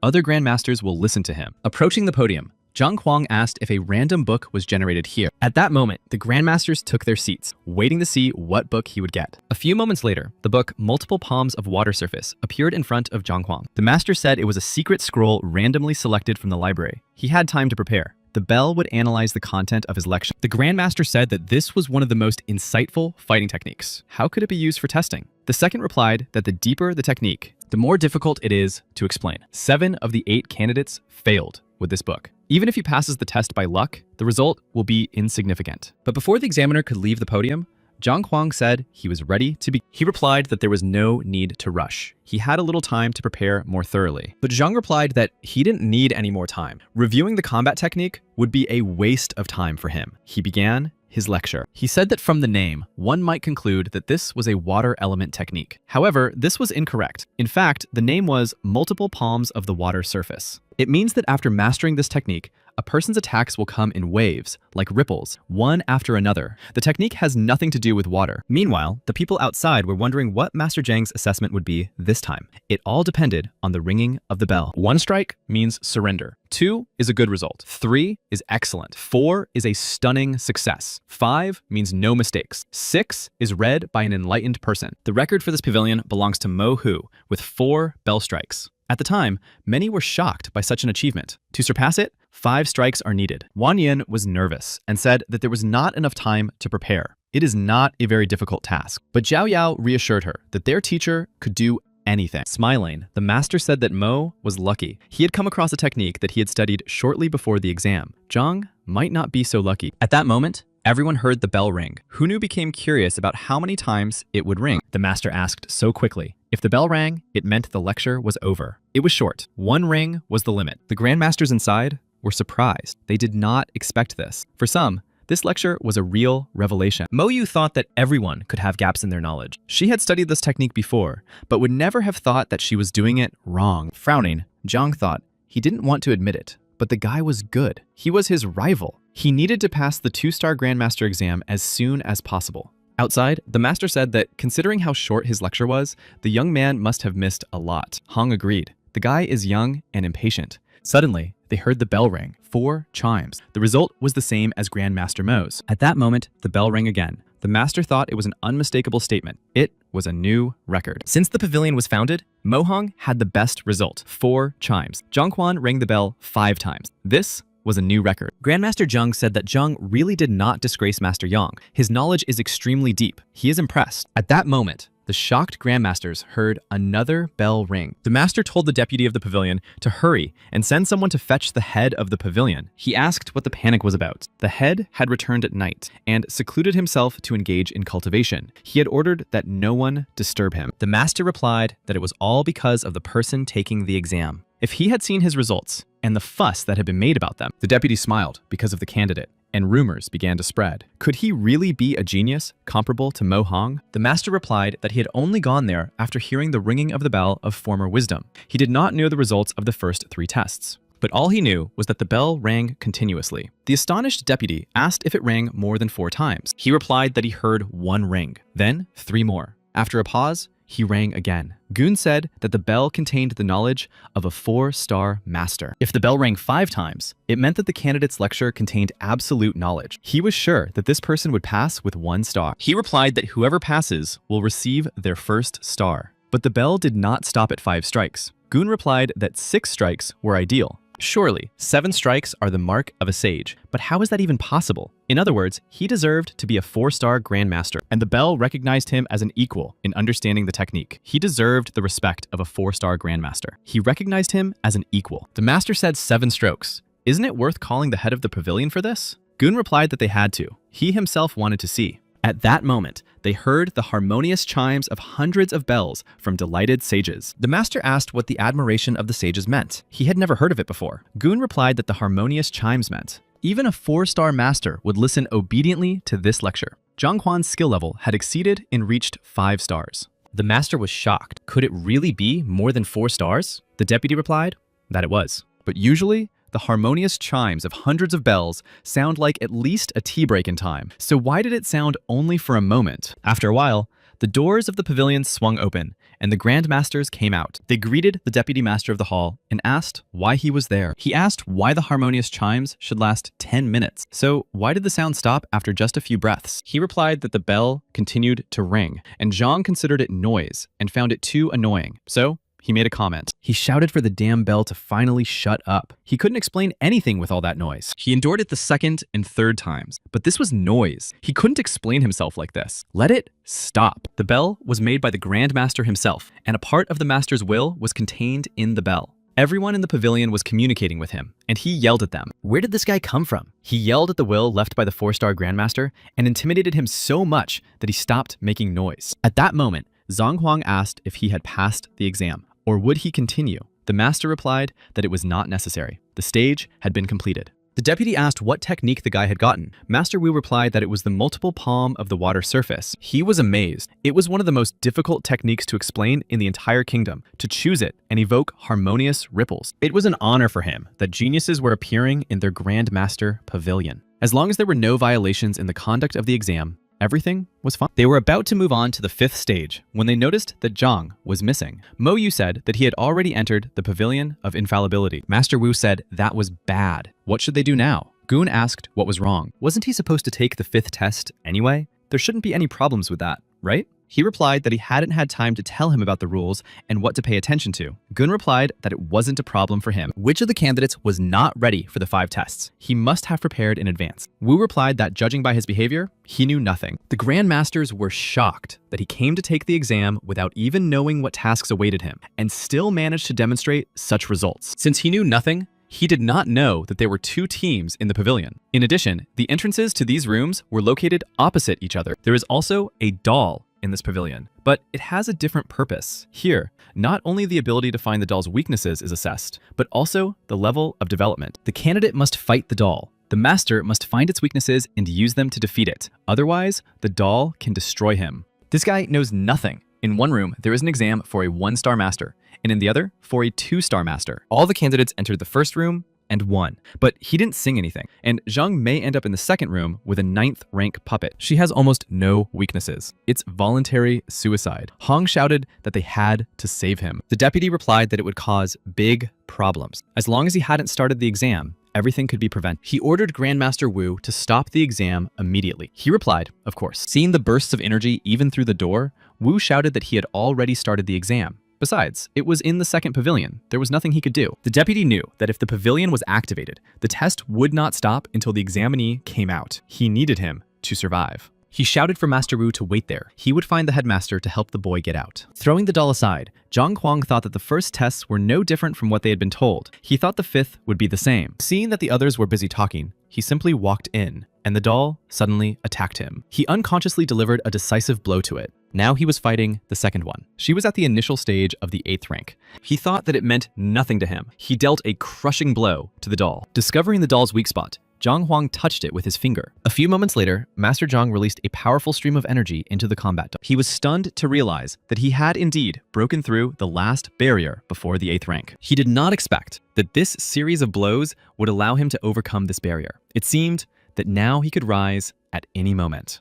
But it was better not to rush, since he had a chance to test his strength. At the 8th rank, he would win this fight too quickly. At that moment, the hall's deputy ran into the head's office and saw that he was not there. He rushed around looking for the head, trying to figure out where he might be. Suddenly, he heard the sounds of a beast and was surprised. This is the Grand Master's pavilion, not the beast hall. Could the head be in danger? Throwing open the door, he was stunned to see the head peacefully dining with a huge bear. The surprised head asked Master Gun what had happened that made him rush so much. He replied that something terrible had happened. During the final exam, the genius had entered the wrong room. The head jumped up and asked if he meant that the candidate had unintentionally summoned a 2nd rank doll. When they rushed to the scene, they were surprised to see such a crowd. Had they been late? People were saying admiringly that it was incredible. The scoreboard read 465. Was that the score for the flaws he had found? The head thought about the assessment of finding flaws. Didn't he say that this guy was in danger and that he could die? Wasn't he locked up there? He said that if a genius could find 6 flaws and score 21 points, it would be an incredible feat. A record that has stood for a century. But 465 means that he found 30 flaws in the doll. The doll's movements were checked by a 4-star Grandmaster. The doll's strikes are no different from his. Even if he deliberately allowed some flaws, there should be no more than 1 or 2. The head asked Gun if he was sure that the candidate had triggered the 2nd stage and not the 1st. He replied that the door was blue in the 1st stage and red in the 2nd. A few moments later, the doors swung open and Zhang Huang came out. Master Wu asked if everything was okay with him. He replied, "What could be wrong?" However, he was unable to control his strength and accidentally destroyed the doll. After all, it should also be capable of self-repair. The master thought it was an 8th rank doll. Nevertheless, he was a 1-star Grand Master. He found 30 flaws in it, but he also broke it. He said that when Zhang started the 2nd stage, he was afraid that he might be in danger. Zhang replied that he immediately started fighting and did not notice the stages. The head of the pavilion asked if he had encountered only one doll. He saw nothing else. He replied that he had encountered two. One rushed at him as soon as he entered, but he accidentally put too much force into the slap. The masters couldn't believe that he had knocked it out with a single slap. It was a test he had to pass to complete the exam. The head thought that when he took the exam, he had to use all his strength to withstand the doll. But this guy just brushed it off. Master Zhang asked if he had passed the test. Master Wu replied yes. He thought that his passing the exam made all the masters look like fools. He said that since he had passed all 5 tests, he could now officially be considered a grandmaster. However, he would have to attend a symposium. He replied, okay. Zhang thought that the grandmaster exam was difficult, but everything went so easily. Now he could enter their library. At that moment, Mo Hongyi said that he would like to take the 2-star Grandmaster exam. Let them open the grounds for him. The head of the pavilion thought that his speed of development was not something that ordinary people like them could repeat. He said he had no objection to competition. It was the engine of progress. If he wanted to take the exam today, he would give his consent. He asked Master Wu to prepare everything for the exam. Mo Hongyi thanked him. At that moment, Zhang said that since they were preparing the hall for the exam, he could take it too. He didn't want to waste time. The stunned masters thought he didn't want to waste much time. There are only 3 2-star masters in the entire kingdom, taking the exam just for convenience. Angered, Mo thought he was doing this on purpose to embarrass him. Since he was so categorically opposed to him, let him blame himself for the trouble. He shouted that, considering the results of the last 5 tests, he had a chance to pass the exam. But there were prerequisites for passing. There are requirements for a person's auxiliary profession. There must be at least 2, and each must be 2 stars. Does Zhang meet this requirement? Master Zhang thought about it. An auxiliary profession must reach a 2-star level, and there must be 2 of them. If he does not have any auxiliary professions, he must ask him to leave. Rummaging in his pocket, Zhang asked if only 2 professions were needed. He took out the emblem of a 2-star Master of Painting. He had passed the 3-star level, but he did not have such an emblem. He did have the emblem of a 2-star Tamer. Grandmaster Zhang asked him if he had 2 2-star professions, Master Painter and Animal Tamer, not counting his skills in alchemy. Angered even more, the guy said that he still needed to reach the 8th level. He was not yet sufficiently prepared. The head said that Zhang was half a step away from the 8th rank, and that was a big difference. He probably wouldn't be able to pass the 2-star Grandmaster exam. He replied that he was almost at the 8th rank, but they shouldn't worry and should give him a few moments. Shocked, Mo wondered if he was really going to raise his rank right now. Ignoring them, Zhang Huang concentrated and released his internal energy. After a couple of moments, Zhang smiled and said that he was now at the 8th rank. Stunned, Mo couldn't believe that he had simply closed and opened his eyes and raised his rank. That's how people usually sleep, not break through. The head of the hall and his deputy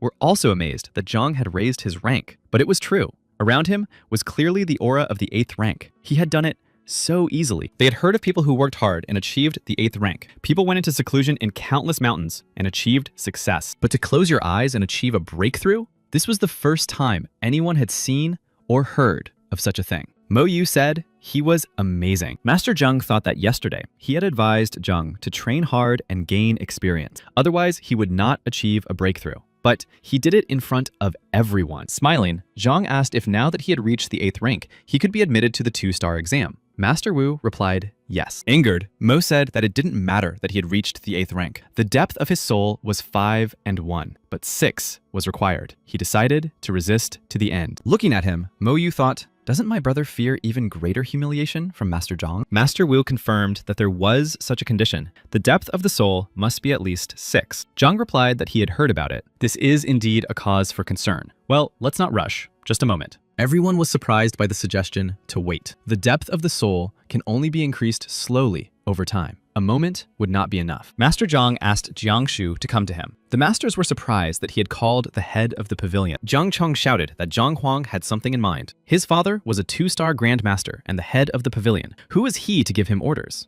Asking if he was really his father, Zhang Huang told him to step aside. He needed to talk to his father. Jiang Shu told his son to step aside. He asked why Zhang had called him. The boy asked if it was true that Shu had recognized Yang as his teacher yesterday. The head asked in surprise how he knew. He hadn't told anyone about the events of the previous night. The masters were amazed that the head of the pavilion had recognized someone as his teacher. This person must be above the 2nd level. Smiling, Zhang replied that he was Mr. Yang's direct disciple. According to custom, Jiang Shu should call him his elder brother. Shocked, Jiang Cheng couldn't believe it. When had his father recognized someone as his teacher? And who was he? Surprised, the head asked Zhang, Master Yang's disciple? then it's no wonder he's so formidable despite his age. Master Zhang said that the teacher had told him that the head had encountered some kind of problem during training and had been injured. He asked him to pass on a technique for recovery and said that by following it, the head would heal his injuries. A technique for development, and said that by following it, the head would heal his injuries, and development would not be long in coming. Let him listen carefully. Bowing his knee, the head thanks the teacher for this gift, and thank you to his older brother for passing it on to him. All the masters were shocked that the head of the pavilion knelt before this young man. Could Zhang Huang really be his senior? Who was Yang? Upset, Cheng thought that Zhang was just bragging, and that his father would destroy him.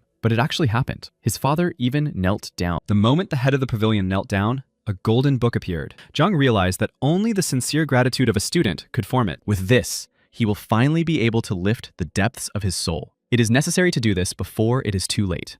So this is the state of enlightenment. It makes it much easier to find the essence of things and their shortcomings. At first, he wanted to study these golden books to gain knowledge. Now, there is nothing he can do about it. He will deal with it another time. He told the masters that now the depth of his soul was sufficient. Surprised, Wu asked, sufficient for what? He thought, could he mean that in this short period of time, the depth of his soul had exceeded 6? The last number was 5 and 1. He asked Zhang if he thought his soul depth was 6. Zhang replied that he wasn't sure, but he thought it should be enough. They could take the Stone of Insight. He thought that the golden book was capable of raising his soul depth. However, he did not know exactly how much the value had increased. The masters were amazed that he did not know his soul depth. In his lifetime, he had seen countless monsters and geniuses, but this was the first time he had seen something so peculiar. Master Wu agreed and handed him the Stone of Insight to test the depth of his soul. He had it with him. The masters waited with interest to see what would happen. It couldn't be that he exceeded the value of 6. Opening his palm, Zhang Huang looked at the stone in surprise and asked what it meant. Stunned, Zhang Huang saw that there were no numbers on the stone at all. Was it possible that the book could both increase and decrease the depth of the soul? Could it be that the values of 5 and 1 had been cancelled out? He had been bragging, and now this had happened. Now everyone present would beat him up. Master Mo said that since there were no numbers, it meant that the depth of the soul was less than 6. He had no right to take the exam. Elder Zhu approached Zhang and asked to look at the Stone of Insight. He squeezed it,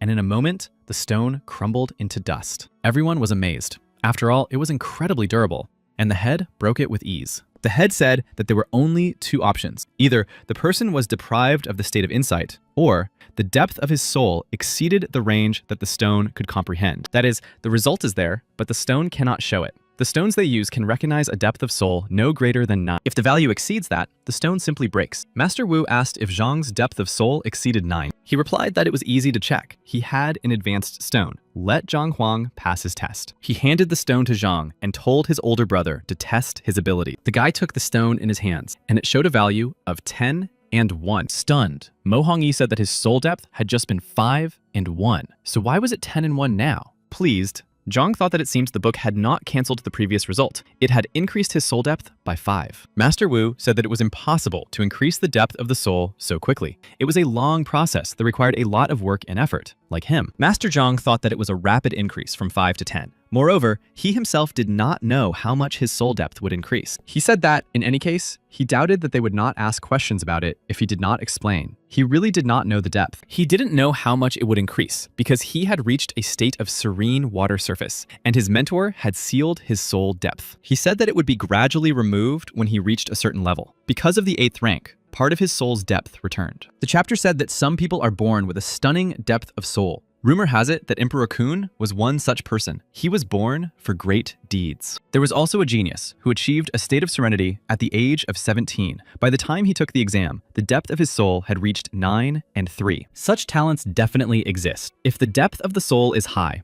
and the level of development does not correspond to it, this can lead to undesirable consequences. Perhaps that is why his mentor sealed his soul. Zheng thought that if such a person did not perish, he would take his place among the great grandmasters. Mo Yu understood what was going on. It is very difficult to develop the depth of the soul. If one started from scratch, it would be impossible for 6- and 7-star masters to exist. Master Zhang said that the development of art and the depth of the soul are all consistent. Are there any other obstacles to passing the exam? Master Wu replied that there were none. Zhang asked if that meant he could now take the exam to become a 2-star grandmaster. Frowning, Mo replied, "Of course." He thought this guy was unimaginable, but why was he trying to oppose him? He would lose his reputation. Master Wu said that since all the requirements had been met, the exam could begin. Master Gun said that this exam also had 5 stages. Only the very first stage was different. To pass the 2-star exam, the candidate must take on a new student and establish a trust level of 40 points within 10 days. Mo Hongyi and Zhang Huang were surprised that they had to take on a disciple and raise their trust level to 40. Master Gun said that the trust hall could be left until last. They could both start with other tasks. Smiling, Zhang said that was fine, and they could begin. Gu replied that he should take his time. He asked him to go second. He was afraid that something might happen to the dolls during his turn, and he would not be able to complete the task. Embarrassed, Zhang replied that, of course. He thought that at least he wouldn't have to pay for it. Watching Mo Hong, the masters thought he was a genius. Although his results were not as high as Zhang's, he broke many records. When Zhang took the test, he broke the doll again. He said that he had just gotten up and couldn't control his strength. Soon, they both passed the 4 stages. They were given 10 days for the last stage. After completing it, they would be recognized as 2-star Grand Masters. Master Zhang asked if 1 student would be enough, and if so, could he take the exam early? He replied that he should not rush. There are several criteria. At this stage, everyone will think they are in another country. To prevent trouble, within 10 days, they would have to find students and pass a test. Many people would want to be their students. It would be too easy to pass the level. Master Mo asked if they would use a different identity. Zhang realized that their title of 2-star Grandmasters could get in the way. The head said that the pavilion would create alternative identities for them, and they would be sent to the Tianwu Academy as ordinary teachers. Their identities must not be revealed. Tomorrow, they would be able to familiarize themselves with the materials on identities and disguises. It so happened that several teachers had left the academy, and recruitment was open. They must understand that no one, including the rector, will know who they are. They must rely only on themselves, and in 10 days, they must bring students. They have the whole night to resolve all issues related to their indefinite departure. No one should know that they will be pretending. Master Zhang asked to read a book about Grandmasters. He replied that the library was over there, and he only had access to the 1-star library. Rumors spread throughout the city that someone had appeared who had broken all of Mohu's records. He was senior to the head of the Jiang Pavilion. His teacher is a 3-star Grandmaster, and he passed the exam for a 2-star Grandmaster. When Zhang arrived at the library, he realized that there was no information about the Divine Kun and no manuals on the techniques of 8th rank development. Divine Kun was known as the greatest Grandmaster in the world, the leader of all masters. 1-star Grandmasters were not yet worthy of knowing about him. Although he did not find any books on the 8th rank, there was a lot of information about other ranks. He could process it and give it to his students. The next day, the master told Zhang Huan that the public recruitment for the Tianwu Academy was about to begin. They had to hurry. Looking at the master, he guessed that it was Mo Hong. Master Mo said that it was a new personality. Along with it came information about a person's life. Trying on the mask, Zhang Huang thought it was like a second skin. He didn't notice it at all. The Grandmaster Hall should not be underestimated. The master asked if the academy usually recruited teachers at the beginning or end of the semester. So why did the academy organize recruitment in the middle of the semester? Hearing this, Zhang became agitated. Could it be that they were recruiting teachers for no reason? Where had the old teachers gone? Mo replied that they had left for unknown reasons. Zhang was surprised that they would be given a ready-made class. Would they really be given a class right away, without choosing the students themselves? Choosing yourself and taking a ready-made class are 2 different things. A student is already formed as a learner. It is almost impossible to change them, and it is easier to like a student without a class. Mo asked if he thought it was easier to choose. He thought it might be the teacher choosing the student. It wasn't the beginning of the semester. There were no students to choose from. It was unlikely that anyone would choose them. Master Zhang asked how the academy divides students into classes. Mo was shocked that he didn't know. He explained that to enter the academy, one must have a development level of at least 3rd rank. There are 4 classes here, corresponding to the 3rd, 4th, 5th, and 6th ranks. After the 6th rank, you can graduate from the academy. Most teachers have students of different levels of development. A girl met them and told them to get in line.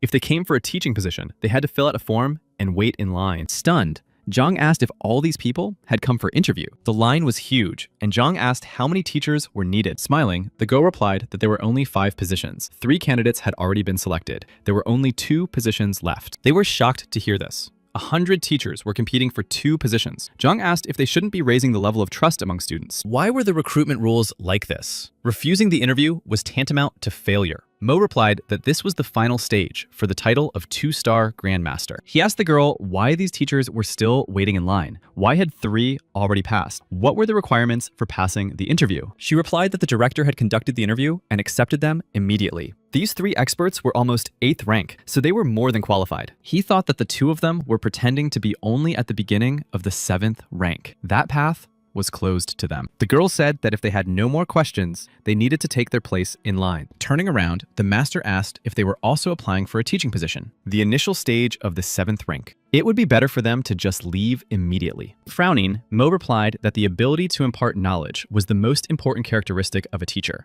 If a teacher was not capable of this, what use was his rank? Smiling, the teacher replied that he was very bold. He was saying these words for their own good. They would just be wasting their time. The elder came out and told everyone to stand so that he could see them. Everyone had heard about the shortage of teachers, but he would only say it once. Director Serbi said that their teachers were Hu and Baifan. These students were outstanding individuals, and he was looking for worthy teachers. Mo said that they were famous star teachers at the academy and possessed outstanding teaching abilities. Considering that there were only 2 spots left, the task was difficult for them. Zhang replied that he thought he would come and just teach a few students. The director said that everyone present had teaching experience and were official teachers qualified by the guild. If he made his decision based on their resumes, they would not agree with it. Therefore, he would make his choice based on their teaching skills. Teachers are responsible for imparting knowledge and clarifying students' doubts. The main task is to guide them on the right path to reach new heights. The teachers shouted that the main duty of a teacher is to teach. If a person is not competent in teaching,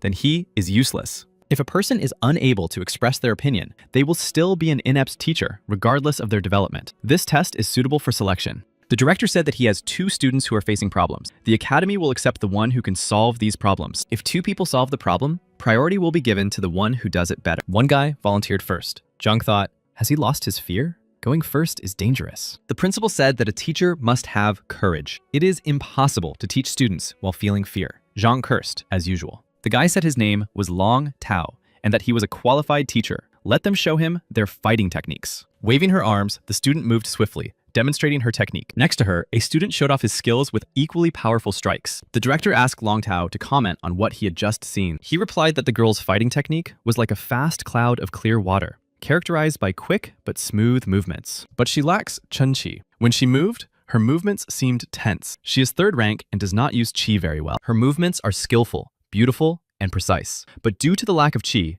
they are just empty movements. He would ask her to immerse herself in the development of Chi. He told the guy that he possessed great brute strength. Strength-based techniques suit him. The art of burning bamboo would suit him. Jane grunted and said he saw that too. The guy standing next to him said he was only better because he took the initiative. Repeating it would look pathetic. At that moment, the director said, okay, maybe someone else wants to say something. Teacher Du Shun said he had something to add. Zhang heard people whispering behind him that he was a star teacher and that he was incredible. He said her movements were agile, but the pure jade technique did not suit her well. However, she had only reached the 3rd rank and had already mastered a powerful technique. Considering that she can fill her body with chi, she is talented and capable of many things. The pure jade technique is common for women, but considering her high abilities, developing this technique is a waste of time. It is better for her to train in the maiden method. As for the disciple, his movements are strong. Techniques like burning bamboo are more suitable for him, but his movements are direct and sharp, and they are directed straight at vital points. This means he has tremendous combat experience. The heavenly power technique would be suitable for him. This short, quick, and simple method will allow him to make the most of his strengths. The director asked if there was anyone else. If not, he was ready to name the winners. At that moment, Mo said what he wanted. The problem he had mentioned earlier was not about the level of development, but something else. Frowning, Lun Tao replied that this was nonsense. What else could be said besides technique? Mo said that regardless, the girl would develop. Pure jade technique or maiden technique, it made no difference. She was talented, and the difference in development technique would not greatly affect her. In addition, she has been practicing this technique for many years and is very familiar with it. Change will hinder progress. There is no difference between the techniques. Therefore, her biggest problem is not her development technique or the need to strengthen her chi, but her aversion to learning. Upon hearing about her aversion to studying, Director Say told him to continue. The teachers looked at each other in surprise. You can talk about this on this exam? Zhang thought that this was to be expected from a 2-star Grandmaster. Mo said she had excellent talent, but a cold temperament. She did not want to interact with others. She simply did not take her studies seriously. The teacher said so.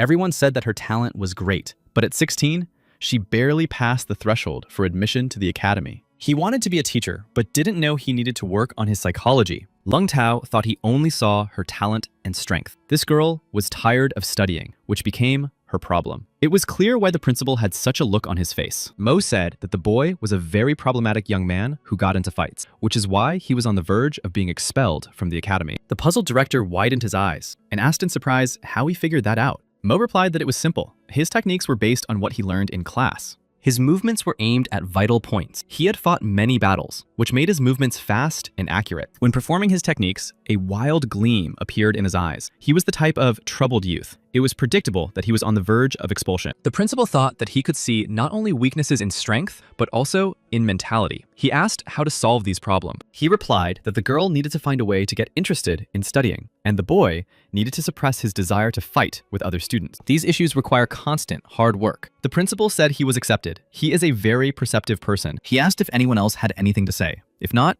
then teachers Sun Cheng and Du Shun would be selected. The teachers replied that they had no objection. At that moment, Zhang Huang raised his hand and said they should not rush. He also wanted to say something. Frowning, Mo thought he had said everything he could. No matter how much of a genius he couldn't say any more. As he stood up, Zhang thought that Mo had no sense of camaraderie. He could have kept quiet about something so that he could talk about it. He said that the teachers had revealed the essence of the test, so he didn't need to repeat it. But he was ready to solve their problems right there and then. The teachers shouted that this was nonsense. One had a distaste for studying, and the other was on the verge of expulsion. These were the two most difficult problems for a teacher. The principal asked how he wanted to solve it. Zhang Huang replied very simply. He approached the girl and told her not to be afraid, that he wouldn't bite her. But there was one thing he wanted to tell her. He leaned toward her and whispered something in her ear. The stunned girl fell to her knees. She asked Zhang to take her as his student. She was ready to study under his guidance. The teachers were amazed that her attitude had changed. What had happened? It was as if she were two different people. Surprised, Sebi asked what he had just done, how he had changed her so quickly. He replied that her aversion to studying was not due to disinterest. It was because of her physical condition. He saw her problem and promised to solve it. Naturally, she wanted to study with him. Teacher Du asked simply, if it was a physical condition, why didn't she mention it before? And kept it to herself. He replied that it was her personal matter and she didn't want to talk about it. The principal asked what he would do about this problem. If he could stop him from fighting with others, he would pass the selection process and the academy would officially accept him. Thinking it over, Zhang scratched his head and asked the boy if he liked fighting with others. Wasn't that so? The boy looked at him defiantly and said, yes, so what? Smiling, Zhang replied that then it was simple. He swung his arm and slapped the shocked student, who flew to the side. Before the boy could recover, Teacher Zhang delivered another powerful blow. Teacher Long was shocked by what this guy was doing. Using violence against a student was tantamount to giving up. Frowning, Sebi shouted at him, asking what he was doing. He should have said something if he was going to hit a student. Falling to his knees, the student thanked him for saving him. He would never fight again. The teachers were shocked. Saved him. Does this student have masochism or something? Teacher Mo wondered how he could take exams without knowing the basics. He said that Teacher Liu couldn't hit students. He asked who was hitting him. Did he hit him? The boy replied no. He was indebted to the teacher. He saved him. He didn't hit him. The teacher shouted that they weren't blind. Everyone saw that he beat that student, but he doesn't admit it because he's afraid. The principal shouted that he had intimidated him. Physical punishment of students is unacceptable. He will report this to the Teachers Guild. The academy does not intend to hire incompetent mentors like him. He should leave immediately. Frowning, Zhang asked again about the consequences of violating the principles. That was his opinion of the situation. He is not ashamed to call himself a grandmaster. He wants to ask, is his eyesight okay? The teachers were shocked that this guy had just insulted the academy director. He beat up a student and insulted the Grand Master. He's crazy. The enraged director Se shouted that Teacher Lu had just insulted the Grand Master. He replied that it was Se who was insulting the title of Grand Master, not him, a blood-sucking spider. It is a unique beast the size of a finger phalanx. It feeds on the blood of living creatures and prefers cold, dark places. It moves in the darkness, and its venom is deadly. If a warrior is affected by this poison, he does not die immediately. The poison affects the nerve endings and changes the personality. The person becomes aggressive. They become obsessed with finding an enemy. This is because only during combat is the burning sensation of the poison in their blood less noticeable. This student was exposed to the poison quite a long time ago. Therefore, he could not help but fight to suppress his rage. Didn't he notice the red eyes behind his deadly movements? Battles never affect a warrior's state of mind or the color of their eyes. Teacher Loon said he noticed the redness, but thought it was due to excitement. Dushin said he thought it was a unique fighting technique. The director shouted how this was possible. If he had been poisoned all this time, Why hadn't any of them noticed? He replied that Se was blind. He wasn't just hitting him, he was using a unique method to expel the poison from his body. If he didn't believe it, he could look at the blood left on the floor. The stone slab was burned. The director was in shock. It was indeed poison. There was indeed deadly poison in the student's blood, and Master Lu had just removed it from his blood. Master Zhang said that people usually die within 3 months of being poisoned by spider venom. The student had been exposed to it for about a month, so he was in no danger. Now, he just needed to suppress the remaining poison. How could Sobi not notice this and accuse him of beating him up? He saved the student's life, and the director threatened to report him to the Teachers Guild. That's why he asked if his eyesight was okay. Master Mo asked him to calm down. Master of Poisons is a rare profession. Few people have heard of the effects of poisons, and they might not know such things. He thought that to understand that the student had been poisoned just from his fighting technique, and to help him on the spot, meant that Zhang had Grandmaster level knowledge in this field. Zhang said that even though he didn't understand anything about the deadly poison, the student thanked him for saving him, but the director still blamed him. He replied that it was all because he was not observant enough and did not deserve the title of 1-star Grand Master. Master Zhang replied that there was no need to be upset. He should just continue to study diligently and not make such definitive conclusions. The teachers were shocked that he allowed him to talk to the academy director as if he were a student. Smiling, Zhang Huang asked if he would still accept him as a teacher at the academy. He replied, of course. The teacher was accepted. Subi thought that if he did not accept such a teacher, he would not be worthy of the title of academy director. At that moment, in the backyard of the Tianwu Academy, Meng Tao called out to his sister, Shui. The girl turned around and asked if Meng Tao had found out something. He was reliable. The guy replied that he was sure of it. He said that Grandmaster Zhang Huang was simply incredible. He was more magnificent than she had thought. He had left the capital for a short time. She said it would be great to become his student. Met Tao replied that he was a 2-star Grandmaster, and the academy could not afford to hire him. The girl said she understood and couldn't hope for that, but she really wanted to listen to at least one lecture. Maybe she would even make a breakthrough. By the way, the academy is hiring new teachers today. Had Matt Tao heard about the results? He replied that he hadn't yet. There was a shortage of star teachers. All the applicants were ordinary instructors. It was unlikely that they would be able to teach well. At that moment, another student ran up and shouted that something terrible had happened. Mu Xueqing asked what the panic was about. Hadn't she asked her to watch the Elders Hall and see who would be accepted as teachers? Why had she come back? Had they already chosen the teacher? The girl replied yes. Shui was surprised that it had happened so quickly. The girl said she saw the principal give the class teacher's badge to a young mentor and more. Shui eagerly asked what else she had seen. The student replied that this teacher had beaten a student so badly that he began to spit blood. The student couldn't believe that a student had been beaten so badly that he was bleeding. Shui said that the academy would never allow such a thing, and she wanted to say that the principal had given this man control over their class. She replied that he had grabbed his brooch and immediately headed for their class. So he would be there soon. The girl wondered if the Teachers Guild didn't prohibit physical punishment of students. How could such a person appear at the academy? The student asked if it was possible that the academy considered their class uncontrollable and found a teacher who was willing to teach them a lesson and instill obedience. Clenching his fists, Shui told Met Tao to gather everyone in the classroom. They needed to discuss everything. The students gathered and discussed the fact that the academy had accepted a teacher who beat students. If he became their teacher,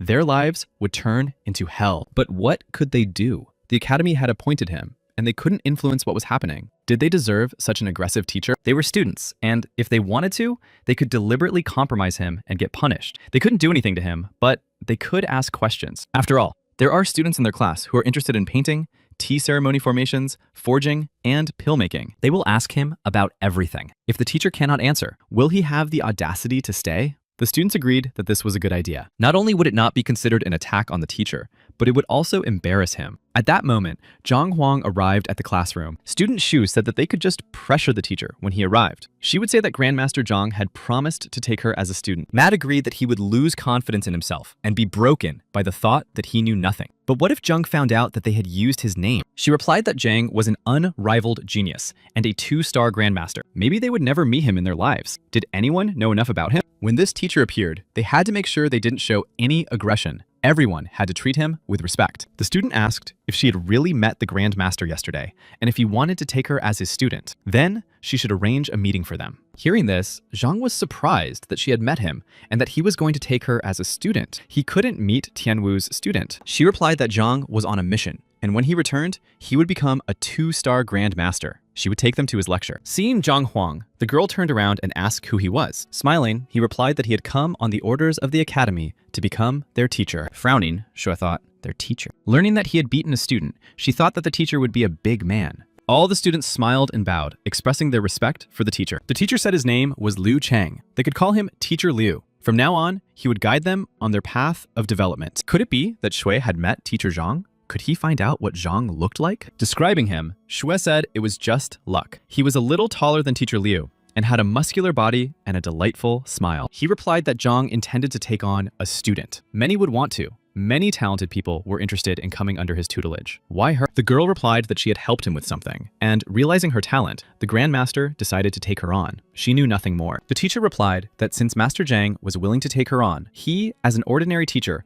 considered it unworthy to compete with him. She could choose